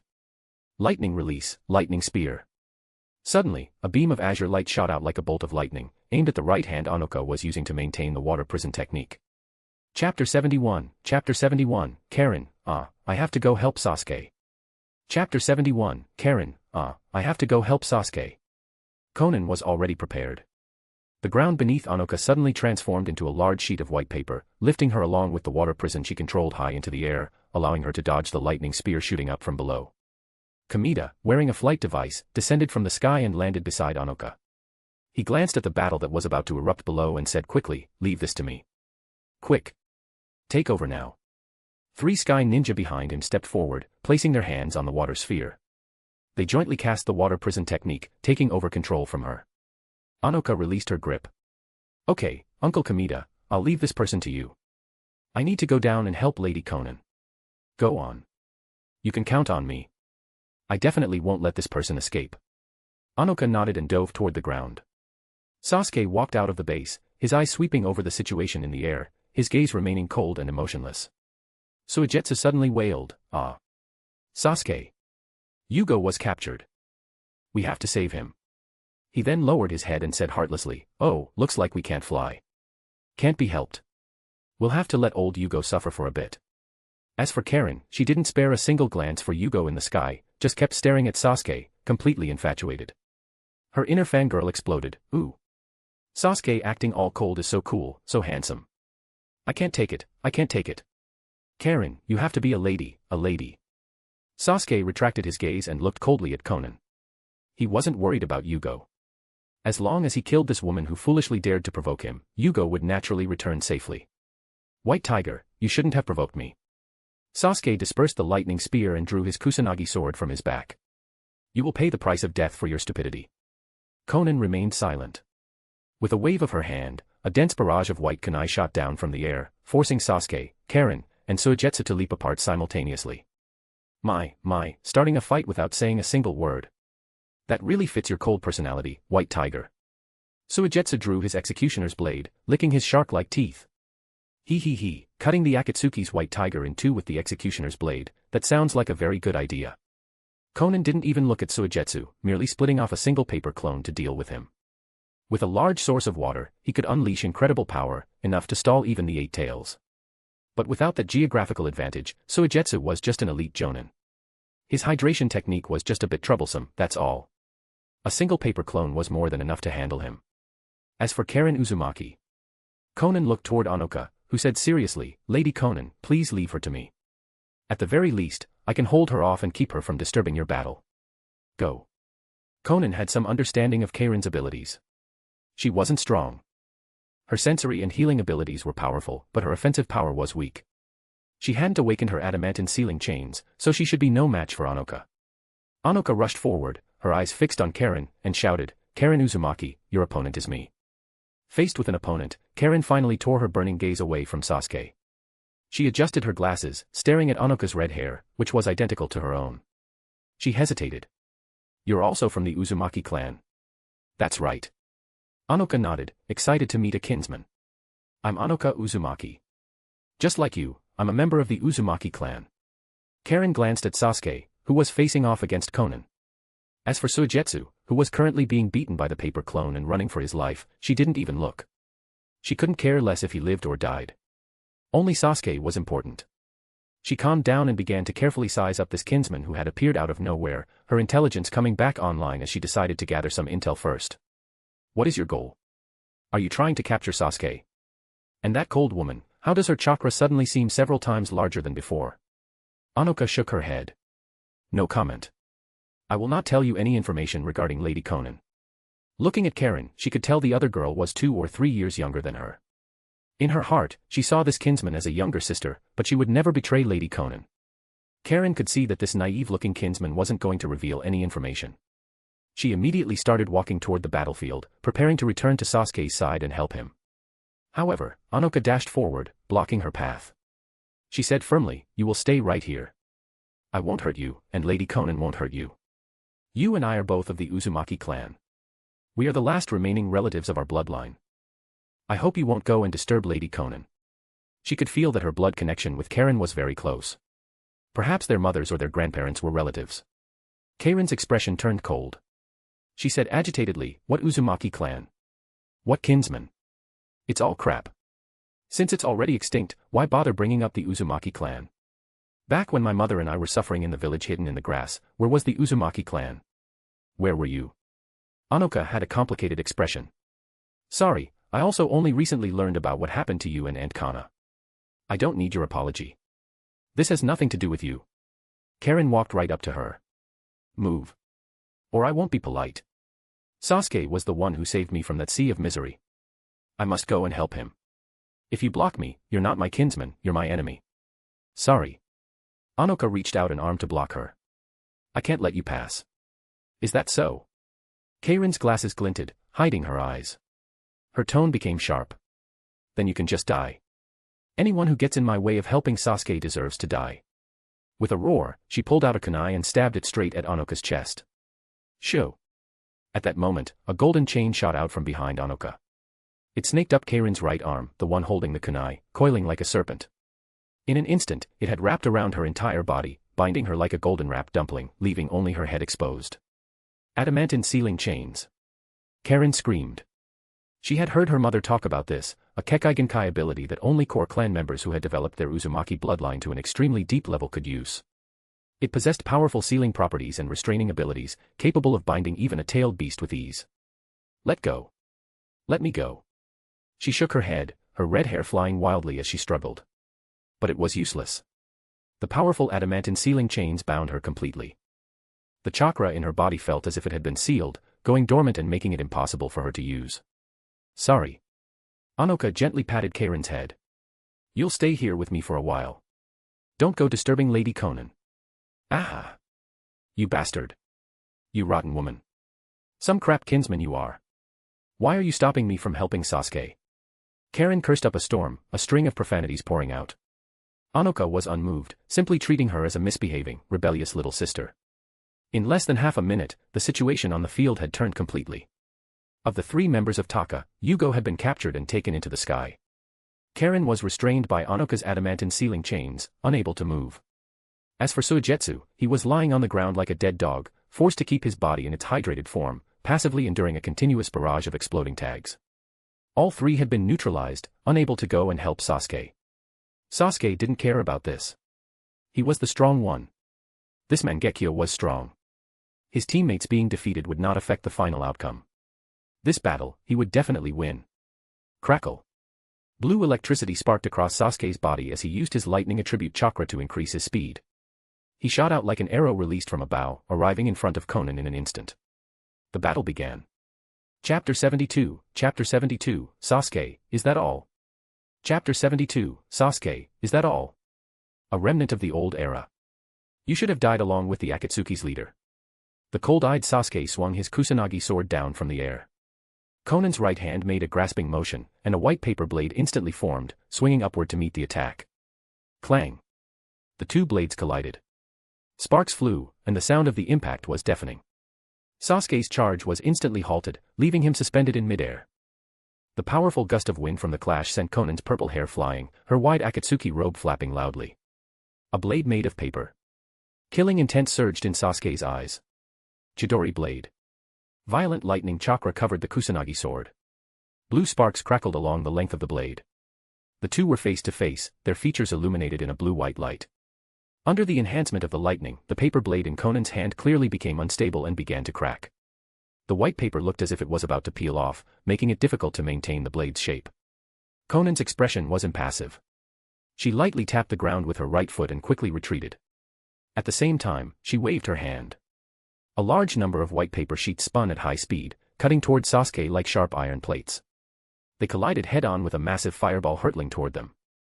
Fire release, great fireball technique. But it was useless. Konan's paper sheets were not afraid of this ordinary flame. They plunged into the fireball, their surfaces merely stained with trails of fire. Not only did this great fireball fail to burn the incoming paper as Sasuke had expected. It even aided the enemy, adding a fire attack to the paper.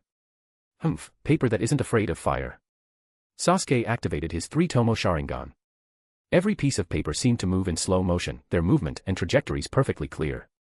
He could even see the flow of chakra on each individual sheet. This was his first time fighting the White Tiger. The beginning of the battle was for probing and gathering intelligence. Lightning release, Chidori Senbon. Sasuke suddenly swung his Kusanagi sword horizontally. The lightning dancing on the blade instantly solidified, shooting out as countless blue Senbon. Shoo! Shoo! Shoo! Every single Chidori Senbon accurately struck a piece of paper. They then exploded, turning into arcs of lightning that enveloped the paper. The incoming paper immediately stopped spinning, crumpled, and slowly fell from the air. It seemed the violent lightning chakra had a significant impact on Konan's paper creations. Although this batch of paper wasn't destroyed, it was temporarily uncontrollable. But this was just a drop in the bucket. Konan wasn't concerned in the slightest. She activated her dance of the Shikigami, and her entire body turned to paper. Her body's surface was covered in dense cracks. Alex, nestled in her chest, controlled a piece of paper to float in front of Konan's eyes. Konan, you continue the attack. I'll control the paper to assist you. This was equivalent to one mind performing 2 tasks. While she used other ninjutsu or taijutsu to attack, Alex could simultaneously launch an attack using paper release. Konan blinked, indicating she understood. Sasuke's Kusanagi sword is enhanced with lightning. A pure paper blade is at a severe disadvantage. I'll make you a harder weapon. With a thought from Alex, a large amount of paper swirled around Konan, obscuring her from view. A pale bone blade quickly emerged from his paper body. Simultaneously, sheets of paper immediately adhered to it. By the time the bone blade was fully formed, it was wrapped in an outer layer of paper camouflage, making it look identical to the paper blade from before. Worried that it would be affected by lightning during impacts and fall off, Alex specifically wrapped it in several layers. Even if a layer fell off, he could instantly replenish it, ensuring the Shikatsumiyaku would not be exposed. Konan grabbed the bone blade floating in front of her and leaped to the side, dodging the lightning that was spreading across the ground. Lightning release, earth crawl. Sasuke pulled his sparking Kusanagi sword from the ground where he had plunged it. After a simple probe, he discovered that fire release was not very effective. The rest of the battle would be dominated by lightning release. As lightning chakra was poured into it, the Kusanagi sword erupted with an extremely dazzling light. Arcs of electricity danced across Sasuke's body at the same time. He was enveloped in blue-white light, resembling a thunder god. Swoosh! Accompanied by the sound of 1,000 birds chirping, his entire body transformed into a brilliant streak of electricity. He rushed toward Konan at an incredible, breakneck speed. Konan was in midair, not yet having landed, when the blinding blue-white light was already in front of her. She held the bone blade with both hands, using the body of the blade to steadily block the blindingly bright tip of the Kusanagi sword. The extremely high temperature of the lightning instantly burned a small black spot at the point of contact, and it was continuing to burn deeper. Before Sasuke could press the attack, his red pupils darted left and right. He then retracted his sword and flashed backward. Shoo! Shoo! Shoo! In the next instant, a dense volley of white kunai descended from the sky, plunging into the ground where Sasuke had just been standing. This was, of course, Alex's control. Sasuke, his cells fully activated by lightning chakra, was extremely fast. Konan had only just managed to block the Kusanagi sword. She couldn't react further, so it was the perfect time for him to step in. The burned paper on the bone blade detached, and a new sheet of paper wrapped around it. Konan, seeing Sasuke appearing to charge again, flapped the wings on her back and flew into the sky. With a wave of her hand, she scattered a large number of exploding tags. Alex simultaneously shot down a large number of kunai and swords, conducting a carpet bombing. They would use their aerial advantage to see if they could achieve any results. He just didn't have high hopes. Sasuke had, after all, defeated Deidara, who also had an aerial advantage. If they were just trying to kite and entangle him, it might be possible. But if they wanted to injure, or even capture him, it would be extremely difficult. The opponent had the Sharingan and lightning release. His speed and reflexes were incredibly fast. If he was solely focused on dodging, relying on long-range bombing alone might not even be enough to injure him.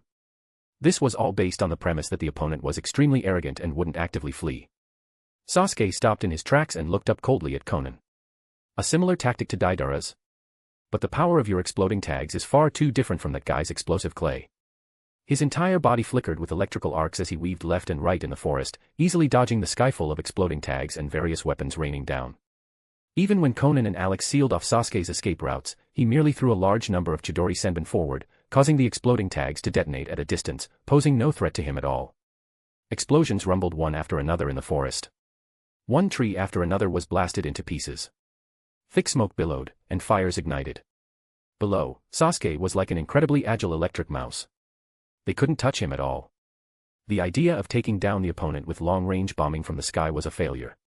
They still had to land on the ground and have a real, blades-drawn fight with Sasuke. Konan stopped the useless effort and landed back on the ground.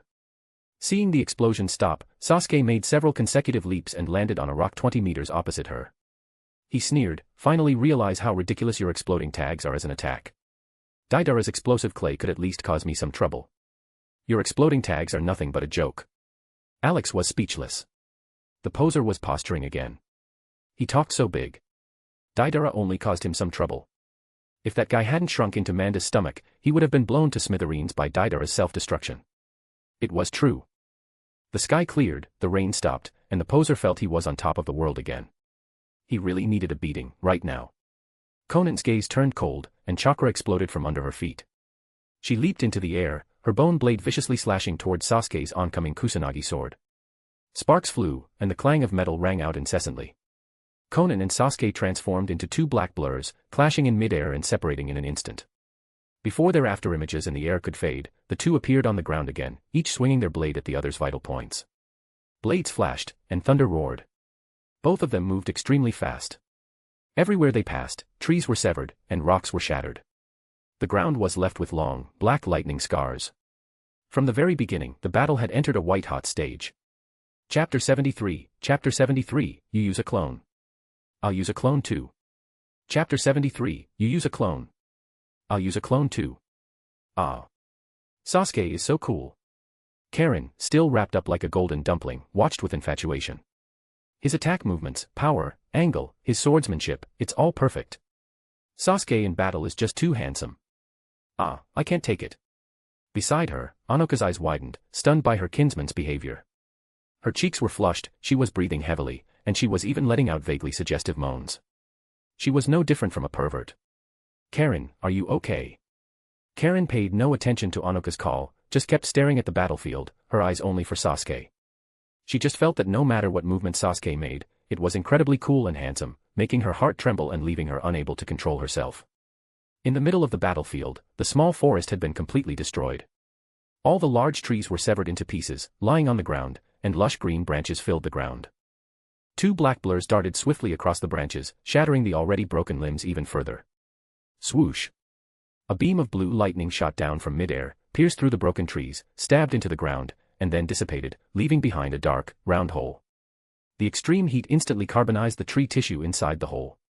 At almost the same time, a large number of ignited exploding tags rained down, exploding boom, boom, boom amidst the dense, broken branches. Thick smoke billowed, firelight shot into the sky, and a large number of trees were ignited. Konan held her bone blade, moving at high speed, her purple hair streaming behind her, her face expressionless. The bone blade in her hand moved incredibly fast, leaving afterimages in the air as it accurately clashed with Sasuke's Kusanagi sword. Sparks flew, electricity flashed, and the sound of clashing was continuous. The white paper wrapped around the bone blade had already been replaced dozens of times. Alex, meanwhile, was assisting with paper release, creating kunai and short swords to attack Sasuke from all directions. Sasuke's eyeballs darted up, down, left, and right extremely quickly.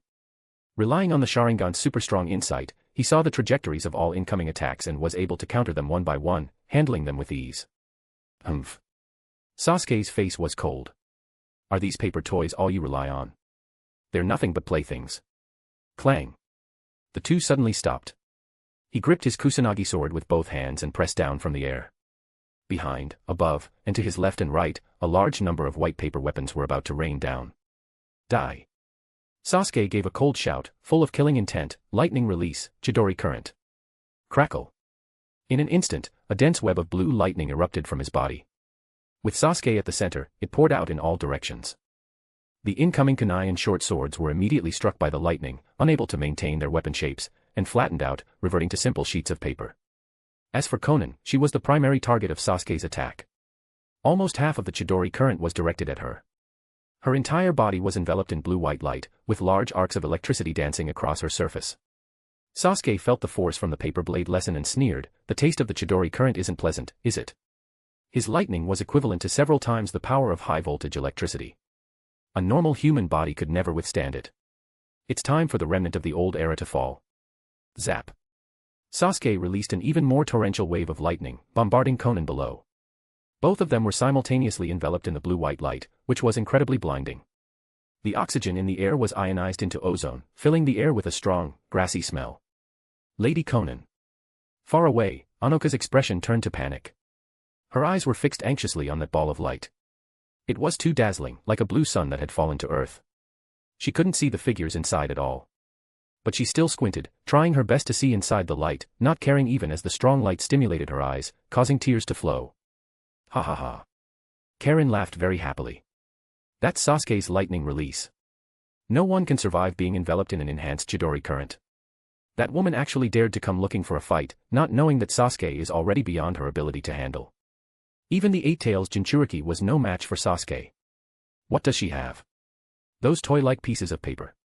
Karin was also dazzled by the strong light, tears welling at the corners of her eyes. She turned her head to look at the anxious Anoka. Hee, still not going to let me go. Seeing as you're my kinsman and can even activate the adamantine sealing chains, I'll invite you to join our taka. I believe Sasuke will agree. After all, your adamantine sealing chains are quite useful. Lady Konan will absolutely be fine. Anoka said firmly, without turning her head. She had witnessed Lady Konan's power. She would never be defeated so easily. Karen pouted. TCH, so brainless. Looks like I'll have to properly teach. Crack. Just then, something strange happened within the ball of light. Konan's body, which had been paralyzed by the lightning, began to show cracks on its surface. The cracks grew larger and more numerous, and her skin simultaneously turned brown. She became a brown figure made of mud. Then, with a hiss, she collapsed into a pile of mud. An earth substitution. Sasuke's expression turned cold. When? Before he could retract his Chidori current, he suddenly heard a poof sound from behind. Out of the corner of his eye, he saw a tree branch lying on the ground suddenly transform into Konan's figure. Her hands had completed the seals, and she spat out a translucent orb. It was the size of a ping-pong ball, and a strong wind attribute chakra fluctuation emanated from within. Sasuke instantly recognized the incoming ninjutsu, wind release, pressure damage. It was a powerful wind release ninjutsu. The change had come too suddenly. He had no time to dodge. His body was still rigid in midair. He could only watch helplessly as the translucent orb slammed into his right shoulder. Boom. In an instant, a wild wind raged, and wind blades swirled everywhere. The translucent orb exploded, transforming into a massive vortex of wind that drowned Sasuke and dozens of meters of flat ground around him. Intense wind pressure poured outward, instantly flipping over all the fallen branches and giant trees in the vicinity. Even a layer of soil was peeled away, revealing the darker earth beneath. Sasuke! Karen screamed. Now it was her turn to worry. Through the violent wind, she could vaguely see a figure at the center enduring the sharp wind blade attack. She knew that was Sasuke. Let me go. I have to save. Before she could finish, the figure at the center of the wind suddenly exploded, turning into streaks of lightning that filled every corner of the wind vortex. It was a lightning clone. In an instant, under the effect of the violent lightning chakra, the wind vortex became even more terrifying and intense. It immediately swelled to twice its size, turning into a wind and lightning tornado that swept through the surrounding 100 meters. Konan quickly leaped away to avoid being caught in the abruptly changed wind and lightning tornado. A second later, the tornado dissipated, leaving behind a scene of utter destruction and smoke. The ground looked as if it had been plowed 3 layers deep. Earth and stone were shattered, and steam was rising. Sasuke, having appeared from somewhere, stood on a hillside. Seeing this, Karen's anxious heart settled, and she let out a sigh of relief. Because her chakra was restricted by the adamantine sealing chains, she couldn't use her mind's eye of Kagura to sense Sasuke's main body or his clone. Crack! A bolt of lightning crossed the entire sky. A boom of thunder followed immediately after. Without anyone noticing, the sky had already filled with roiling dark clouds, flashing with lightning. Raindrops the size of beans began to fall. Pat, pat, pat. Summer weather was just this fickle. A thunderstorm could arrive at any moment. Alex, looking at the lightning in the sky, suddenly had a bad premonition. Chapter 74, Lightning Release, Kirin. Chapter 74, Lightning Release, Kirin. Crack. High in the sky, another series of electrical flashes. The dark clouds were filled with a spiderweb-like network of dense lightning. The rain poured down, and the massive roar of the thunder made eardrums throb. Alex, curled up in Konan's chest, felt the air pressure growing lower and heavier, and the ominous feeling in his heart intensified. He looked at Sasuke on the hillside. His figure was enveloped in blue-white light under the flashing lightning, making him indistinct. The poser would never let such a perfect opportunity pass. The reality was just as Alex had thought. Sasuke looked up at the sky, and the connected raindrops dripped from his chin. His eyes were cold as he laughed loudly, ha ha ha. A heaven-sent opportunity. Even the heavens are helping me. How can you win, White Tiger? Crackle. Lightning flashed in his right palm. The thunder in the high sky rumbled, seeming to echo in response. Sasuke raised his right arm, and a pillar of lightning shot from his hand, straight into the dark clouds. The pillar of lightning completely disappeared into them. The dark clouds roiled as usual, as if nothing had happened. But it also seemed as if something extremely terrifying was brewing. The air pressure below became heavier, almost suffocating. Konan subconsciously raised her hand, her gaze fixed. The fine hairs on the back of her white hand were all standing on end, standing straight even as raindrops pelted them. Every cell in her body was warning her, an immense sense of mortal danger enveloped her entire body. In the empty air, arcs of electricity began to dance. As if drawn by the lightning high above, they grew more and denser. This was bad, very bad. Alex was alarmed and quickly controlled a piece of paper to fly in front of Konan. Konan. This is Sasuke's lightning release, Kirin. It's the pinnacle of lightning release ninjutsu. It uses the power of natural lightning. Its power is terrifying. It's impossible to dodge. The range is immense. Immediately prepare your defenses. I will assist you. The speed of lightning is far faster than that of a ninja. The Kirin would be under Sasuke's control. Wherever he pointed, it would strike instantly. It couldn't be dodged. This was the divine might of nature. Konan nodded, her expression grim. The intelligence Alex provided, combined with the intense sense of mortal danger she felt as a Kage-level powerhouse, all indicated that the coming attack would be terrifying. It couldn't be dodged. She could only defend with all her might. Konan suddenly spread her arms. Chakra surged from her entire body, and her Akatsuki robe flapped wildly. Alex simultaneously activated his chakra. Whoosh! In the next instant, a boundless sea of paper gathered around Konan. Dense, layered, an absolutely massive amount. They didn't attack outward. Instead, they flew toward her, connecting and adhering to each other. One sheet after another, one piece after another, stacking together, forming a snow-white paper ball. It expanded rapidly, enveloping Konan and protecting her within. First, it was 10 meters in diameter. In the next instant, it expanded to 100 meters in diameter, and it was still growing. The density was extremely high, almost solid. In the distance, Anoka looked at the battlefield with a worried expression. Even though she didn't know what lightning release, Kirin was, seeing Lady Konan respond so gravely, she knew the attack she was about to endure would be terrifying. She didn't know if Lady Konan could withstand it. Lady Konan, you must be safe. Ha ha ha. That woman is dead for sure. Kirin laughed loudly. That's the Kirin, which gathers the thunder of heaven and earth. Besides that man's absolute defense, who else can withstand it? Although she hadn't personally participated in the battle between Sasuke and Itachi, she had witnessed the horrifying scene of Kirin's descent from a distance. That was true heavenly might, the true power of thunder that could destroy everything. Eh. Anoka cried out in alarm, suddenly finding her body moving backward uncontrollably. It was the wings on her back. Under Alex's control, they were carrying Anoka in a rapid retreat, along with Kirin, who was chained by the adamantine ceiling chains, who was also pulled away from the battlefield, shouting. The impact of the coming attack would be enormous. He had to prevent Anoka from being caught in the crossfire. On the hillside, Sasuke held his right arm high. The lightning in his hand was so bright it was impossible to look at directly. He looked down on the white ball that was still expanding below, full of arrogance, and said with disdain, "It's just paper. No matter how much you have, it's still useless." The lightning in his right hand suddenly flashed. The dark clouds in the sky roiled even more violently. "Come forth, Kirin." The world suddenly fell silent. In the next instant, a white light blazed, illuminating the entire sky. From the depths of the thick cloud layer, a massive monster's head emerged. Silver serpents of electricity cracked. It was formed entirely from dense lightning. A dragon's head, deer's antlers. 2 long whiskers of lightning drifted freely. It was vivid and lifelike. It was the Kirin. How? Anoka looked up in terror at the Kirin's head. Such a massive creation, made entirely of lightning. Was this still lightning release? Was this still ninjutsu? Was this a technique that human power could truly unleash? Its pressure was so strong that even from several kilometers away, it made her feel as if a giant stone was pressing on her chest, making it hard to breathe. She was terrified.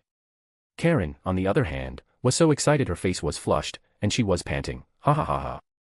This is the feeling. This is the scene. It's exactly the same as the last time I saw it.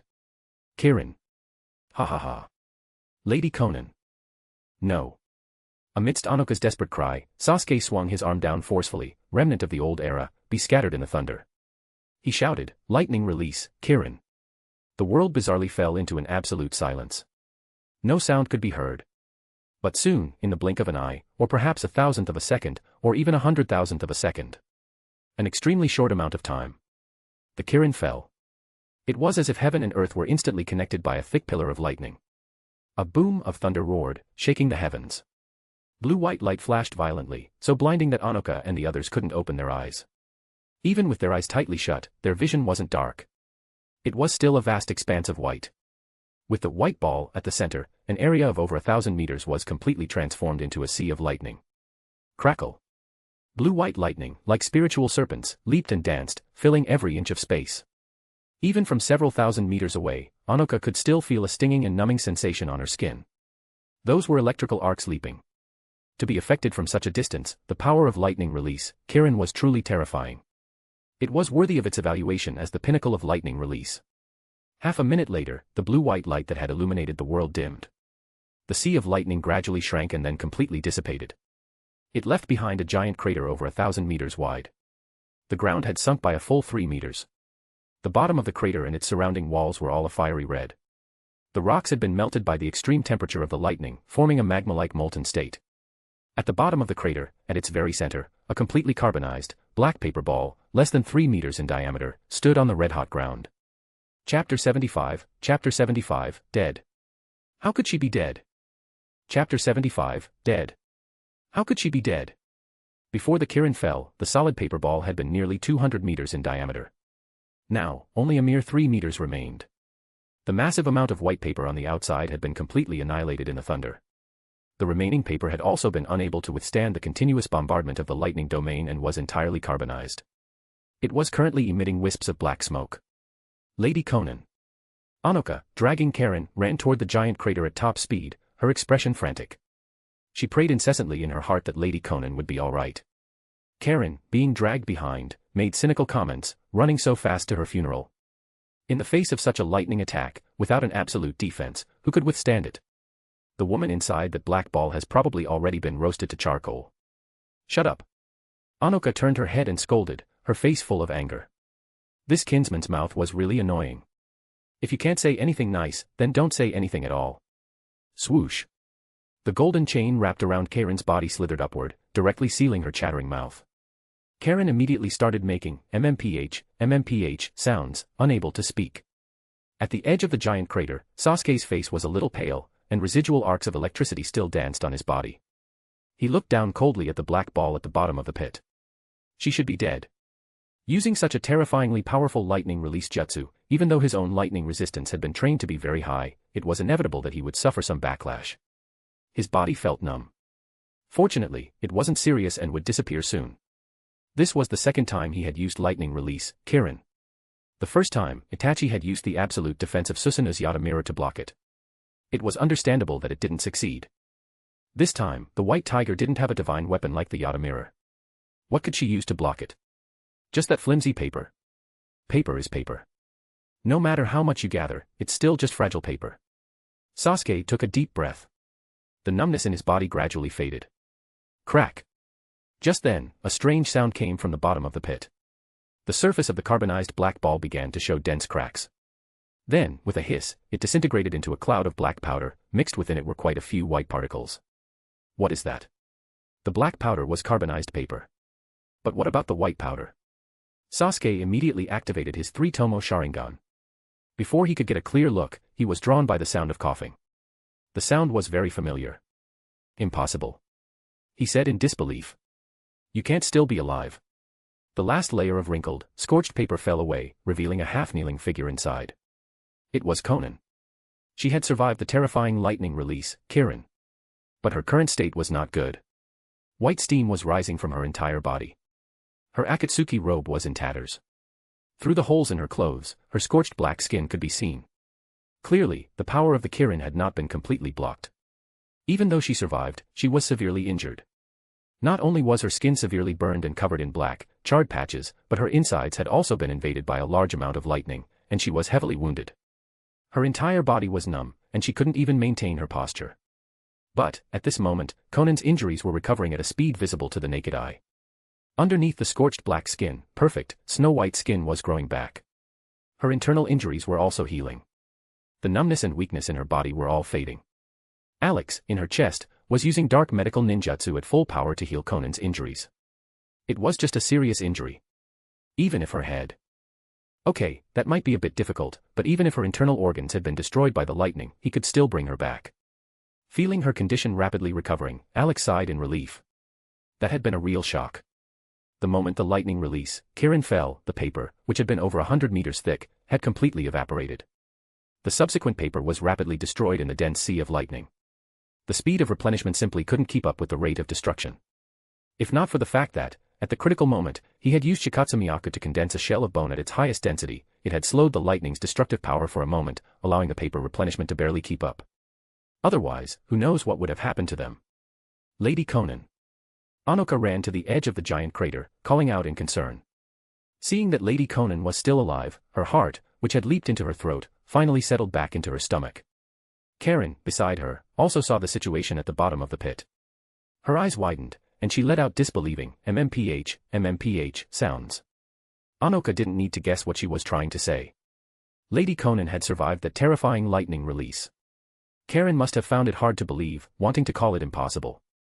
But the facts were right in front of her. She had to believe it. Lady Konan was the strongest. Victory would belong to Lady Konan. Also in disbelief was Sasuke. He couldn't understand, couldn't believe what he was seeing. Why? On what grounds? Itachi had withstood Kirin, fine. But you, White Tiger, on what grounds did you withstand it and survive? So what if you're alive? In your heavily injured state, you're just delaying your death. The sky cleared, the rain stopped, and Sasuke felt he could go on. The astonishment on Sasuke's face flashed by, and his eyes turned fierce as he immediately launched an attack. He touched the seal on his right arm. Poof. A giant shuriken appeared in his hand, summoning lightning flash blade creation. Sasuke powerfully threw the giant shuriken. Spinning rapidly, it let out an intense cutting sound as it hurled toward Konan at the bottom of the pit. Konan snapped her head up. Water droplets flew from her purple hair. Her body's injuries, under Alex's dark medical ninjutsu, were already mostly healed. She leaped up forcefully, successfully dodging the attack. The giant shuriken grazed past her cheek. Its sharp edge brought a slight stinging sensation to her skin. Konan was in midair when a poof sound suddenly came from behind her. Out of the corner of her eye, she saw that the giant shuriken had transformed into Sasuke's form. His pupils glowed red, and a pillar of lightning shot from his hand. Chidori sharp spear. Puncture. The lightning spear pierced through Konan's right shoulder. Lightning leaped, and the violent lightning chakra entered her body, instantly paralyzing her and making her unable to move. Sasuke sneered. Die. Chidori current. Dense lightning erupted from his body, instantly enveloping Konan's. This time, you'll be fried. A look of pain appeared on Konan's face. She struggled to control the wings on her back, managing to flap them once. She didn't flee. Instead, she moved backward, rapidly closing the distance with the Sasuke behind her. Her body suddenly erupted with sparks and black smoke, and it was filled with dense cracks. Under the peeling skin was nothing but a stack of exploding tags. Sasuke's cold sneer froze. Konan was already right upon him. The black smoke choked him, making it hard to breathe. The firelight assaulted him, and his skin felt a burning pain. Boom. Boom. Boom. In the next instant, Konan self-destructed at point-blank range. The firelight of the explosion completely enveloped Sasuke. Chapter 76, Obito's shocking appearance. 1 pierces 3. Chapter 76, Obito's shocking appearance. 1 pierces 3. MMPH. MMPH. MMPH. Seeing Sasuke enveloped by the explosion, Karen struggled to cry out, tears streaming from the corners of her eyes, her face filled with terror. Anoka shifted her gaze from the mushroom cloud in the sky, scanning the area, trying to find Lady Konan's figure. She didn't realize that Konan was walking up from behind her. Her clothes were in tatters, but all the scorched black skin had peeled away. Her internal injuries were fully repaired, and she was completely restored. Alex was nestled in that soft spot. Only after he had finished healing the heavily injured Konan did he finally relax. He then dutifully acted as a chest support. He had to prevent the snow seeds from shaking too violently during the intense battle, as that might affect Konan. He couldn't allow even the slightest impairment. After all, they were very large. The inertia from high-speed movement could still affect her actions. Hearing footsteps, Anoka immediately turned her head, her eyes lighting up. Lady Konan, are you all right? Konan nodded. I'm fine. As for the fiery glare from Karen nearby, she completely ignored it.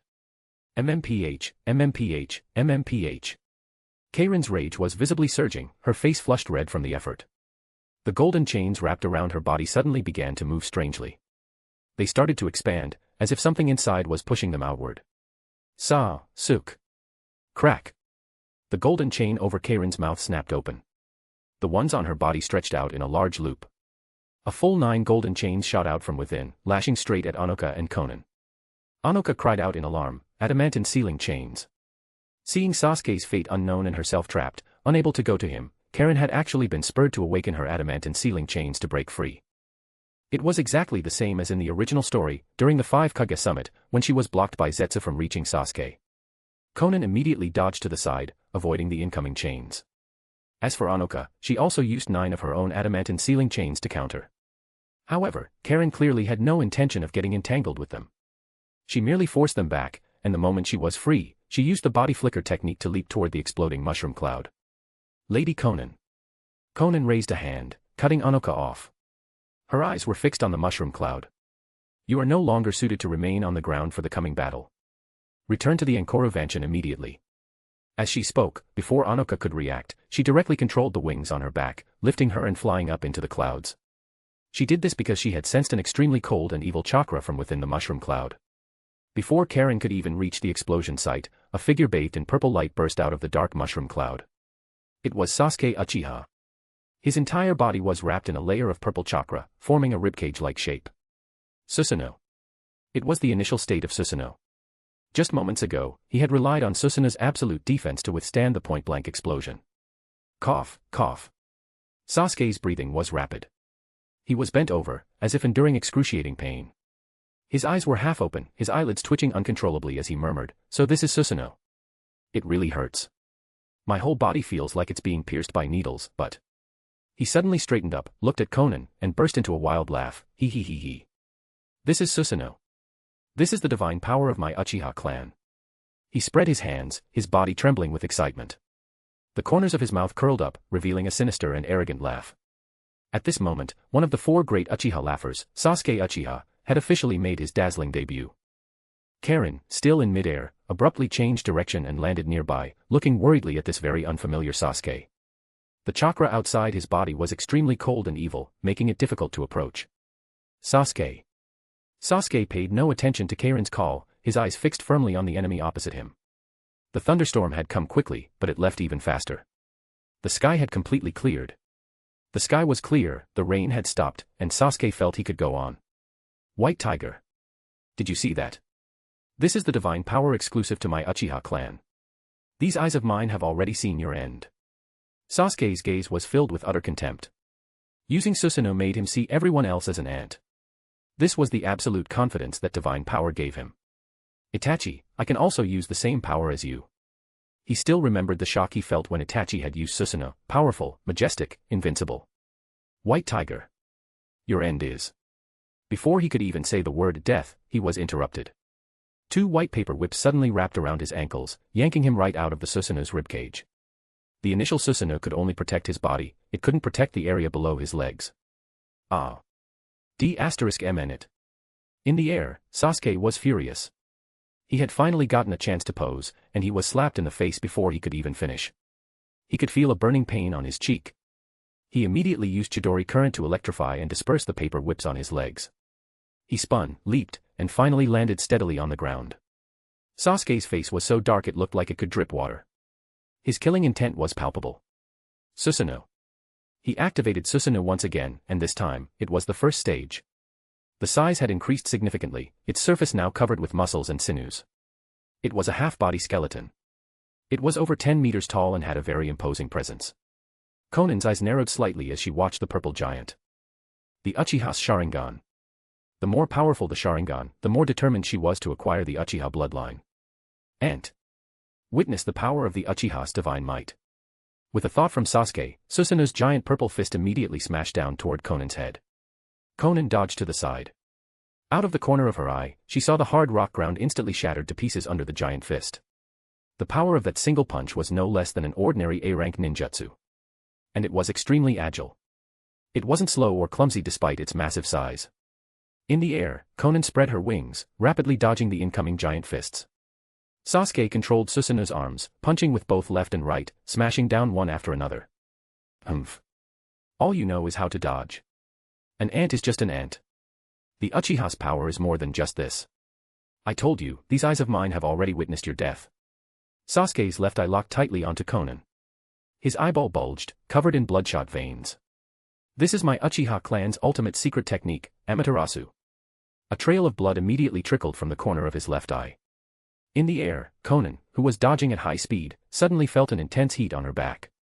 A glance from the corner of her eye revealed Sasuke below, staring fixedly at her. Is this the Amaterasu the Akatsuki warned about? Konan had already activated her full-body paper transformation.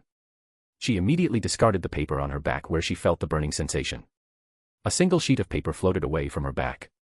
A small black spot appeared in its center and then rapidly expanded. Whoosh! A large amount of black flame erupted, enveloping the entire sheet of paper. It was instantly burned to nothing. Amaterasu, the fire that burns all things. It can even burn chakra itself. All of Konan's paper was made of chakra, so it was also on the list of things it could burn. Although Amaterasu was terrifying, said to never stop until its target was burned to ash, it still needed time to burn. As long as she detached the burning part from her body in time, it wouldn't pose a fatal threat. Don't even think about running.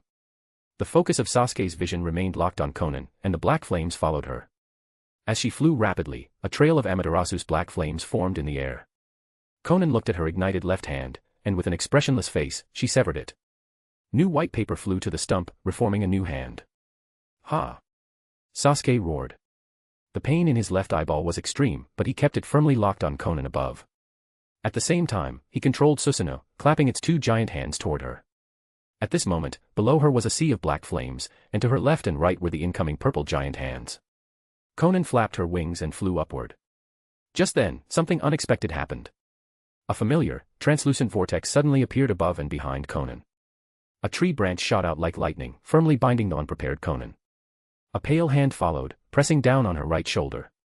I finally caught you, White Tiger. The translucent vortex disappeared. Obito Uchiha was flying behind Konan. His palm gripped Konan's right shoulder tightly, and his wood release was wrapped around her entire body. The power of Kamui activated. The power of space enveloped her. Konan's body was covered in overlapping afterimages. She couldn't move. Vroom. A sharp whistling sound, coming from far away, reached the ears of Konan and Obito in an instant. But, the moment they heard the sound, it was already too late. The attack had arrived before the sound. A purple arrow, as thick as an arm, had already pierced through Konan's chest. It continued on, piercing through Obito, who was right behind her. One pierces two. No. It was one pierces three. Chapter 77, Dead. Cannot die. Chapter 77, Dead.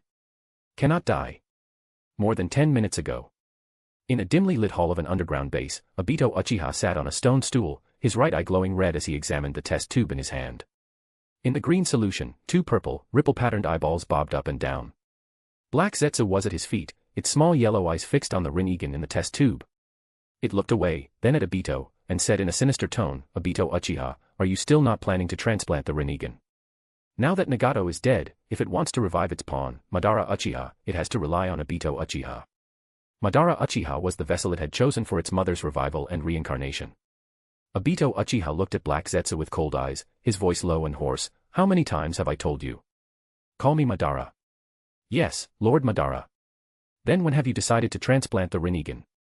Whether it's for collecting the remaining 8 tails and 9 tails, or for controlling the Geto statue, you will need the help of the Rinnegan. Obito Uchiha subconsciously touched his right eye. After a long moment, he said, it's not time yet. Black Zetsu pouted, feeling contempt in his heart for the indecisive Obito Uchiha.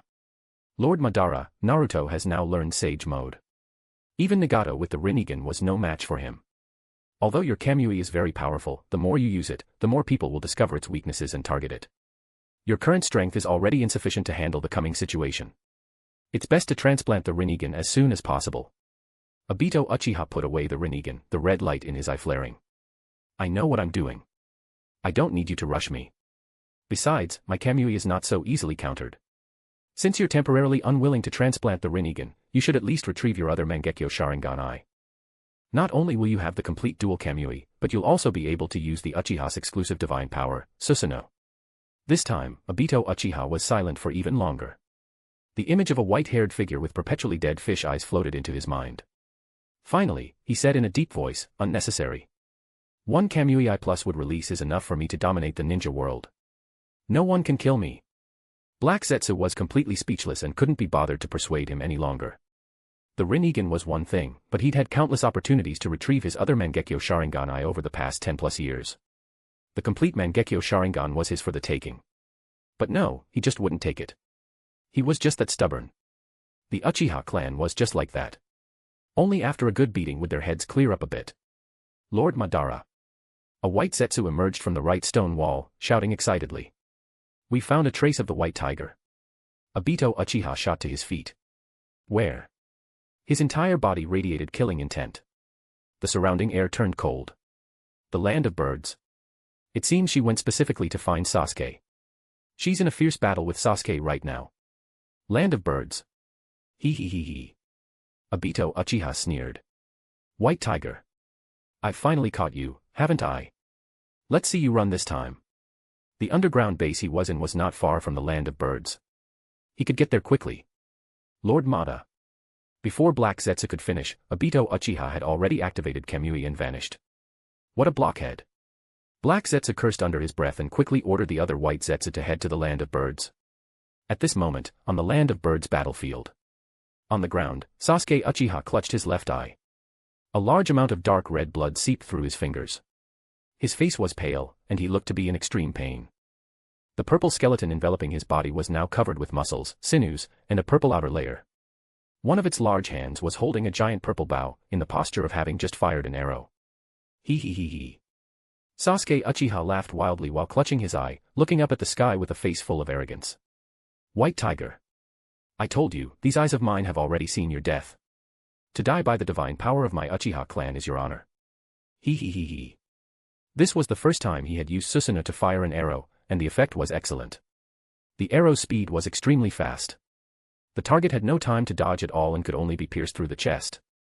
In the air, a purple light arrow, as thick as an arm, was embedded in Konan's chest. The arrowhead had gone through her and pierced the neck of Obito Uchiha, who was behind her. The sharp tip dripped with blood. Sasuke Uchiha. Obito Uchiha stared at Sasuke Uchiha on the ground with shock and anger. Were you planning to kill me too? Thinking back to that moment of life and death, he felt a lingering fear. He was so close, so close. If he hadn't sensed the danger, glimpsed the purple giant below aiming its bow at him, and subconsciously activated his intangibility, his neck would have been pierced, and his head would probably be falling off right now. He wouldn't even have had time to activate his Izanagi. He, the grand mastermind of the ninja world, who had turned the world upside down, was almost killed by that traitorous brat below. With his body intangible, Obito Uchiha's process of pulling Konan into the Kamui dimension was interrupted. The spatial power enveloping her body and the overlapping afterimages on her skin disappeared. Konan came back to her senses. She instantly coughed up a large mouthful of blood. An intense pain from her chest shot straight to her brain. The time between dodging the giant hands, flying up, Obito Uchiha's surprise attack, and the arrow piercing her chest had been extremely short. The turn of events had been too sudden, catching her completely off guard. Her entire heart had been pierced by the purple arrow, utterly destroyed. Konan could clearly sense that her life was on a countdown. Her body was rapidly losing strength, and her vision was growing dark. But at this moment, she wasn't worried about herself. She was worried about Alex. She was worried about Alex, who had been in her heart the entire time. He must have also been pierced by the purple light arrow. She didn't know what his condition was. Alex. Konan screamed at the top of her lungs, her tone filled with grief. But there was no response. Alex. She cried out, hot tears streaming from her eyes. Was she going to lose a loved one again? The wings on Obito Uchiha's back flapped, carrying him slowly backward, freeing him from the purple light arrow. As for Konan, her heart was ruptured. He could feel her life force fading rapidly. The process had been unexpected, but it was good that this traitor was finally going to die. At last, he could have a small measure of revenge for his lost testicle. However, this traitor wouldn't be allowed to rest even in death. He would give her corpse a very special reception, paying her back 1,000 times over for the suffering he had endured. Humph. Let me send you off on your final journey, to welcome the most painful death. Wood release, cutting technique. Obito Uchiha completely freed himself from the purple light arrow, his freedom restored. The fleshy wings on his back flapped, allowing him to hover to Konan's right. A wooden spike emerged from his palm and slowly moved toward Konan's temple.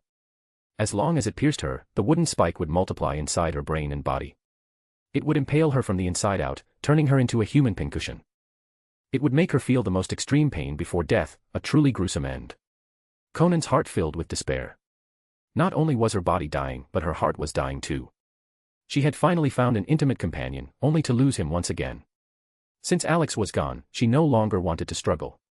She quietly waited for death. Just as Konan's eyes were about to close completely, she suddenly felt a trace of coolness from her chest. At the same time, her life force stopped fading. The fatal wound was instantly stabilized. At her chest, Alex's entire paper body had been pierced through the center by the purple arrow. Only a short, outer ring remained. His body was 3/4 destroyed and lost. His spirit was listless and his aura was weak. But this was no time to sleep. Konan, you can't die yet. We haven't achieved our future goals. How can we die here? Alex roared in his heart. On the surface of the remaining paper ring, a cold light flashed. A layer of ice crystals suddenly appeared. Ice release secret technique, demonic mirroring ice crystals. Chapter 78, Healed, back to battle. Chapter 78, Healed, back to battle. Alex. Konan's eyes flew open. The icy sensation from her chest grew stronger, and the fatal wound did not worsen. Strength gradually returned to her body. She knew this was Alex helping her. Alex was still alive. Seeing Konan seem to regain some spirit, Obito's eyes filled with confusion. He immediately shook his head. It's just a final burst of life. Your death is already set. The wooden spike extending from his right palm was less than a centimeter from Konan's temple. It was about to pierce her. Swish. At this critical moment, another sudden change. Alex fully activated the ice release secret technique, demonic mirroring ice crystals. A piece of glittering ice crystal appeared on Konan's chest. With an incredible caca sound, it expanded violently. In an instant, Konan's figure disappeared. In her place, a giant ice crystal structure covering a 100-meter radius appeared. One after another, ice mirrors floated in midair, forming a perfect spherical barrier. Each ice mirror was about 2 meters high. Cold air swirled, emitting a chilling mist. The temperature of the battlefield plummeted, becoming bitingly cold. Impossible. How do you know ice release? In the center of the barrier, Obito flew in midair, his right eye wide with disbelief as he looked at the surrounding ice mirrors. From the structure to the cold his body was feeling, it all told him clearly that this was ice release. Genuine ice release. But how was this possible? They had worked together in the Akatsuki for over 10 years. How could he not know the White Tiger's chakra nature and ninjutsu? Wind, earth, water, plus the secret paper release. She had never once shown an ice release Kekai Genkai. Obito scanned every ice mirror. On the surface of each one was a reflection of Konan, her face expressionless, looking at him coldly. Are you, a member of the Yuki clan?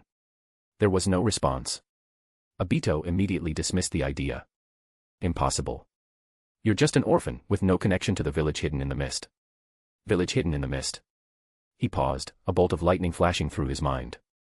He suddenly remembered that Konan had just stolen the ice release and Shikatsumiyaku bloodline samples from the village hidden in the mist a few days ago. He couldn't help but say in disbelief, You fused with the ice release Kekai Genkai in just a few days. His tone was certain.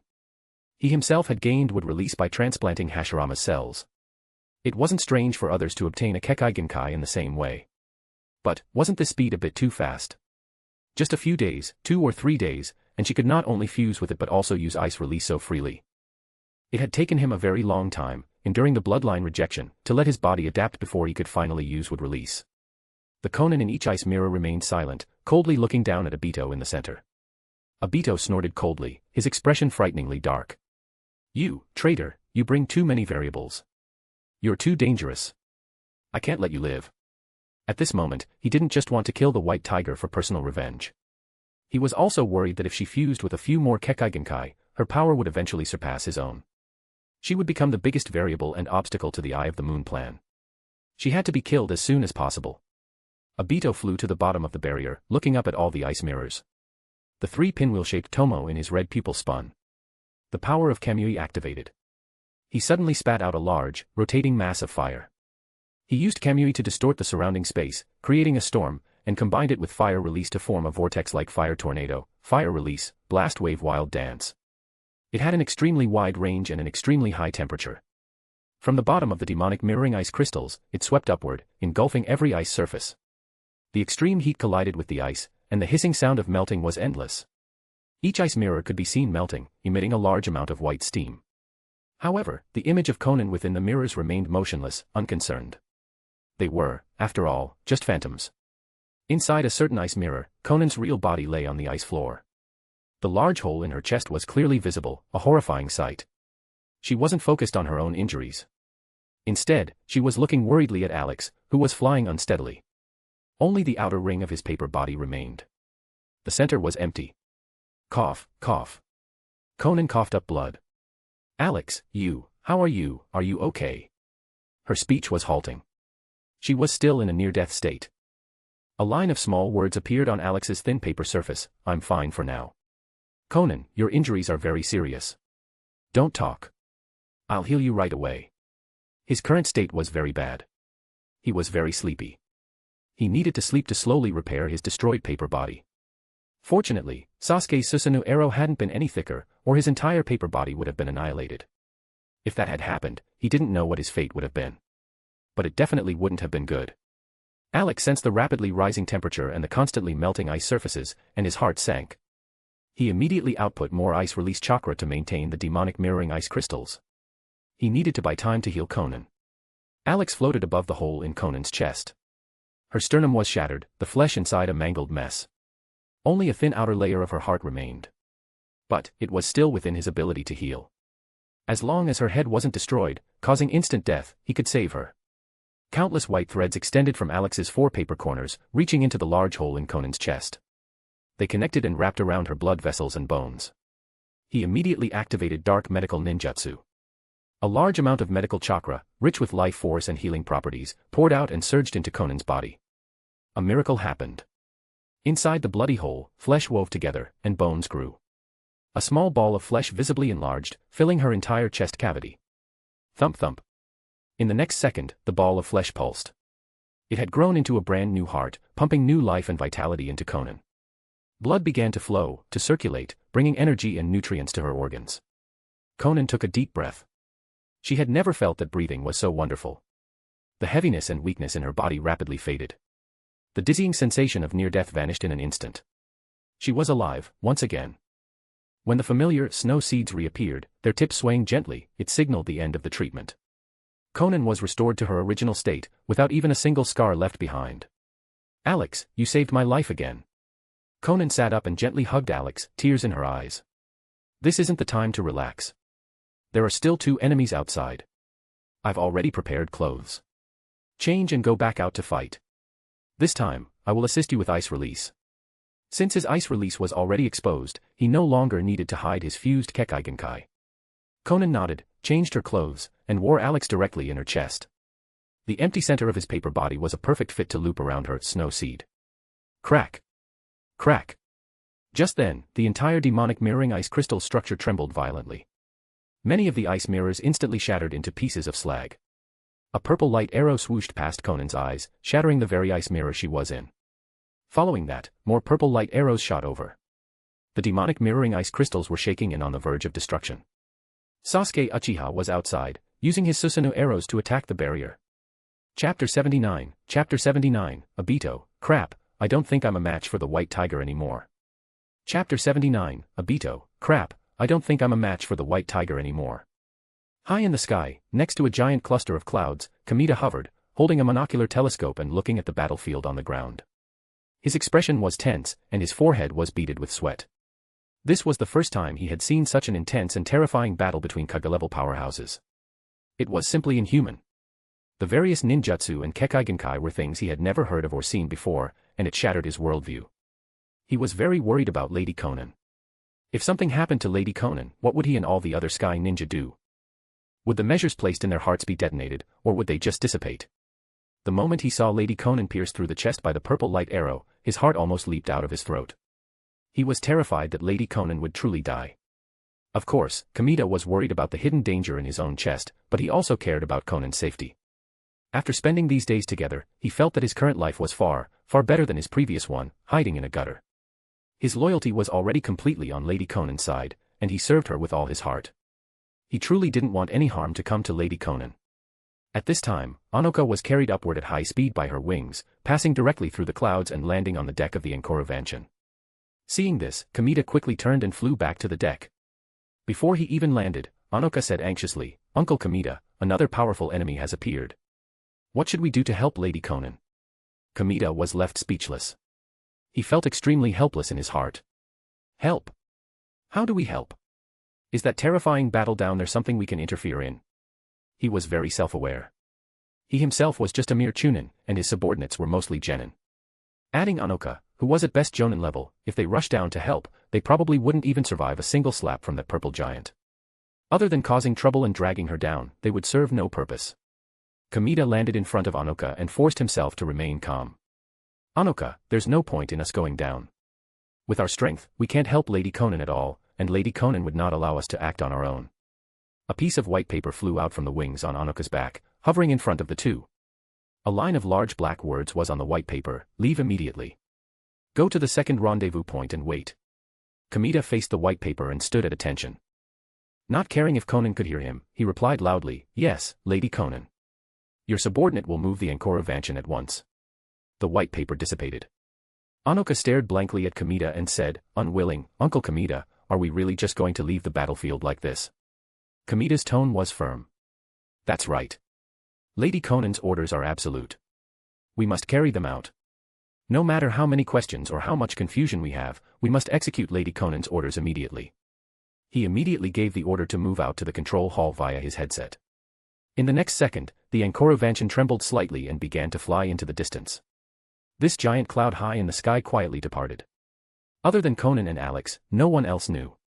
About 10 meters above the ground, the demonic mirroring ice crystals, over 100 meters in diameter, had been pierced by multiple purple light arrows. Without Alex providing more ice release chakra, the fire tornado inside accelerated the melting of every ice mirror.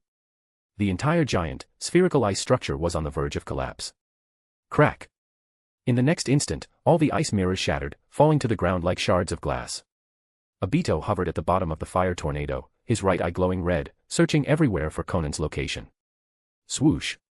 Konan suddenly burst out of the flames. Holding an ice blade, she slashed down from the air. When enemies meet, their eyes blaze with hatred. The moment she attacked, the ice blade went straight for Obito's head. She desperately wanted to split this culprit, who had toyed with Yihiko and Nagato, in two. Konan, attack with all your strength. Leave the defense to me. Alex immediately controlled the white paper, forming a large number of kunai and shooting them at Obito. Unlike before, these white kunai now glinted with a cold light and an extra chill. Obito raised his black receiver horizontally above his head, blocking the incoming ice blade. His other hand shot out a long tree branch, swinging it hard to sweep away the incoming kunai. In an instant, the sound of clanging was endless. The kunai that were struck were knocked off course. Although they didn't land, they produced a new effect. Obito suddenly felt the branch in his hand growing heavier and heavier. A glance from the corner of his eye showed him. Without him noticing, a thick layer of ice crystals had formed on the branch. It's those paper kunai. His mind shook. They've been imbued with ice release properties. A piece of paper spun past, grazing his right shoulder and bringing a freezing, stinging pain. Obito subconsciously looked and saw his right shoulder was covered in a layer of ice. He had clearly dodged the paper's attack. He had only been lightly grazed by a corner of the paper, and his shoulder was frozen. This ice release was simply absurd. Obito suddenly pushed, parrying the ice blade that was pressing down, and flashed to the side. He stared at Konan with a very dark expression. Konan pressed the attack, not giving Obito any breathing room. She completely ignored defense, attacking with all her might. Although her opponent had gained wings by some means, she was still superior in terms of flight agility. The two flew up and down in the air, the sound of their clashes ringing out. Obito was completely suppressed by Konan, at a disadvantage for the entire fight. No. Impossible. How could your power grow so fast? He gritted his teeth, holding back the ice blade, and thrust a wooden spike from his other hand toward Konan's chest. At such a close distance, it should have pierced her instantly. But, it failed again. A piece of ice crystal suddenly appeared, firmly blocking the wooden spike's attack. D***M it. Again. Every time he found an opportunity to attack, no matter the location, he would be blocked by a piece of ice that appeared out of nowhere. This traitor seemed to be able to do two things at once. Her defense had no blind spots, and she could still attack with full force at all times. It was too strange. Although Obito really didn't want to admit it, it seemed he truly had no way to deal with this traitor right now. Forget killing her, he himself might no longer be her opponent. But how was this possible? Not long ago, in a Megakure village hidden in the rain, he had been able to suppress her completely. How long had it been, and the situation had completely reversed? He was the one being suppressed. Obito quickly analyzed the power comparison between them. His fire release was useless, and his wood release was being blocked. He couldn't even find an opportunity to use genjutsu. As for Kamui, its abilities were completely known to her. Other than using it for defense, it could do nothing.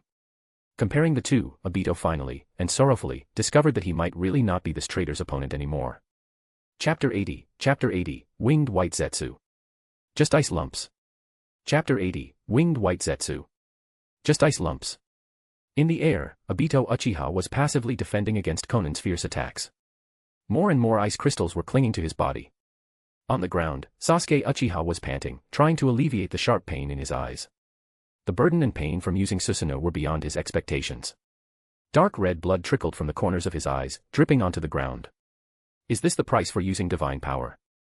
He looked at the battle between the two in the sky, his double vision growing worse. Hee hee hee hee. Another one of his signature wild laughs. You too. Don't look down on the Uchiha. How could he just stand by and watch them fight? He was the main character of this battlefield. Sasuke controlled Susanoo, once again knocking an arrow to his bow. A giant purple arrow swooshed, piercing the air and arriving in an instant. Konan had been keeping an eye on Sasuke on the ground. The moment the bow was aimed at her, she stopped her attack and took a half step to the side, narrowly avoiding the purple arrow. Obito, however, wasn't so lucky. He was barely managing to defend himself and had no extra capacity to observe the ground. The purple arrow pierced him straight through the back. Blech. Obito sprayed a large mouthful of blood, his expression as dark as it could possibly be. DMN it. DMN it. It was unclear if this rage was directed at Konan or at the traitor Sasuke. Perhaps it was both. Konan dodged again, moving away from Obito. Because the traitor down below had his left eye practically bulging from its socket, locked firmly on the two in the air, a sheet of Amaterasu's black flames instantly engulfed the spot where Konan had just been. As for Obito, who was very close, he was naturally unlucky enough to be set ablaze by the black flames. Sasuke's cold gaze didn't care if he was caught in the crossfire. It would be best if he burned to death along with her. Obito's head lolled to the side. He was dead. His body was being burned by the heavy Amaterasu flames, but in the next second, it vanished like an illusion. Izanagi. On the ground, Obito reappeared. He gave Sasuke, who was not far away, a cold, hard look. He really was a traitor. If he didn't still need him as a pawn, he would have killed him on the spot. In a single battle, he had been nearly killed twice by this brat. Sasuke ignored Obito's murderous glare.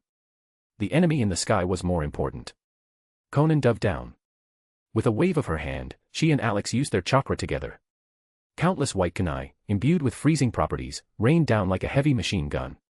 There were also various giant ice release constructs that smashed down heavily, covering both Obito and Sasuke below.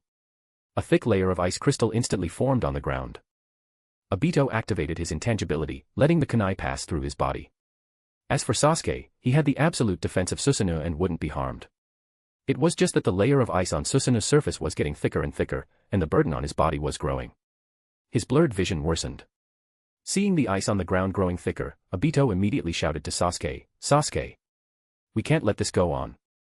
This traitor is probably trying to freeze the entire 100-meter area, including us, alive." Susanoo was trembling from the impacts.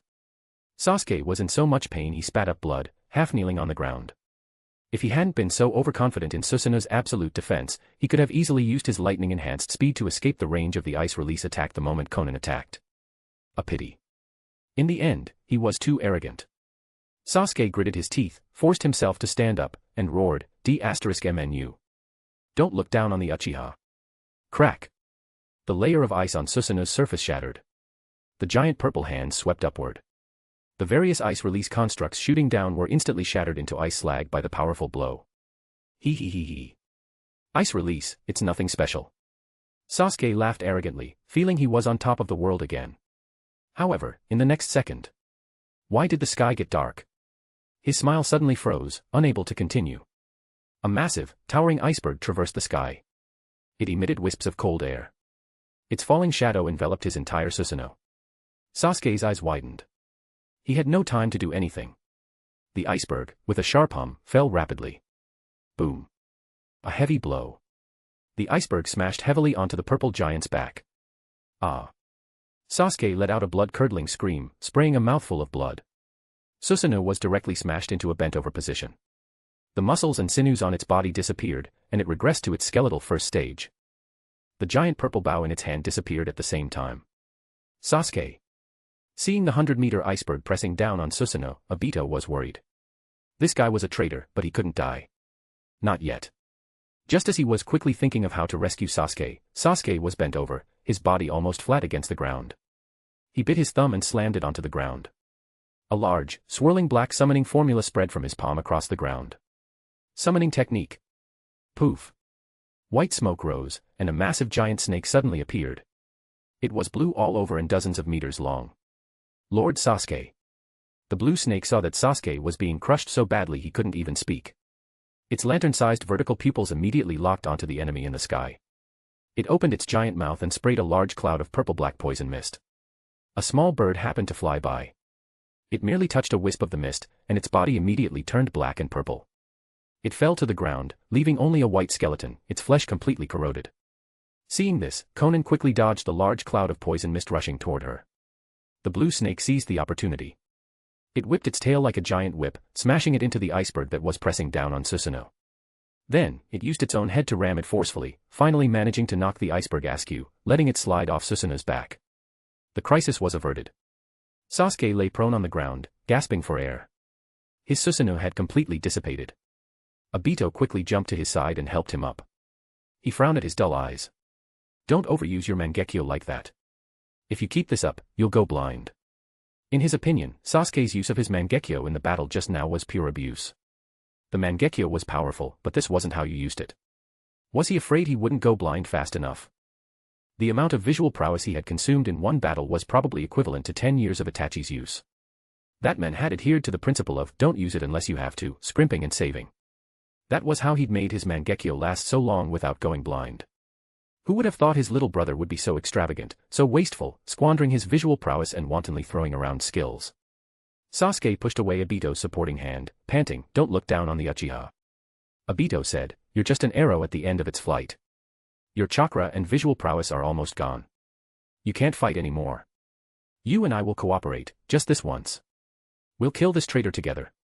Sasuke hesitated for a moment, then finally nodded, unwilling. Fine. His chakra was indeed almost depleted, and his vision was severely diminished. He was just putting on a strong front. If he continued to fight alone, it would be impossible to defeat the White Tiger. If he didn't want to run, his only choice was to cooperate with the masked man beside him. Obito looked up at the sky, a dangerous light in his eye. Wait for an opportunity. If it still doesn't work, we'll have to retreat. Sasuke was badly injured, and he couldn't take down the White Tiger. If they kept dragging this out, nothing good would come of it. In the sky, a large number of winged white Zetsu had surrounded Konan. The wings were pale and featherless. They looked disgusting. There were no fewer than 1,000 of them, surrounding her so densely that no air could get through. But, that was all they were. A white Zetsu was a white Zetsu. Even with wings, it was still a white Zetsu. Its strength was, at best, at the Chunin level. Konan's gaze was frosty. She raised both hands, and a massive amount of paper shot out from her in all directions, in a 360-degree barrage. The speed was extremely fast, far faster than the white Zetsu could dodge. One by one, the sheets of paper pierced or grazed the white Zetsu, instantly freezing them into blocks of ice that fell from the sky. For a moment, it seemed to be hailing human-shaped ice. Now. On the ground, Obito roared. He seized the opportunity when Konan revealed herself among the white Zetsu, right as she was attacking. His right hand suddenly thrust toward the sky, shooting out a large, twisted, and irregular giant tree branch. Would release, Hell's Upheaval. Susanoo. At the same time, Sasuke gritted his teeth, squeezing out the last of his chakra and visual prowess, and once again activated the second stage of Susanoo. Don't look down on the Uchiha. The purple giant drew its bow and shot an arm-thick purple light arrow. The white Zetsu around Konan had all been frozen and were falling. Her field of vision was clear. She instantly saw the attacks shooting up from below. She flapped her wings, flying diagonally upward with agility, dodging the incoming attacks. At this exact moment, even higher in the sky, a winged white Zetsu was carrying a figure with both hands. It released its grip, dropping the person toward Konan like a bomb. A cold shout echoed through the air. Water release, great exploding water colliding wave. Chapter 81, Kisame Hashigaki. Chapter 81, Kisame Hashigaki. Shark face, shark teeth, gray-white skin. It was unmistakably Kisame Hashigaki. Aided by White Zetsu's powerful throw, he fell rapidly from the sky, appearing above Konan. His cheeks bulged, and he spat out a huge amount of water release, great exploding water colliding wave. Whoosh! A flood-like waterfall poured down, instantly forming a giant blue water prison. Its diameter reached a terrifying nearly 1,000 meters. Konan had no time to dodge and was directly enveloped inside. On the ground, Sasuke Uchiha let out a wretched scream. He clutched his eyes and knelt, his rapid breathing as harsh as a broken bellows. The second form Susanoo outside his body let out a wail and instantly dissipated. Every cell in his body screamed in pain. Especially his eyes. It was like fiery needles stabbing them, throbbing and pulsing, feeling like they would pop out of their sockets. The heavy burden from forcing the use of Susanoo was so painful he couldn't even speak. Sasuke. Karen immediately leaped to Sasuke's side, pulled up her sleeve, and pressed her bite mark-covered arm to his mouth. Quick, bite. Sasuke didn't hesitate, biting down hard and beginning to suck. NGH, ooh. Karen closed her eyes, letting out a series of indescribable moans. As the gentle healing chakra entered his body, Sasuke felt much better, the sharp pain in his eyes greatly easing. Obito Uchiha stood to the side, paying no attention to Sasuke. His right eye glowed red as he stared up at the water prison in the sky.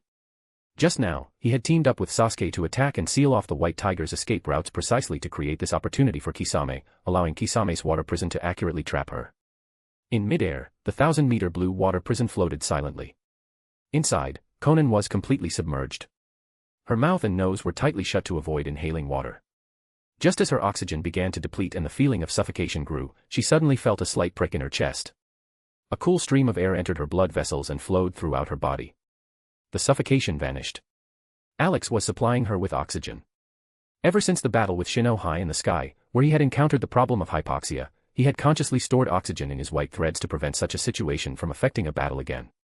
Konan's eyes remained open, having already adapted to seeing underwater. Her amber eyes instantly locked onto Kisame on the other side of the water prison.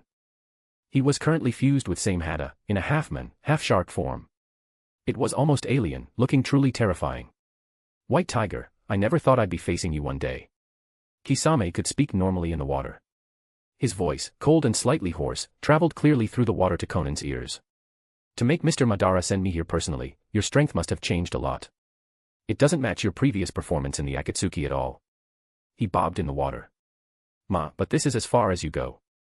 Once you're in my water prison, no one escapes.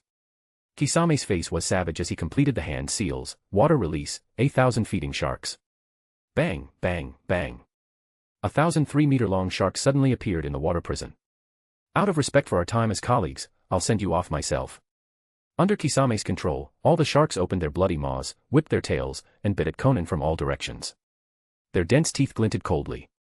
Konan's expression was impassive as she watched Kisame with cold eyes.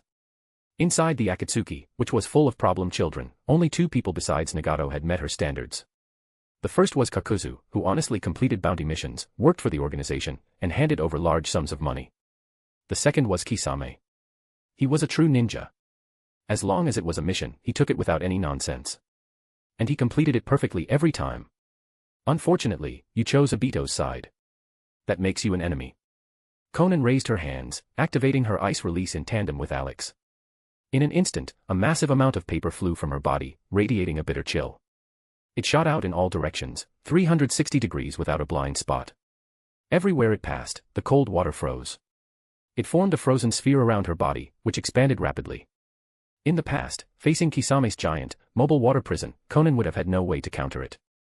She would have been defeated in the end. But now, she possessed ice release. It could be said to be a perfect counter, completely neutralizing this trump card of Kisame's. Bang, bang, bang. Some sharks slammed into the hard ice, their heads instantly bursting, and they lost all combat ability.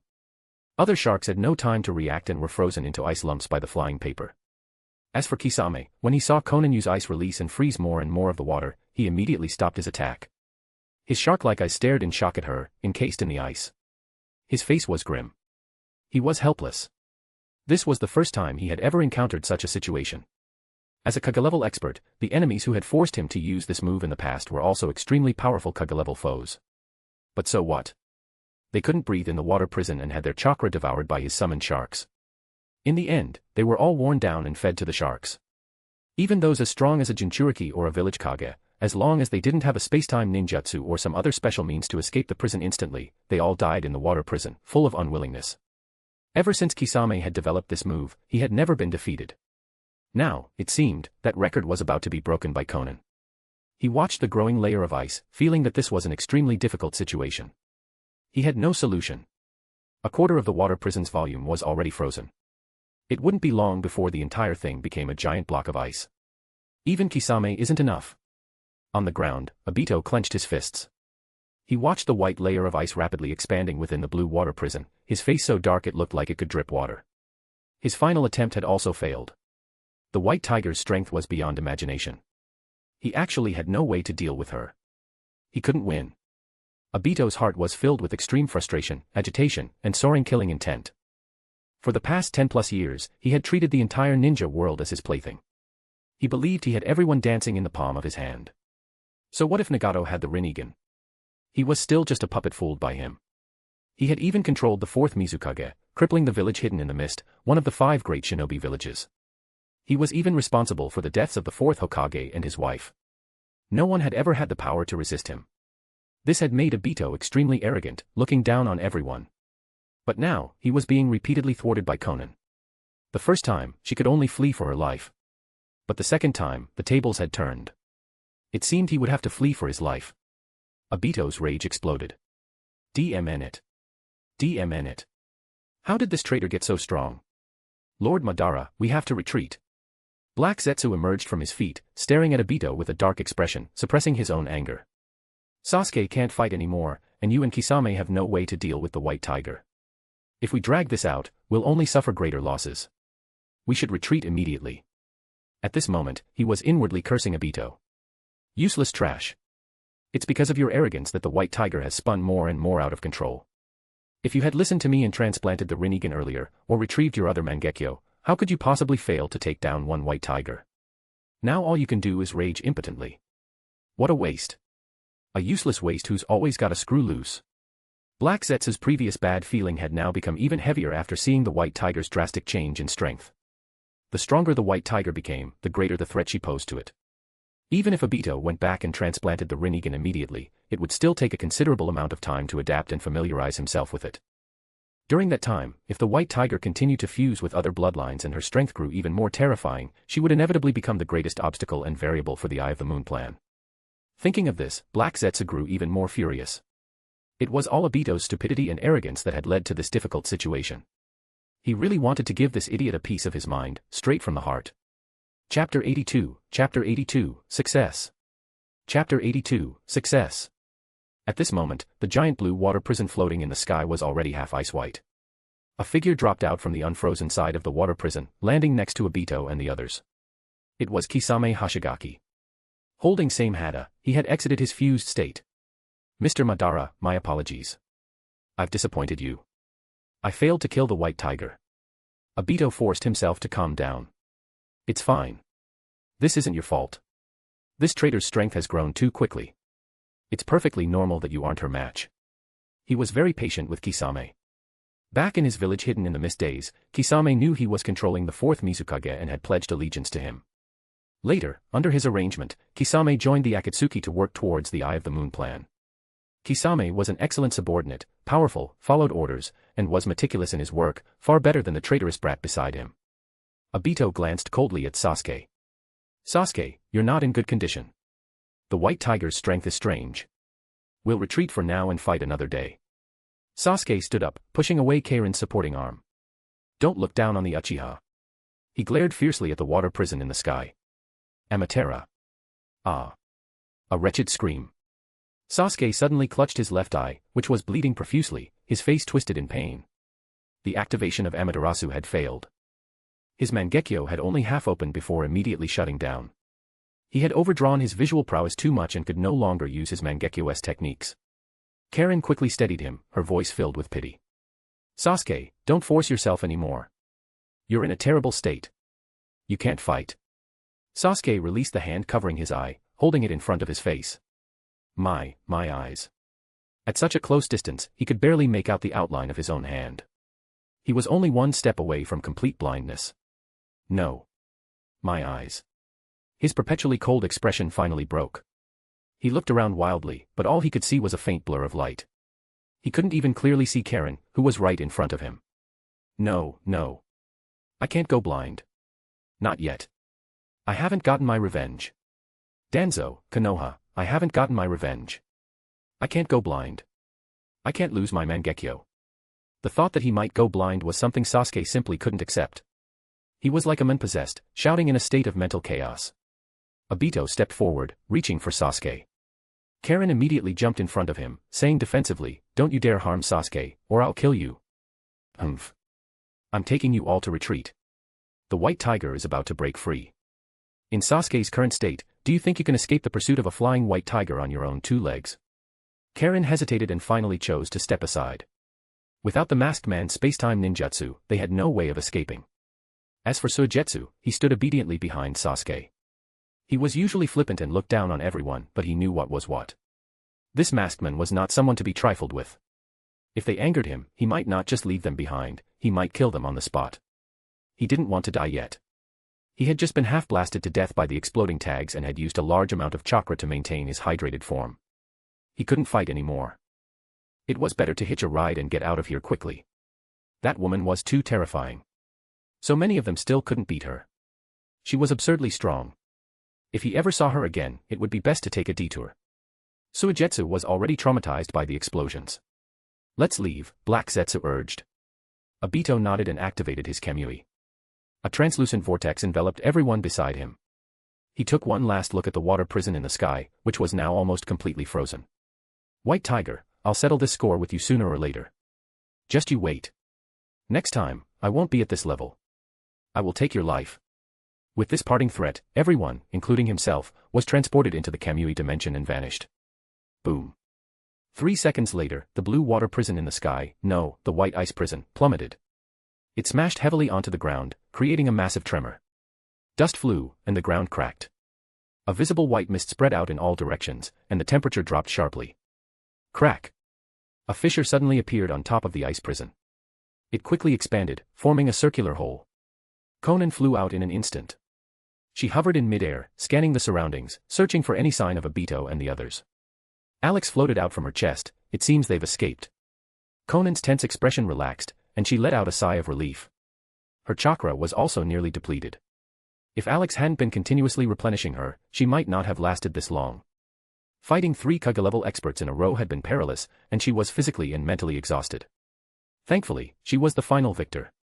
Alex also relaxed. This trip was only intended to get Sasuke's bloodline. He hadn't expected to draw out Obito and Kisame. And they had both arrived so quickly, with such a perfectly timed sneak attack. The chakra he normally had in reserve was also almost used up. 3 Kage-level experts. This battle had truly been difficult. If not for Sasuke's arrogance and his reckless abuse of his Mangekyo's power, he wouldn't have just stood there and taken the ice release bombardment, leading to his own massive depletion. If he had cooperated with Obito and Kisame from the start, the final outcome would have been uncertain. Alex glanced at the white smoke rising in the distance. It was the sign of a summoning beast appearing and disappearing. It seemed that after the blue snake saw Sasuke retreat safely, it had released its own summoning and returned to the Ryuchi cave. Konan looked at Alex, her voice full of worry. "Alex, are you all right?" The large, empty hole in the center of his paper body looked shocking. She was extremely worried about his condition. If something happened to him because of this, she would die from self-blame. Alex wobbled his body. "Don't worry. I'm your chakra creation, after all. Although I'm more special than other paper, as long as I'm nourished with chakra, I can recover easily." Konan let out a huge sigh of relief. "That's good. As long as you can recover. As soon as my chakra recovers a little, I'll replenish you immediately." She then looked at the chaotic battlefield, disappointed. "Although we drove them off in this battle, we didn't achieve our goal for this trip. We only managed to capture Yugo. We didn't get a bloodline sample from Sasuke Uchiha. It will probably be even harder to try and capture him in the future. As for Konoha..." Konan hesitated, not continuing. Danzo of Konoha's route also had Uchiha bloodline samples. But that place was very dangerous. If she and Alex were to attack Konoha now, they would face an even more perilous battle than the one they just had. The Kage-level Danzo, Naruto, and Kakashi, plus a large number of Konoha's Jonin who worked seamlessly together. And the biggest threat, the most terrifying one, Might Guy. It would be difficult to win. Alex shook his paper body. "We don't need to go to Konoha. The Uchiha bloodline has already been obtained." Before Konan's astonished eyes, the deep red ground where Sasuke Uchiha had been standing shed its camouflage, turning into a sheet of white paper. It was a sheet of paper stained red with blood. Under Alex's control, it flew up and floated gently in front of Konan. When Sasuke had been frantically using his Susanoo and his eyes were bleeding profusely, how could Alex have missed such a good opportunity?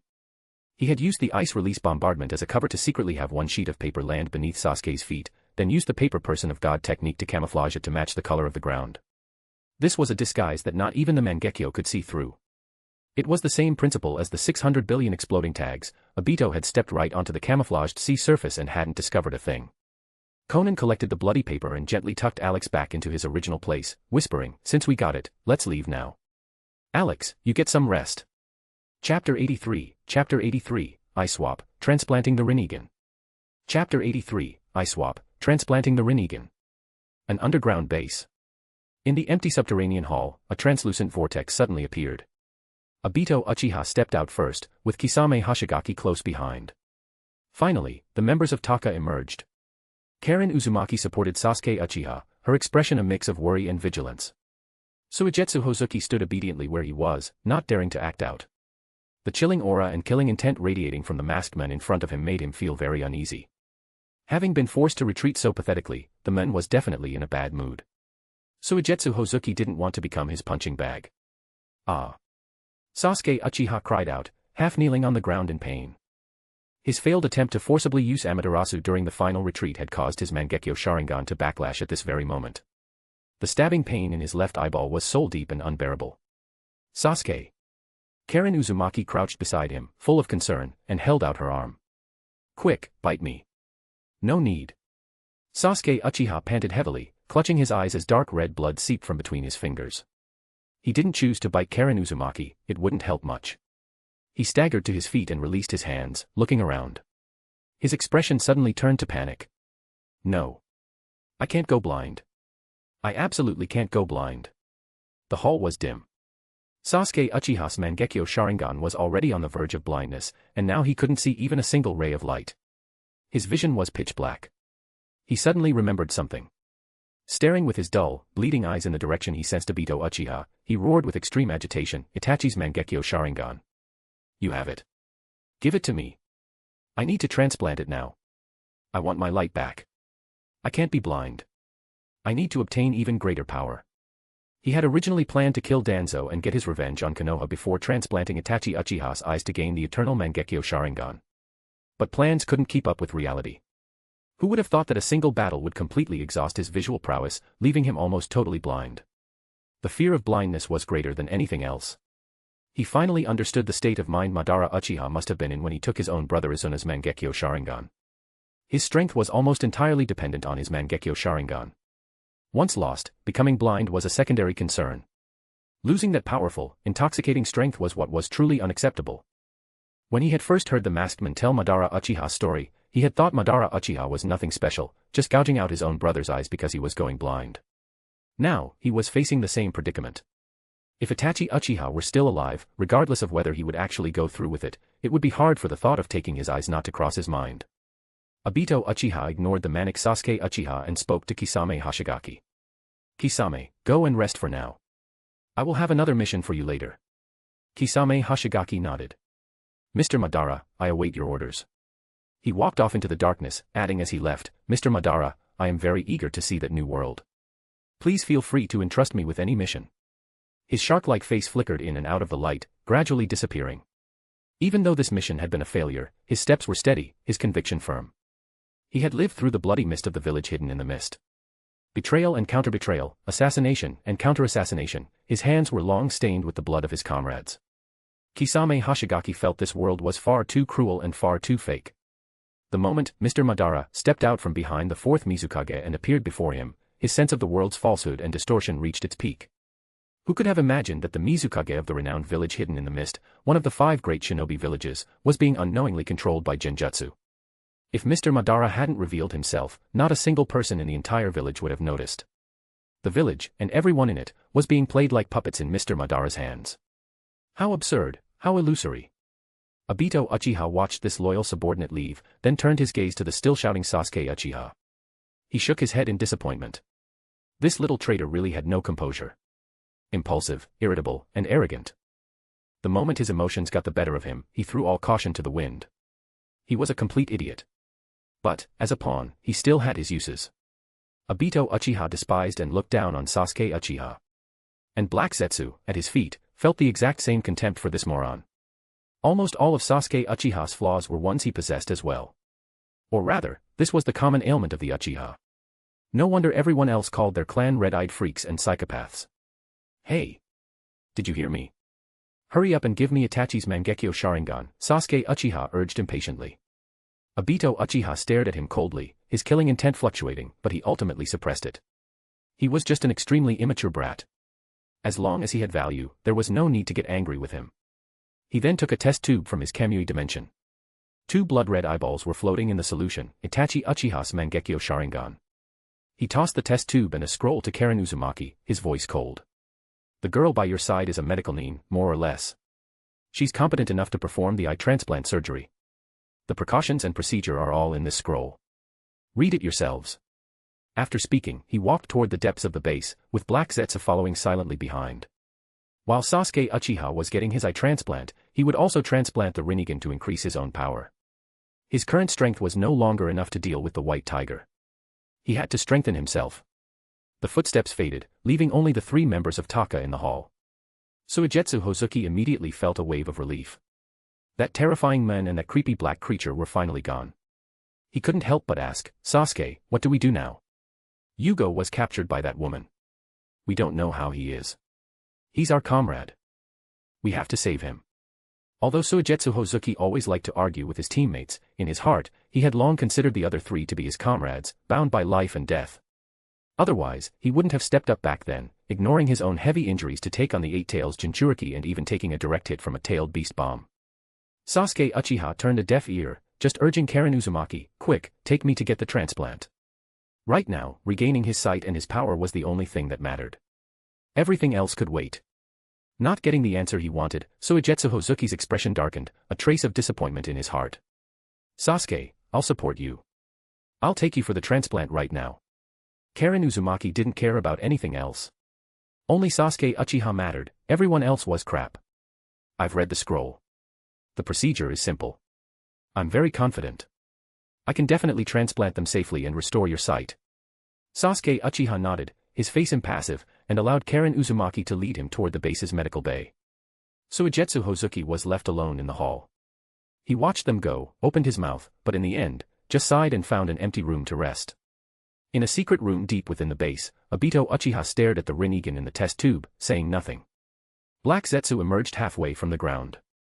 Lord Madara, are you planning to transplant one Rinnegan or both? Chapter 84, Danzo, I will be the 6th Hokage. Chapter 84, Danzo, I will be the 6th Hokage. Black Zetsu stared at Obito with a sinister look. Ideally, transplanting both would be best, maximizing his power and giving him a better chance against the White Tiger. But it worried that this guy's body wouldn't be able to withstand the terrifying drain from 2 Rinnegan. Pop. Obito Uchiha pried open the test tube stopper, took out 1 Rinnegan, and said indifferently, 1 Rinnegan is enough. Kamui's intangibility is very useful, I can't give it up. Since he had made his decision, Black Zetsu didn't try to persuade him further. As long as he transplanted the Rinnegan, it was fine. 1 or 2, either could be used to unleash the samsara of heavenly life technique. It stepped forward and said, Lord Madara, let me help you. No need. Obito Uchiha waved his hand, refusing. He then removed his mask, revealing the pale white eyeball in his left eye socket. This had originally been a 3-tomo Sharingan. After using as an Aji, the Sharingan was completely destroyed. With a squelch, Obito Uchiha's movements were swift. Gritting his teeth, he gouged the eyeball out. He then stuffed the Rinnegan into the bloody socket. His left hand glowed with a green light as he used the simple medical ninjutsu he had mastered to activate the life force and healing properties of his would-release cells, quickly connecting the meridians and blood vessels in the eye socket to the Rinnegan. The instant the connection was made, the purple eyeball suddenly rolled. The pupil centered itself in the socket, glowing with a faint purple fluorescence. The eye was cold and indifferent, as if it contained endless terror. Ah! Obito Uchiha suddenly let out a wretched scream. His face contorted in pain, and his body trembled uncontrollably. A large amount of chakra, and even life force, surged from his entire body into his left eye socket, where it was devoured by the Rinnegan. It was like a bottomless pit, showing no sign of stopping. The Rinnegan had been removed from Nagato for some time. Although it had been nourished with Hashirama's cells, its internal vitality was still decreasing. Now, re-entering a human body, it instinctively drew a large amount of life force and chakra to restore its former power. Moreover, this wasn't Obito Uchiha's original Rinnegan. He had to grit his teeth and endure the excruciating pain and burden caused by the forced transplant. After a long while, Obito Uchiha climbed up from the ground, drenched in sweat.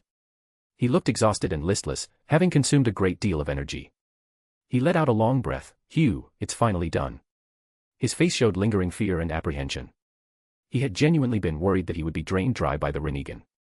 If it weren't for the Hashirama cells in his body providing life force and chakra, he simply couldn't have borne the cost. No wonder Madara Uchiha had specifically sought out Nagato to host his Rinnegan. Besides the powerful life force of the Uzumaki clan, which could withstand it, an ordinary person would probably be sucked dry in an instant. So this is the Rinnegan. It truly is powerful. Obito Uchiha could sense the immense power within the eye, a power far greater and more terrifying than that of the Mangekyo Sharingan. With an eye like this, it was no wonder Nagato had called himself a god and referred to it as the Eye of God. Black Zetsu examined him for a moment. Finding no problems, it was quite satisfied. They were another step closer to the plan's success. It concernedly asked, Lord Madara, how do you feel? Is everything normal? Obito Uchiha's confidence returned. He said in a deep voice, very good. If I were to fight the White Tiger again now, she definitely wouldn't be able to escape. Black Zetsu scoffed inwardly. To prevent him from getting carried away, it reminded him, the power of the Rinnegan is too immense. To avoid placing an even greater burden on your body, it would be best to create the 6 paths of pain to share the load. Obito Uchiha thought for a moment and nodded. We'll use the corpses of those Jinchuriki. I'm sure the 6 paths of pain we create will be stronger than the previous pains.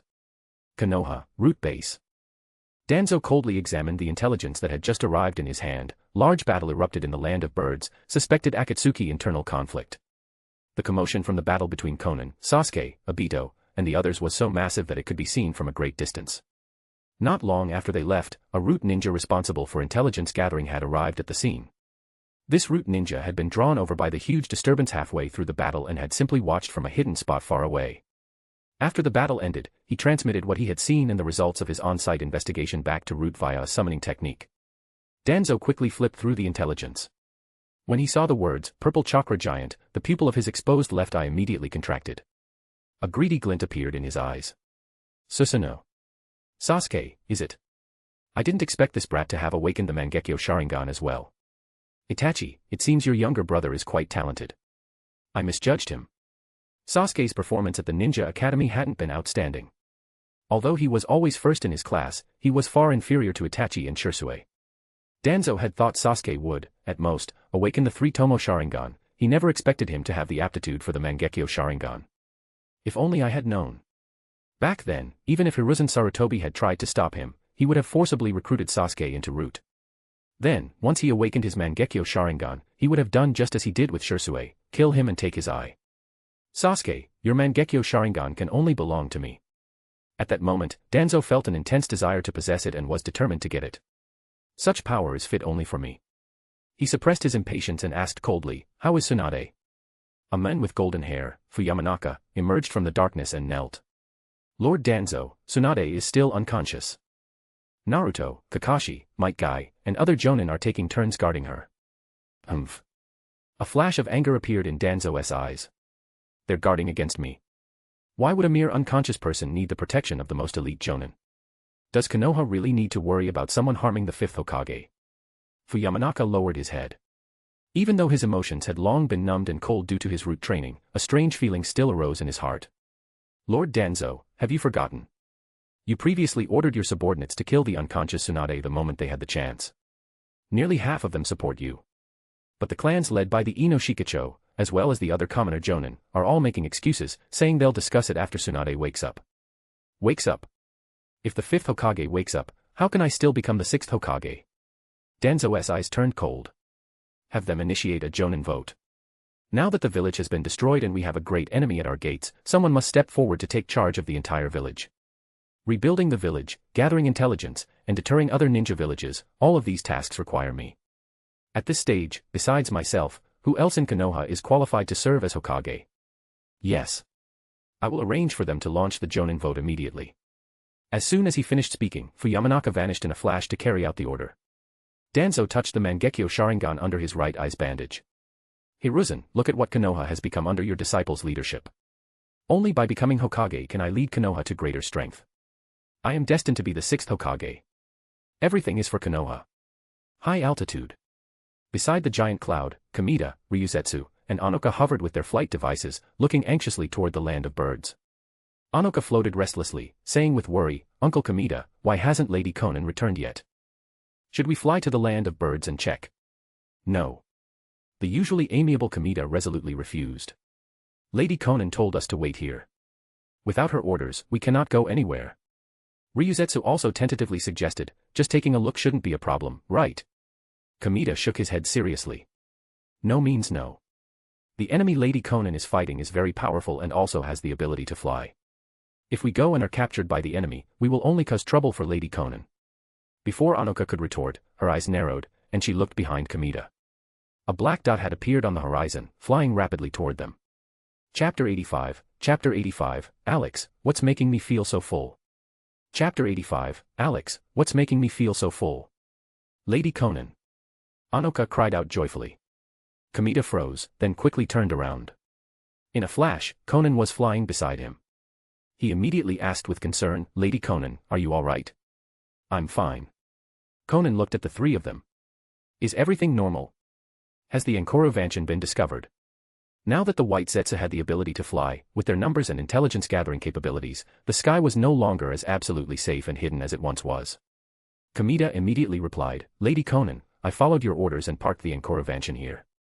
We did not attract the attention of those flying white monsters on the way, and we have not spotted any trace of them in the surrounding airspace." Konan nodded. "They are called White Zetsu. There are many of them, and they are very good at gathering information. From now on, you must always be on the lookout for them. Do not let them discover the Enkorovanchan." "Yes. I will make the arrangements, set up aerial observation posts, and not let them get near the fortress." Anoka, seeing Konan's expression was normal and she had no visible injuries, finally relaxed. She opened her mouth, looking as if she wanted to say something but was hesitating. Seeing this, Konan knew what she wanted to ask. "Don't worry, your kinsman, Karen, is fine. She retreated with those people." She shook her head. "It's just that Karen doesn't seem to care much about your kinship. She only has eyes for that man, Sasuke Uchiha." Anoka's spirits fell. "Lady Konan, I know. Karen seems to hold a lot of resentment towards the Uzumaki clan, and toward kinsmen like me. After all, what she and her mother went through in the land of grass was just." She sighed heavily and didn't continue. Ryuzetsu, standing to the side, remained silent. She had been unable to change the village's orders and could only offer the mother and daughter a little help on the side. "All right, no need to be disheartened. You'll get your wish eventually." Konan wasn't concerned about a single Karen. When her future goals were achieved, Anoka's status would rise with the tide. A mere Karen would be easily handled. Seeing that they were mostly done talking, Kamita bowed. "You've worked hard in this battle, Lady Konan. I have already prepared lunch and drinks for you to enjoy at your leisure." He was still so meticulous. Even while anxiously awaiting the outcome of the battle, he hadn't forgotten to prepare for daily logistical matters. The fortress deck has also been fully renovated. Would Lady Konan like to dine in the deck pavilion? Konan glanced at the sky. Noon had already passed. The battle had taken more than half a day. "The pavilion is fine." After speaking, she was the first to pass through the mist, landing on the Enkorovanchan's deck. Now that the renovation was complete, the previous rough and dilapidated appearance was gone. It was covered in fresh green grass. A stream ran through the center line of the deck, flowing to the end and then splitting to both sides, circulating around the entire edge of the deck. Konan wasn't sure how Kamita had done it. She saw no water pressure device, yet the crystal-clear water flowed slowly in a clockwise direction. Colorful koi swam in the water. Rockeries, small groves of trees, and fresh flowers, every placement and selection had been carefully designed. With its babbling brook, faint floral fragrance, and shady greenery, it was truly worthy of being called a sky garden. Konan entered the pavilion, with Ryuzetsu and Anoka following closely behind. They were both very satisfied and pleased with the deck's new look. Now that Lady Konan had returned safely, they could finally enjoy the comfort of the sky garden. Kamita quickly served the dishes, all of which were cooked with high-grade ingredients. They were fragrant and delicious. After the meal, Konan sipped her tea and asked Kamita, "How is the person we captured earlier?" "Lady Konan, that guy is still restless, even in the water prison. To prevent any accidents, I have already moved him to the brig and locked him up tightly with refined iron. He won't have any chance to escape." A fortress as large as the Enkorovanchan naturally had a brig.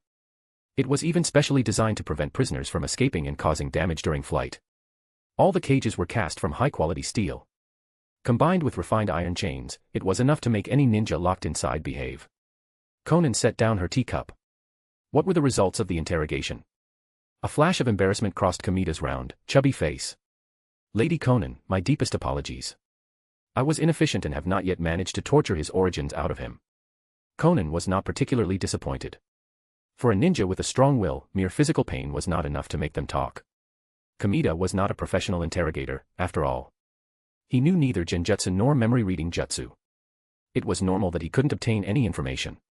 In the past, Konan might have had a headache over how to make Yugo talk. But things were different now. As long as she fused with the Uchiha bloodline and obtained the Sharingan, a simple genjutsu would easily get her the information she wanted. Konan gazed at the sea of clouds to her right, her mind elsewhere.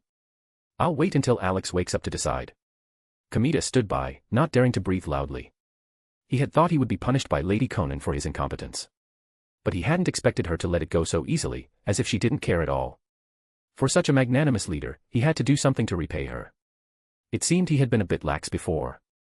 This definitely couldn't continue. A fire suddenly lit in Kamida's eyes. When he went back later, he absolutely had to strengthen their ideological education. Those brats under his command had to memorize the Sun theory. He would carve the word loyalty into their very bones. Late at night. In her room, Konan sat by the window, quietly watching the silver moon high in the sky. This room had the best view in the entire Ankara mansion. She was dressed in silky, light purple pajamas that outlined the extremely tempting curves of her waist and hips. Her milk-white skin glowed under the silver light. Her whole person exuded a tranquil and elegant aura. Konan hadn't slept, quietly waiting for Alex to wake up. As long as he was asleep, her heart was heavy with worry, and she couldn't sleep peacefully. Why does it feel so tight and full? From her chest, Alex woke up in a daze. He felt an outward, swelling sensation in the center of his body. He opened his eyes and looked. Whoa! All he could see was a field of snow. As for the tight, swelling feeling, it turned out that after a sleep, the hole in his body had healed inward a significant amount. It was already not big enough to completely frame the base.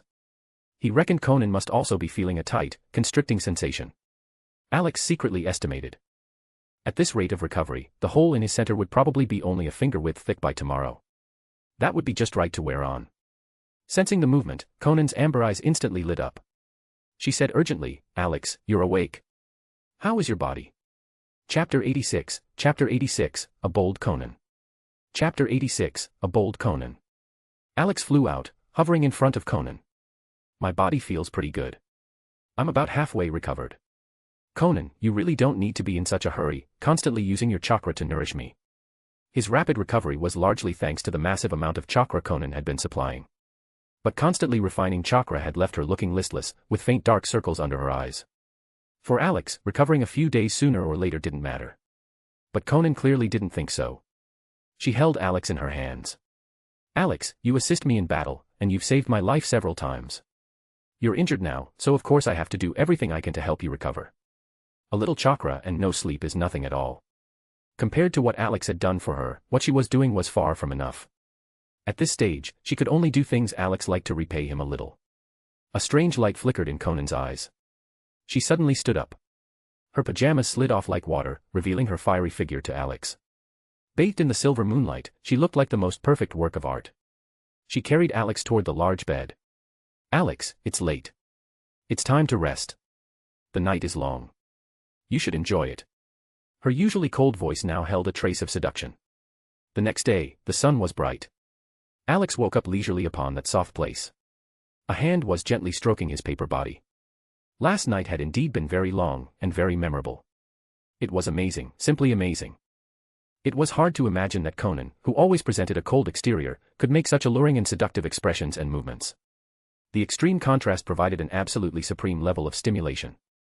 Perhaps it was because Alex had been pierced by the Susanoo arrow yesterday, which had frightened Konan, that she had become so bold. She had performed actions even more stimulating than usual, as a way to comfort Alex, and also to comfort herself, releasing the stress and fatigue from the previous day's battle. Alex, you're awake, Konan said softly. Her expression had returned to its usual coolness, but the tips of her ears were flushed red, showing that her heart was still fluttering and hard to suppress. I was so bold last night. I feel like I lost my head. How could I have done those shameful things? Thinking back on it now, her heart was pounding like a frightened deer, and she felt incredibly shy. Good morning, Konan. Alex pretended not to notice Konan's lack of calm and dressed her as usual. Even a Kage-level expert is still a woman, after all.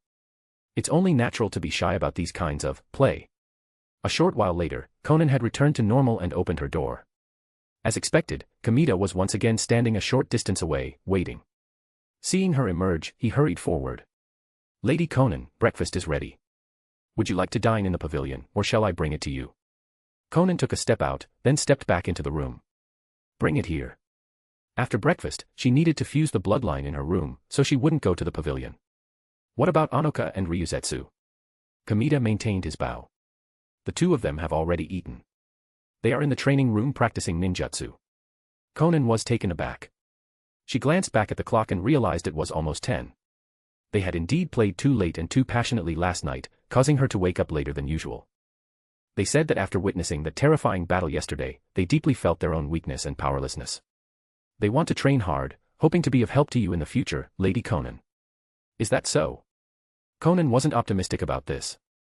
Ever since learning the secrets of the ninja world and about the Otsutsuki, she understood that this was a world shackled by bloodlines. Without a bloodline, it was practically impossible for an ordinary person to break through their ceiling of strength through hard work alone. The only exception was that oddity, Might Guy. But even he had a strong natural talent for taijutsu, and it was only through extremely arduous training from a young age that he gained the opportunity to unleash such super strong power. If others tried to train like Might Guy, they would sooner or later break their bodies. However, Konan was still satisfied with Anoka and Ryuzetsu's efforts. Being able to do it and trying to do it were two different things. It was good that they had this mindset and drive. Konan looked at the short, plump Kamita and asked, "How is your training with the ninjutsu I gave you a few days ago? You can ask me if there's anything you don't understand." Kamita instantly lowered his head, ashamed. "My apologies, Lady Konan. I have disappointed you. Your subordinate's ninja aptitude is inferior. I'm afraid I will be stuck at the Chunin level for my entire life. Those powerful ninjutsu you gave me, I need a very long time to even understand their meaning. With my chakra control and chakra levels, I am destined to be unable to learn those A-rank ninjutsu, let alone cast them." Even though Kamita had long since accepted his fate, he still felt a trace of unwillingness in his heart. As a ninja, who didn't want to learn and master more powerful ninjutsu and strength. Unfortunately, he was limited by his aptitude. If you can't learn it, you can't learn it. If you can't use it, you can't use it. It was a cruel reality that couldn't be changed, only passively accepted. At least, he couldn't change it. Konan watched Kamita's somewhat dejected back as he left, thinking of ways to increase her subordinate's strength. Her own power would inevitably grow stronger and stronger. If Kamita and the others remained stagnant, even if she wanted to use them, their usefulness would surely diminish. If their strength was too weak, she also couldn't entrust them with important matters. As for the Chimera technique, setting aside whether she would teach it, with their aptitude, they wouldn't be able to learn it at all.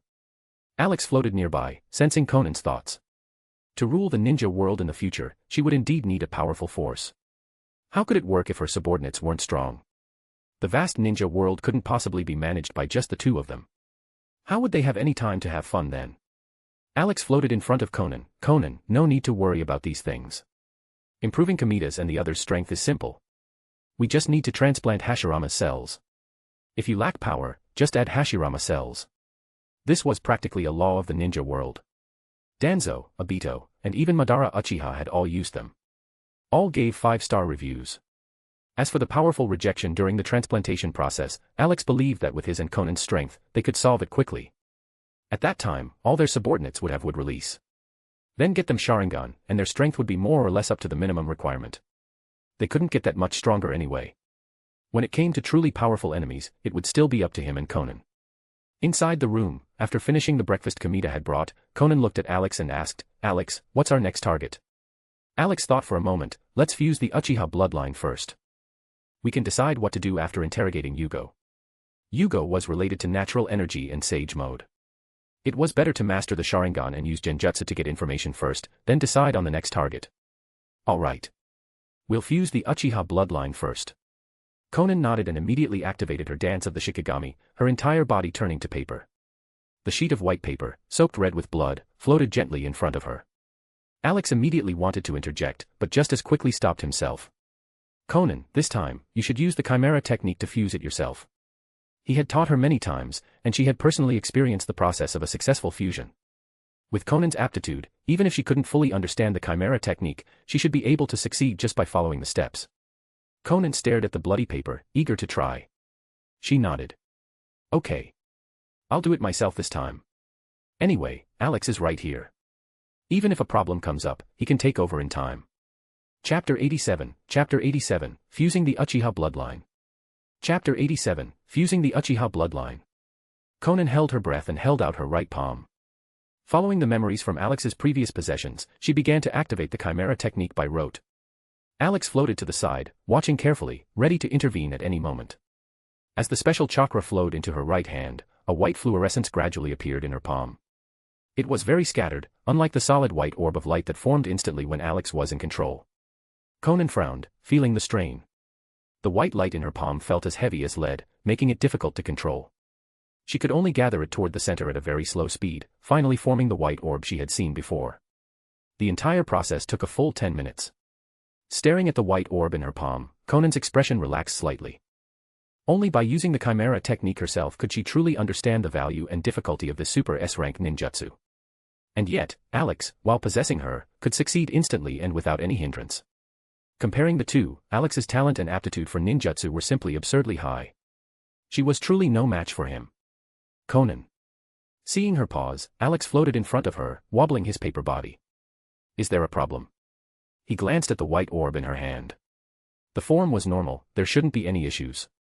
The Chimera technique was operating successfully, it just took a long time. It's nothing. Konan shook her head and let out a light breath. Let's continue. All right then.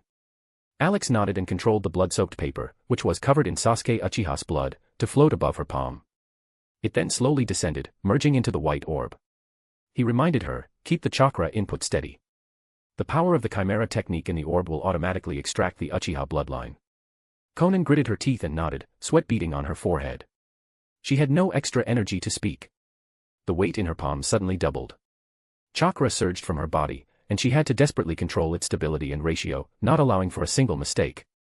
Her entire mind and energy were completely consumed by the Chimera technique, leaving her unable to do anything else. It was nothing like the effortless ease Alex displayed when he performed it. At this moment, Konan understood that her knowledge of the Chimera technique was still too shallow. Forcing herself to cast it was too much. She probably couldn't last the entire process. Inside the white orb, one by one, crimson specks of light slowly precipitated from the bloody paper.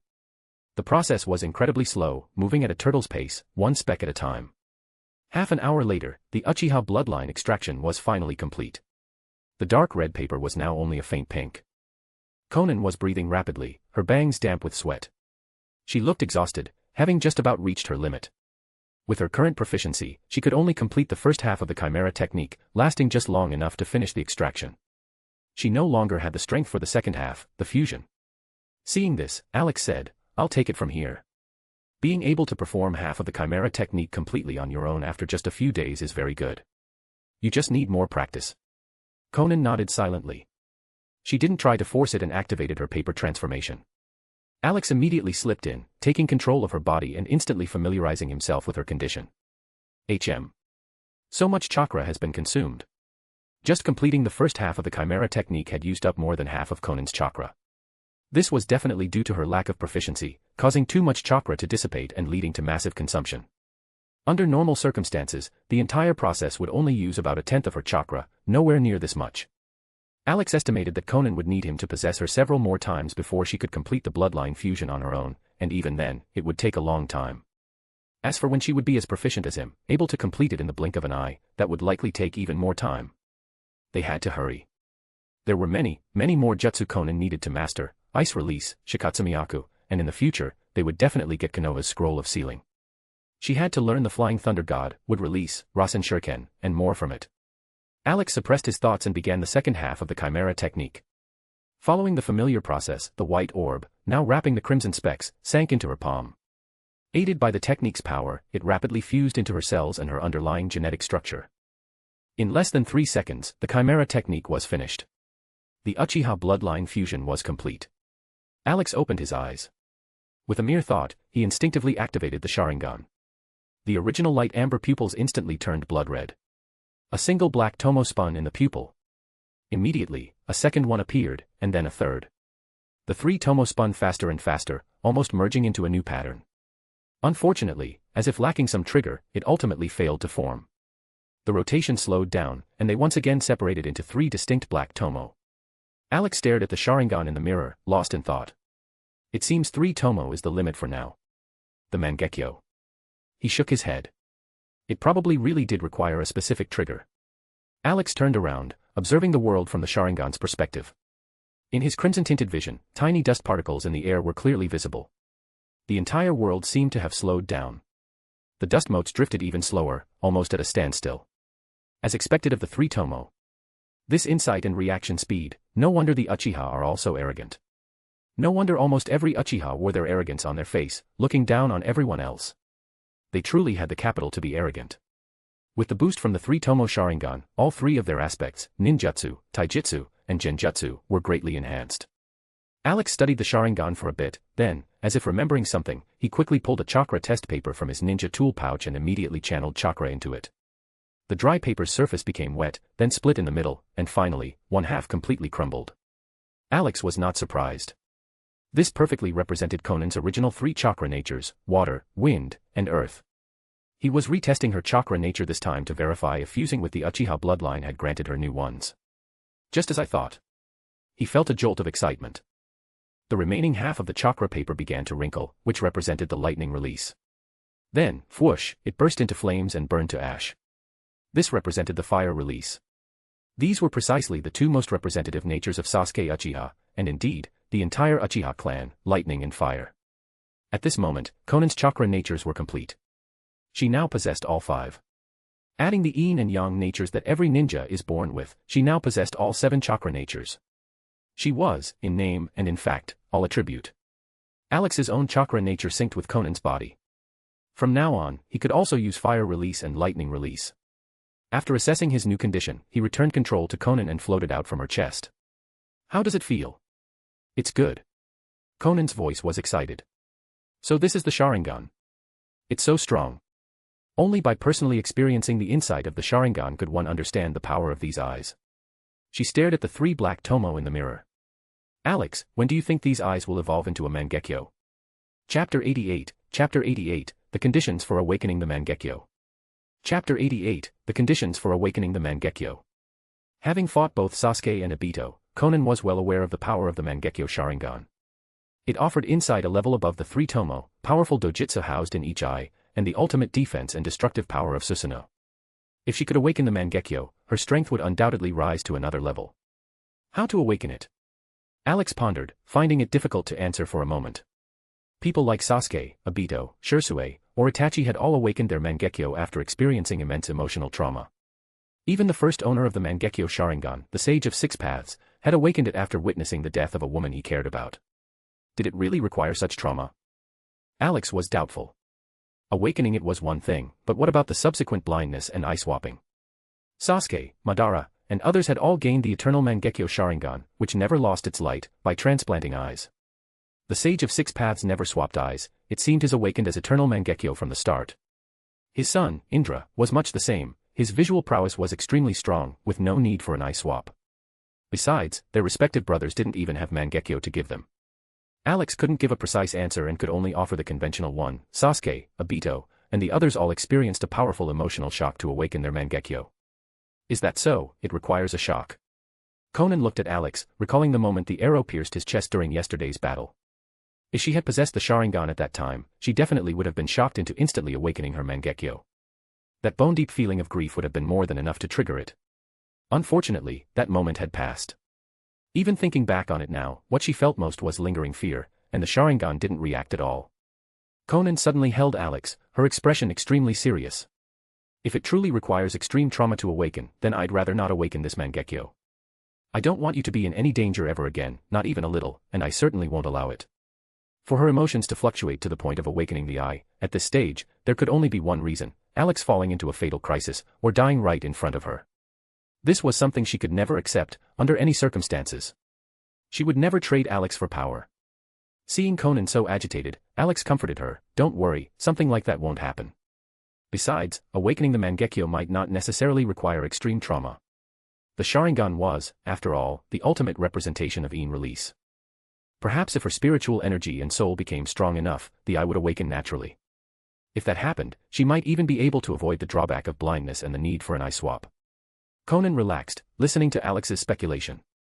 Are you saying that strengthening my soul or spiritual energy might also give me a chance to awaken it? Alex nodded. To be more precise, it's about increasing the power of your yin release. Every ninja is born with both yin and yang release, but apart from a very few individuals and clans, most can't utilize them. Yin release originates from spiritual energy. The Uchiha's Sharingan and the Nara clan's shadow imitation technique are both manifestations of yin release. Yang release originates from physical energy. The Senju clan's sage body and the Akimichi clan's expansion jutsu are manifestations of yang release. Alex believed that by training in corresponding yin release ninjutsu, she should be able to strengthen her yin release. As for other methods of increasing spiritual energy, he didn't know of any for the time being. Konan smiled. It would be great to awaken the Mangekyo, but it's fine if I can't. At the very least, the 3-Tomo Sharingan has already made me much stronger. In any case, the ultimate goal is to achieve the Otsutsuki bloodline. I'll just do my best for the Mangekyo and not worry about it too much. Alex nodded silently, though he was still pondering. After a bloodline fusion, the Chimera technique's power would continuously work to deeply develop that bloodline. He wasn't sure if this applied to the Sharingan, or if she might just wake up one day with an automatically awakened Mangekyo. Or even a Rinnegan. Ugh, let's forget the Rinnegan. The Rinnegan, which evolved step by step from the Sharingan, required one more indispensable trigger, the fusion of Indra's and Asura's chakra. Thinking of this, Alex suddenly paused. Or maybe it doesn't have to be the brothers' chakra. When their powers combine, isn't that just a complete set of the Sage of Six Paths power? As long as she had the Sage of Six Paths power, the Mangekyo could also evolve into a Rinnegan. No, wait. Alex had another thought. If you already have the Sage of Six Paths power, wouldn't the Rinnegan be a given? What's the point of fusing anything? To put it bluntly, the Rinnegan and the Sage of Six Paths power were practically equivalent. Having the Sage's power allows you to awaken the Rinnegan, but only the Rinnegan possesses the Sage's power. It was an unresolvable chicken and egg problem. Asura's and Indra's chakra were the variables inserted into the equation, lowering the bar for obtaining the Rinnegan. Otherwise, where would Madara Uchiha have found a complete set of the Sage of Six Paths power to evolve his eternal Mangekyo into the Rinnegan? Yin release. Konan mused. Jutsu of that nature are extremely rare in the ninja world. It probably won't be easy to find. Alex pulled his thoughts back to the present, saying optimistically, don't worry, we'll find a way. Right now, our power is just insufficient. Once we're stronger, the problems we're facing now might not be problems at all. The most urgent task is to fuse the 6 bloodlines as soon as possible and achieve the Otsutsuki bloodline. Konan had already fused the Uzumaki, Shikatsumiyaku, and Uchiha bloodlines. That left Senju, Hyuga, and Hagoromo. Konan deactivated her Sharingan and asked, Alex, which target is next? Obtaining any of these remaining bloodlines would not be easy, much more difficult than before. After all, they would have to go up against the 2 great villages, Konoha and the village hidden in the clouds. Neither was lacking in high-end, Kage-level combatants and Jonin. Konoha had Danzo, Naruto, Kakashi, and Might Guy. The village hidden in the clouds had the AB combo. None of them were easy to deal with. Alex didn't answer, saying instead, let's get the information on natural energy from Yugo first, then we'll decide. Konan nodded and walked out of the room with Alex. Unsurprisingly, Kamita appeared at once, hurrying over from a corner. Lady Konan, do you have any orders for me? Take me to the brig. Yes, this way, please. Kamita wasted no words, respectfully leading the way from her left front. They walked down to the lower level, arriving at a dark corner. Lady Konan, we're here. Kamita pointed to a closed iron door. The prisoner captured today is locked inside. Alex looked left and right. All the other doors were wide open. There were quite a few cells. For now, only the one in front of them was occupied. The iron door was shut tight, with almost no gaps, making it impossible to see inside. Konan ordered, open the door. Yes. Kamita fumbled with a heavy key, making a clanging sound. With a click, the lock turned, and the iron door was pulled open. Light shone into the cell, but it was still dim. They could only vaguely make out the silhouette of a human body. All 4 limbs were suspended in midair by refined iron chains. An iron ball was stuffed in his mouth to prevent suicide. Seeing the figures at the door, Yugo reacted violently. He struggled with all his might, making muffled, MMPH sounds as the chains rattled. Konan waved a hand at Kamita. Kamita bowed and quietly departed, waiting at a distance. Alex, wrapped in his white paper, flew behind Yugo. He extended several white threads, probing his physical condition. After a while, he returned to Konan's side, somewhat disappointed. It's not a special Kekai Genkai. His talent for absorbing natural energy is likely due to the environment he grew up in. The place where he lived since childhood must have a high concentration of natural energy. That, combined with some coincidence, is what created his talent for absorbing it. He couldn't acquire this ability that wasn't an ability through the Chimera technique. Alex guessed, perhaps that place is near the entrance to one of the 3 Great Sage regions, and natural energy is leaking out, causing the high concentration. Chapter 89, Yugo's Information. Chapter 89, Yugo's Information. Konan murmured, the 3 Great Sage regions. Snake, slug, and toad. She had heard Alex speak of these 3 animal sages. Each region had its own unique sage mode. White snake sage art focused on attack, slug sage art focused on regeneration, and toad sage art focused on balance. To master senjutsu, one had to travel to one of these regions and pass their trials to be taught. Once senjutsu was learned, one's power would undergo a qualitative change, becoming a super kage. This was one of the powers she had to master. She wondered which sage region Yugo's birthplace was closest to. Konan gathered her thoughts and stepped into the prison cell with Alex. The rattling of chains had already stopped. Yugo, suspended in the air, had stopped struggling and was calmly watching the person before him. He didn't know why the white tiger had gone to the trouble of capturing him. But if she wanted him to sell out Sasuke, she was dreaming. Sasuke was the one Kimimaro had acknowledged. He would never betray him, even in death. Swoosh. A sheet of paper flashed past Yugo's mouth. The iron ball stuffed tightly inside was instantly pulled out, allowing him to speak. White Tiger. You can forget about getting any information about Sasuke from me. His voice was low, filled with unshakable resolve. Who wants to ask you about that poser? Alex felt it was completely baffling. This Yugo guy was being a bit dramatic. I know more about that poser than you do, and in more detail. You can't. Konan had no intention of wasting words. A red light flashed in her eyes, and the Sharingan activated instantly. Yugo, completely unprepared, looked directly into the blood-red pupils, and the words in his mouth died. Sharingan Genjutsu. Konan instinctively activated the Genjutsu using her Sharingan. Its power wasn't yet comparable to an Uchiha clan member with the same 3 tomo. After all, she lacked the Uchiha clan's experience in training the Sharingan and their exclusive Sharingan Genjutsu. But it was more than enough to handle Yugo, who had little resistance to Genjutsu. Alex, looking at Yugo who was now in a hypnotic state, was very satisfied. As expected of the Sharingan, one glare and they go silent. It was a must-have item for home, travel, and interrogating subjects.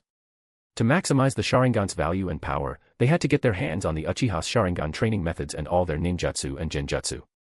And where was all that? Naturally, with Danzo of Root, who had received the entire Uchiha legacy. That guy had a lot of good stuff. Hashirama's cells, a backup of the Scroll of Sealing, and more. Thinking of this, Alex wished he could go find Danzo right now, kill the boss, and get the loot. Konan looked at the dazed Yugo and asked, why can your body absorb natural energy? Yugo answered mechanically, I don't know. Orochimaru once developed the cursed seal by studying my body. He guessed it might be due to the influence of the environment where I grew up. Konan pondered. This matched Alex's earlier analysis. It seemed they really would have to go to Yugo's birthplace to search for a possible entrance to one of the 3 sage regions. Where were you born? A small village on the border of the land of bears. Are there other villagers in your village who can absorb natural energy like you? Hearing this, a trace of sorrow suddenly appeared on Yugo's blank face, as if he was recalling a very painful childhood experience. The chakra in his body began to surge, and he showed faint signs of waking from the genjutsu. Konan snorted coldly, increasing the output of her visual prowess. The sorrow on Yugo's face vanished, and he returned to his dazed state. His chakra also calmed down. When I was young, I absorbed too much natural energy one time and went completely berserk. I madly killed all the villagers. Killed them. Killed them. Ha ha ha. I killed them all. Yugo suddenly went berserk. His skin rapidly turned black, and dark, fleshy pillars erupted from his back. It seemed the slaughter from his childhood had left an incredibly deep scar on his heart. Now that it was mentioned, he couldn't let it go even in a genjutsu state and subconsciously entered his sage transformation. He began to struggle violently as a reflex, trying to break free. The iron chains rattled loudly. Alex floated beside Konan, controlling sheets of chilling paper to stick to Yugo's body one by one. With a flash of cold light, Yugo was instantly frozen into a block of ice, unable to struggle any longer. Just stay put. The information had been obtained. As for what to do with this guy, Alex hadn't decided yet. He'd just stay frozen for now. With his body unconsciously absorbing natural energy, he wouldn't die anytime soon. Konan didn't care in the slightest if Yugo lived or died. She deactivated her Sharingan. Alex, are we going to Yugo's village first, or continuing to collect bloodlines? Alex bobbed in the air, thought for a moment, and said, let's go to Yugo's village first. If there really is an entrance to one of the 3 sage regions there, and if we can find it, we'll prioritize learning Senjutsu. Senjutsu was extremely important and would be a massive boost to Konan's strength. After yesterday's battle with Sasuke Uchiha and Obito Uchiha, they would inevitably seek new power now that they knew they were outmatched. The next time they met, she would likely be facing an eternal Mangekyo Sasuke and a Rinnegan Obito. 2 Super Kages, and it wouldn't be long. Konan nodded. All right. She walked out of the brig. Kamita immediately hurried over from a distance. Lady Konan. Set a course for the border of the land of bears. Alex formed the village location Yugo had described into a map and controlled a sheet of paper to fly in front of Kamita.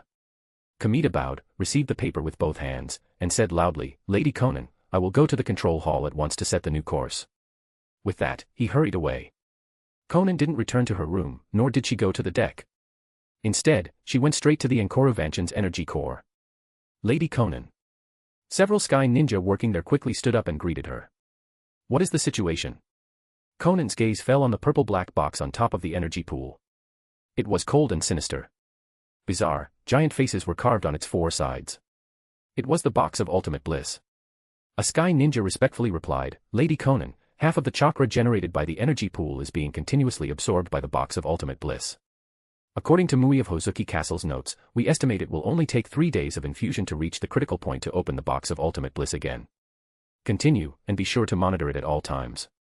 Stop the chakra infusion just before the critical point. Yes, we will not be careless. We are monitoring it at all times. Konan nodded. Seeing no problems, she turned and left the energy room. Satori, inside the box of ultimate bliss, was practically immortal and, at any rate, was Kaga level. Coupled with its ability to read minds, it was very tricky to deal with if you didn't know its weakness. When the time came to go to Konoha or the village hidden in the clouds, it could be released to serve as cannon fodder and split the enemy's fire. That was the box of ultimate bliss's greatest value. As for granting wishes, that was pure nonsense. Alex had studied it, the box wasn't very useful, but it was decent as cannon fodder or a trash receptacle. Half a day later, the Ankoruvanshin was parked high in the sky. On the deck, Kamita stood behind Konan. Lady Konan, we are directly above the destination. Chapter 90, Searching and Arranging. Chapter 90, Searching and Arranging. Let's go. Konan stepped forward, her snow-white paper wings spreading as she flew rapidly toward the ground. Anoka and Ryuzetsu, wearing flight devices, followed closely behind. Kamita's expression was extremely serious. He turned to the rows of sky ninja behind him and barked, this is the first time we are following Lady Konan on a mission. You must all be on your absolute sharpest. He looked at each sky ninja, a flash of killing intent in his eyes. If any of you messes this up, don't blame me for being merciless. What is our motto? Loyalty. All the sky ninja roared in unison. Kamita tapped the flight device on his chest. Do a final check on your flight packs. I don't want any mistakes. The flight packs must be able to fly. Sir. Loyalty that isn't absolute is absolutely not loyalty. Sir. What is Lady Konan? The sun. And what must we show the sun? Loyalty. While the sky ninja checked their flight packs, Kamita drilled them loudly. In their daily lives, whenever he had time, he would indoctrinate every sky ninja with the concept of loyalty. He would make them carve their loyalty to Lady Konan into their bones, into their very genes. This was an extremely sacred duty, and he would not slack off in the slightest. He would strive for this noble cause with the highest fervor. One day, he would make the entire ninja world, and perhaps even the world beyond, sing of Lady Konan's greatness. This was his life's mission. Every time he thought of this, Kamita's heart surged, and he trembled with excitement. He was fired up, completely fired up. Seeing that all the sky ninja had completed their checks without any omissions, he waved his hand fiercely and shouted, "Move out. Follow in Lady Konan's footsteps. Take off. Loyalty. Loyalty." In midair, Anoka, who was at the rear, faintly heard the shouts from above and subconsciously looked back. What is Uncle Kamita doing? It sounds so intense.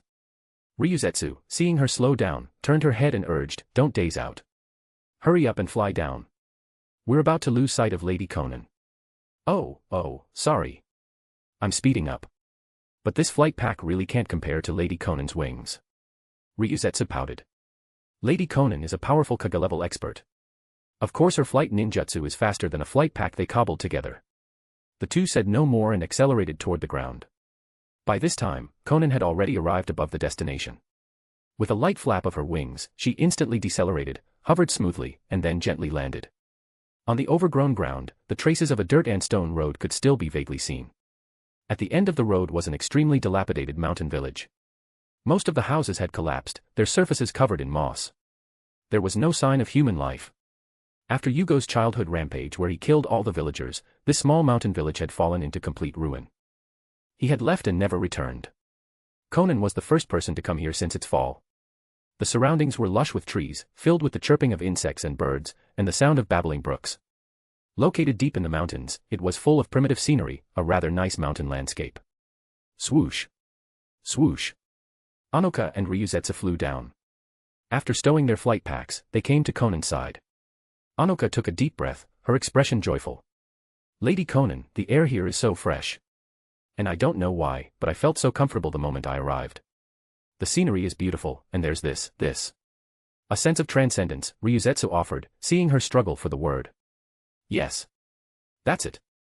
It's so transcendent. It's like every cell in my body is breathing. It just makes you relax. Konan had noticed this long ago. She stood, sensing her surroundings carefully. She knew exactly why it felt this way. It was undoubtedly due to the high concentration of natural energy. But after a moment of sensing, she was still unable to perceive this natural energy. What was natural energy, and what did it feel like? She was completely in the dark.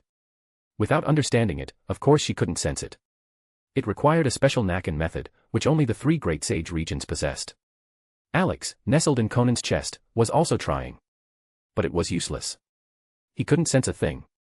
He didn't know the trick either, nor did he know what kind of feedback or feeling to expect from sensing natural energy. It was definitely not as simple as it looked in the anime, where Naruto just sat still and sensed it. Not to mention, he had needed the help of toad oil in the beginning. Konan stopped sensing and asked, "Can you two sense anything unusual in the air?" Anoka and Ryuzetsu were stunned. Though confused, they closed their eyes and began to sense. After a moment, Ryuzetsu opened her eyes. "Lady Konan, I don't sense anything unusual."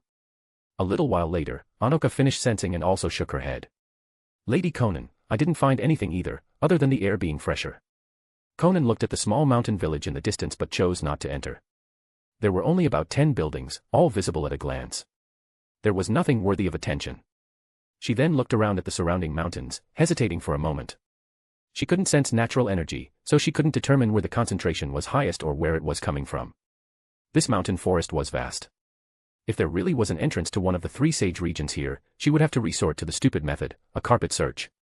But that would consume a massive amount of time, and she wasn't even guaranteed to find it. One by one, black dots appeared in the sky. It was Kamita and his contingent of sky ninja. Seeing Lady Konan on the ground thinking, he quickly gave a silencing gesture to the men behind him. Everyone landed silently, without making a sound.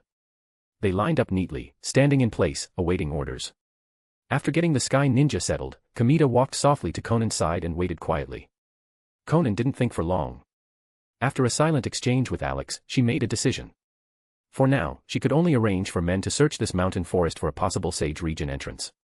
If they couldn't find it in the end, then she would have to go through one of the sage contract holders, like Naruto, Sasuke, or Anko, to go to a sage region and learn senjutsu.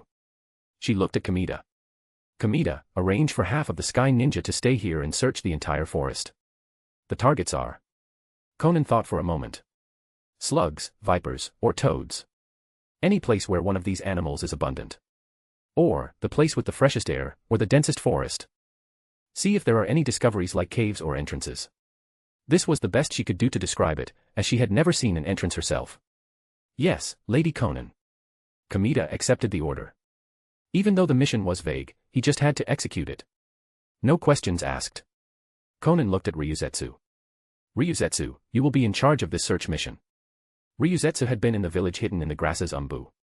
She should be relatively skilled at searching for clues. Ryuzetsu's expression turned serious. "Lady Konan, I will give my all to complete this mission." This was her first mission. She had to complete it, 100%, no matter what. Seeing Kamita and Ryuzetsu go off to assign search sectors to the Sky Ninja, Anoka couldn't hold back any longer.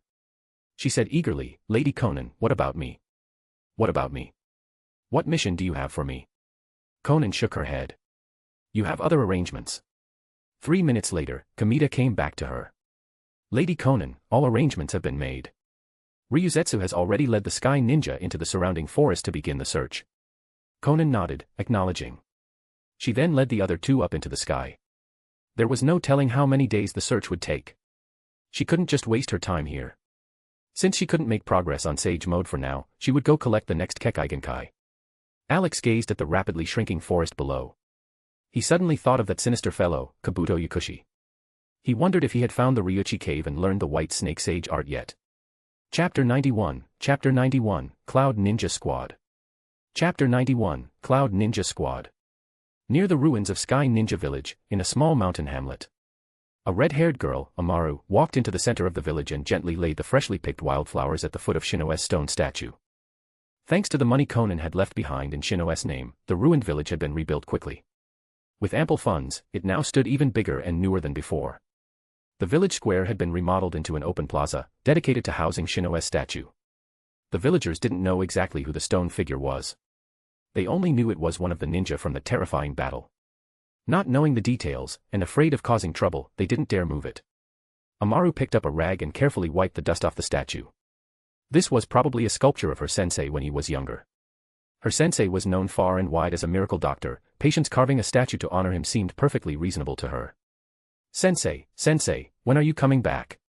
After finishing the cleaning, Amaru squatted beside the statue and muttered to herself. When Sensei comes back and sees I've been cleaning his statue every day, maybe he'll teach me more knowledge and more jutsu. Ever since she'd witnessed that battle that had almost destroyed the village, she had been both unwilling to accept her own weakness and deeply fascinated by such overwhelming power. If she could learn more from her sensei, more medical knowledge, more ninjutsu, not only would she grow stronger, she would be able to protect the village. Thump, thump, thump. Footsteps drew closer and closer. A pair of long, pale legs entered her field of vision. Skin so fair it was almost glowing. So white. I don't think anyone in the village has skin that white. Puzzled, Amaru slowly lifted her head, her gaze traveling upward along those white legs. Past the knees, a pair of tight, black short shorts came into view. They hugged those powerful, springy thighs so tightly that the muscles underneath were outlined with every step. Higher up, there was only darkness. That area was a forbidden zone. From her angle, she couldn't see anything clearly. Tilting her head back even further, Amaru finally raised her eyes to the newcomer's upper body. Her eyes instantly went wide and round as she blurted out, without thinking, big. They're huge. She had never seen anything like it. It was like two massive peaks hanging in midair, completely blocking her view of the face above. She literally could not see anything further up. A faint, pleasant fragrance drifted to the tip of her nose. Amaru froze, and in the next instant, realization hit. There was no way this person was from the village. The mountain villagers didn't have skin like polished jade, and they definitely didn't have the nutrition supply to grow that. She jumped to her feet in a hurry. Because she was so petite, the top of her head only reached the other woman's chest. At such close range, she could fully experience what it meant for something to be both huge and dazzlingly white. The cleavage in the center was so deep it felt like it could swallow a person's gaze whole. Even as a fellow woman, Amaru suddenly felt a little hot around the ears. This was way too freaking much. Was this really something a normal woman could grow? Did all of this lady's nutrients go straight there? What shocked Amaru even more was that there wasn't the slightest trace of sagging or looseness. Everything was perfectly perky. That just didn't seem scientifically possible. Hey, kid. Like what you see. A lazy, slightly sleazy male voice sounded from behind the woman. Captain, I told you those things of yours are ridiculous. Look, you've stunned this kid so much she can't even talk. Her eyes are about to pop out. If I were you. Bang. A fist crashed down hard on Omoi's head, right into his white hair. Red-haired Karui glared at him, cheeks puffed with anger. You idiot. Show some respect when you talk about the captain. Stop using that filthy little brain of yours to judge the captain's body. You think I don't notice it every time you sneak a pervy peek at her chest? She leaned forward threateningly. You'd better rein it in already, got it? Omoi winced in pain, biting down on his lollipop as he gloomily argued, I'm not being pervy. I'm just concerned about the captain's physical condition. Captain's always complaining about her shoulders being sore, and that's obviously because of all the extra weight she's carrying in front. If the captain's combat strength drops because of those things, and the enemy seizes the chance, the captain could go down. If she goes down, I'll be in danger too. If I can't escape, I'll get killed. If I do escape, then the mission fails, and then... Bang. Karui punched him on the head again, cutting off his endless spiral of worst-case scenarios. Her teammate's mood was always so pessimistic and anxious. He spent all day worrying about things that might never happen, piling up needless troubles. It drove her crazy. Amaru finally snapped out of it and hurriedly took a step back, managing at last to get a clear look at the woman's face. Shoulder-length blonde hair. A low-cut top with mesh armor underneath. Delicate features and a naturally cool, aloof expression. It was none other than Samui, elite jonin of the village hidden in the clouds. Flanked by her two dark-skinned teammates, her skin looked even whiter by comparison. Their squad had followed the Raikage orders, trekking for several days to reach the ruins of Sky Ninja Village. Their mission was to investigate the disappearance of the Cloud Ninja who had fallen out of contact, as well as the fate of the Sky Ninja Fortress and Koravanshan. Seeing the four-head protectors with the cloud symbol, Amaru realized who these people were and nervously asked. "What are Cloud Ninja doing in our village? We've never had any dealings with you before." She didn't want the peaceful village to get tangled up with unfamiliar shinobi. Samui's voice was cool and even. "We're only here to ask you a few questions. We mean no harm. Just answer truthfully." "Oh okay, ask away. I can't promise I'll know everything, though. If I don't know, I'll say I don't." Against three fully armed ninja, Amaru knew resistance would be pointless. All she could do was cooperate honestly and hope they would leave immediately once they were done. About a week ago, Samui asked, 3 men should have come to your village to stay the night. Did that happen?" Amaru thought for a moment, then nodded. "Yeah, 3 men did come. They said they got lost in the mountains and wanted to spend a night here. Take us to where they stayed." "Oh okay. Their place was in the corner of the village. I'll show you." Amaru glanced nervously at Samui's group, then turned and started walking ahead to lead the way. Samui lengthened her stride to walk beside her. "Did those 3 show any abnormal behavior or injuries?" "No. They all looked fine, really energetic, actually. I didn't see any wounds." "Did anyone else come to the village after that?" Amaru hesitated. She remembered the men who had shown up that night, also claiming to be lost. Karui immediately noticed and snapped, "Talk. No hiding anything. Tell us everything you know." Someone did come, Amaru admitted, but it was just one man. He also said he was lost and needed a place to stay, so I put him in the same building with the other 3. Karui pressed for details about his appearance, height, and other features. After hearing Amaru out, she came to a conclusion and leaned close to whisper in Samui's ear. "Sounds like that stranger must have been using the transformation jutsu. He's almost certainly tied to Watanabe and the others going missing. Or rather, it's very likely he's the one who captured or killed those 3. Samui gave a slight nod, a cold gleam flashing in her emerald eyes. Whoever had dared lay hands on their Cloud Ninja wasn't just targeting a few individuals, they were challenging the entire village hidden in the clouds. There was no way she would let that slide. 5 minutes later, the group stopped in front of a dilapidated 2-story house. "We're here." Amaru pointed at the building. "This is the place they stayed. The first 3 lived on the first floor, and the last man stayed on the second floor. After they all left without saying goodbye, no one else has come by, so nothing inside has been touched." Samui gave a look. Omoi and Karui vaulted through the doorway into the building at once, beginning a meticulous search, determined not to miss a single clue. Chapter 92, Since we've met, you're not leaving. Chapter 92, Since we've met, you're not leaving.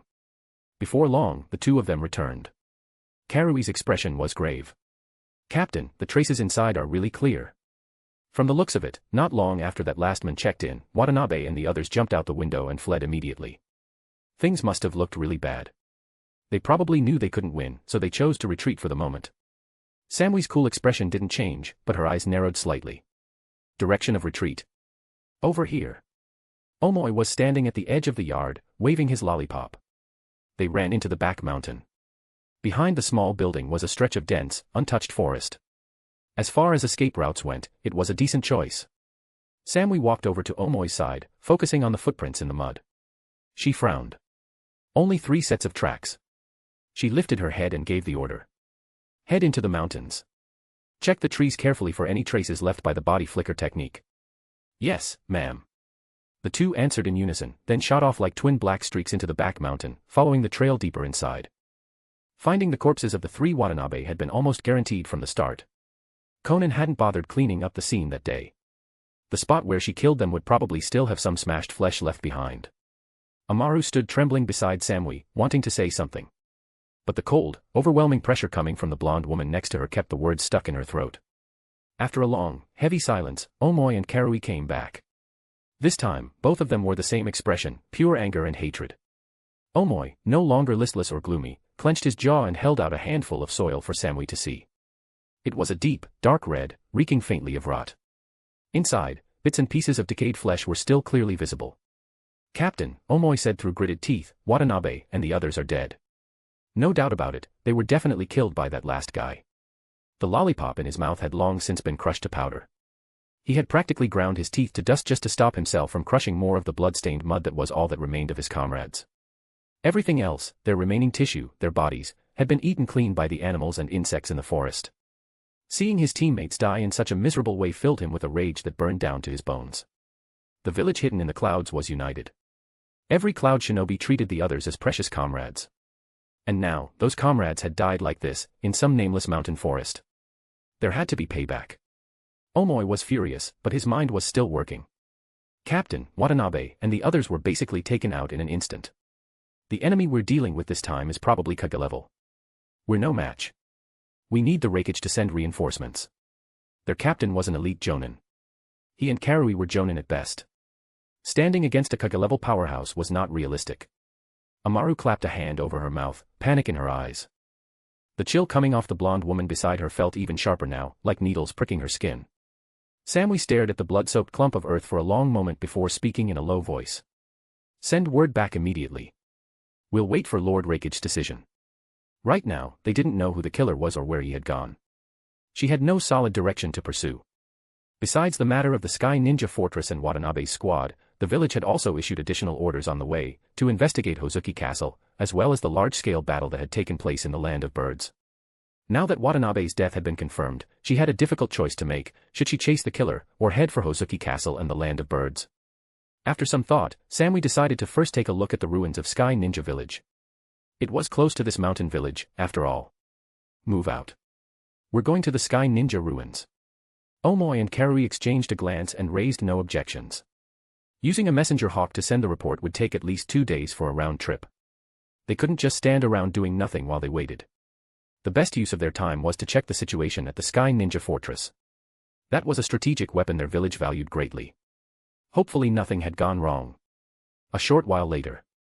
At the ruins of Sky Ninja Village, Samui and her team stood at the edge of a massive crater, staring down in shock. The crater stretched at least several kilometers across. The bottom was littered with giant boulders and broken tree roots, as if the entire landscape had been ripped out by force. Samui slowly shook her head. "Looks like the flying fortress has already taken off. Someone moved it." The markings on the ground were obvious signs that some enormous structure had risen up from here. And aside from the flying fortress and Koravanshin, there was nothing else that could fit that description. 3 Cloud Ninja had been murdered by an unknown Kage-level enemy, and the Sky Fortress they were supposed to be watching had vanished without a trace. Their mission regarding the Sky Ninja Village had, just like that, ended in failure. "Captain," Karui ventured, "do you think it's possible the Kage-level guy who killed Watanabe's squad is the same one who took the fortress?" Samui fell silent. That possibility was very real. A Kage-level opponent wouldn't just go wandering off to a little mountain village 10+ kilometers away for no reason. The only thing in this region worth that kind of attention was the Sky Ninja's secretly built flying fortress. "Hey, the sun's gone." A shadow washed over them. Omoy instinctively lifted his head. "Huh. That's a weird-looking cloud." High in the sky floated an oval-shaped cloud, drifting slowly along. In an otherwise clear, cloudless sky, it stood out sharply. "Cloud." Samui frowned and looked up, narrowing her eyes in suspicion. Right now, on the deck of the Sky Fortress, Konan sat in a pavilion, eyes closed, resting. After more than a day of flight, the fortress had already left the Land of Bears and was heading toward the Land of Lightning. Ryuzetsu and half of the Sky Ninja had stayed behind in the village where Yugo was born, conducting a carpet search for any possible entrances to the 3 Great Sage Lands. It was destined to be a long, tedious job, and might very well end with no results at all. She couldn't afford to just wait there. After discussing with Alex, they had settled on their next bloodline target. The Hagoromo bloodline sample from the village hidden in the clouds. Kinkaku and Ginkaku, as members of the Hagoromo line, were incredibly powerful. They had ambushed the second Raikage, lured the second Hokage into a trap, and ultimately betrayed their village. Knowing how the cloud always coveted any kind of power, there was no way they hadn't preserved the brothers' bodies for research. Kamita walked up quietly and spoke in a low voice. Lady Konan, we have a situation. Konan's eyes snapped open. What is it? On the way to the Cloud Village, the fortress passes right over the Sky Ninja ruins. I was going to fly down for a quick look, but I noticed 3 figures by the crater. What kind of people? She asked.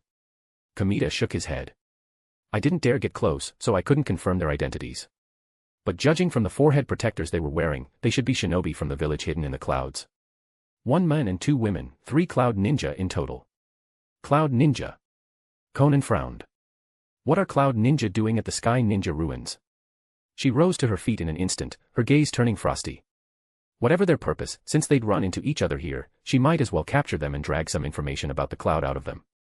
Her original plan had been to get near the Cloud Village first, then snatch some ninja for interrogation. Now, she didn't have to bother looking. Her targets had walked right to her doorstep. Stay here and wait. I'll be right back. Leaving that order behind, Konan took a step forward and leaped off the edge of the fortress.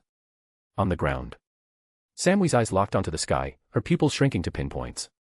From that strange cloud above, a small black dot suddenly shot out, plummeting straight toward the 3 of them. Clearly not a friendly visitor. Enemy attack, she shouted coldly. Chapter 93, Konan, that lowly thing can become Akatsuki's toy. Chapter 93, Konan, that lowly thing can become Akatsuki's toy. Swish, swish. Omoi and Karui immediately drew the swords from their backs, blades at the ready. They had also noticed the strange movement in the sky. Whoever was coming down was clearly aiming straight at the 3 of them. What do we do? What do we do? The enemy can fly, how are we supposed to fight that?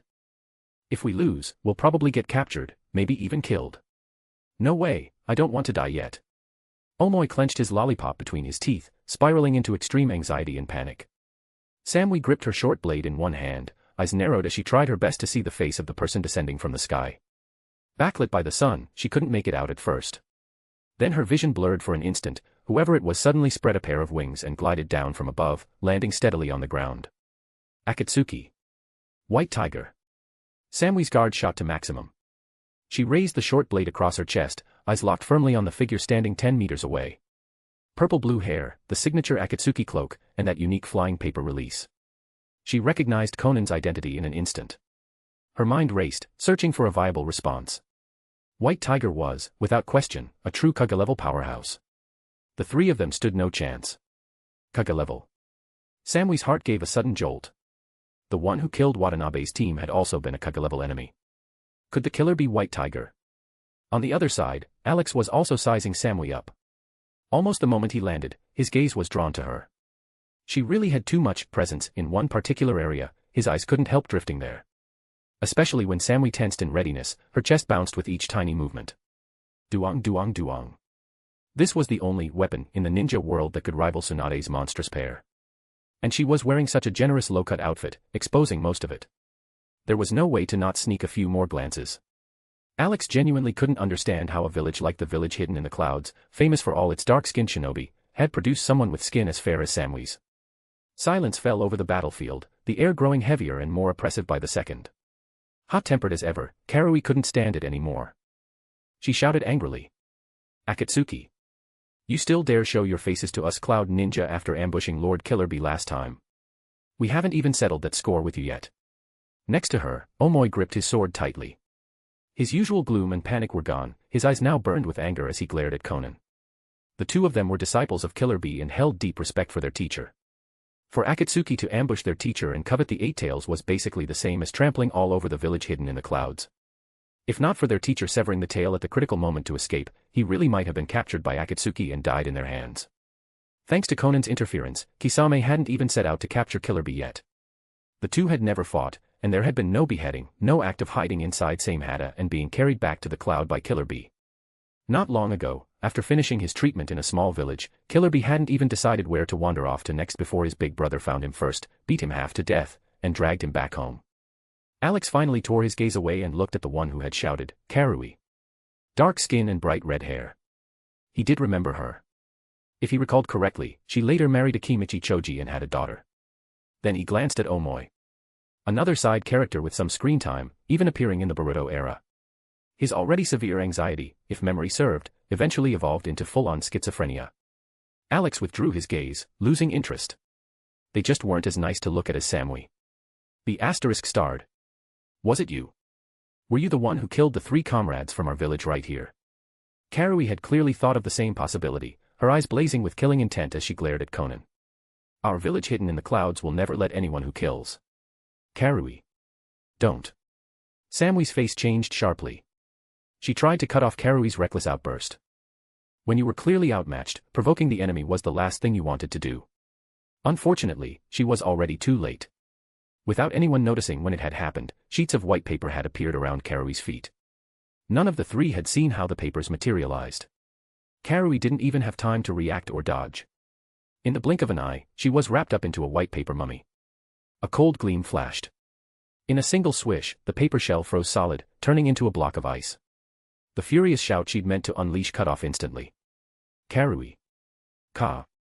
Beside her, Omoi turned his head on instinct to look at his teammate and froze, eyes widening. Before horror could even show fully on his face, he met the same fate as Karui.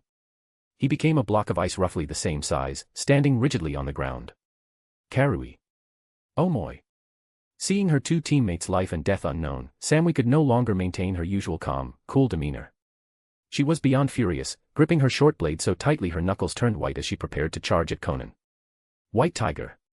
The enemy had made the first move. All the contingency plans she had just been devising were now completely meaningless. Even if she knew she couldn't win, she would still fight. She would never abandon her comrades and run. But that resolve didn't change reality. Good intentions were one thing, strength was another. An elite jonin like her had no chance of resisting Konan. Samui didn't even make it into a full charge. She couldn't move so much as a single step. Sheets of white paper had already climbed up and wrapped tightly around her legs, still creeping upward, clearly intending to make her end up exactly like her 2 teammates. When the paper layers reached Samui's abdomen and were about to climb higher, Konan suddenly halted the technique. Expressionless, she stared at that violently trembling pair of snowy peaks. Even someone as cool and aloof as her couldn't help being stunned by such a view. She honestly had no idea how something like that could even grow, or how it could get that big. Still, as a plaything for Alex, it seemed more than qualified. Konan made her decision on the spot. Her original intention had been to interrogate them for information and then immediately execute these shinobi from one of the great villages. She had no goodwill toward the 5 great ninja villages or the shinobi who kept waging wars. If anything, she was hostile to them. But now, she'd changed her mind. Killing this woman right away would be a waste. Better to make this ridiculously well-endowed kunoichi into Alex's toy. If she died from being played with, so what? As long as it made Alex happy, that was what mattered. Konan, what's wrong? Alex drifted up in front of her, feeling that the way Konan was looking at him right now was very odd. It was like she was plotting something weird. Konan gave a tiny shake of her head and said nothing. Inwardly, her resolve only hardened. For Akatsuki's happiness, she would do anything. Not just this woman. In the future, if she ran into any other qualified ones, she'd capture them too. Play one to death, then bring in the next. Everything was secondary to making Akatsuki happy. If Alex ever found out what was going on in her head right now, he would definitely scream, "What the F***ck? Konan, aren't you afraid I'll completely fall into the depths of evil?" Gaga gaga. He. White Tiger. If you've got the guts, then kill me. If you dare lay hands on us Cloud Ninja, Lord Rakage will never let you go. Samui's roar was full of defiance. Konan's gaze made her incredibly uncomfortable. It felt like ants were crawling over her chest. A bad premonition rose in her gut. If she fell into this woman's hands, she had the vague sense that many outrageous things would happen. Chapter 94, What the F***ck, Advancing Samui. Chapter 94, What the F***ck, Advancing Samui. Under Samui's horrified gaze, Konan activated the Sharingan. A red light flashed across her eyes as she glared straight at her. Sharingan. You actually. The Sharingan genjutsu triggered. Samui's shout cut off mid-word. She went stiff, her expression empty and numb. Konan walked up to her and asked coldly, "Where does the village hidden in the clouds keep the biological samples of Kinkaku and Ginkaku?" Samui didn't answer. Her head began to tremble slightly, and a pained look surfaced on her face. Konan frowned. She could clearly sense a sudden surge of chakra in Samui's mind. It carried the nature of a sealing jutsu. A muffled, choked sound caught in Samui's throat. She literally couldn't speak. "Stop. Don't answer," Konan ordered sharply. The flaring chakra slowly subsided. The pain faded from Samui's expression, and she returned to that blank, puppet-like state. As a core upper echelon kunoichi of the cloud, Samui definitely has some kind of seal in her mind to prevent intel leaks. Alex's voice echoed faintly. Fortunately, it wasn't the kind of extreme seal that made your head explode the moment you touched it. I see. Then let's try the other two. Konan turned around and dispelled the ice around Karui, exposing her head. Before Karui could shout, those red eyes flashed again, pinning her in place.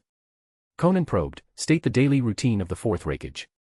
Karui's face instantly went pale, her features twisting in agony. The sealing chakra rising in her mind was far more violent than Samui's. Then. Bang. Her entire head exploded like a watermelon, red and white spraying out in all directions. A sharp, metallic stench filled the air.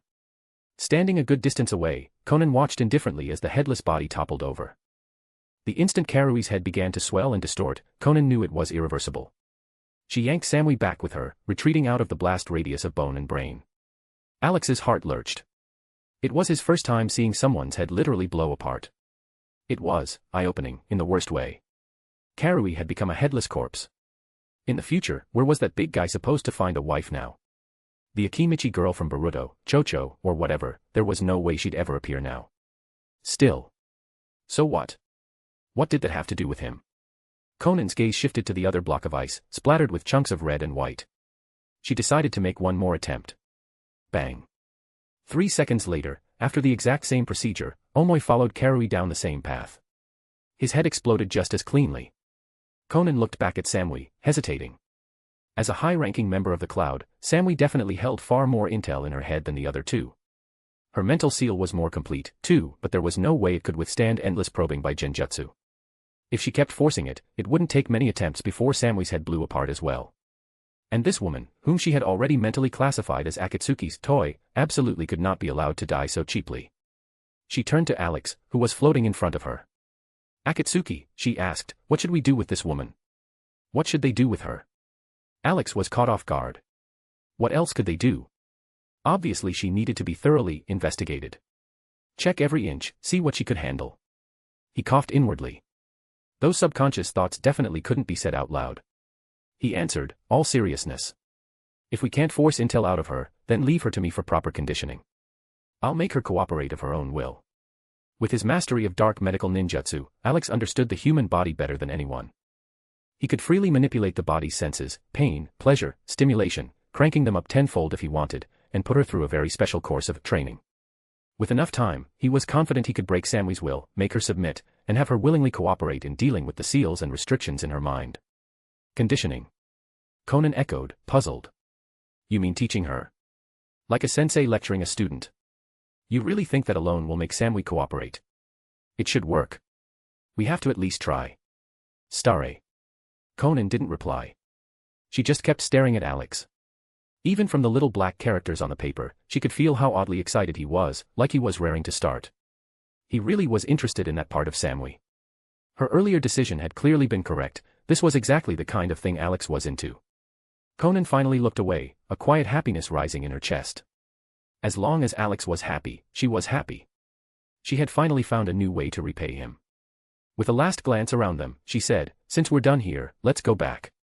Alex nodded and slipped back into her chest. Wings of paper unfurled from Konan's back. With Samui half wrapped in white sheets, she took off into the sky, heading back to the fortress. On the deck, Kamita stood like a statue, back straight. At some point, Anoka Uzumaki had come up behind him. She couldn't help commenting, a little speechless, Uncle Kamita, Lady Konan already went down. You don't have to stay this tense the whole time. Facing this kind of rigid, ever-serious posture, she couldn't help feeling a bit guilty. Maybe she was being too casual. Maybe she should learn from Uncle Kamita what being a proper subordinate meant. Kamita shook his head. Lady Konan said she would return soon. I must be ready to greet her at any moment. As for you, Anoka, you don't need to imitate me. Just be yourself. He could see Anoka's inner struggle and anxiety, so he tried to reassure her. Lady Konan is very generous with her subordinates. This is just my personal choice. You don't need to take it to heart. I see. In that case, okay then. Anoka relaxed. Trying to copy Kamita's way of dealing with people would be 10 times harder than learning ninjutsu. It would be exhausting. Konan flew back through the clouds and landed smoothly on the deck. Lady Konan. Kamita hurried to meet her, giving Samui just one quick glance before withdrawing his eyes. Anoka, on the other hand, was very curious about who Konan had brought back. The moment she got a good look, her jaw dropped into an O shape. She could probably fit an entire banana in there. Her mind went blank, shaken by the sight of two gigantic things she had never seen before. This was way too big. Each one was practically the size of two of her. They had to be at a terrifying G-cup at least. How heavy were they? Her shoulders probably hurt all the time. Noticing the white paper wrapped around Samwi's lower body and her vacant expression, Anoka couldn't help asking. Lady Konan, she. There was no way this could be a new ally. She looked much more like a prisoner. She's Samwi, an elite jonin from the village hidden in the clouds, Konan replied coolly. Go back to your duties. I'm taking her to the cells for interrogation. No one is to approach the outer area. Yes, ma'am. I'll see to it at once. Kamita bowed and left with the still baffled Anoka. After a short while, Konan headed for the prison, Samwi floating along behind her bound in paper. Inside a special cell, the space was sealed off, the walls completely covered in sheets of white paper to prevent sound from escaping. Samwi's limbs were bound by 4 chains, suspending her in midair. She was still in that vacant, puppet-like trance. Konan asked, Akatsuki, is this setup enough? It is. Are you sure you want to watch this here? Alex bobbed up and down in the air, visibly excited. I'm very curious about your conditioning methods, Konan said. I want to see for myself whether they really can break an elite jonin's will. I'll watch from the side. With that, she released the Sharingan Genjutsu. The instant Samwi regained consciousness, her emerald eyes locked in fury onto Konan below her. The chains clinked as she pulled against them, glancing around. Seeing no sign of her teammates, she shouted. Where are Karui and Omoy? What did you do to them? Konan said nothing. Seeing her silence, Samwi's heart sank completely. Now that she'd fallen into the enemy's hands, none of their fates would be good. Being captured instead of killed on the spot made the enemy's intentions obvious. But from the day she'd become a ninja, she'd been prepared for this. White Tiger. Samwi roared. You can forget about making me betray my village. Don't even think about getting anything out of me. I will never betray Lord Rakage. Whoosh. Her mouth suddenly opened wide as 3 pitch-black poison needles shot straight at Conan's face. Konan merely tilted her head to one side and dodged them easily. But that wasn't all. A 4th, extremely well-hidden poison needle flew in from another angle and pierced straight through Conan's chest. It didn't matter in the slightest. With a body of paper, she didn't fear this sort of physical attack at all. Alex, floating nearby, ignored the needle completely. What he did focus on was where, exactly, the needle had been fired from. In his heart, he could only think. What the F***ck? Ninja really were limitless when it came to methods and bottom lines, mastering all sorts of vicious assassination techniques. It really was an education. As long as it could kill someone, they could turn any part of their body into a weapon. They could even hide poison needles in. Chapter 95, Interrogation. Chapter 95, Interrogation. Nice, that's brutal. Alex stared at Samwi, clicking his tongue in amazement. As expected of a kunoichi, she could actually hide a hidden weapon in a spot that well concealed. He really hadn't seen that coming. Not at all. Under normal circumstances, a ninja who fell into enemy hands rarely had a good ending. For kunoichi, it was usually even worse. So some villages had deliberately developed special defensive techniques just for their female ninja, up to and including methods that could drag the enemy down with them. If the enemy thought they had everything under control, got smug and heated, all worked up and eager to get what they wanted to the very end. The look on that impatient face would change in an instant. There was a very real surprise, or shock, waiting for him. He'd get to experience the ultimate peak of pain and pleasure in one go. Conan's lips parted slightly. She was just as stunned by what she'd seen. It really was the difference between a wild path and formal village training. Without a proper ninja village behind her, Samwi had come up with such an explosive move on her own. Only the major villages had both the technology and the warped need to develop tricks this specific. All for the good of the village. Seeing her killing strike fail, a trace of regret flashed through Samwi's eyes, but her face stayed cold. Shame. Humiliation. What were those? As a proper shinobi, the first step was to throw away your shame, your morals, and your so-called dignity. To complete a mission, you had to be ready to use any means necessary. If you let your emotions get in the way, you weren't just unfit to be elite, you didn't even qualify as a decent ninja. Samwi hung in midair, limbs shackled, and stopped struggling. She stared coolly at the still shocked Konan and said with open disdain. What? Never seen that before. As ninja, any part of our body can become a weapon or a place to hide a weapon. Since we're both women, you should know exactly how well hidden and unexpected that spot is. Seal the projectile inside, trigger it whenever you need. Too bad. She sounded genuinely regretful. You're not a man. If it had been a male opponent, she would have been almost 100% confident. She could have used her mature, seductive figure to lure him in, then, in that instant when he lost control, completed the assassination in one strike. What a waste. So this is what ninja really are like. Samui's trick left a deep impression on Konan. Alex had been right. Bounty hunters and assassins like these ninja really were the root of the world's chaos. If the world was ever going to know peace, the profession of ninja had to be wiped out. All ninja would have to be brought under her control, their reason for existing and their way of surviving completely rewritten. Those who refused to change could only be allowed to die. Samui tore her gaze away and looked up at the pale ceiling above. Go ahead and kill me, she said flatly. You'll never get any intel about my village from me. I will never betray the village or Lord Rakage. Don't waste your time. Heh. That remains to be seen. Wrapped in a cluster of a dozen sheets of white paper, Alex drifted slowly in front of her. Now came the part everyone loved to hear about, the so-called interrogation. With dark medical ninjutsu letting him manipulate the senses at will, would Samui really be able to resist the raw, involuntary reactions of her own body? Alex was genuinely curious, and looking forward to the answer. In his previous life, he'd read plenty of training comics. In those stories, whether it was a noble, devout saint, a steel-willed female warrior, or a pure-hearted elf, all of them would eventually be driven step by step into utter despair by the enemy's cruel methods. Alex had always wondered if that kind of thing was actually possible. Now he finally had the chance to put it to the test, all in the name of science and learning. He could also use this to truly measure every aspect of dark medical ninjutsu's effects on the human body. Worthy of a serious, down-to-earth great scholar like himself. Samui, who had just resolved herself to giving up resistance, felt a surge of dread in her chest when she saw the papers drift closer. Thin white threads began to extend from the paper. Some thick, some thin, some long, some short, all flexing with eerie agility in the air. Her sense of foreboding only got worse. Her body reacted on instinct, starting to struggle again. What kind of jutsu is this?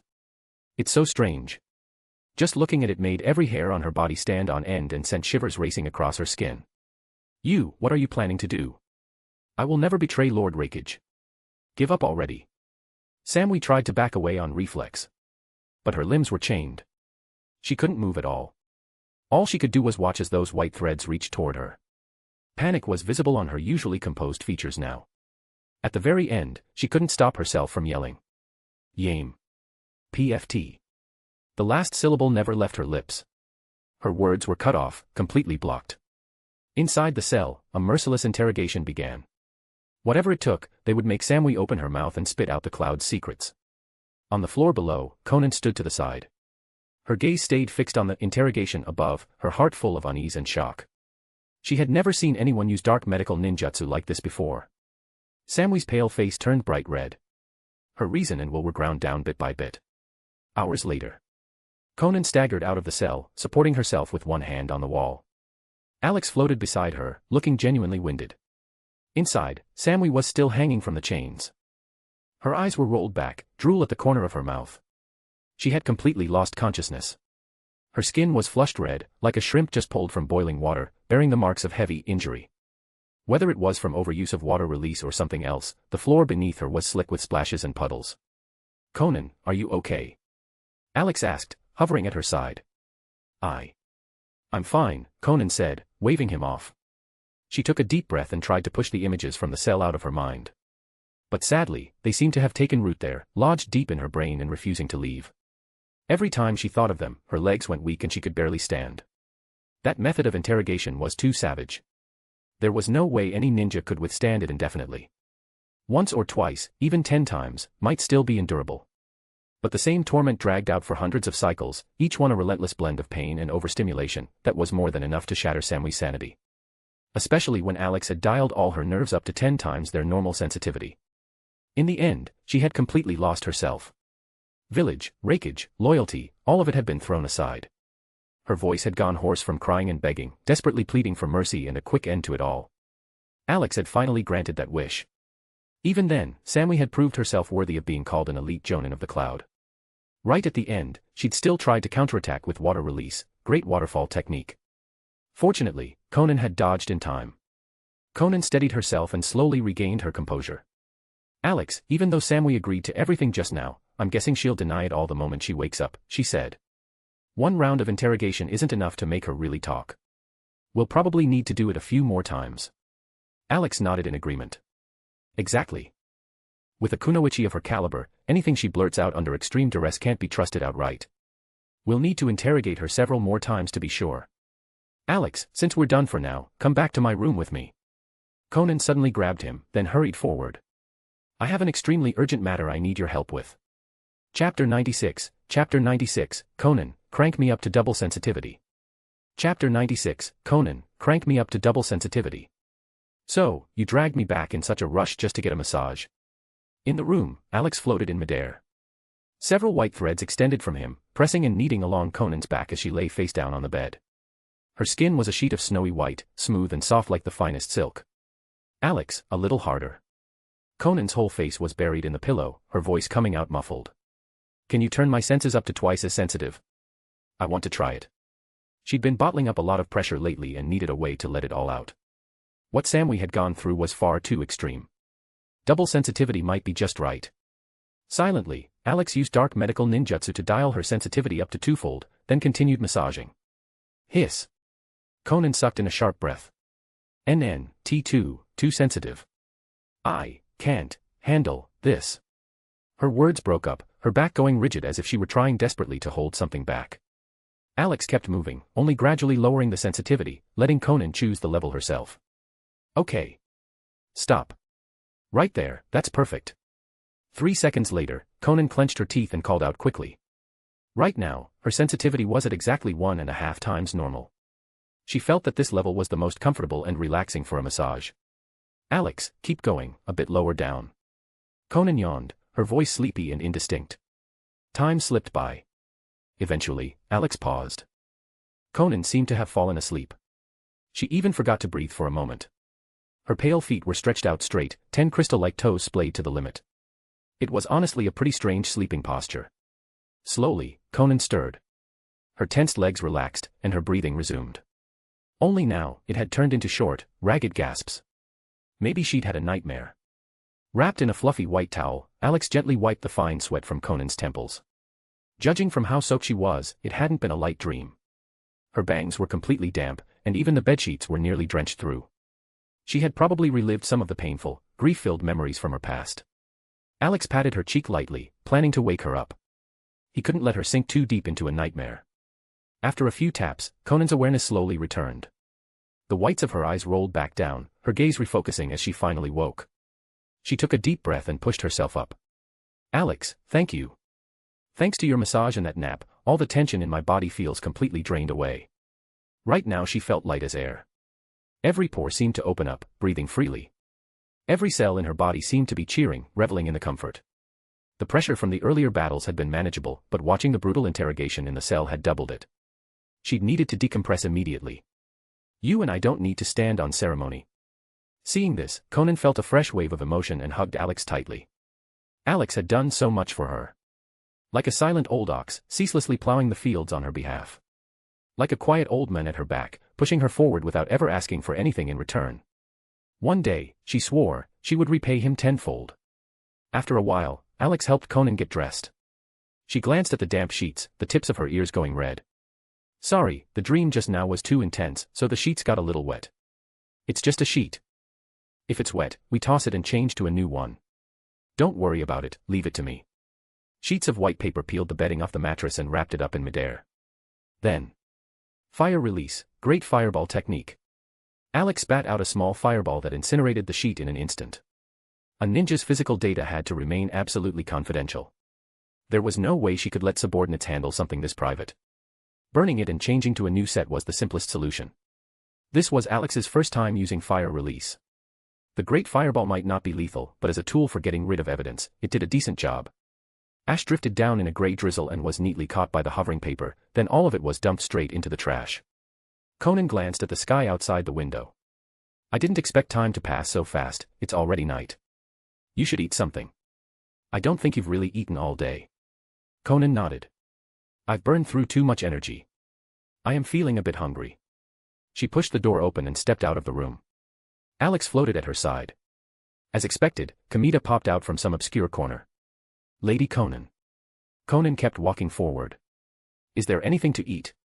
Yes, yes. Your dinner has been kept warm this entire time. It can be served at any moment. Kamita followed 3 steps behind her, his tone properly respectful. Please rest assured, Lady Konan. I chose the ingredients specially this time. They won't lose flavor from simmering over a low flame, if anything, they only get richer and more fragrant. This guy really is something.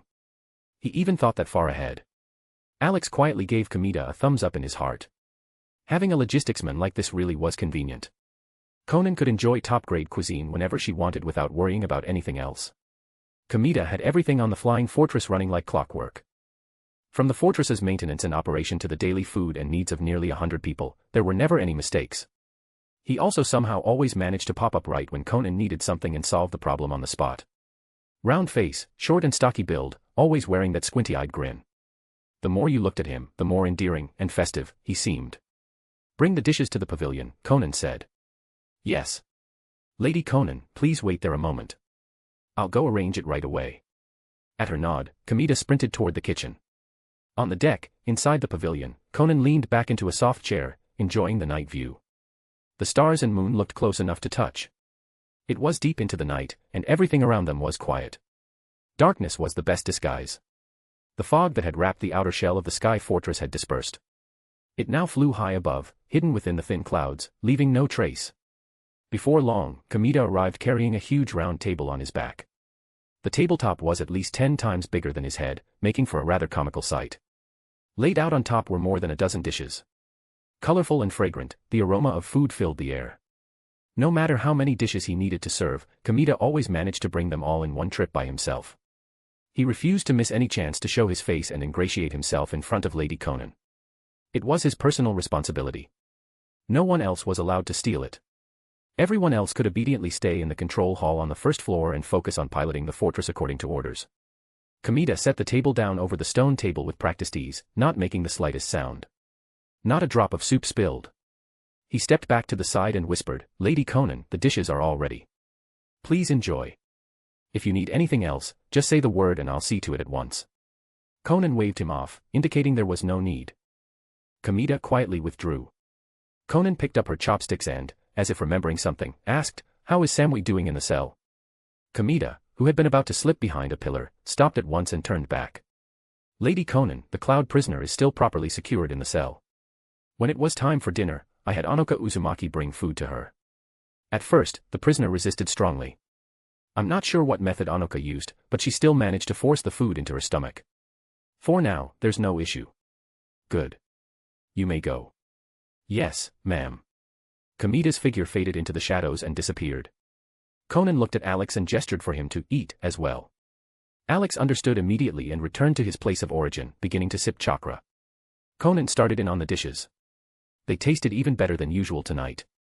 After the meal, Kamita cleaned up the tableware and left. Konan rose to her feet and made her way toward the prison. She had to check Samui's condition. If the woman still wasn't being honest, then the brutal interrogation would simply continue. One way or another, Samui would be made to talk. The night was still long. It was destined to be another unforgettable night. Chapter 97, Samui comes to understand. Chapter 97, Samui comes to understand. Inside the prison. Samui hung in midair, staring blankly at the ceiling. Her face was ashen, as if she had been completely broken. Creak, the door opened. She subconsciously looked over. The person entering was Konan, the one who had ravaged her hundreds of times. Samui's turquoise pupils instantly constricted. Her limbs reflexively pulled at the chains, trying to retreat.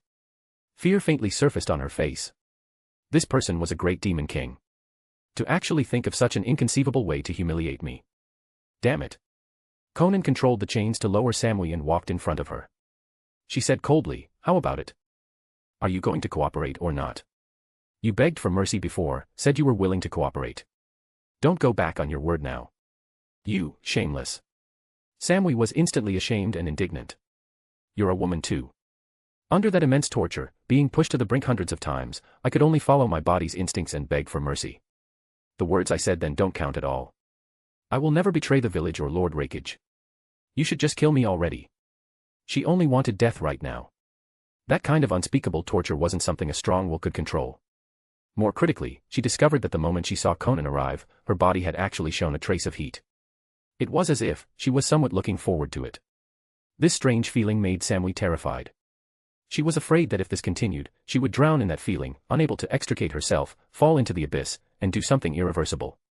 It was better to take advantage of this feeling while it wasn't yet strong, to anger the other party and have them kill her sooner.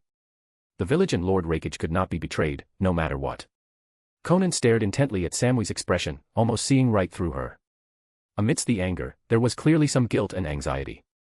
Both afraid, and yet holding a trace of anticipation. As expected, Akatsuki's interrogation method was not wrong. That kind of sensation, even an elite ninja with a tough will would slowly sink into it. After all, she had just experienced it herself. The corner of Konan's mouth hooked into a smile. Since you're not sensible, then we'll just have to do it a few more times. You will cooperate eventually. Last time, you endured the torture 205 times. How long can you last this time? I'm really looking forward to your performance. Her red tongue suddenly licked the corner of her mouth. Alex floated to the side, taking in Konan's expression and actions. This seems a bit like a Yandere attribute. No way, did I see wrong? Looking again, Konan had already returned to her normal, cold appearance. It seems I really did see wrong. Alex sighed in relief. Then, his mind stirred, and he began another interrogation of Samui. Halfway through, Samui's whole body was tense, the whites of her eyes showing. She looked to be in great pain, suppressing something. Konan suddenly walked next to the busy Alex and said in a low voice. Alex, I want to help you with the interrogation too. Her tone was firm, allowing no debate. Her hot breath hit his paper body, ticklish and warm. That smile he couldn't quite understand appeared on her face again.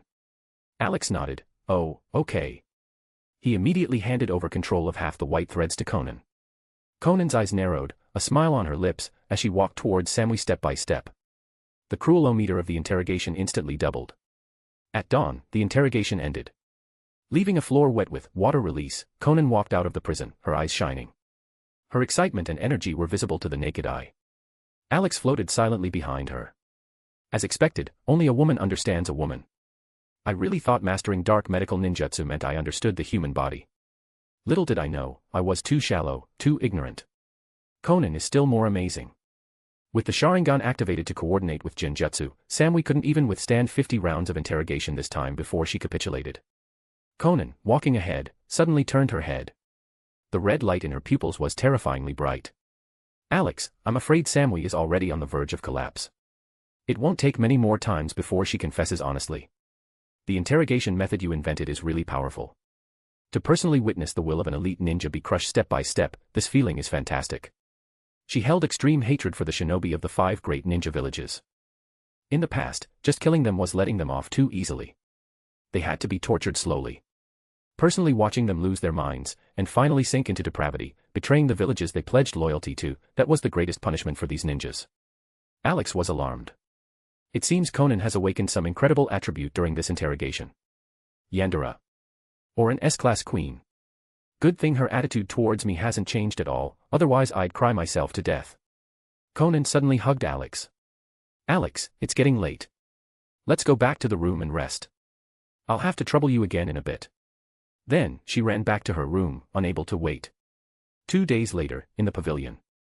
Konan leaned leisurely against the back of her chair. Behind her stood the red-haired Anoka. Half kneeling before her was a figure. It was, of course, Samui. She was not restrained in any way, yet she obediently half knelt on the ground.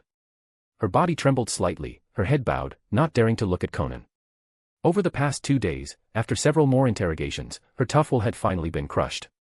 Unwilling to suffer that extreme torment any longer, she was willing to cooperate. But only limited to giving up information. If she was ordered to return to her village to act as a spy, to take the opportunity to steal the bloodline samples of the Gold and Silver brothers, she would refuse, even to death. She could not use her own actions to betray her village and Lord Rakage. Konan looked down at Samui and said coldly, "Have you thought it through?" Samui immediately shuddered, her chest heaving violently. Lady Konan, I have figured it out. I am willing to give you the information. Now, whenever she heard Lady Konan's voice, or even saw her, her body would uncontrollably go weak. And deep inside, a trace of anticipation would faintly emerge. This version of herself felt so foreign, so shameful, so mortifying. How could I have submitted so easily, sunk so low? Sigh, whatever, let it be. Samui had simply given up and resigned herself to her fate. In the past 2 days, she couldn't even manage to kill herself. No matter how severely she injured herself, she would be healed instantly. In the end, she simply gave up. She decided to follow the instincts deep within her body and stop resisting. Samui raised her head. Her turquoise eyes reflected Konan's figure. Her heartbeat immediately quickened, her cheeks flushed, and her breathing became ragged. This strange scene made Anoka very confused. What's going on here? Why is she reacting so strongly just from seeing Lady Konan? That's a fast emotional response. Is it just my imagination, or did I just see little hearts flashing in Samui's pupils?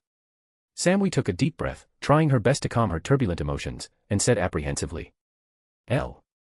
Lady Konan, I have a seal in my mind from the village. I can't reveal information to outsiders. It needs to be controlled first, otherwise the backlash will damage my brain. Konan looked at Anoka. Well. Are you confident you can handle it?